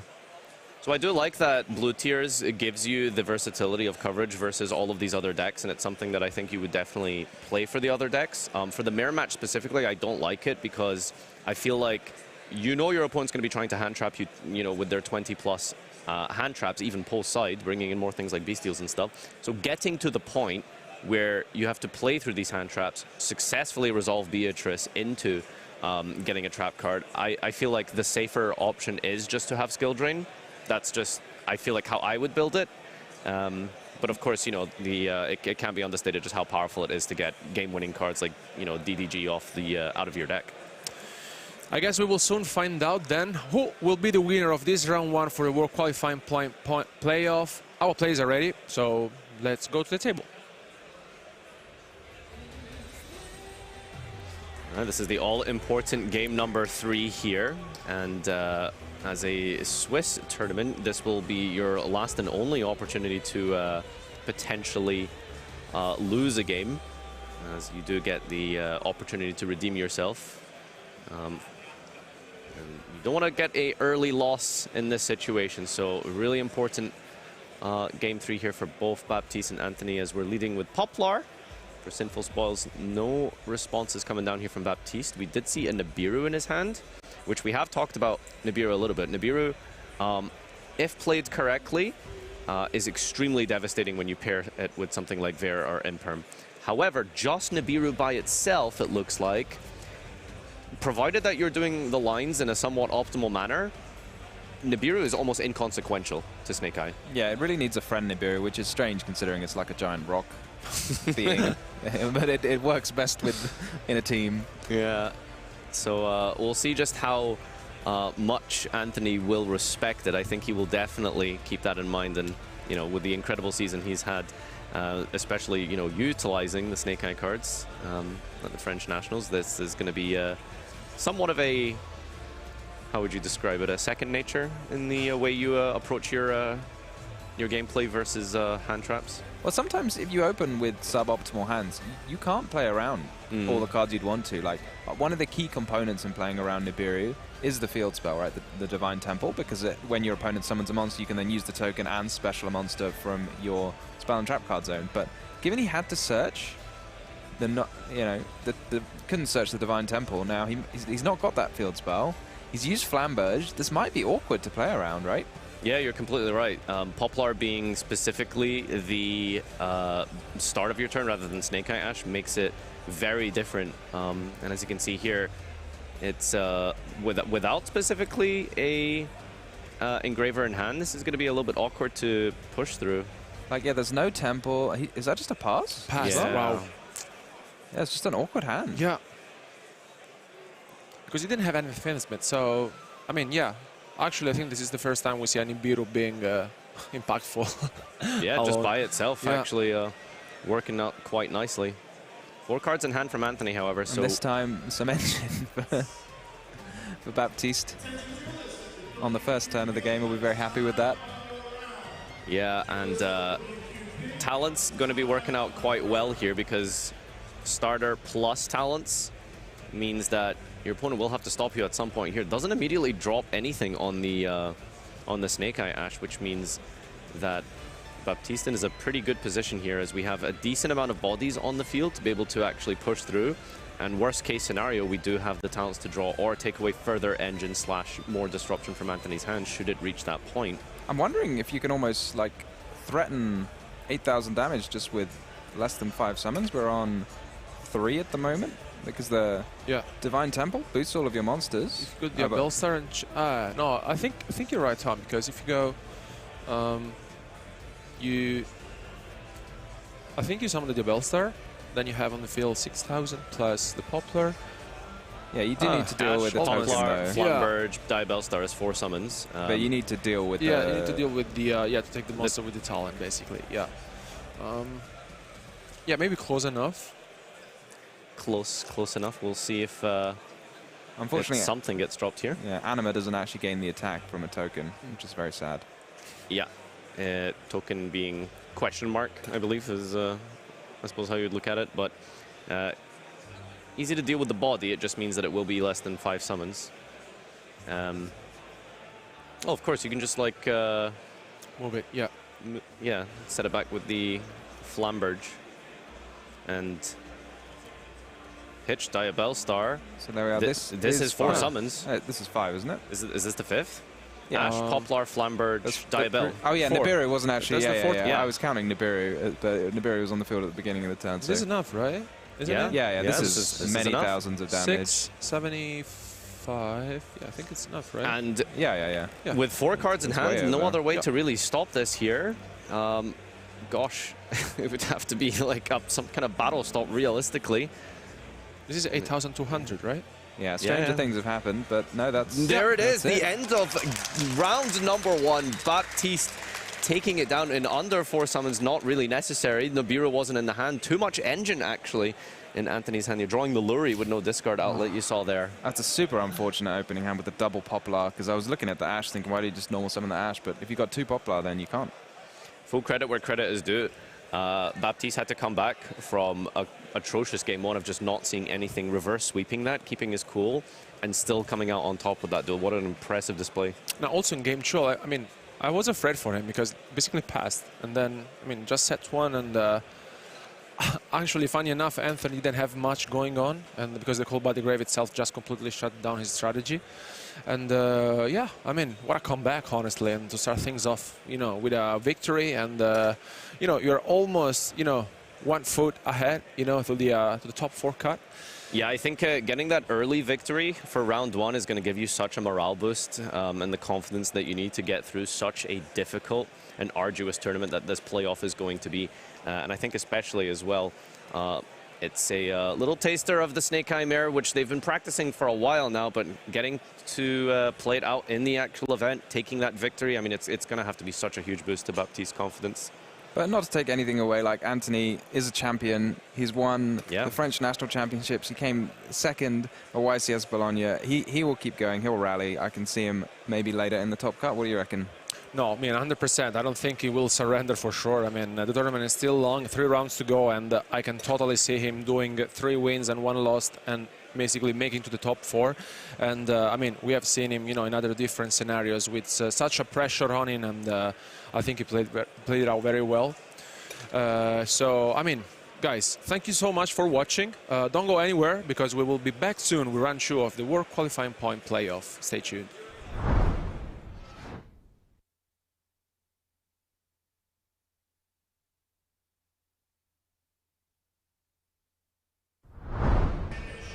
Welcome back, everyone, to the coverage of the European Championship 2024. We are here in round 2 of the World Championship playoff. The point system accumulated by all of the players this season are now culminating in this tournament. Thanks for joining us again. With us is Tom Payne and Sebastian. And yeah, round 2, we've got a very interesting match, don't we, Tom? Yeah, this is going to be super interesting. This is a deck that I first saw at the UK National Championships in the form of Labyrinth with Simultaneous Equation Cannon. I think it's a super cool card.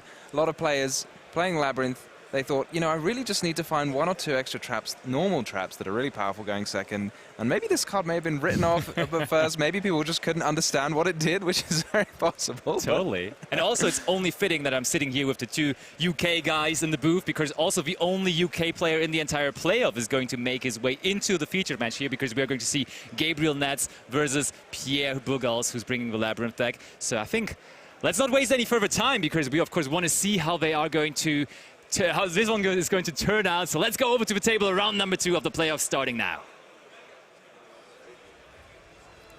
It's very interesting, because I've been talking to Gabe yesterday, actually giving me a little crash course on the new Fiendsmith incorporation in Snake Eye. And it's quite hilarious, because he very much optimized completely for the mirror match. And here he is versus Labyrinth, side deck and everything. So I'm a little bit worried for him if he loses this dice roll here. He didn't, though. He did win, in fact, the die roll, so he should be at least in a somewhat comfortable position, because he will be able to go off first. But, of course, Pierre is including a couple of cards that could already ruin his enjoyment of his first turn. But so far, at least no Dimension Shifter, I guess. That's a very good start. Snake Eye Ash is how you want to begin your game here, and Snake Eye Ash being a 1-card combo, utilizing even further than that the Fiendsmith engine, usually used to complement and help boost your resilience versus disruption. Most likely not going to see any of that come down from Labyrinth, more of a set 5 and feel safe. And yeah, hopefully Gabriel is going to give us a demonstration of what a full combo looks like. Now, full combo is going to maybe if he's aware that he's playing against Labyrinth, it could potentially result in a different type of Enfield, something like Apollosa, maybe not as viable or not as important against the trap deck. I do agree. Do you think Gabe knows?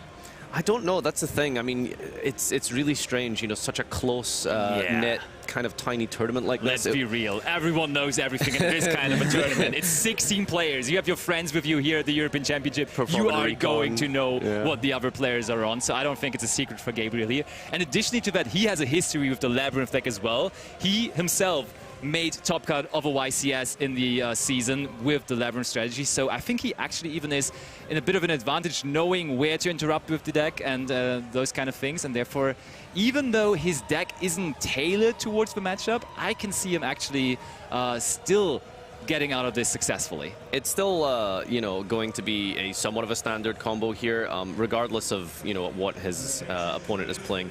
It can be understated just how powerful it is to end on Apollousa, SP Little Knight from the Masquerena with your Flamberge and 10 pull up. Of course, as well, now incorporating the Fiendsmith portion of the deck, that's also going to have a Desiree, most likely, as part of that Enfield component to negate those trap cards being flipped face up. Yeah, and there we just saw casual Link 2 into Moon of the Closed Heaven, and of course that is going to be the connection between the two parts of the deck. We are going to go from the Snake Eye cards into the Fiendsmith cards. Requiem is being used, searching out the Fiendsmith Engraver, and then Gabriel will also do things with that, I guess. We always talk about these free card effects when it comes to Snake Eye, and one of the cool things that the Fiendsmith engine offers is the Requiem equipping, just for no real reason. I mean, the idea is that it, you know, can help your Desiree gain its effect, but in Snake Eye you can send it with your Ash, can't you? Yeah, that's a very real reason, you know, I think that's fair. Yeah. I mean, the Snake Eye cards, it seems like a sort of specific thing that they love interact with monsters in the spell and trap card zone, but because a lot of their cards just are happy to make use of anything you have lying around, like, they interact really well with a lot of other engines. Yeah, there's Snake Eye Oak, and Gabriel must feel good at the moment, knowing that so far no interruption has came down from Pierre, because the only real interruption would have been a preemptive one with that Dimension Shifter, and that may have just shut down his entire turn, but he's happily comboing through here.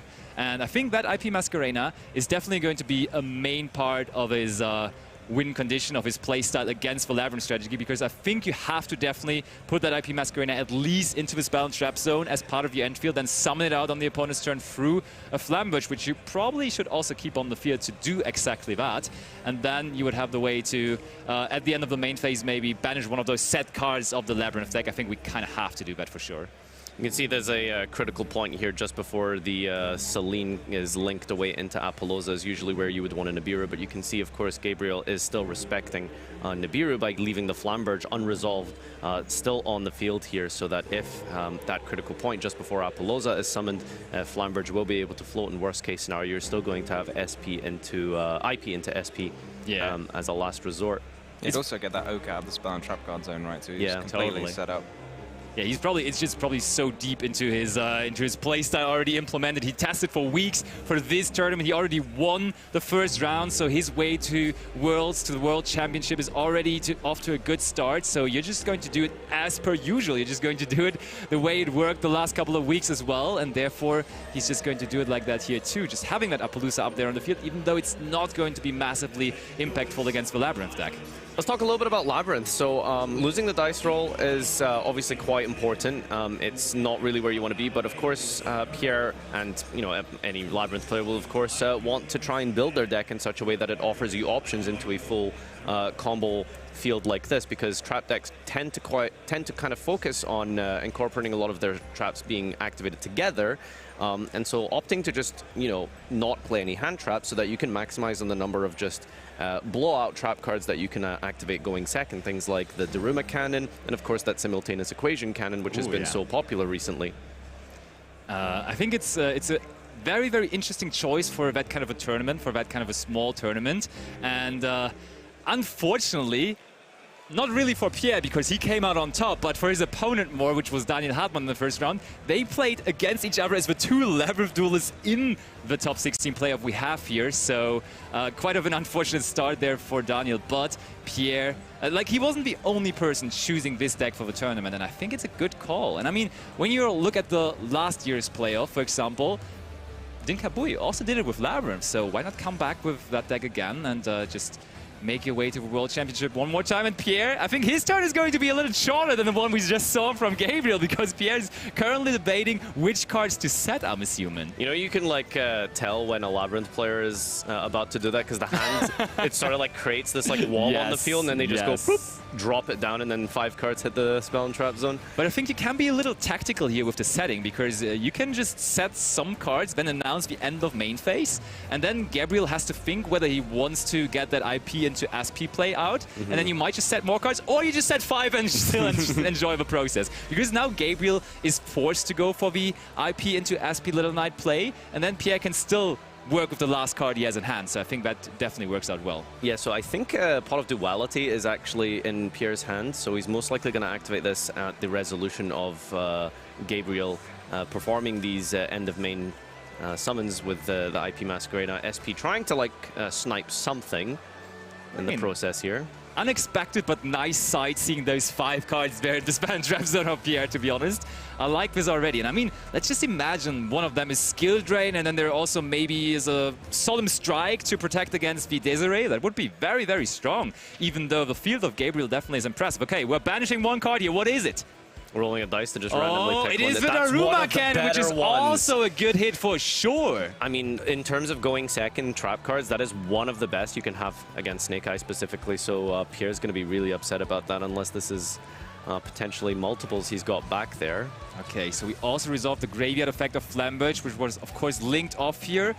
And we got back some monsters. We're also creating resources for the next turn. That's why the Snake Eye strategy is so strong, because not only the field is really, really, really good, but also just in the process of now interacting with your opponent on the opponent's turn, you're already setting up your next turn as well with multiple resources. Do you think there's any point, if that's a Pot of Duality, in activating it? Yeah, because the Desiree will just negate it, I suppose, is what you're thinking, right? Fair. Might as well just have it set as like a potential bluff to try have it sniped by Phoenix potentially. Yeah, Gabriel just drew for turn. It's Gabriel's turn again. Yep. I mean, maybe Pierre, like, if he knew what the most important card was in his hand, maybe he kept that one, and he was sort of, you know, bluffing and hoping that this would happen, and then he could set the most important card knowing it wouldn't be Probably, yeah. I think that's a very good point. Like, strategy-wise, probably the card he kept in hand is the best one. I'm absolutely agreeing with you, because then it definitely doesn't get banished, and he can surely set it down there. It's a bit of a gambit, though, because your opponent just passes, then you've left your best card in your hand. But how likely is that? Let's be real. Yeah, I think with so many back row potentially, you know, you want to try hit something like a Skill Drain, a Daruma Cannon. For sure.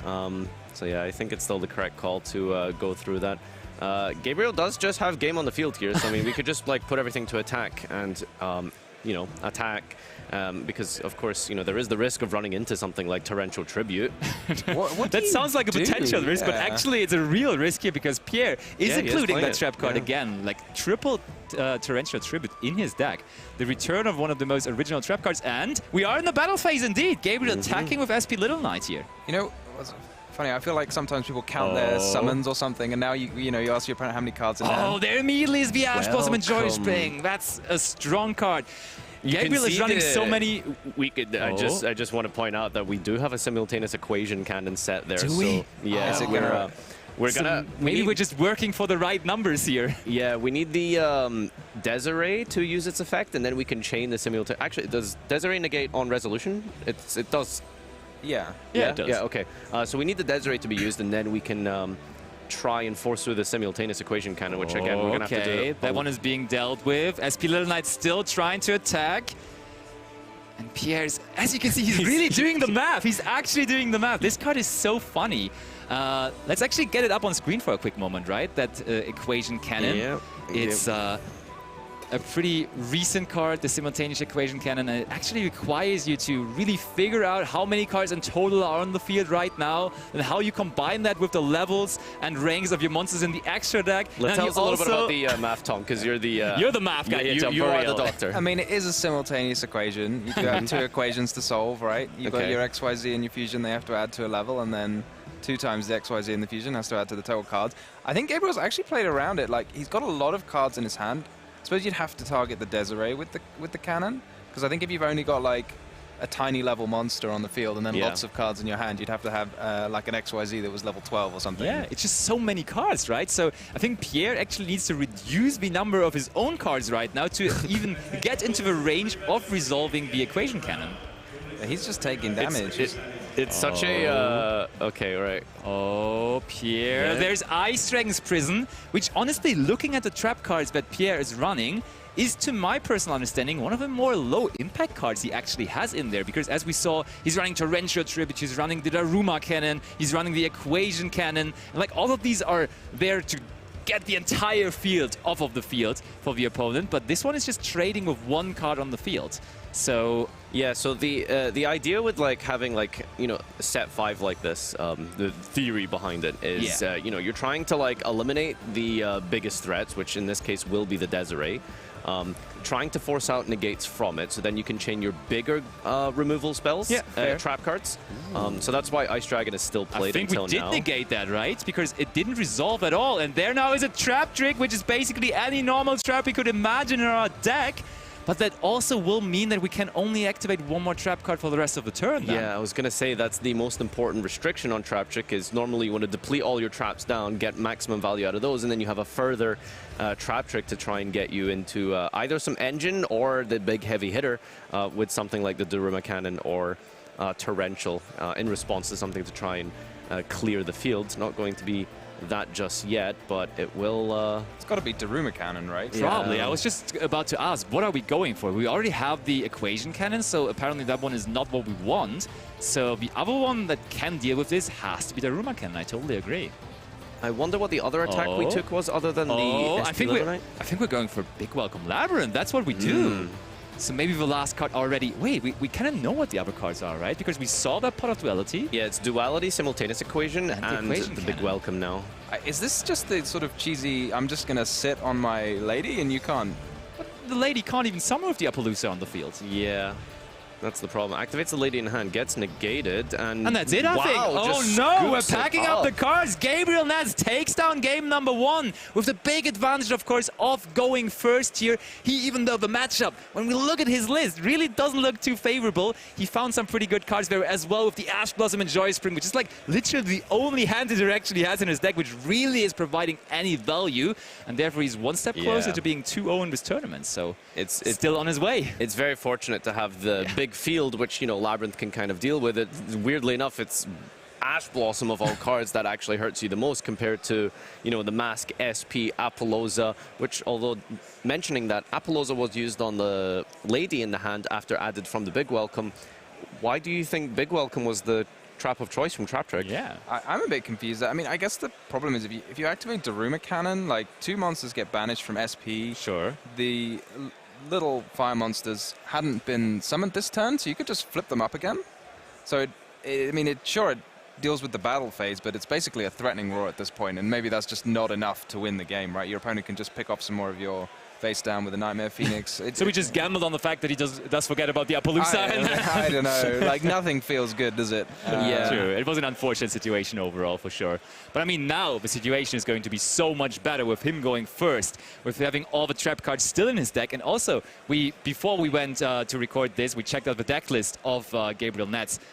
In his side deck, usually you would have some spots occupied with Cosmic Cyclone or Harpiest Feather Duster or a Lightning Storm, but no, none of that actually.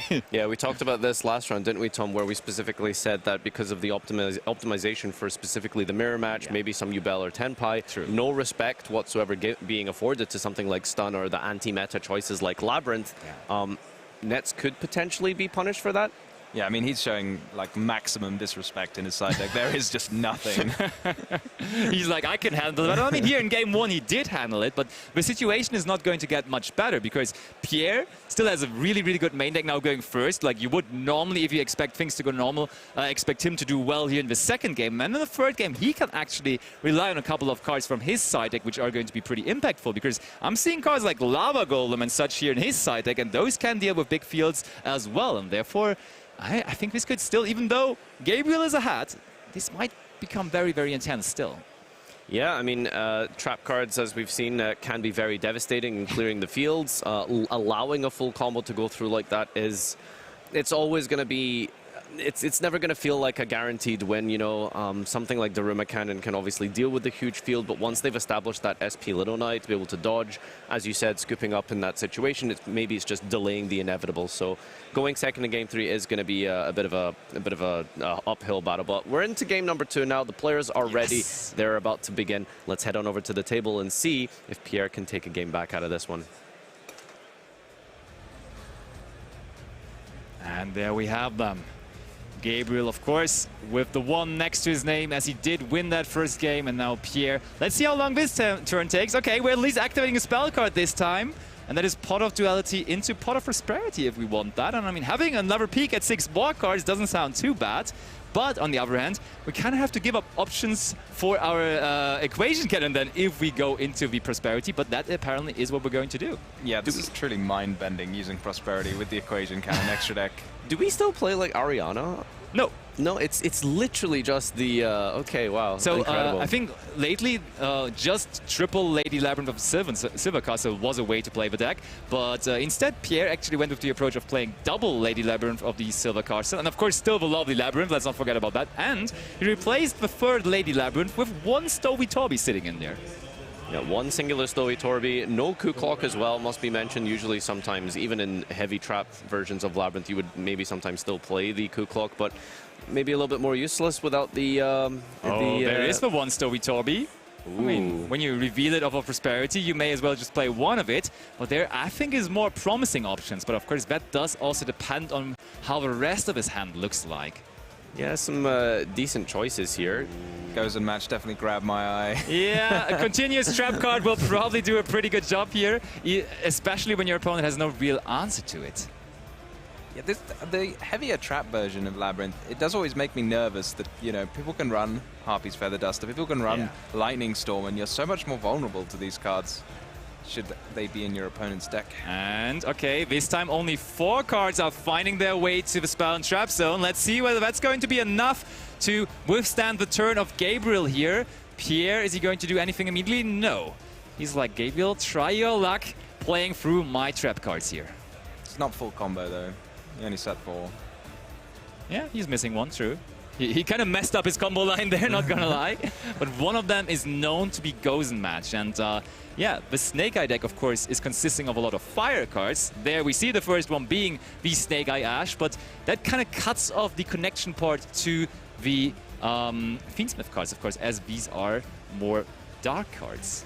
Yeah, and there's only so much you can do if you're, you know, obviously all of your main deck monsters are fire. Well, all of the Snake Eye monsters are fire, but the real power of the Snake Eye is going through all of your Link monsters in your extra deck, and there's, yeah, not so many fire monsters. Yeah, and of course the Fiendsmith cards are light monsters, not dark monsters, but still a different attribute than that. And actually, I think you might as well just flip the Gozen Match preemptively here to protect against things like, wait, you're not even protecting against Nightmare Phoenix because you could still activate that card right now. It's also a fire monster. Yeah, so I was going to mention Nightmare Phoenix being a fire here.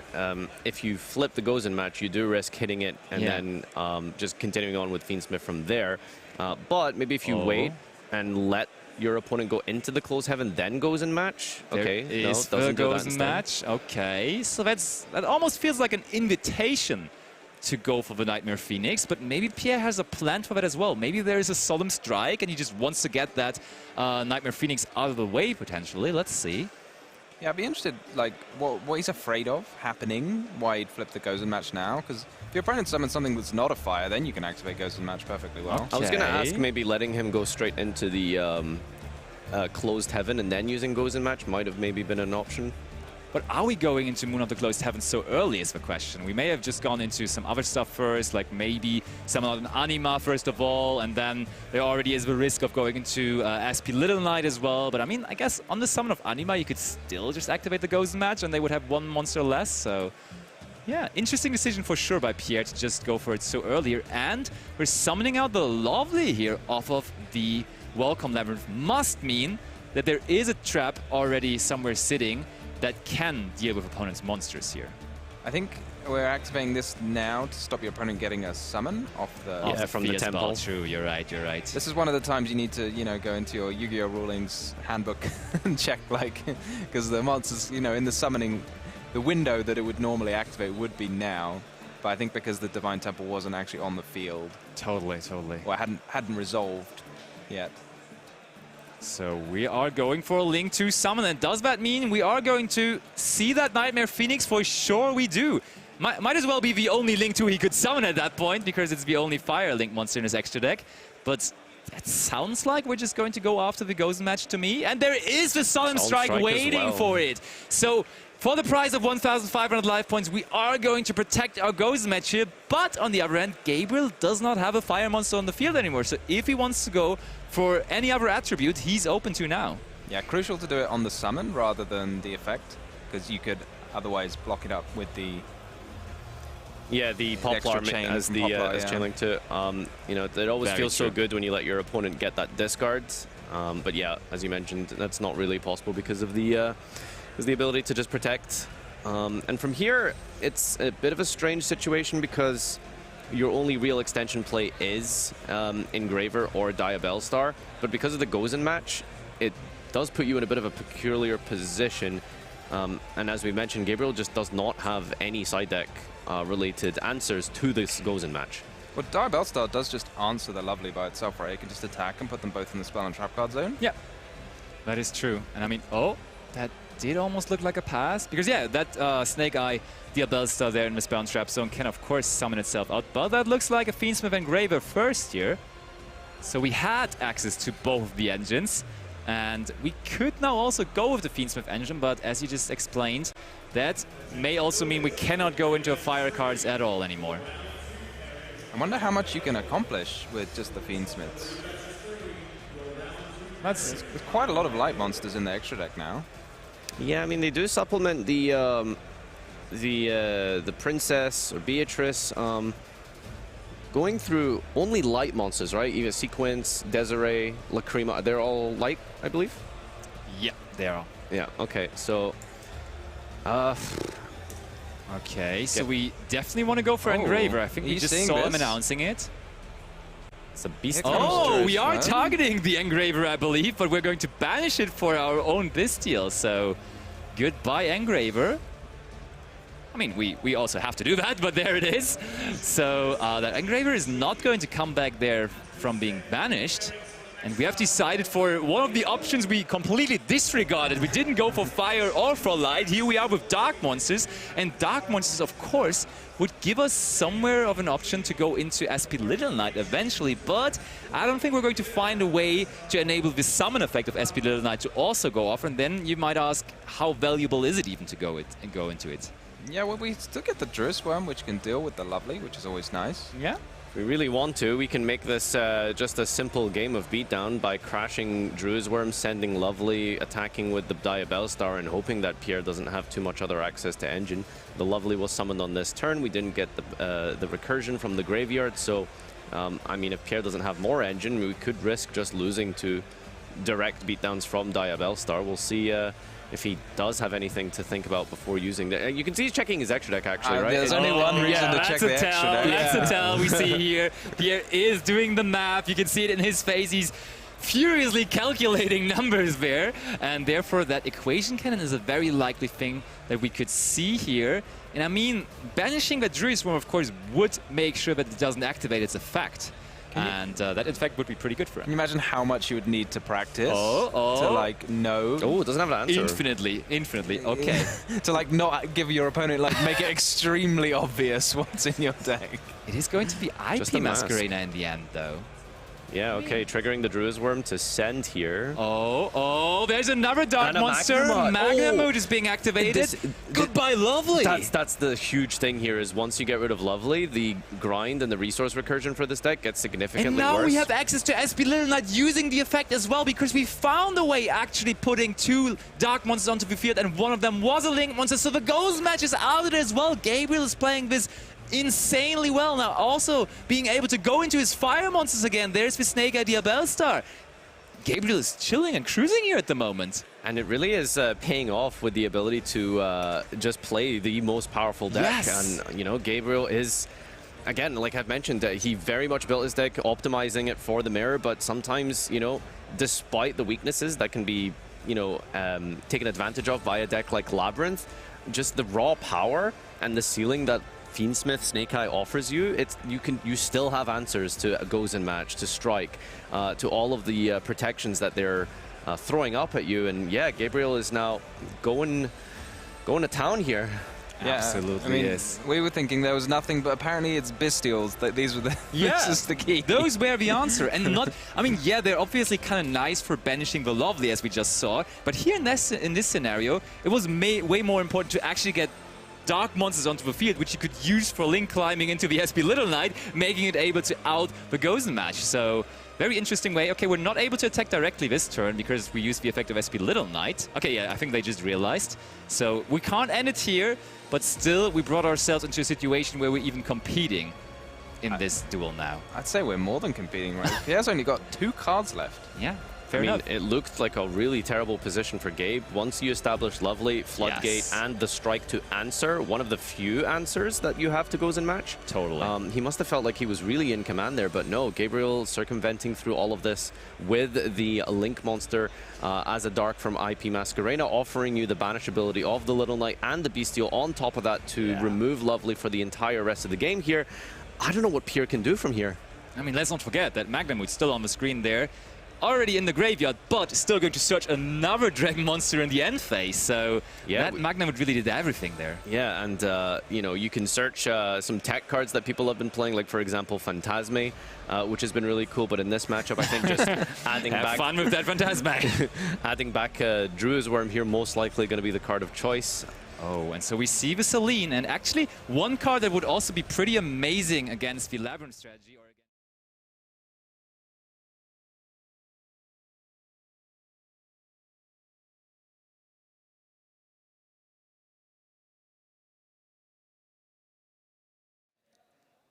Thank you very much to all of you watching at home for your patience while we've been dealing with the incident that we've been having here. Just to fill you guys in on what's happened, you guys obviously heard the incident that happened during the last match, but for safety of all of our duelists and participants here, all the spectators and the staff, we were advised to evacuate while security checks were done. The evacuation is now finished and the top 8 can now resume, but we really appreciate all of your patience throughout all of this. Just to put everyone's mind at ease, everyone is safe, everybody is okay, there's no health concerns or anything like that. Everything is all good, and we're ready to crack back on with your top 8 feature match, which actually, due to the positioning of it, is exactly where it was when we paused the stream. So things will be continuing. So with that in mind, I'm going to hand you guys over to the amazing commentators who will take you back into this top 8 feature match so we can carry on towards that European title.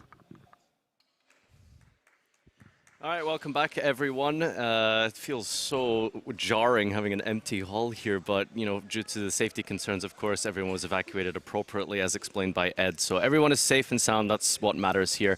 Back to the Yu-Gi-Oh! Of course, we have in the middle of a game state here again, just to give you a bit of an update as to what's actually happened. So we are currently in the middle of Game 1 of this top 8. We've got Ritual Beast versus Snake Eye. And essentially what we had was an illegal activation of Poplar. There was no target in the deck, so that has been upgraded, but not resulted in a game loss. So that's just a penalty that's been given there. Exactly. There is also 3 minutes of time added to the duel, and I think that our duelists already, they are waiting. They want to play. They want to find out who can advance to top 4 and make their way to the World Championships in Seattle. So let's go right over to the table. All right, welcome back, everyone. This is the game state that we left you in, which feels like an eon ago now. Let's try refresh our memory as to where we are right now. So this is turn 2 of the duel here. Julio has gone second with Ritual Beast trying to pick apart the field of Mauro, who has... he didn't end on exactly the greatest field, did he? Yeah, we're in main phase 2, I think. So, Nadir, can you tell us, as the Ritual Beast expert, which Ritual Beast monsters have been summoned this turn? And special summoned again? Well, I think it's Elder, Winda, Lara, yeah, something like that. All right, we'll keep going from here. But it looks like we're using non-extra deck, non-Ritual Beast rather, as part of our extra deck here to continue with this game state here. What happened with the Protoss? Gosh, it feels like I think I forgot what happened with that. What did we call yet? Or I have a feeling it's not yet resolved, because I think Maro, we were talking about it before, Maro's still got a few hand traps in his hand, and maybe that SP is just a precursor to activating the Protoss there, because that would allow the Protoss to dodge a potential hand trap. So maybe Maro's got to see that and maybe just use the Effect Veiler now if he's got it. It's a really powerful position as well for Julio, because if we do manage to get this Protoss off declaring fire, which the attributes are actually available for us here, then it is going to lock Mauro out of summoning fires until the end of this turn and the next. I think that just happened. And there it is, yeah, there's the Protoss activation and resolution. Fire monster has been destroyed, and they will not be able to be special summoned for until the end of the next turn here. As you can see, I think we're resolving the Poplar here to scale. We're going to put the Diabell Star there, and yeah, that isn't unfortunately going to be able to help Mauro on the next turn here. So if Julio can survive here, I'm not too sure what we can really do in the situation. I'm a little confused. Did he not have an Effect Veiler? I mean, there is the SP Little Knight on the field. What's the point of really dropping it there? Can't you just play Effect Veiler like before he activates the Protoss? Yeah, just to force out the SP Little Knight. Probably doesn't have a Veiler. I mean, there's absolutely no reason you wouldn't do it, right? So perhaps you've mistaken the card, Tom. I think, yeah, maybe at some point Maybe you would seeing have done things it on summon, or maybe before the SP Little Knight was being played. So Julio is... Okay, we're going to see some Fiendsmith action here, and I mean, there is the SP Little Knight on the side of Julio. That is basically the only interruption he has set up. I was kind of thinking that he was going to go for a lot more Ritual Beast combo to end up on Steeds. Yeah, don't forget, of course, the incident occurred in the middle of his turn, so maybe he's, you know, incorrectly done some plays here, but I think this should be probably good enough, right? Like, we can only special summon lights and darks. Maybe if we have enough extension here, we can use the extra deck here. But it looks like the SP Little Knight is activating in response to the Requiem to equip, then banishing the Engraver until the end phase, and so the Requiem will not attach here, and Mauro's looking like he might be potentially out of options. Yeah, I don't know what he can do about this Protoss. It's going to be a big problem. Can he try to not get OTK'd in the next turn, because there is going to be the Engraver on the field, because you can't call fire anymore, right? There is no fire on the field. The thing is, worst case scenario, even if Julio somehow doesn't take apart 67 damage in the space of the Protoss for fire, I mean, you will be able to just bring back an Apelio at some point, and Apelio is a fire monster. So right, perfect. But actually, is he a fire monster? He might be wind. It is fire, but wind? you can just tag out the like the ulti Nacho right now, and like this is surely going to be more than enough. You're actually wrong, by the way. All of the Ritual Beasts are in fact wind. It's the typings that are all different. So the attributes, yeah, they are all wind. So that is actually not going to be an option. But I mean, you know, there's no way you can't end the game out here. He's covered in fire. if this field doesn't end the game, then Ritual Beast doesn't deserve to go to the World Championship. Whoa. Okay, I'm sorry. That was maybe a little bit... I went too far there. All right, so yeah, we just have to... oh, what are we making here? Link 4? We've already used the access code. We already made that, remember? Yep, that one potentially. Outed a little bit of the field, also prevented a Promethean Princess, which was a fun interaction, to be honest. Got some materials into the grave. What are we going to do now? Because there's also a Nightmare Unicorn in the extra deck, which looks quite nice in this situation. Aha, there we go. It's going to be summoned. This has to be one of the few deck lists in the game that is still... Okay, right. So you can see here, you know, just based off of the hand motions, you know, Julio did kind of commit to 4 materials worth of Link summoning there, so not going to be able to go for Unicorn. Goes instead for the Apollosa for 3 materials. Calling the light with Protoss, it looked like. Yeah, calling light and just destroying the Engraver to get it out of the way here. Put it into attack mode along with Apollosa, and whatever normal summon plus combo we have here should close this one out. Looks like we are just going to tag out the Nochi Drago instead. That's basically going to reset where we are here. Ash Blossom? Can you not? Oh! There was a Veiler. I mean, maybe he drew it for turn, but like... Okay, I guess you weren't seeing things. I thought he had a Veiler. Okay, so Nochi Drago attempt to tag out. Isn't that... Don't the Ritual Beasts tag out for cost? If he called Protoss for light, can he summon Nochi Drago? Is it a light? Yeah. Yeah, you're right. That definitely looked like a Protoss for light there, so... Yeah, for sure. Definitely makes sense what you're saying. What does Protoss affects both players. Does Protoss say that you can't... Neither player can special summon until the end of next turn. Okay, but what light were we special summoning? Nochi Drago. But Nochi Drago was already on the field. No, it was tagged out at the end of last turn. If you recall. So okay, all right. Yeah, he used it to special summon the Link monster, which then turned into 2 more monsters. Just going to update the judges here and have a little bit of a discussion on this just to make sure that everything is in check here. We'll deal with that momentarily. One of the few monsters in Julio's deck which are actually not wind but light, the Nochi Drago. Actually, also, I think the Tema Lara was a light monster as well, but this one was just in the graveyard, and now Julio is actually... This is going to be quite a long way to go back if that's what we're going to do. I'm not sure if that is what's going on. It looks like he's just carrying on with his turn here, so maybe the players haven't been notified, or maybe we've missed something. Well, I think a judge is asking one of the players something. We have seen the pen pointing. The all-powerful pen. I mean, maybe the engraver was also sent away by something else, and Julio hasn't called light with the Arch Nemesis Protoss. I mean, we can't tell, you know? We can't hear tell them for sure. talk. It looked very much like he was pointing to the Protoss. And it looks like he's attacking.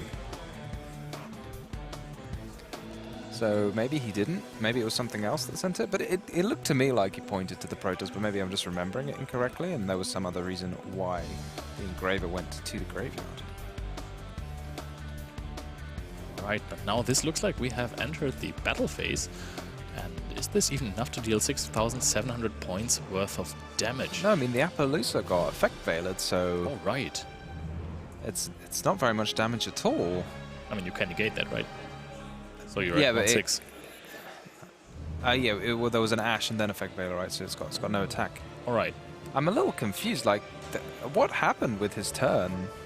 Yep, I'm also a little bit confused there. A lot of things went wrong in this match here, I'm not going to lie, as the turn 1 of Maro was definitely suboptimal as well, opening Ash Witch and not having really much of a field either, despite the fact that we ended on a Princess on field. Something definitely was not correct about that. And here as well, according to the judges here, it has been repaired, so anything that did go wrong has been fixed. So may have potentially misunderstood how the protest was resolving, I suppose. Well, maybe the game state was just returned to a previous position, but I feel like in that case the Ash and Veiler should still be back in Maro's hand or something. I mean, whatever is going to happen now, we have no control over anymore. I think that the situation is is resolved or has been resolved, and yeah, the Poplar in the Graveyard is going to activate. I mean, normal summon Snake Eye Ash there is actually a very huge. I think that is a card that Mauro has set or searched for in the last turn. Flamberge is being put into the spell and trap zone, and of course there is still Snake Eye Ash on the field, which can activate to send away the Flamberge Dragon. And here takes the Anima that has been effect veiled, and the set is still a wanted original. That's a lot. That is a whole lot that Mauro has going for him here. And he can only, of course, he's locked out of the Fiendsmith engine, and usually that is a huge part of the combo. However, we have seen this deck win events without the Fiendsmith engine, right? I have a feeling he'll be okay, you know. I don't really see any way that he doesn't end up taking the game this turn. We've mentioned it before, but Julio's deck list very light on hand traps. So what you see is very much what you get. That's not a lot. That's not a lot, no. I mean, if you even wanted to be fancy, you know, you could use the Flamberge and scale the Protoss and then lock your opponent out, see how he likes it. No, that's probably completely unnecessary. Wind, yeah. All right, well, it looks like Mauro has somehow managed to survive a Protoss for fire, living a turn using the Fiendsmith portion of his deck. A couple of hand traps come down and stop Julio from dealing enough damage to take him down, only from 46, I think it was, down to 28. And yeah, we are just gonna play through with a Hita here. And I suppose we're just using this as a way to link off, because I don't believe there's gonna be any relevant fire monsters in the grave. I mean, there is the... oh no, it's not fire, as we discussed. I was gonna say, I think if there was a fire monster in Julio's grave, he would have found a way to actually get this on the field and destroy it with Protoss. What link monsters has he got left at this point? I mean, he's got enough to out the Protoss with the Dival Star that's in play. Yeah, so now we just need to like make bigger monsters. That shouldn't work. I think it needs different monsters. Nightmare Phoenix? Yeah, all of definitely needs Nightmare. Two different monsters. Yeah, so double Ash does not work there. I guess you just send away the Oak Okay, instead. yeah, they saw it immediately. All right. Okay. Not the end of the world. Is it enough attack on the field? I don't think so. We're going to find out relatively soon. Protoss is being sent to the graveyard by Snake Eyes Diabellstar. How much attack is the Canna Hawk at? It's only 1400. 1400, that's not too much. There is no temple on the field as Mauro had to send it away in his first turn to actually also access IP and Flamberge Dragon. So this is 1900 more damage and now 800 from the Snake Eye Ash. Guys, what is happening in this match? Both of these duelists are actually never getting OTK'd at all. And also, because of the lacking Fiendsmith engine here, because it's locked out of light, you can't even go for Lacrima Burn. Yeah, I mean, this is crazy. I've never seen a game like this where, like, both players having their chance to go off uninterrupted. Normally, like, Yu-Gi-Oh! Decks nowadays are these massive heavyweights. You know, you take one swing at your opponent and end the game immediately. But this time we've had a sort of scrappy back and forth. What is going on here? I mean, Julio has all of the reasons. Oh, evenly matched at the end of the battle phase is being dropped. Is that his last card in hand? So he's got no cards. Has he got any... does he have a Lara? Nochi Dracos left? He should have, because he keeps tagging them out, I think. I don't know what's happening to them. They don't go to the graveyard or I'm a little bit like lost. That, I'm going to be completely honest with you. This is a strange situation altogether in general, as well as the Yu-Gi-Oh! Itself is confusing me. We got an evenly matched in the end of the battle phase, keeping the Diabellstar on the field. Somehow surviving with 550 life points, by the way. And now we have, I think, one card in hand. Julio also going to top deck into 2 cards in hand. But the thing is, we do have a full graveyard. So we can just summon out a Nochi Drago and just do some combos. Looks like 1 card in hand for Julio, actually. Does he have a Tamer, Spiritual Beast, Tamer, Lara in the graveyard that he can banish for the ulti Nochi Drago? Canna Hawk is being put away. I don't see the Lara. Lara might be in the banishment. It should be fine. We do have access to every name, essentially. It's a quick effect to tag out the Nochi Draco, is it? Yeah. Because we've still got that princess to worry about. Oh, right, we yeah, get that's a too thing. excited, but I think... Yeah, there it is. We're going to bring back the Canna Hawk as well as a... Do you only get 1 for Nochi Draco, I think? Oh, is Nochi Draco just 1? I think that would be fair, considering you can summon it for free. Yeah, of course, that's very relevant. And it can't attack directly. Okay. Oh, well, that's... It shouldn't be too much of a problem here, because now we have access to Canna Hawk, and Canna Hawk can... Oh, we still have the princess, of course. Yeah. So yeah, Canna Hawk is going to be destroyed here, which means we cannot banish Lara from the deck. And scoops it up.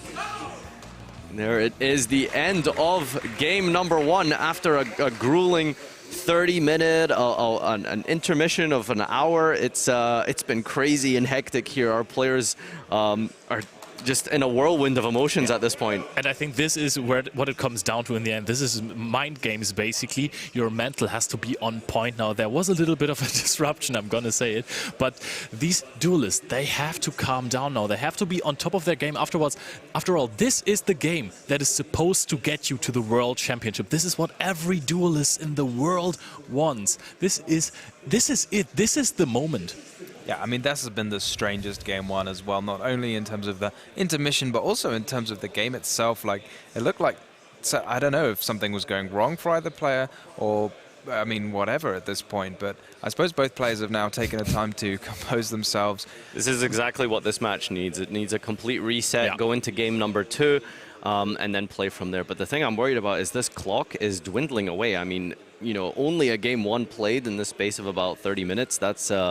This is a bit of an issue, I think, specifically for Julio, because he is down a game here. And if there's any deck that has any kind of win condition in time, we know it's going to be that Lacrima putting Mauro ahead. I think Julio, and maybe a possible game 3, needs a little bit of help from the best Ritual Beast card there is, Dimension Shifter. Yeah, I thought you were going to say Ghost Sister and Spooky Dogwood. Oh, that's also a phenomenal Ritual Beast card. Yeah, I think Shifter is going to be an absolute... MVP potentially if we can draw it, because Julio is definitely going to want to go first. Issue with Ritual Beast sometimes is that the combos do take a while, and as you can see in this clock, you know, you'd be surprised how long it can take to do your full combo, especially in a deck like Ritual Beast. So he's going to be on the back foot here again, as you mentioned. Keep us cool, calm down and relax, and just try and take this as a brand new and fresh start and try and get on top of this one. Okay, another pile shuffle coming in. Can't shuffle enough. We want to randomize those cards, and now I think, is there a card sighted from the extra deck on the side of Julio? Most likely, yeah. I can see a Gaga Cowboy being brought in here, so I don't know if that's really going to matter. I mean, 800 versus 1200, I think I know mathematically which one is bigger. Actually. Actually, it's something to consider, but there's also some other relevant time cards that players have been side decking, most notably, of course. Ghost Sister and Spooky Dogwood is really important. It's definitely a defining factor that we've seen in a lot of Game 3s, especially with how long some of the duels can take now. So we'll see if that one is going to be a relevant piece of interaction. What do you think, Tom? Well, I mean, it doesn't matter if 1200 is bigger than 800 if yours resolves and theirs doesn't, right? He needs to do the damage, because if the game is tied on life points when time is called, then that would be sort of, whatever you say, 1.5 to a half, and that would be a win. I think we can see both duelists being ready. Both of them, they gave each other the fist bump. Let's go right onto the table. Game 2.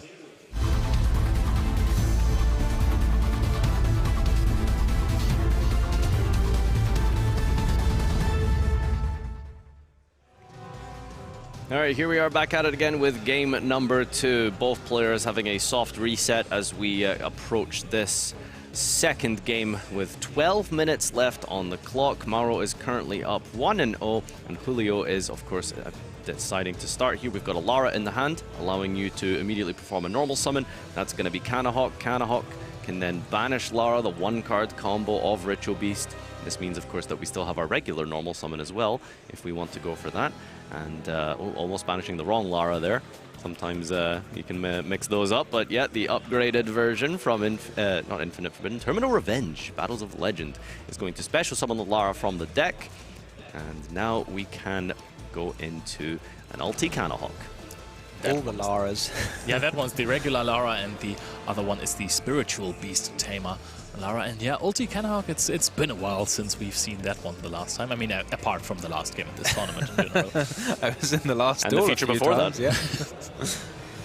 Yeah. All right, well, here is the return into the tag out, bringing back the new Lara, returning Spiritual Beast Lara, and now Kanahawk gets a new banish here. This is most likely going to be for a Winda, or I think we want to bring Winda out the deck with a Nochi Drago Contact Fusion, most likely. I have a question for you, which I can direct to Nadir as our sitting Ritual Beast expert. How does the deck play around Nibiru? Well, do consider that we haven't used our normal summon yet. We have used the Lara normal summon, so I think you just play as far as you can here, and then if you get stopped, you can maybe search out a Wen just to give you a backup if you are Nibiru at that point. So we'll see. I'm not sure if a one-card combo will do it. It's definitely going to require an extender or two. So. But what if the Nibiru comes when the entire field is there? Like when you're going for Protoss, and then the Nibiru drops? Well, I mean, that would be a good position to save it for. Yeah, you're right. This deck does not put up any kind of disruptions before you get to your full Ritual Beast combo. You really need like an exquisite hand for that, something like Elder Kanahawk, and then maybe you can preempt an Apollosa potentially. But yeah, it's definitely a lower ceiling than Snake Eye, which is a deck that can insulate itself from so many different interactions that your opponent can have. But I mean, Julio presumably has had to face Nibiru many times before during the course of this event, so I guess we'll see what his plan is when it happens. If it happens. Going to send a Psychic to the graveyard here with the effect of Rampengu after banishing Ulti Gaia Pelio. That's going to be a Contact Fusion again for Ulti Kanahawk for one more search. Returning the Gaia Pelio most likely here. And we're going to return both Laras to get a search. This means that we get to keep the body of the Ulti Kanahawk. So how much do you think the deck kind of runs out of resources? Because I guess the resource issues, or banished cards seem to be excellent, that's where you want them, and then stuff in the grave, I guess, is almost a little bit used, if you like. Rather than, so I guess a lot of decks function the other way around, whereas like a grave you can use and banished stuff is... That looked like a pass from Julio just after setting up Steeds. This is just like in the old times where you just end on Steeds and basically nothing else. That is 2 pops, and I don't know whether that will be enough to stop Mauro. This could be potentially a way to try and... Oh, okay, never mind. Wow. This was just into the opponent's turn. I'm not actually sure. Yeah, it feels like just a Kanahawk. I mean, I feel like it should end on a little bit more here, but no, it looks like we are going to lose our Ritual Beast Steed, our only form of disruption here, unless we have something from the hand, which I don't really know what we can have. Julio does play almost no hand traps in his list, and that's a bonfire. I mean, it was Lara into Canahawk as well, so he had an extra normal summon. Yeah. I don't know what Wasn't you could his do with that. Rampengu the normal summon? No, Canahawk. His normal summon. His extra normal summon was the Rampengu. Could he maybe have searched something else with Canahawk rather than Steeds and done more things, made another Canahawk? Well, potentially. So that's something that we'll have to think about in the future as the Snake Eye Ash is resolving on the normal summon here to add Snake Eye Poplar, which is going to summon itself from the hand, and it should hopefully, if you're Mauro, going to be quite formulaic to try and get through this very underwhelming field here. That is huge though. That makes a big difference. Yep, the Dogwood is going And to it resolve. resolves. Spooky Dogwood going to be a major part of this game. Is Mauro going to keep playing? Do we keep comboing? Just make our huge setup and then try and whittle the life points down turn after turn? Yeah, that is the crazy part, because not many duelists have been in this situation where they got dogwooded in this kind of situation. And to be honest, you have very few minutes to figure out how to play around this or to solve the situation the best, because you're going to give your opponent a lot of life points if you keep on playing. Yeah, I mean, in a normal game, I feel like you just almost instantly just say, I'm just going to keep playing, I'm going to play my full combo, and then if my opponent can't play any cards, it'll take me like 2 or 3 turns, I'll just attack them in a few battle phases. But you can't necessarily do that with only 7 minutes on the clock. Do you think maybe he can afford that risk when he's up again? Maybe. I don't know, like it's potentially, you've right? got to do some math that involves how long the game takes, which is a little bit too complicated for me, so Mauro will have to think about it himself. Yeah, big decision to be made here. It looks like we are going to activate Fiendsmith Engraver, go for the Tract. How much do we want to push into a Spooky Dogwood? I think he can afford the 200 attack points from Lurie. 200 is probably not going to be the deciding factor here, but that clock is ticking. Less than 7 minutes remaining, and of course, don't forget that when it goes back to Julio's turn, if he's ahead on life points, Ritual Beast can combo for a long time, so that is something to think about. So just to clarify the time procedures here, should Julio win this game in time, we're going to go to a game 3 unsided with a dice roll, correct? I think that's how it works, but I mean, maybe Mauro, if he sees the writing on the wall for this game, might choose to not let that happen and then take the chance to go first in a potential game 3. And then there is 6 cards that Mauro does not want to face. One of them would be Dimension Shifter, and the other one would be another Ghost Sister and Spooky Dogwood. That is completely fair. I don't know what you're supposed to do against either of those cards to inflict damage to your opponent. Engraver is summoned here. That's going to be 11,300 life points. Activating the effect of the Requiem to Send, chaining the Canahawk, tagging into Canahawk and Lara.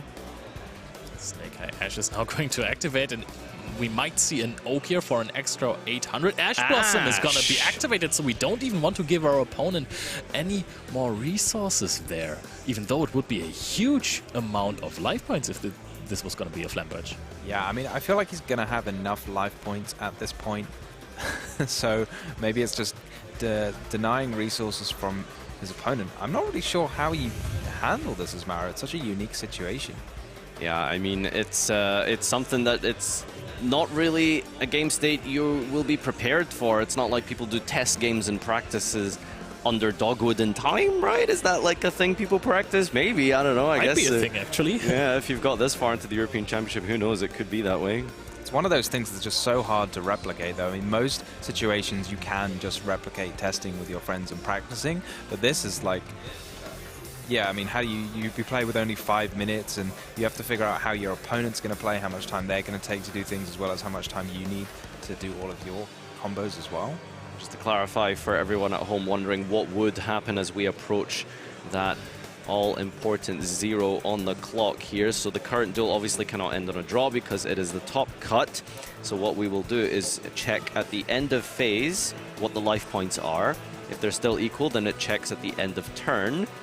If the current duel is over and the match is tied, however, a game 3 in a special unique roll set will be played where the high roll will be performed and the first and second decision is made with no side decking, and then from there, life points are checked starting by the end of turn 4, and then thereafter the end of each turn again, should that not be a deciding factor. So that's the procedure. That's what's going to happen if Mauro does not win this game. And he does actually pick up his cards and scoop it up here with 3 minutes and 12 seconds remaining. So that is enough time to perform your side decking and then go first in game 3.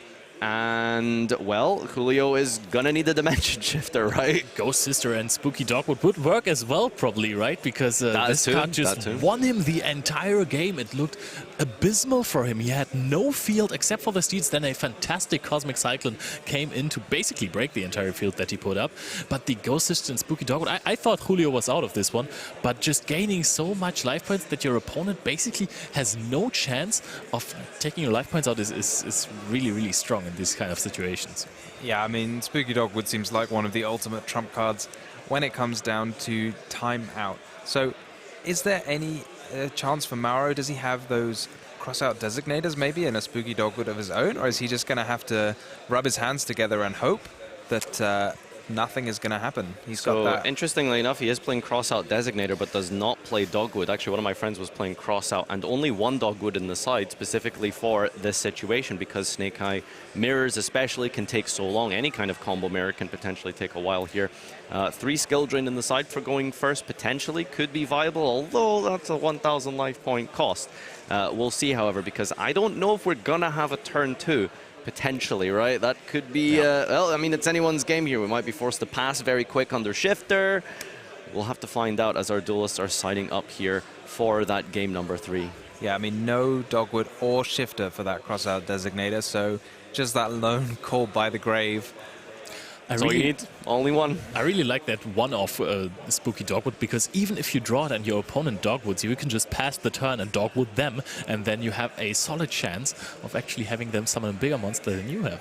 Yeah, for sure. All right, our duelists are shuffling up, and it looks like we're just about ready for this game number 3 here. 60 seconds remaining on the clock. Siding is basically complete.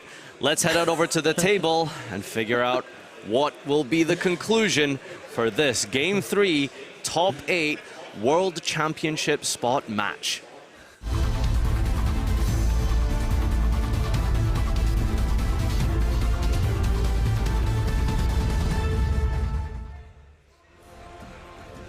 We are shuffling this up. I think at this point time doesn't matter anymore. Anyways, we're going to play and check at the end of every turn if we're taking 1 more minute to shuffle up or not. It is not making a big difference, I would suppose. Yeah, as long as Mauro can declare his main phase, we're all good. I don't think Julio can stop him by doing too much in his standby phase. You know, maybe a Dimension Shift or a Molchami Pirellia or all these things. He could activate 3 cards in the standby phase if he draws them in the right order.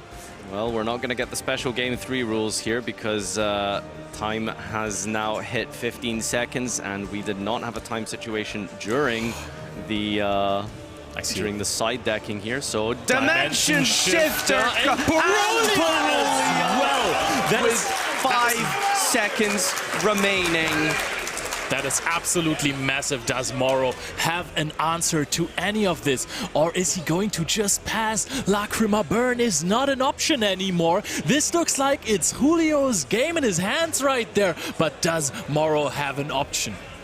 Yeah, what can you do under the Dimension Shifter just to do anything? Like, you cannot summon the Black Witch. You cannot use any Snake Eye effects to send to the graveyard. You cannot use any Fiendsmith cards. You set a monster? Does Pirellia draw a card when you set a monster? Because he needs to rely on defending the life points and then Julio not comboing off, you know?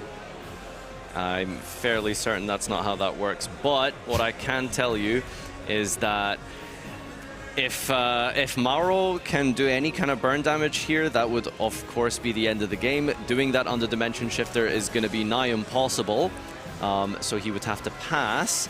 And since, you know, the end of phase and end of turn would be checked here, we can see this is the first step. Check life at the end of the turn. They're equal, so another turn is going to be played here. So now Julio just has to do any amount of damage here, and he should be victorious. I don't think there's going to be 4 turns, as the special rules would say, but yeah, I thought that was an offered handshake, but he just wants to read the Rampengu. My heart stopped for a second there. The Inheritance, of course, is one of the newer cards that have been recently released for the Ritual Beast archetype. Yeah, no, it's essentially a searcher for the deck here. You just reveal a monster in your hand, this being the Rampengu, and then you can add one from your... Oh, actually, no, is this a reveal or the normal summon? I think that was the reveal. Skipped a step there. All right, so yeah, revealing the Rampengu. Then you can add an Elder, and let me tell you, Elder plus Rampengu, that is absolutely going to be full combo here from Ritual Beast. So we do know that Julio is side decking Gagaga Cowboy, or we can just very simply go to the battle phase. I mean, Mara just checking, because it did look like Julio put the Rampengu on the field, whether he sort of still gets to add the card. No, it's definitely not considered as normal summon, right? Because he was in the middle of resolving the Inheritance, and he put the Rampengu on the field just as a brain fart moment, I suppose, because you still have to like resolve your Inheritance here, and that's what the judges are talking about just now. So I think that for a second we should come back to us so we can analyze this game state a little bit more in case there is some more discussion on the player and judge side. And what kind of situation is this? This is absolute madness. We had a half-an-hour break in between those games. We had a completely messed up game one from both players. They just didn't put out the fields that their decks were supposed to put out. And then the mid-game even as well. Both duelists had the chance to OTK with full setup basically. Couldn't pull through there, and Ash Blossom plus Effect Veiler combo just took the attack points off of the Appaloosa, and that managed to stop the OTK. And I think that we're going to continue playing this one, so let's go back to the table quickly. Wow, okay. So it's being ruled that the Inheritance... So he did activate the effect, but it just got Ash Blossom. Right, okay, so we're ashing the Inheritance, and now we're going to normal summon Rampengu instead. And this is one of the few situations where Rampengu ends up being really, really strong, because we can banish from our extra deck here for the Ulti-Gaia Paleo, and then Rampengu sends one from the deck to the grave of the same type. But because we're under Dimension Shifter, we actually banish the Lara, which then special summons the other Lara, and now we can contact Fusion and try and do some combos here. Remember, life points at this stage are being checked at the end of each turn. So or at the end of each phase, and if the phase has not changed, then we go to the end of the turn. So basically, Julio does get a whole turn here. We just need to attack for any amount of damage. A hand trap has been used on Mauro's side as he leans forward, probably indicating maybe there's nothing left. It could be in the Biru still. Deeds, and there is going to be 2 more banished monsters. This is 2 monsters on the field. The Noshi Drago is there in attack position. Attacks with the Nochi Drago under 5 summons, attacks directly with Ulti Canahawk, and that is the end of the game! Julio Balls advances to the World Championships in Seattle. The previous Spanish national champion aims to be a world champion as well after this absolute insanity of a match. What a chaotic match in every respect. He's currently on stage here brandishing the flag of Spain.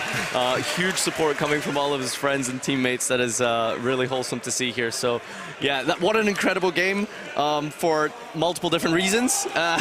Breathtaking, honestly. The World Championship is there in his sights, and you know, anything past this I guess is a bonus. I mean, yeah, massive congratulations to him for taking such a unique and unconventional deck choice, and then doing all this, getting all the way to the semi-finals and securing that World Championship spot. I'm gonna say it backstage, Nadir. We had a little conversation where I said, hey, I think Ritual Beast might go to Worlds. Were you a doubter or were you a believer? Listen, my prediction for the whole event, remember, if you recall, was Ritual Beast. So all right, fair enough then. I'm a very firm believer in the Church of Lara. Let me tell you, I am very, very excited to see how this one unfolds. But I mean, the big story here, of course, is without a doubt that the top 8 game is that Worlds spot playoff, and there it is. Victory has been made, and I don't think you can really be upset about anything else that happens from here on out. But of course, there is still a trophy to win, the first place of the European Championship, right? Yeah, I mean, so difficult now to keep your composure and concentration after a half-an-hour break, followed by whatever it feels like to be going to the World Championships. Now you've got to keep your head screwed on straight and see if you can take home that title of the World Championships. But before he does that, he's going to have to tell us about how he feels with Ed. not quite yet. However, we're still getting prepared for that interview in just a moment. But yeah, no, this is what it's all about. This is what it's all about. We are here on our journey to Worlds. It's an exciting time, and the Ritual Beasts have done it of all decks. I mean, Euros is truly the most emotional tournament of all of them. During the game, we have heard people screaming, which I assume just means that other people have also won their games and they have qualified for the World Championships. I mean, I'm just repeating myself, but this is every Yu-Gi-Oh player's dream. Your name is immortalized if you qualify. You're representing your country, you're representing your community, and now I want to know how Julio Valls feels about this. Let's go over to Ed. And here I am with the first feature match world qualifier right here. We got Julio Valls, who's just made his way into the top 4 and is now heading to Seattle as well. Julio, how does it feel? You're going to Worlds. I don't know. I don't believe that with the deck that I was playing 9 years ago, I got the place because the format is too difficult with Defense Mission Engine, and I trust in my deck, and that is all. And you're brandishing the amazing flag of Spain. We didn't get to show it on the stream, but yeah, this great moment where he pulled it out, showed it to the crowd. Everyone cheered. I wish we were able to show that on camera. We've got more applause happening here. People are so happy for you, Julio. Everyone's loving it. This is so exciting. But I must say, you've made it to the Worlds. You do still have a couple more games left, a top 4 match and the final. Do you think you can also take the European Championship as well? Of course, yes. All is possible right now. All is possible right now. I mean, Julio, congratulations. I'm going to give you some time to decompress, because obviously that was a very turbulent game as well, because we had the big pause in the middle, and thank you for your patience with that. But despite that, congratulations.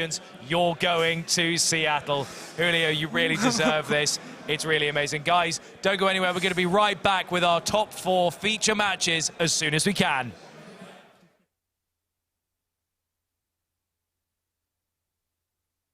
Picking up so many spots, and Gabriel actually said not to side deck any extra deck cards. Oh, he didn't side any extra? He doesn't have any access code talker in main or side deck, because that was a tendency we saw over the last weeks, that people have been starting to side deck extra deck monsters as well, to like make it more than 15, kind of with including the side deck as well, but there's only the 15 extra deck cards for Gabriel, nothing else being added from the side deck there. That is genuinely surprising. I mean, there was definitely quite a number of Snake Eye duelists from the NEWCQ with top cut spots who are bringing in things like Zalantis Phoenix going second, access code, even other options like Dark, the Dark Charmer being really good option for going second. Totally. Makes a lot of sense to me, because... But that just feels like Appaloosa then again? Probably? Yeah, I mean, it's still decent, you know, being able to prevent the lady from summoning itself from the hand. You do have to be careful every time you change the number of cards, whether you're opening yourself up to get cannoned. True. Yeah, actually we saw Pierre holding his breath for a moment and doing the math, so maybe he was bluffing that as well, which would be quite hilarious, just bluffing the cannon by doing math. I like that, actually. Yeah, I mean, I don't really know. I don't know if, like, Gabe's actively playing around it, or if, I mean, anything. It might just be Pierre's bluffing. He's counter-mathing. I'll be honest with you, the only math that I could really do is probably just about getting to Nibiru. Simultaneous equation in that, Labyrinth, can't play that. Yeah, for sure. Like, playing it yourself is already tough, but then playing around it, like that kind of a jump I could also probably not do, but now... Oh, Pierre doing the math again. I think this is going to be the simultaneous equation cannon. And we talked about the situation looking bright for Gabriel, but if there is that cannon, it could just still turn around. Adding another card to his field. Is this the moment we have enough cards on the field and hands combined for the equation cannon to come down? You can see the moment that Gabriel fought for a second for what he was going to place in the spell and trap zone. Once you've used your SP Little Knight, what does Masquerade really offer? Yes, that's what I was wondering too. There's literally nothing, because Phoenix would be another cool target, but we already went through this one as well, so looking for his extra deck. Placing the Little Knight is an option? Yeah, totally. Yeah. I think that would have been a lot better. Or maybe just Druid Swarm as well, like having something that actually has an impact on the field. It cannot be understated just how powerful it is to have a 3 copies of Druid Worm in your deck. One of the hand traps that I guess have been not as relevant or not as... Yeah, okay, so it was Trap Trick here.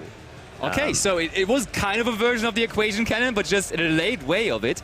a delayed version of it, so... Yeah, so I was going to say, generally you play a lot of hand shots versus Snake Eye.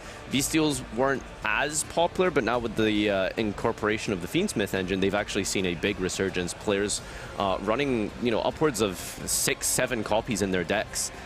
4 multiple Ball Drakes, Druid's Worms, and the 1 Magnamut as well.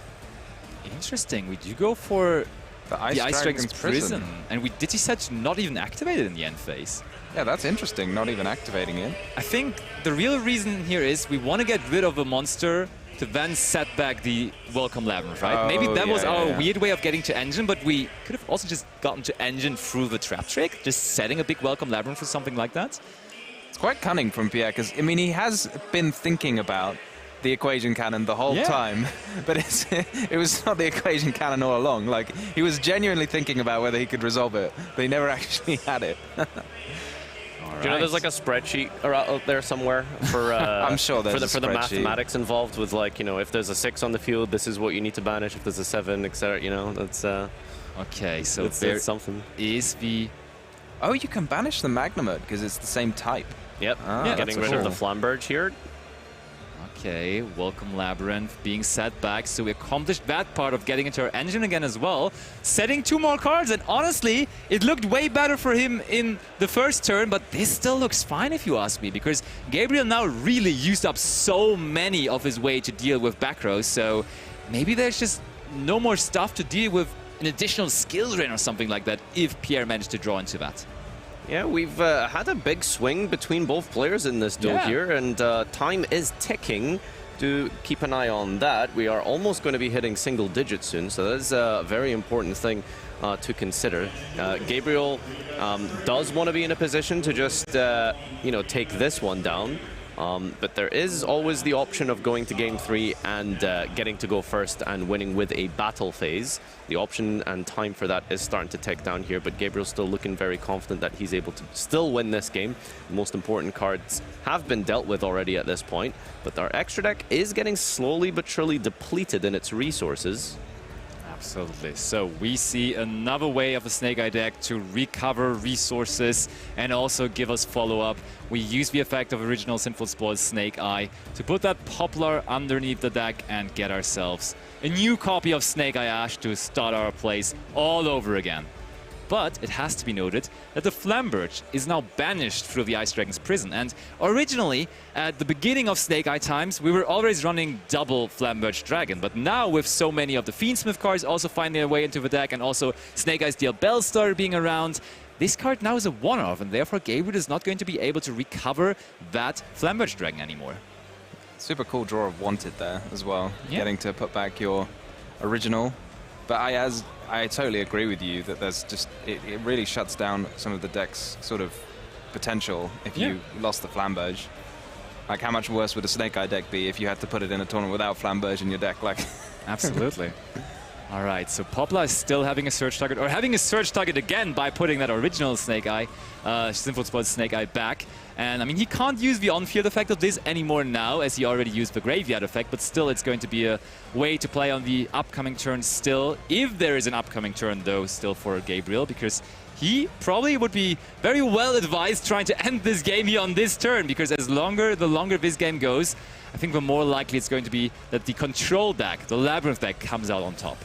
See, I don't know, saying that, it's, despite everything that's happened, Gabriel still has got 5 cards in hand, Temple established, and now we're just keep recycling and renewing these monsters out of the graveyard here. So again, like, why is Snake Eye so good? It's because it does everything. Full end fields. It cannot be understated just how powerful the grind game is for this deck, even against something like Labyrinth, which, after picking apart Gabe's field multiple times, Gabriel can just keep re-establishing and keep floating and bringing monsters back, and that's what he's trying to do here, and see if he can, if there's any tools remaining to try and deal with back row. I was going to say, like, counterpoint, if Pierre summons a big lady here. A lady. Yeah, we're going to be maybe in a bit of trouble, especially with Flamberge now gone. Yeah, for sure. Like, dealing with Lady Alonia could be a problem. There we go. We just go into the battle phase. And then Welcome Labyrinth gets Ash, though. There is a big Welcome Labyrinth to support it, though, as well. So that would have been a moment now where that Appaloosa still would have been kind of nice. But we already went through Appaloosa. So this time, the Lady Labyrinth is going to summon itself to the field. Yeah, Gabriel probably kicking himself for getting rid of that Appaloosa. I mean, it's not that helpful against Labyrinth, but in this case, it would have been absolutely clutch. Yeah, just preventing that large body from getting onto the field here and, well, dealing with a targeting and destruction protected Lady. Have fun with that, yeah. Yeah, this might be a bit of a problem, especially, you know, access code would have been a great side deck option for going second, you know, so. Totally. I mean, you were just saying that Gabriel has still 5 cards in hand, has a very, very big advantage in terms of card advantage in general, but none of his options really seem promising here, honestly. Look, we're linking into a Hita, and that Hita doesn't have a target in the opponent's graveyard, and therefore is not going to provide great value here for him either. Just was a way to get that Poplar off the field to put the Snake Idea Bellstar into the Spell and Trap zone again. Interesting. Maybe Gabe could have done this in his main phase 1 if he'd had the Diabell Star attacking. Doesn't that answer the Lady? 3,000, right? Yeah, but it's got an effect. It puts them both in the Spell and Trap card zone. But that doesn't target? Does it target? I'm not sure whether that targets, actually. Surely it doesn't, because it's just whatever monster it's attacking. Probably, you're right, yeah. I mean, maybe some older cards, like Dimensional Prison, used to target attacking monsters, but I don't really see the newer cards do so often. Was that really your go-to example there? Was Sakaretsu armor? Stop blaming Tom. We're all getting older at this point. What other cards are there that target attacking monsters? Mirror Force used to target attacking monsters. I don't know if it does anymore, but it used to. Yeah. Mirror Force used to target? It used to target, yeah. But I mean, I can confirm that definitely the Snake Idea Bellstar does not target. I just double-checked, so that would have indeed been a pretty good way of dealing with the Lady there. So I totally agree with you. Getting the Snake Idea Bellstar out in main phase 1 would have been very, very likely, because that was one of the most likeliest scenario. We already knew about the Welcome Labyrinth. We had an Ash Blossom and Joy Spring for that, so the possibility of the Big Welcome Labyrinth to punish on that, yeah. Totally. So there could have been a way to play around that. Okay, but we just keep on playing. Gabriel playing the challenge through of using every single extra deck card that he has. I mean, there's like 6 or something left there, and looks like we're going into Fiendsmith sequence there. I mean, counting the extra deck. No, again. not again. Pierre, are you bluffing us this time, or is it an equation cannon this time for real? Or is it another trap on the field here? Yeah, I mean, any other way to access simultaneous equation or hard drawing it. The Lady is already on the field here, but it's important to recognize there is a risk involved with Lady being with using your set card with Lady here, because it means you will remove that targeting protection. That's really important to make sure that we can keep that up. Ooh, and we are fusioning here. I mean, Gabriel's got to achieve something, because at the end of the day, that big welcome's going to be in the graveyard. There is Desiree coming down again. So as you just said, now we have an opportunity to interact with the Lady all of a sudden, as soon as that set card is going to be activated there. Well, you have to wait until Desiree's been equipped with something, because at the moment it doesn't do anything. Yeah, so Pierre is actually considering that right now, and if he wants to get that Lady interaction off and going, he would need to do it now, or he waits until his own turn again, when he could set another card to the Spell and Trap zone. But that is potentially still far away from him, so maybe just doing it now is the better way of handling the situation. So counting he definitely is counting. I would be very surprised if this is not an equation cannon. Come on, Pierre. Show it to us. We haven't seen it resolving yet, so can we please just see it resolving now? We've talked about it so much. Could be another trap trick. Oh, but it's fine. It's actually fine. Yeah. He's still got more time, though. He can still let this sequence get into the graveyard. I mean, and then activate it. I don't know how comfortable you feel with 6 minutes on the clock, being down on life points and down a game, but I think time is actually a concern right now for Pierre, and he will have to act quickly here. Yeah, it's a massive concern, and especially going second into this Fiendsmith deck, you really, you can just take that burn damage. Yeah, that as well. Now we're going to use... He is considering the track to fuse here into the Lacrima. Yeah, that rarely happens, actually. The graveyard effect of track isn't used that commonly. But seems like we may just do that here. Yeah, there we go. Using the graveyard. Oh, giving up the Desiree, interestingly enough. That's a strange thing to do. Giving up the Desiree and bringing out the Lacrima instead. I mean, it's reasonable maybe just to value the damage to your opponent's life points in this situation, Potentially, right? yeah. Also, I mean, let's not forget, the opponent's monster, they lose attack points permanently through Lacrima. So maybe that is his way of dealing with the situation. You're saying, hey, your lady is only going to be 2400, and therefore you can't attack over certain monsters anymore. I had no idea that it reduced. Yeah, it's the first sentence of the card, but yeah, it so rarely comes up. Yeah, it so rarely comes up, but here that might be a situation where it helps. A good way to avoid that for Pierre would be just to leave that lady in defense position, to be fair, though, because still there is no monster big enough for Gabriel to deal with that just now. But he's got to find a way to deal some damage, though, right? He's 1,500 life points behind. Yeah, that's the issue. Is I think the ball is really in Pierre's court here to try and move something forward, because Gabriel makes the Lacrima here just to prevent the lady from being bigger than, I suppose, Diabell Star would be like the bigger choke point here of losing a lot of life points. Oh, it was the cannon all along. Okay, and we finally have found the spot apparently to activate it. All right, well, I hope someone has a calculator at hand here, because this is going to be something really important to verify. We have Tom in the booth, so we are good to go, so let's see. Oh, but we're chaining the Druid Swarm here from Gabriel, so I think he's trying to find a way to manipulate the number of cards he controls. Totally. No, it doesn't matter how many cards he controls. That's the thing, yeah. He's just switching off the... it's the combination, stopping Pierre from chaining the lady. Oh, true, it just... Yeah, true. Lady can't be chained here, but still... all of these cards should be gone soon. Let's see. We're doing the math right now. I mean, we had much time to figure out the math, but finally we have found a situation where it is appropriate to use this card now. Pierre needing 2 XYZ monster and a fusion monster, and looks like he has found a combination that is suitable. How many cards do we have in total here? I mean, that's a lot for Gabriel there. Is that I'm guessing 11? there's 9? 9. It's not. Yeah. No, it's 10, I believe. Should be 10, because it was Hugin plus 2 rank 4s. Oh, were they rank 4s? Yeah, okay, 10. Okay.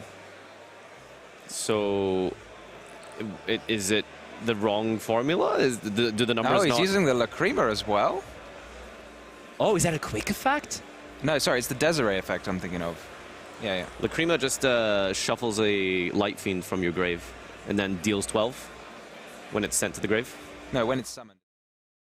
Welcome back. We are here with our top 4 feature match, the semi-final here at the European World Championship Qualifier 2024 in Berlin. In front of me, I have 2 Worlds candidates. Everyone in that top 4 is making their way to Worlds, including these 2, but only one of them is going to make their way to the final. In front of me, I have Samuel Bebu and Esteban Rey. And we've got fans in the audience who are raring to go. So, gentlemen, let's quickly do a high roll, see which one of you is going to go first. Esteban's going to roll first. And that's a 9. And Samuel has rolled a 9. Ah, okay. Is this how this is going to go? That's an 8. That's a 10. Are you going to go first? Yes. Samuel is going to go first, so I'm going to hand you once again over to your wonderful commentators who are going to take you through this semi-final, this top 4 feature match. Gentlemen, take it away. Thank you so much, and here we are. Of course, the big pressure is now off, because both of them have made it to the World Championship in Seattle, but still there's a title left to play, of course, the crown of becoming the European champion, and only one can still do it out of the 4 remaining. Still an absolutely incredible achievement and accolade to be the European champion, but a bit of a for-fun match, I think, to some extent, right? The hard part has been done. These duelists are going to the World Championship in Seattle, but still all to play for, of course. Yeah, I mean, one step away to play for the final and for the title, honestly. I mean, one step has been achieved. You're going to the World Championship. Now you're into the top 4. You're a bit more relaxed, but still, if you really want to do this, it's not over until it's over. So I guess, guys, I don't want to keep you waiting, because our players are ready. So let's find out who will advance into the final of the World Championship qualifier.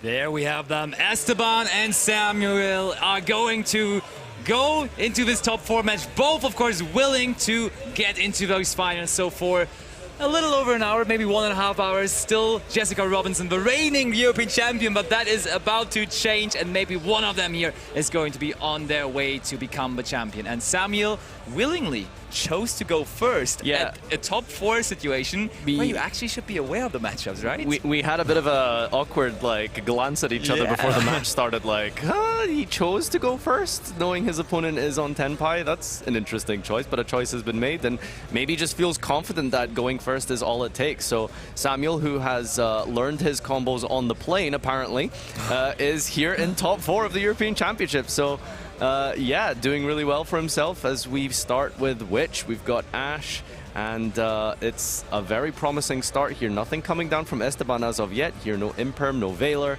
and Samuel should be feeling quite confident right now. Esteban doesn't need those cards. He has more impactful cards on his turn. He's relying on cards like Dark Hole, Lightning Storm, Raigeki. He has the full power and potential of those field-breaking cards available to him. We saw him early in the featured match. He piloted so well in the Tenpai Mirror, and now he's the only remaining Tenpai player in the tournament. Interestingly enough, for the people at home wondering, we have 4 different decks remaining in the tournament. So at this point, anyone could take it. It's anyone's ball game, basically.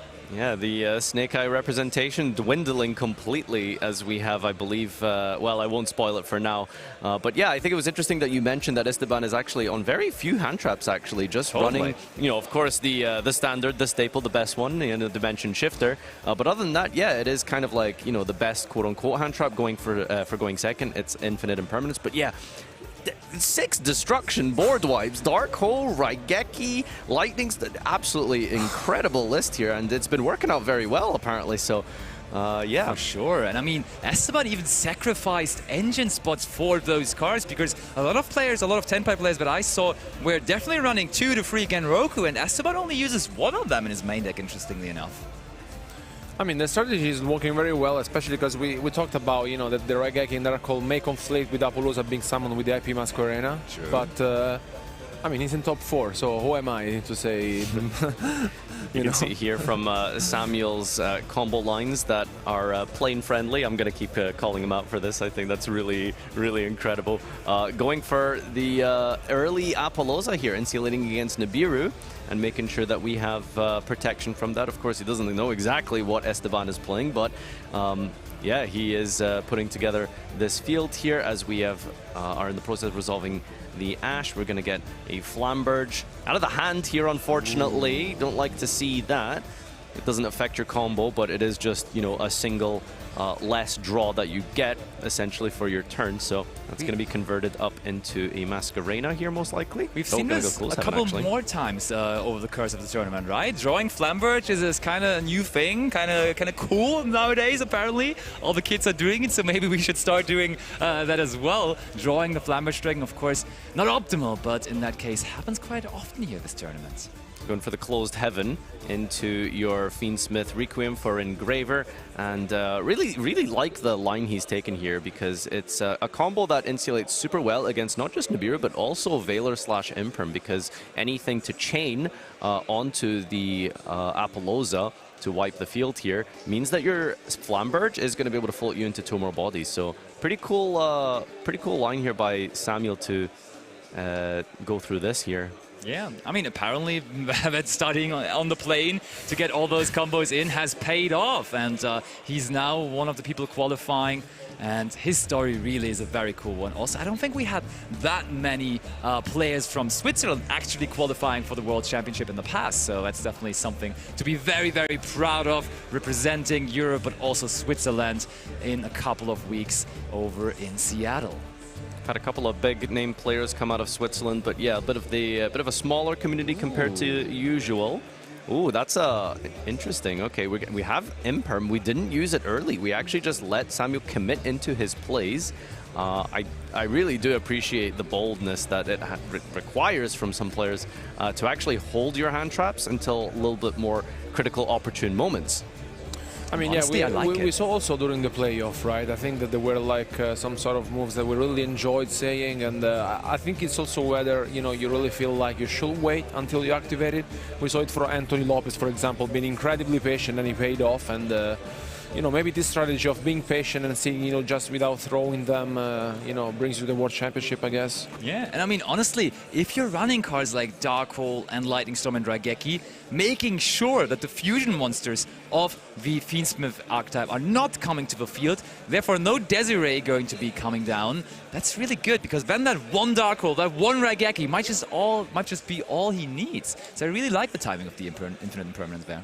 You can see that it is going to be perhaps an issue for the Apollosa, maybe, but we'll see what Esteban can have on his turn, because as we can see here, of course, this Apollosa was not made with a Masquerena. It is indeed vulnerable to destruction, and that is a Nightmare Phoenix, not Cerberus, calling to the Apollosa. Don't see that anymore, ever, really. So that is only protected from battle, not from destruction. So we have the Masquerena in the Spell and Trap Zone. I think that could be a wild turn we're about to have. Okay. We're leading things up with a Lightning Storm. And what are we going after? Monsters or Spell and Traps? Because everything at this point is vulnerable, because even the Flamberge Dragon there is sitting in attack position here at this point, and we're going after the monsters. Look at that. All right, well, not completely out of the woods yet, because the Flamberge does get to special summon back 2 bodies, and the Temple is still on the field, remember, so the Masquerena can then pop out, summon itself to the field, and we still have the Promethean Princess. So again, it's just incredible just how much power that Snake Eye has, and how much resilience and versatility, even with such a huge game-breaking card such as Lightning Storm, you're still able to have the resources available to yourself to still remain with 2 interruptions. That's not even including a potential hand trap. That is true, but still, I mean, Esteban also sitting there with 4 cards in hand, so maybe we're just going to see a Raigeki coming right after. Who knows? He is definitely capable of it, and I think he's lining up for exactly that. We don't want any monsters on the field. Raigeki, all the way back from Legend of Blue Eyes, is going to make sure there are no monsters left on the field. The OG Raigeki coming in hot here with the pairing with Lightning. Oh, baby! All cards on the field eliminated with that obvious Feladuster. Nothing left for Samuel, and he's applauding himself and the prosperity to follow it up. Incredible. I mean, just staple after staple, you know? What do you need hand traps for? Just blow away all your opponent's cards, and that's all that matters. That's what I told you. That is just so, so cool. Ooh, okay, Ash Blossom and Joy Spring. One card left, and that is the Genroku, the one-off Genroku in his deck that he found there, that he drew into. Is that his last and final card in hand? It is, right? It is. Wow. Battle phase, attack with Genroku, Genroku effect, special summon, and Samuel has nothing left here, just a singular Snake Eye Ash of his own in his hand. We connect, we summon, and just go through the motions here. From Samuel. I mean, what could it be? An impermanence would have been set before. I don't think there's anything really that Samuel could have here. So if Esteban is able to go through and deal more than 8,000 points of damage, or at least 8,000 points of damage, he is going to take down this first game here. And I mean, now also Pydra would be able to just search out the Sengen Kaiman on top of things even. Yeah, but we do here. go for the Sengen Summoning, immediately sending it to the field. Okay, so Genroku not able to deal 8,000 damage just by itself, or at least not through the Prosperity, right? Because I think the Prosperity, despite being Ash, still halves the damage. I'm actually not sure, does it? Let me check. Well, regardless, the Genroku not being able to be enough here for Esteban, at least as we set the Sangan summoning from our hand here after being searched out with the Pydra. And are we just going to see a Seals pass? Potentially, but I mean, we haven't Synchro summoned yet either, so maybe there's still a way for him to continue. Still plays, right? We're gonna Chandra. three attacks have been declared, remember? That is indeed the Out case. the Biden. It is adding up. Look, Samuel down to 4,800. That's 2 attacks coming down as well. Yeah, this is the combo. We're destroying the field spell. And there we have it. Esteban completely blowing out the entire field there on his opponent's side. And it's up a game here in the semi-final of the European Championship in Berlin. Prosperity, obviously not an issue whatsoever for a deck that can put up upwards of 36,000 damage in a single turn here. 1 Genroku, a hand trap, and 4 staples. It must be said, I think, the absolute critical point of that match, without a doubt, is holding the imperm, not just shotgunning it immediately, waiting for the critical moment, which is the sequence, because if that Desiree hits the field, that's what you're scared of. Yeah, I mean, the issue here, I think, it was the remaining of the hand, because what a hand it was. Good hands. Honestly, like, no, I mean, like, without shotgunning the impermanence right away, you just say, okay, I know where to activate it. I know that the Desiree doesn't have to be on the field because I have my Lightning Storm that I really want to resolve it. And then, I mean, he had the nuts. Like, I mean, like, that really is, you know, it's incredible. Yeah. You can't ask for a better hand than, you know, I mean, this is just how he's deck built, right? Totally. Like multiple Lightning Storms, Dark Hole, Raigeki. We're not focusing on hand traps. Just clear the field, keep things simple. One single Genroku, full combo, setting with the Sangan summoning during the battle phase. Then you can synchro off with the Bident into the Trident, activate the Bident, pop the field spell, summon another boss. Billions of damage can be dealt here. And I mean, maybe if Samuel would have peeked over a little in top 8 and saw what his opponent was doing, what Esteban was doing there, we should have probably summoned out that Appaloosa by using an IP Masquerena as a material, right? Because then at least that would have stayed. Or even prior to that, maybe just let Esteban start. You know, that could have been an option as well. Even better, honestly. But here in this situation, Esteban could capitalize on that fact that his opponent apparently wasn't aware that he is on 10 Pi Dragons, and therefore he could, in a rush, basically take that first game there, card after card, being slammed onto the table with, and yeah, an absolute powerhouse performance there. Here, guys, what do you think? He's gonna go first once again? I think so. I think Samuel just learned the combos for going first, so we're sticking to the game plan, I assume. I had a little sneaky peek at exactly what they're side decking. Ooh, so I have a feeling I know okay. what's going on here. I won't spoil it until we get into the game. Absolutely. But let me just tell you that when you dedicate so many spots in your deck to going second cards, things have to change. So we'll see if Esteban adapts. And again, this is a bit of a mind game because maybe Samuel knew that Esteban was on 10 Pi. Yeah. Decided to go first anyway. Post side, does he go first? Does he let him start? We'll find out, because this is what it all comes down to. The European Championship is all about that play testing and understanding the mentality and dynamic of the greater field, analysis of the meta, whether it's through your friends, your local scene, via streams. Last week we had the NAWCQ, and of course that's a great way to scout out the competition. Yeah, absolutely. Totally. I mean, and here now with the Esteban sitting on the drive spot, game 2 is about to start. So I would say, without no further ado, let's jump into game 2.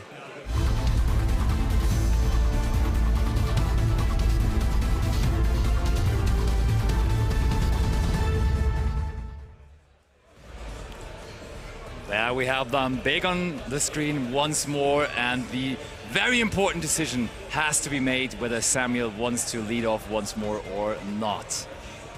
All right, I'm just waiting to see whose card comes down first here. Oh, I think that's a card That's that a isn't standby just really dimension telling, shifter. because that could be his turn or his opponent's turn with the dimension shifter bit. So it's clearly Samuel's turn, who now has to live with a dimension shifter, but also a Mulchami Berulia. And there's a normal summon, one draw coming down here. By the way, I just want to say I know exactly what happened. So Esteban sided out all of the destruction cards, expecting to be made to go first. So Samuel has, in a way, counter-picked this, counter-sided rather. So potentially Esteban might be caught off guard here. But the issue is, irrespective, we've got Perulia and Dimension Shifter. Like, what are you going to do here? I mean, what a game plan, honestly, by Esteban, though. Like, he's just actually giving him switching two it up cards back for and Perulia. forth for real. Yeah, he drew 2 cards already. Wait, Yeah. but he's on 5 cards in hand, so yeah, we replaced into 2 cards. That's absolutely correct. And Wow. Esteban is collecting. And I mean, if you really sided out all of those Lightning Storms and Feather Dusters and so on, maybe Samuel could add something to the Sparran Trap Zone then all of a sudden that makes Esteban some problems here. Yeah, you can see here doing his best to play under this Dimension Shifter by scaling the Snake Eye Oak instead. So that's going to be a Masquerena pass, and then it genuinely is all you can really do in this situation. So not ideal. You can see Esteban side decking as well, still keeping the Perulia in the main here. So I suppose that's just a case of the side decking patterns. Set, spell, and trap cards. So that's all that pass? Samuel has to Really? offer. It is the turn of Esteban indeed. And he, once more, will lead things off with Pot of Prosperity. Last game there was an Ash Blossom for that. Does Samuel have that again, though? All right, well, we are removing those Link monsters. Those are not necessary going second here as we reveal a Nibiru, a Rivalry, a Sangan Summoning, a Lightning Storm, a Raigeki. We're still having those big destruction cards. We still have the Raigeki, we still have the Lightning Storm. And honestly, getting rid of the Temple and the Oak seems very promising to me, because that means the IP Masquerade on its own is not going to do anything, quite frankly. Yeah, no, that's absolutely incredible. It's crazy just how much of a mishmash that Esteban's deck looks like now. You know, we actually kept in some of the destruction cards, because I saw that Dark Hole definitely came out. We kept in Raigeki, but we put in Rivalry, and we have Perulia. So, I don't know, was this like a versatile sort of like 50-50 side plan? Honestly, I like considering the Rivalry, because that may as well just be the safest of them all. Like, just sitting on that Rivalry, it really depends on how quick Esteban wants to go in this game. How quickly wants to take this game into a direction that is going to his favor, because at the moment we're still under the influence of Dimension Shifters, so clearing the field here would be very good, because that would mean the cards get banished. All right, well, he's going to have to hurry up and pick a card soon, because this is a potential slow play here. We do need to find something fast. All right, it looks like we are going to take the Rivalry. We make... Yep, yes, okay, yep. We ended up taking that, and Samuel nods his hat in confirmation. All right, taking the Rivalry of Warlords here. Do we still have enough from our hand here to potentially threaten game, even through the Masquerena off of the Oak? Remember, the Divine Temple is going to be able to trigger and summon out. And there's a Chandra. Yeah, we have a way to game through here, but do we have anything to stop Masquerena? That is the question. So, Oak bringing back Ash, and Ash, of course, now also going to Surge.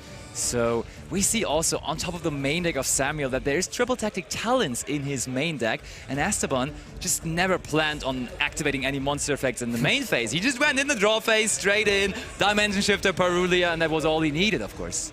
Yeah, I can tell you, Samuel is very likely to have never played against this type of Tenpai deck, you know. It's a very, very unique build that Esteban is running here as we resolve our Poplar here, putting as many monsters on the field as possible and putting them into attack mode. I don't know about that. Dangerous game that he's playing there, but maybe Samuel just wants to go into an Appaloosa as quickly as possible. Okay, no, we go for Chandra effect now in the hand. Yeah, okay, holding off on the Masquerena for now, so we'll see just exactly what the plan is for that. I mean, there are options, as you mentioned. We could just go for a big 4-material Appaloosa, or we could go for SP. Looks like end of main phase. Battle phase has been declared, so we're going to use our Masquerena. That hurts big time, though, banishing all of those resources there alongside the Oak, which would usually be there to recover. So do we have an answer? Is there a response? Is there something for this 4-material Appaloosa here? Remember, there is Droplet in his deck list, and Okay. I mean, Appaloosa is a fairy, and tell me how many more fairy monsters Samuel has in his deck, so that Rivalry could definitely put in the work. But, in the end phase, there is a Drury Swarm, making sure there also is a dragon now on the field at the very least for him. Yeah. Okay, all right, Druid's Worm. We're going to draw for turn here. We got a couple of cards in our hand. That's a nice top deck. We have managed to pick up a Witch from the hand here. All right, but at least we get to activate the effect of Druid's Worm now, sending it to the graveyard through the Rivalry and getting rid of one of the Chandras here.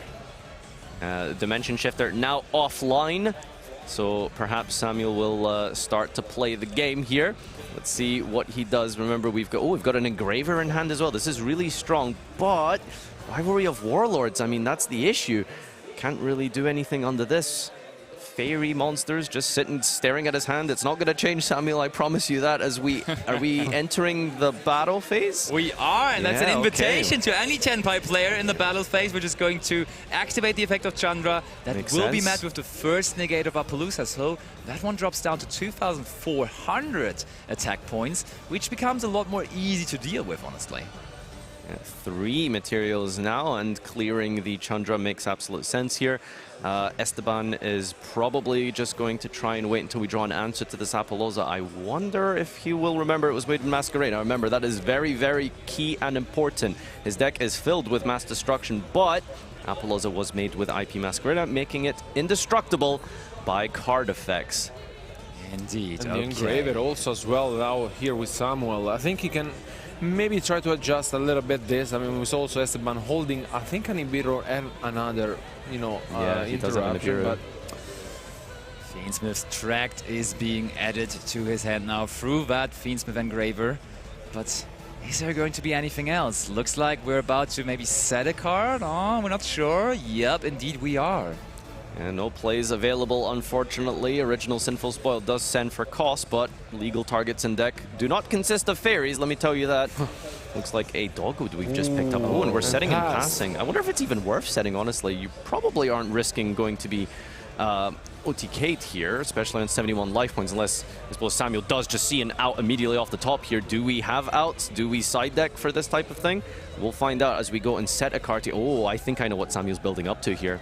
Ooh, and I like the decision of Samuel not to attack, because in case there is some kind of a hand interaction like a Mourner or something, he can just let them have sit on it, and then maybe Esteban all of a sudden locks himself into an attribute he doesn't even like. I think I see what's about to happen here. Oh, are we going to potentially give up our own Appaloosa for a tribute summon here, maybe? It's a dangerous game to play, honestly, but yeah, we could theoretically tribute set. Oh, is it about to happen? Yes, Not see that every day. Tributing two of your own monsters to set a monster here in the semi-finals of the European Championship. That's incredible, but now we can activate Tract.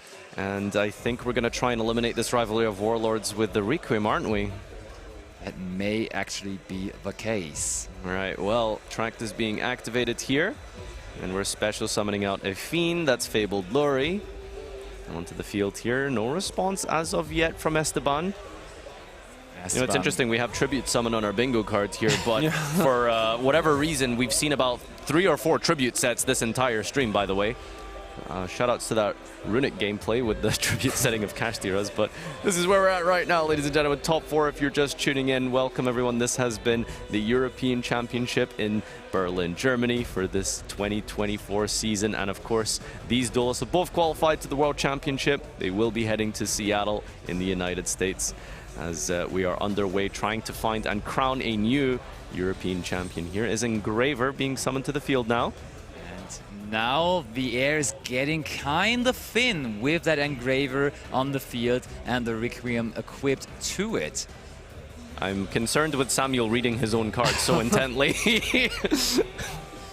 I mean, on the plane, I think we didn't have enough time. Yeah, maybe there was turbulence. All right.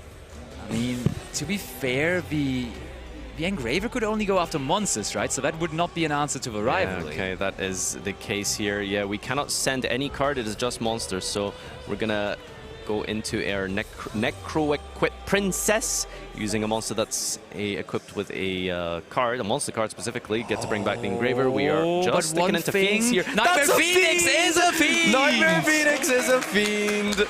Hits the rivalry of Warlords, and now nothing stands between Samuel and doing some combos here, potentially, except, you know, something from the hand. We'll figure out whether or not Esteban has a bit of a primal being or not to contend with this, but the problem has been addressed, and that is the rivalry of Warlords. Well played by Samuel. Very well played. Finding the tribute set into the Fiend climb up into the Phoenix.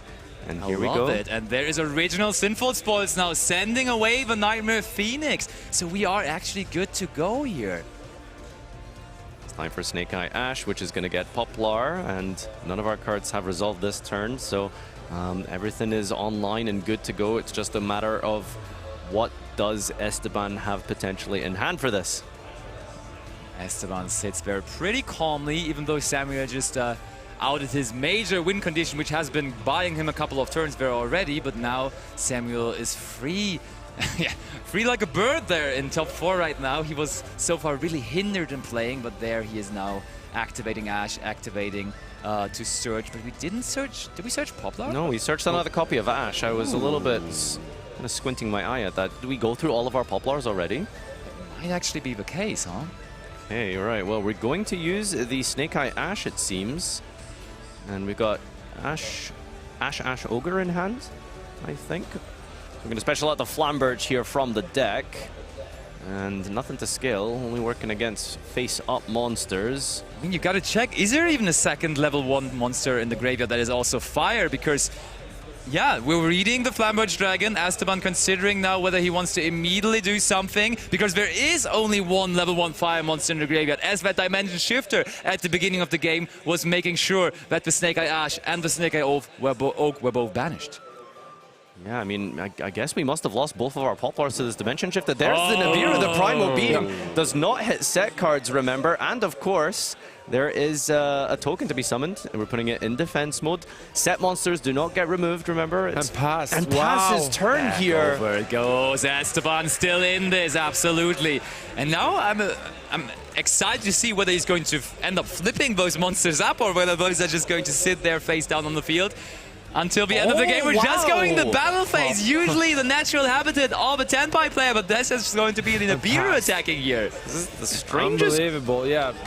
Because I think that the set monsters are not Tenpais. That's the point. Yeah, absolutely not. All right, we're just sitting with maybe some ashes face down or something, I guess. That's my only explanation here. I think one of them is the Mulch army. Yeah, that could definitely be the case. Yeah, so is there even a target now for Snake Eye Ash anymore? Because yeah, look at that, we just normal summon Ash. No effect. And there is also the Witch, but we get to link out of this one. I mean, maybe we can link climb into something like Access Code Talker or something. There is a fire monster available to get with Hita. That ain't bad, actually. I'm sure there's going to be 100 people right now asking why the graveyard is on left. You know, just to clarify, you know, if you're left-handed, you are allowed to mirror your field. So I can make sure that let you know that that is absolutely fine. Also, importantly enough, there is now 2 level 1 fire monsters in the graveyard. So if we go for Princess and then bring back the Flamberge, that could be our way out of this, as that at least would guarantee a lot of monsters being summoned at the same time. But first, the Engraver can, of course, also activate this effect. Whoa, what a game state. I mean, losing both Poplars is super, super important. And, well, Flamberge in the graveyard, I suppose we can retrieve it with a Princess, but there's nothing to float it into. That's the kind of problem here, as we've lost all of our Oak was banished, and I guess both of our Poplars are, so I'm not too sure what our answers are in here. I mean, this is where the mark of a European champion will be met. Can you play under such awkward and strange, unique new situations? Yeah, I think at the beginning of the match, maybe both of them were still a little shaky because they just had that emotional moment of qualifying. But as longer as the game goes on, they both really show that they're the best with their deck, pretty much. Because they are the last remaining in the tournament with that specific deck. The last remaining Phoenix of Snake Eye player, the last remaining Tenpai player, and they are now going to battle in this final top 4 match. See that the Send here was used on the Perulia, a set monster, rather than the Nibiru, so I guess Samuel feels like he has an answer to this 30,000 attack monster. We're reading our Snake Eye Diabellstar there in the graveyard again. Just wants to make sure, you know, doesn't make any misplays. Certainly, but we need to, I think we need to link up still. And the Access Code Talker, I was talking about it, is in his side deck. And was it really a main priority of Samuel to bring it in here into his extra deck while side decking for game 2? I'm not 100% sure, to be honest, because yeah, that's the thing. He went first, right? So do you really going first side in the Access Code Talker? Seems kind of odd to me, to be honest. So he would need it, but I don't know whether he has it here. But first of all, we get to Fusion Summon out through the sequence, and that does look like we are going to have a Desiree coming down here, yeah? Is it 3 materials we've used? Yep, it sure looked like 3 materials. Okay, all right. Well, Desiree is really strong, able to negate any card face up on the field, so into the zone of Hita, interestingly.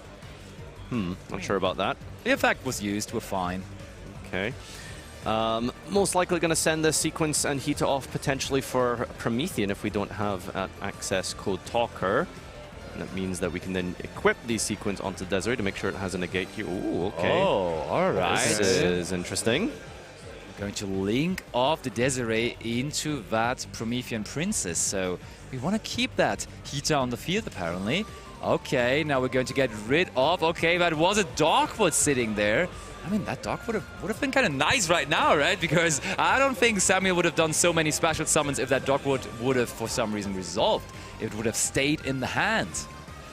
I want to say I feel like that Samuel is playing super, super safe into those 2 set cards. I think he was afraid of attacking into Tenpais, but it kind of begs the question why Esteban wouldn't have just flipped one of them on the previous turn, right? Absolutely. So, I don't know, like it would have to be exactly double Fadra maybe or something to not really be able to do much, but I don't know. Calculating right now, but that could almost be game, right? Because we haven't activated the Flamberge, and Flamberge and the yeah, and also the Princes are pretty big in terms of attack points. Oh, now no, also the Snake at Diabelsa joining the party. That's a lot of attack points. Using the effect. Is that still enough? I think he's pretty confident. He's attacking one at a time. 1, 2, 3. Esteban doing the quick buff and picking up his cards. Samuel in a grandiose game is going to pick up game number 2, equaling the score here. That was a real back and forth that you would ever see in this situation. Getting shifted, getting Perulia'd, getting rivalried. And so I mean, winning. I need to find out which airline he was on, because he has learned to navigate this deck supremely in that situation, honestly, didn't he? I mean, we would have never expected him to win this game, too, especially as, you know, Esteban started things off with, right? I mean, impressive how he navigated through this. Also, the Nightmare Phoenix catch was, you know, the turning point, a game changer, especially. And now into this game 3, honestly, I have no idea how it will turn out, especially because Esteban will go second 100%. I mean, is it 100%? I mean, Samuel looked quite confident going first there both games. Against Tenpai. Yeah, he was like definitely chill with that decision. So in Esteban's shoes, I wouldn't expect anything. And I mean, if you are the Tenpai master, but obviously Esteban is, you must be a mind game master as well. So he has to win the mind game kind of here as well before the game even starts by making the correct call on whether to go first or second. So your call, Nadir. What do you think? Is he going first or second? I mean, tough call, right? I think Esteban is definitely going to go second, right? Okay. I think the strategy was working really well going second in game number 1. It is a little bit fortunate to draw 3 destruction spells like that, you know, to be fair. But I think, do we play Droplet? We do play Droplet. You know, that's like the one thing that I'm worried about. Apollosa is such a good card against Tenpai. And sometimes if you don't have an answer to that in the battle phase, that's going to be a bit of an issue. So again, you did point out as well, Masquerena super important. And you might have to do an awkward new type of line here where Masquerena uses a material for the Apollosa to make sure that it's protected from that Raigeki Dark Hole, right? Because then it narrows down the only outs to specifically Droplet. Definitely, and the players are already done with their side taking, so the answers are going to be found here. Over to the table we go. Game number 3 of top 4 coming your way.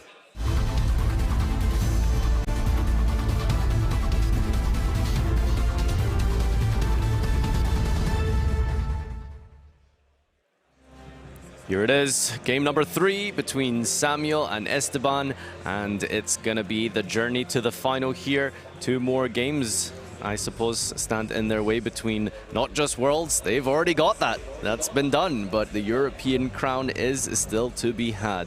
Okay, and first answer now answered, or first answer found, because Samuel was sent first here from Esteban.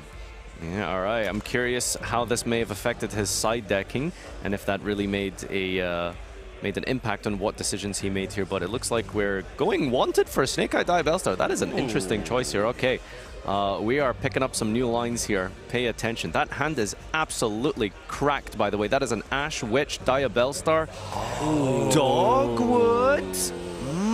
How do we handle that, honestly? Fascinating dynamic here, isn't it?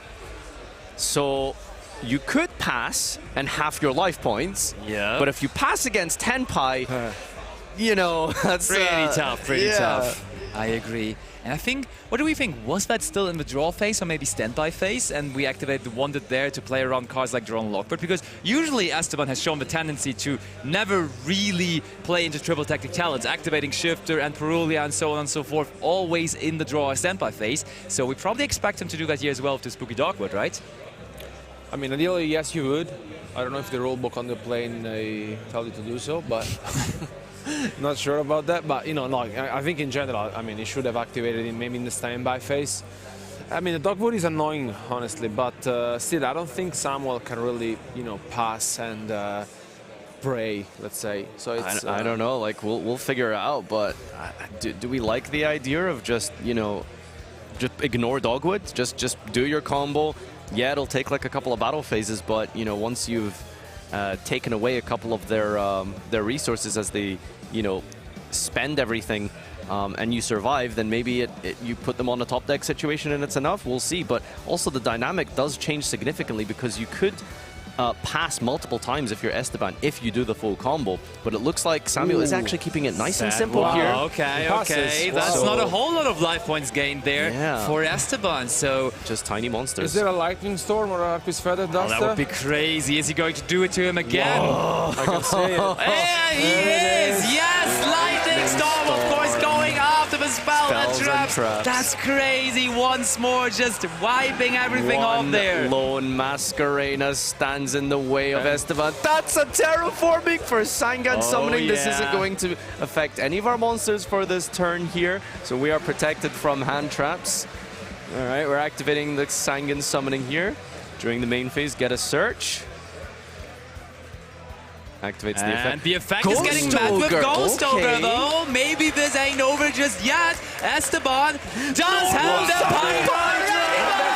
He's going to move on to the finals by defeating Samuel. Tenpai in the finals of the European World Championship qualifier here in Berlin 2024. The crowd loves it. I told you before the tournament.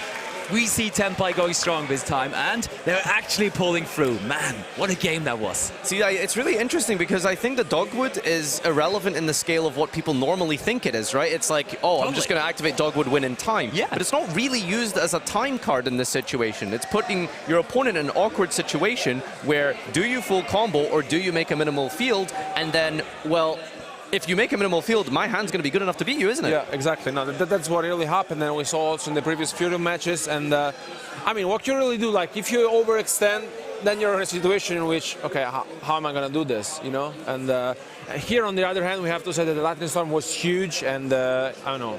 I mean, like, the Ghost Target was there, and also the Hydra, so it's true. You know. Easy to say now that that decision did not pay off, but me personally, I think just playing out your combo and then having a super good field, having, of course, a big life points discrepancy, but then going for a couple of battle phases, felt like a smarter call, honestly. I think that may have been his way to victory, but on the other end, then still that Lightning Storm is going to come down, huh?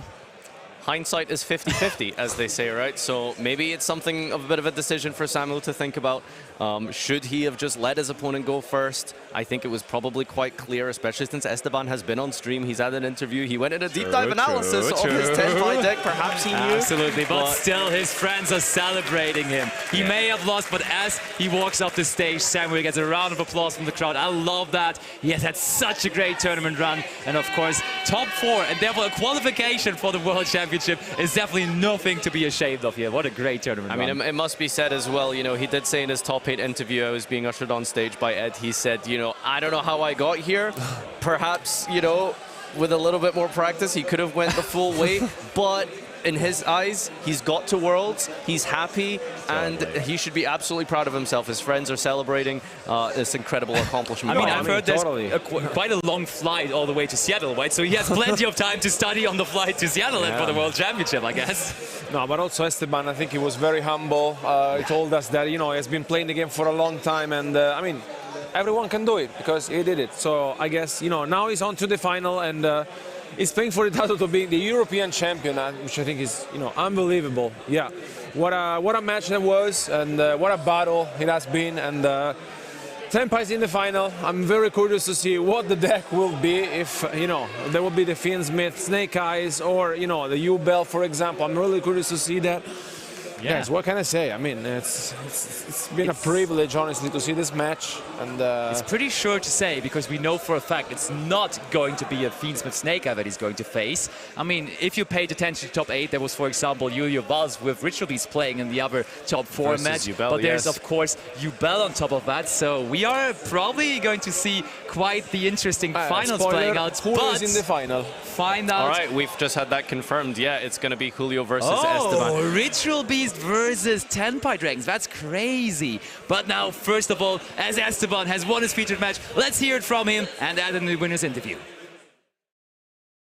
Thank you very much, Basti. I am joined indeed by Esteban Rey here, who has just made his way not only to Seattle, but to the final of the European WCQ with an amazing Tenpai display. How do you feel? I'm very exciting and so exciting and happy, and I don't know, I want to go in the final and win. I mean, I'm sure you do at this point. You've got this far. You've done an amazing job. 2,300 more duelists were in here, and now 2 of you have made your way to that stage. It's incredible. I can tell you, you're going to be up against Julio, who won his game. So it's you versus Julio in the final. How do you feel about that? You confident? I don't know. I won't say yes, but I'm so scared. I want to remain focused, and I don't know. I want to do yes. That's completely fine. I mean, I don't know if you can hear because you have the headphones on, but that crowd were loving you. Every move you made, you have the energy of the room behind you. All of your friends and supporters are here supporting you, and that energy should carry you into the final. So best of luck. I'm going to let you have some time to breathe and compose yourself for it, but congratulations on being the finalist. Best of luck to you, and also to Julio, who is going to be in the final with him. But guys, don't go anywhere, because that grand final is coming up in just a moment.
Disappeared out of here. It was time to pay my dues.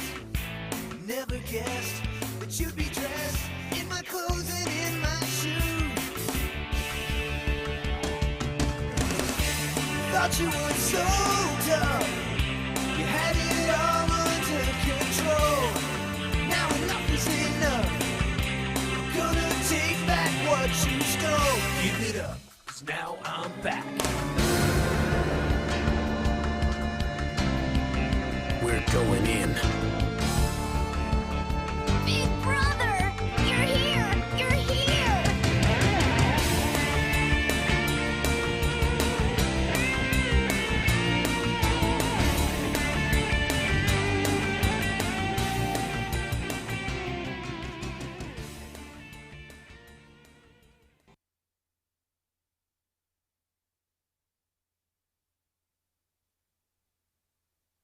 What deck do you think is going to win this weekend? Snake Eyes Fiendsmith most likely. That's the general favorite from what I hear. I think Snake Eye Fiendsmith. Probably Snake Eyes Fiendsmith. I think Fiendsmith Snake Eyes tier 0, so it has the major probability. Most likely Fiendsmith Snake Eye. Surely Snake Eyes? I'd probably say Fiendsmith Snake Eye, even though I don't really want that to win, but I'd say I probably will.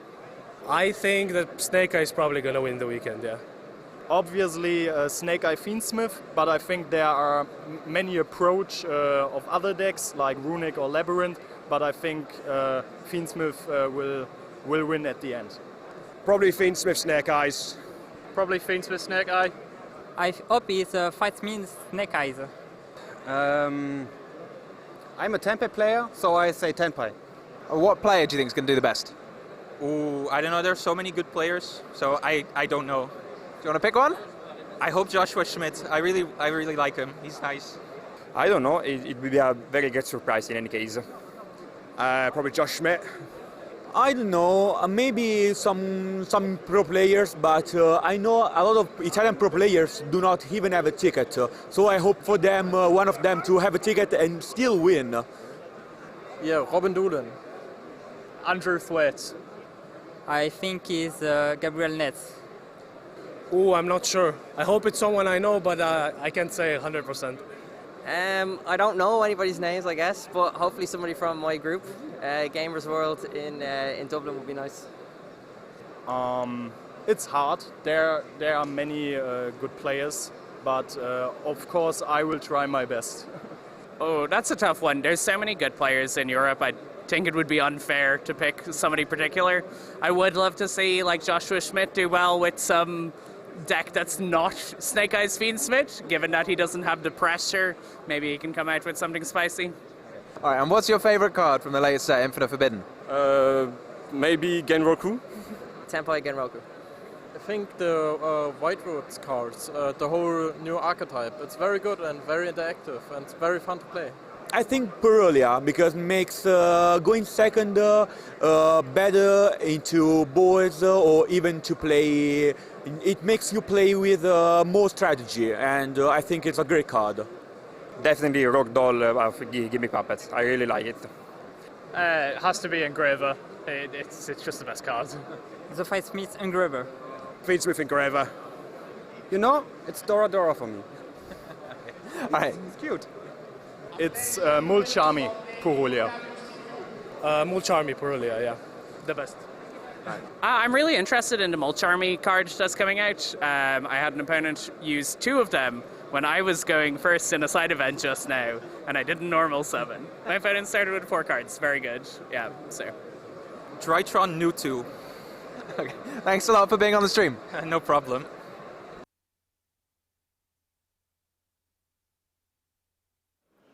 Some of you more eagle-eyed viewers may have realized why we put that video on, because the overwhelming majority of people here this weekend thought that Fiendsmith Snake Eyes was going to make it to the final. But we can confirm, as you've probably heard already, Julio Valls and Esteban Rey, what are they playing, Basti? They're not going to play any of that. They're going to bring Tenpai Dragon and Ritual Beast into the finals of this prestigious tournament here, and I'm very excited about it. Now, why is it so significant that this deck that's so prominent didn't make it to the final? So it was very much expected by the entire community pretty much last weekend over in the US. We had it pretty much dominating the top cut, and now it's very exciting. After we saw the top cut starting, there was a lot of Fiendsmith Snake Eyes still in, roughly 50%, and then that number dwindled down, and now we ended up with only 1 in top 4 that didn't even make it to the finals, and therefore it's so interesting to see. Ritual Beast, nobody really was expecting it, but Julio Valls having the tournament run of his life here, and I can totally see him going all the way. And on the other end,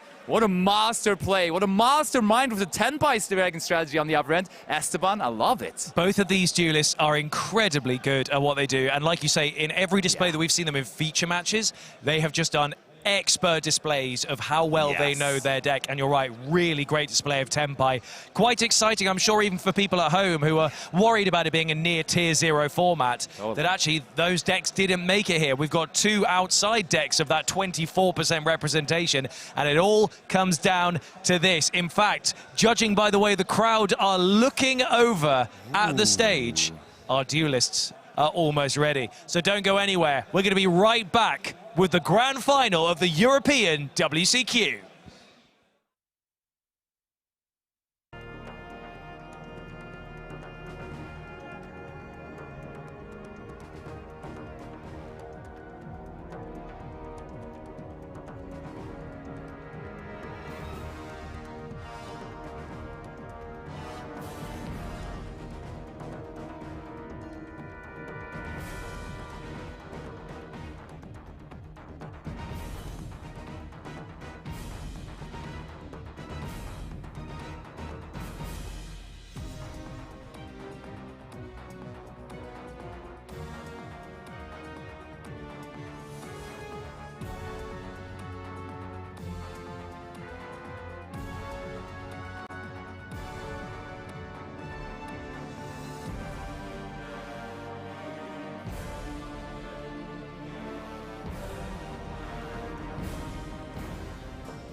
Attention, duelists. It all comes down to this. 2,300 participants here at the European World Championship Qualifier 2024 in Berlin have been whittled down to these two duelists. Both are going to Worlds in Seattle, but only one of them can be the European champion. Julio Valls versus Esteban Rey. It all comes down to this. The crowd are so frenzied, ready to see this happen, and I know all of you are at home as well. Guys, we're going to do the high roll to see which of you is going to kick this grand final off. That's an 11. That is not 11. Are you going to go first? Julio is going to go first, which means I get to say the words I look forward to in every one of our coverages. It's time to duel. Over to you guys in the commentary booth for our grand final here at the European WCQ. Welcome everyone, an incredible, momentous occasion it is. Another European Championship about to be in the bag here. We are ready to crown the champion of Europe. Worlds has already been achieved for both of these players, but for one more match, they could take away the trophy and be the king of Europe. Yeah, let's crown a champion. We are seeing two decks fight against each other that are totally not expected to be in the finals here, but they still made it all the way. We're going to see the Ritual Beast deck, of course, and very confidently we saw Julio deciding to go first there, right? Yep, that was a strange choice, right? Yeah, it might not have been the strangest of choices. We will go into this a little bit more, but only approximately half or 1 hour until the Rika Queen is not the European champion anymore. We will have someone new crowned. But these matchups tend to be really, really close, and I think that the choice of going first against Tenpai is actually right. So let's go over to the table to start the finals of the European Championship 2024.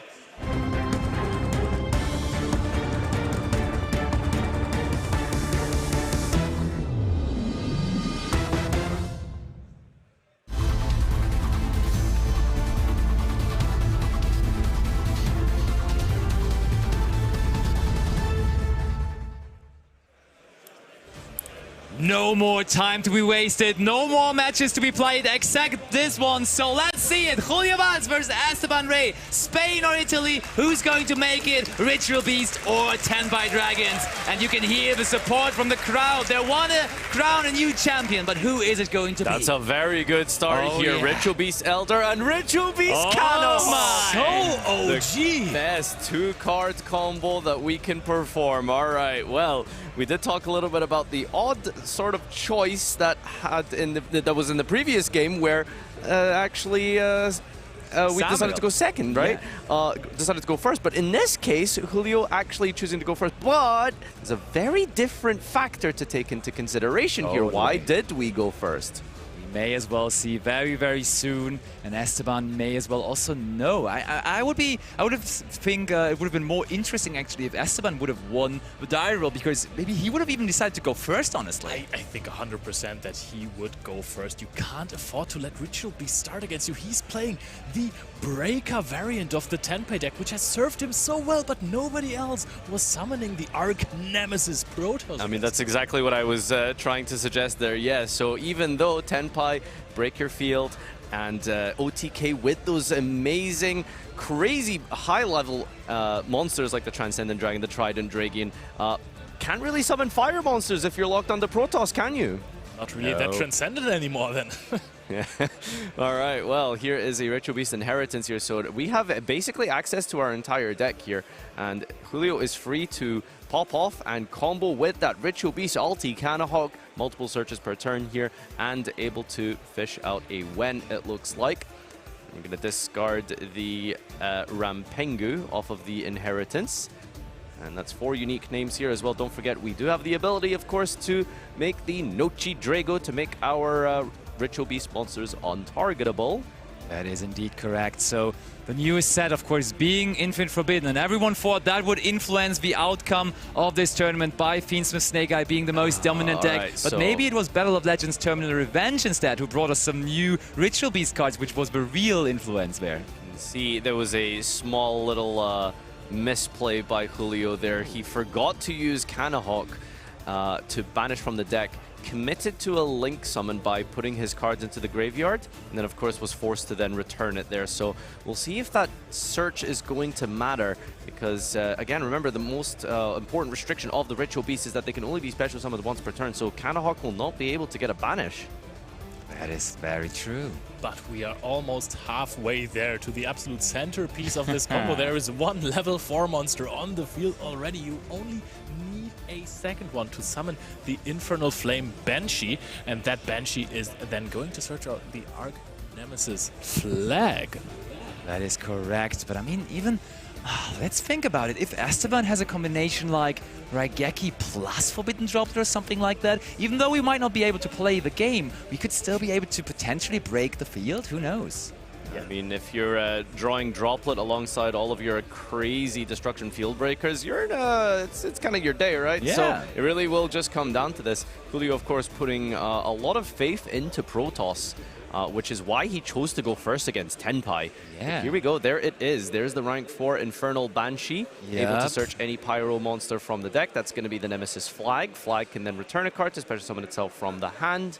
And then, during the main phase, activate its effect to search the Protoss. Now, we did see that Esteban was extremely patient in his previous match against Snake Eye, holding that Imperm for the opportune moment. Indeed. Will we see something like that happen here, where we just, you know, let your opponent do their Ritual Beast stuff, and then you just Imperm the Protoss, maybe? Is there a chance that Julio again tries to set up an SP Little Knight before activating the Protoss? However, that would mean that he can't really put away the Banshee there, but he has a way to summon it back if he banishes it. But I mean, and also then you just go ahead and use the Infinite Impermanence on the summon of the Protoss, don't you? Because it's not a summon effect, as far as I'm aware. So SP Little Knight only to a certain degree plays around the Infinite Impermanence, potentially in the hand of Esteban. But I mean, he really, in the first place, needs that Infinite Impermanence here to prevent Protoss from coming down. You can see here that every single Ritual Beast Link monster and new combo enabler like Lara all perform an extra normal summon. Yep. So, you know, funnily enough, we did see Perulia being set against Snake Eye in the previous duel, but that is this is one of the few decks that actually is very, very vulnerable to Mulcharmy Perulia. Ritual Beast actually summoning 4+ times in a turn from the hand. That is correct, and we also now, of course, see the Ritual Beast ulti Rairatari, the Link 4 monster that was recently introduced to the deck. And that is another potential interruption on the opponent's turn. Not even sure, though, whether we are going to need that, to be fair. So, just double-checking, does Rairatari require you to banish your own Ritual Beast cards, specifically? Because it does basically act like a Little Knight themed for the deck, yeah. It does. So, unfortunately, if we do have any way to... we just don't have any way to protect Protoss realistically, so it really is just going to come down to whether or not Esteban has had that Imperm in hand and has been patiently waiting. But I mean, Besti was right about this situation. You could just activate Imperm on Summon, because this is the good old Rescue Ace Turbulence situation. Yeah, sometimes you can just get rid of it that way and that easily. Nemesis Flag is now being summoned. It's, of course, also a fire monster, which is going to be the reason why you could call fire when you're summoning out Protoss. I don't see anything like a trap card in Esteban's hand here. I'm pretty sure I saw 5 spells, actually, but here's the flag searching out. Did we hard draw it?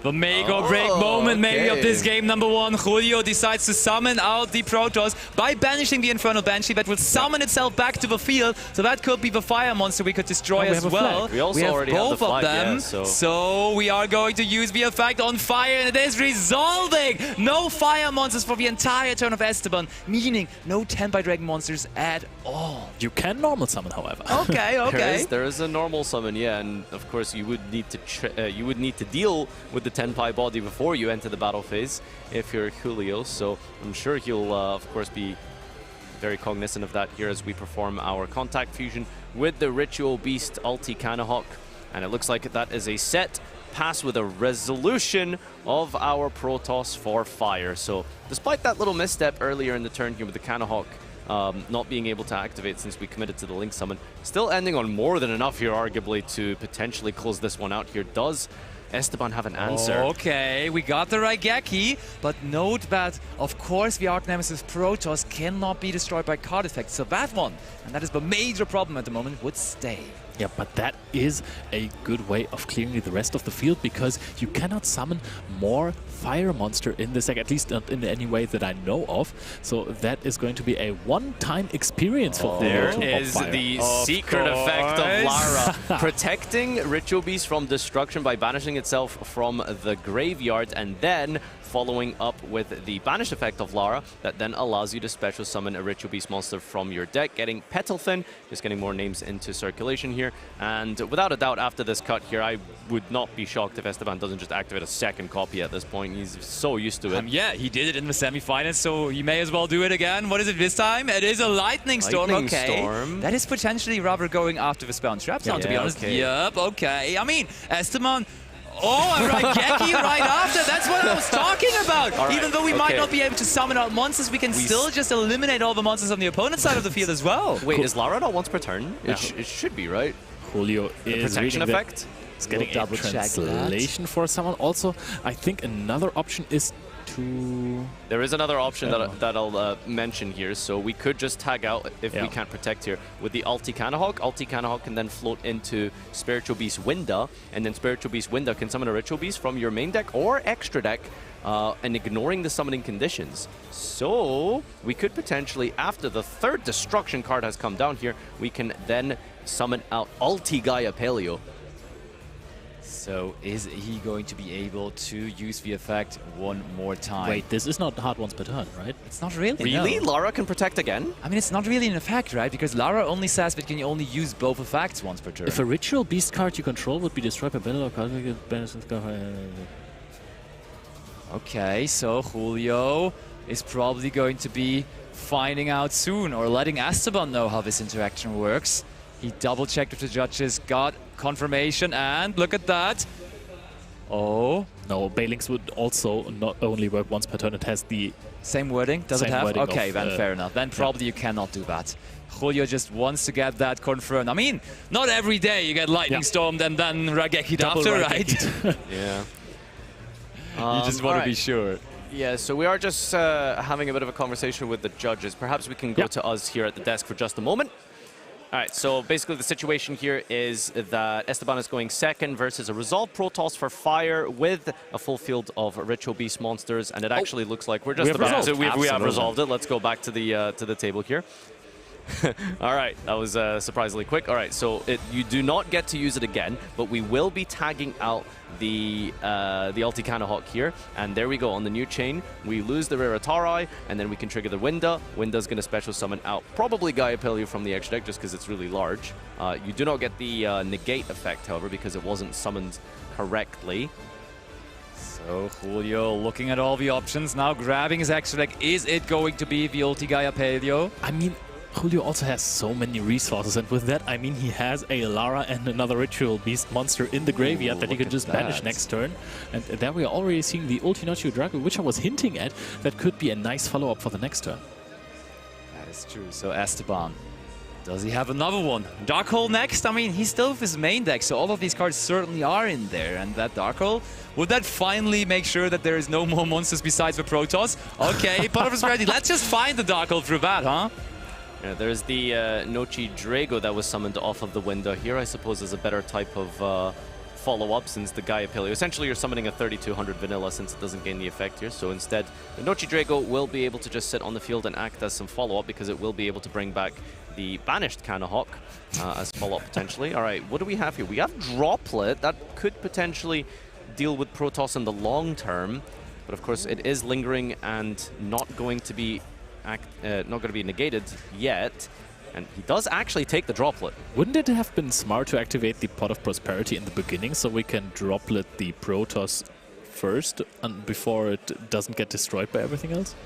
I do like that play, yeah. Yeah, so if we had Prosperity, as you said, you just search for the Protoss, activate Raigeki. That is a pass with one set card, and Julio now has the world open to him with two monsters on the field. Of course, can't call fire at the moment. See if he can find a way to do that later on in the turn, but he also only needs to deal 8,000 damage. Indeed correct. Ulti, Command Falcos and the Protoss together on the field. But still, of course, a bunch of cards in the graveyard which could be converted to more monsters later on. At some point, we must have changed the monster special summon from the window, because now we have a Kimon Falco on the field instead of the Nochi Drago. I know Nochi Drago can only be special summoned once per turn, so that maybe that was the issue. But yeah, we contact fusing from the graveyard here in the same way that Phantom of Yubel works, except we banish instead of returning, and that means that we can trigger the Lara. Lara then activates to special summon out of the deck here any Ritual Beast monster. I mean, we just used Nochi Drago effect on the opponent's turn to bring back the Kimon Falcos, I'm pretty sure. Oh, we just brought it okay. Again as the fusion contact summon that we were using there usually for it. And that's a lot of attack points already waiting there, and it's getting more. The next question is now just, how do we deal with the possible Sangan Kaimin special summoning out a Fadra that can't be destroyed by battle? Let's hopefully just get a fire monster onto the field beforehand, and then we can use the Protoss. But is there any way into a fire monster? Is this maybe just a Nightmare Phoenix potentially? I mean, yeah, we probably want to try and do something, but the thing is, you can't really do anything about the set droplet, right? Like, you just... I would say, like, maybe it was correct to just start your turn with, but I guess you don't have a fire at that point, so... Yeah, it's not worth I'm also doing really, anything but fire. I think you just, like, put up enough damage and then force the droplet to be used for the attack manipulation rather than the effect negation, and then, you know, that would mean that they would probably have to deplete their whole hand just to stop that, just because of the sheer amount of damage you're putting up on the field here. Yeah, I like that. Probably just put as many attack points as possible onto the field, and then we have to kind of activate the droplet at some point. Okay, but Julio still keeps on going. He just wants to link summon an IP Masquerade, and I think I saw a Nightmare Unicorn in his extra deck as well. And I mean, his extra deck is including that, as I have his list here too. So maybe just go Nightmare Unicorn and then potentially Access Code Talker after, and that's a lot of damage provided for that as well. Yeah, absolutely. Here we go. We're going to banish the Winda from the Kimon Falco. That's going to allow us to normal summon a monster. Oh, normal summon Lara, OG Lara here, and then Lara can bring back a Spiritual Beast from the graveyard. Oh, you can bring back Raratara. That's really huge. strong. And yeah, in terms of big numbers, this is a lot here. Yep.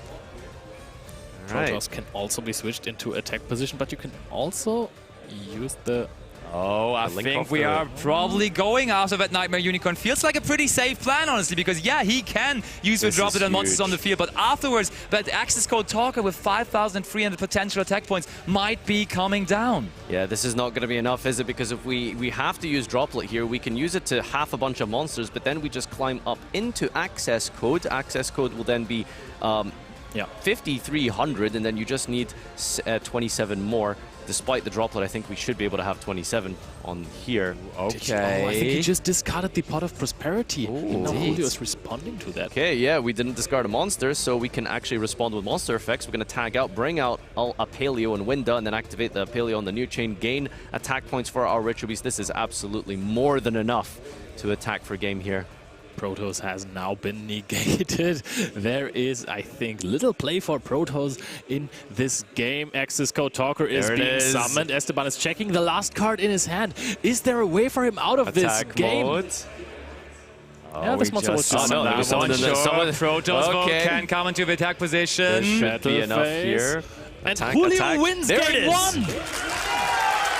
Wow. And the crowd is celebrating it. Of course, the Spanish community, a very strong one, and they want a Spanish European champion, and he is on his way to do that right now. Look at that, the people celebrating Julio for winning game number 1 there already. Julio is so friendly with basically everyone. He has so many supporters. His girlfriend is here. She's also really supporting him, and everyone. I mean, have you told in this little segment that you did with that, have you told the crazy story of Julio's semi-final? Because actually his opponent full comboed him with Yubel, and then Julio just decided, hey, I'm going to go Book of Eclipse, and then evenly matched to basically break the entire field, then started to combo himself. His opponent activated Spooky Dogwoods with like 16 minutes on the clock and went up to 32,500 life points, to which Julio just said, huh, I'm right. going to summon Protoss, call Dark, and attack for like 10k damage 3 turns in a row. Challenge accepted. I mean, listen, we talked about it before. Dogwood is sometimes a card that you just ignore, right? Just do your combo, and maybe it takes a couple of battle phases. But yeah, coming back to this game here, I mean, it really must be said just how powerful Protoss was, returning from the Forbidden Limited list after being hit initially due to Sword Soul of all decks. Well, I mean, Sword Soul or not, I guess this is the new version of Normal Summon Moyi, right? Normal Summon Elder, I guess, is the new fad. I mean, yeah, Protoss kind of having a tendency to qualify for the World Championship, right? Because I think a couple of years ago in the US, also Sword Soul with Hansel Aguero made it with that Protoss in the main deck as well. So it's quite interesting to see that whenever this card is seeing some popularity again, 1 or 2 people make it into the top 4 with that same card. I think the card was a little bit ignored after it was released from the Forbidden and Limited list. And now we have seen that this card was there for a reason. It is incredibly powerful. Yeah, I mean, it's an incredible, like, powerful utility, right? Any 2 level 4 monsters, regardless of what deck you're playing, can combine themselves to make Inferno Banshee, a very recent card as well, to then search the Nemesis monsters, and then the flag can get you the Protoss. Hey, maybe in the future we'll see a corridor search instead of the flag, right? Because Thunder Dragon Colossus is also legal. So Inferno Banshee opening up a lot of different avenues for these players to come up with different strategies. And well, Ritual Beast is doing what it can do at best, which is not relying on steeds because they just keep getting blown away. But speaking of strategies, though, are we going first? That's the big question here. As the Tenpai player, do we need to make that call? Do we need to make that sacrifice of starting with our going second strategy? What do you think? Yes. Yes or no? There's a yes. I think you go second. All right. But Esteban will have to know because he will decide. Game number 2 coming your way now.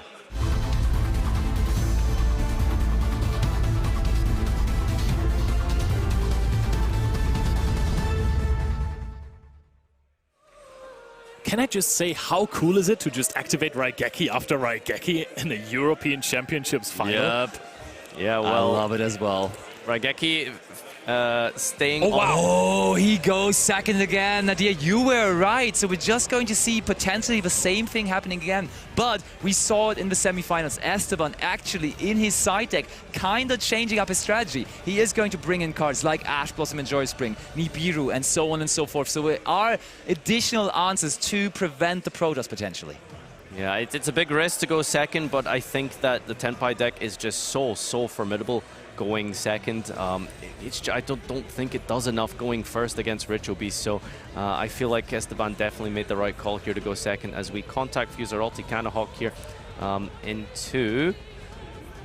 Oh, did we summoned the Wen out of the deck here. All right, and then we're gonna return, special summon the Wen and then return the, oh, okay. Ooh, did we...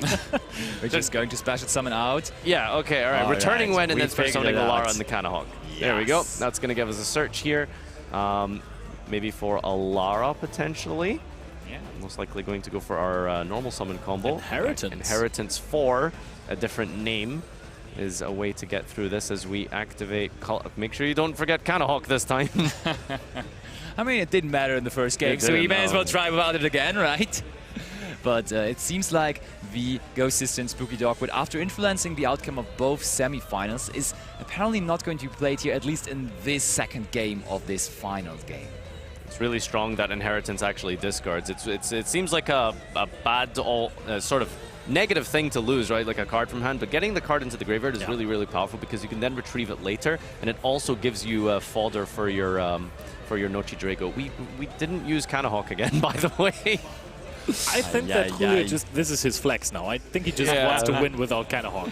I think so as well. And now we got to ask ourselves the question, if there is an Nibiru, the primal being in the hand of Esteban, what even is the perfect time to use it against Julio's deck? Because he is running Appaloosa, so there is sometimes the risk that he has enough actions to perform to also go into Appaloosa as well. And then when that comes down, yeah, it's kind of late for the Nibiru ban. Honestly, Basti, I think that this is not going to come down to a big Nibiru or something like that, but if you can impermanence an Arc Nemesis Protoss. I mean, yeah, if you have that, of course,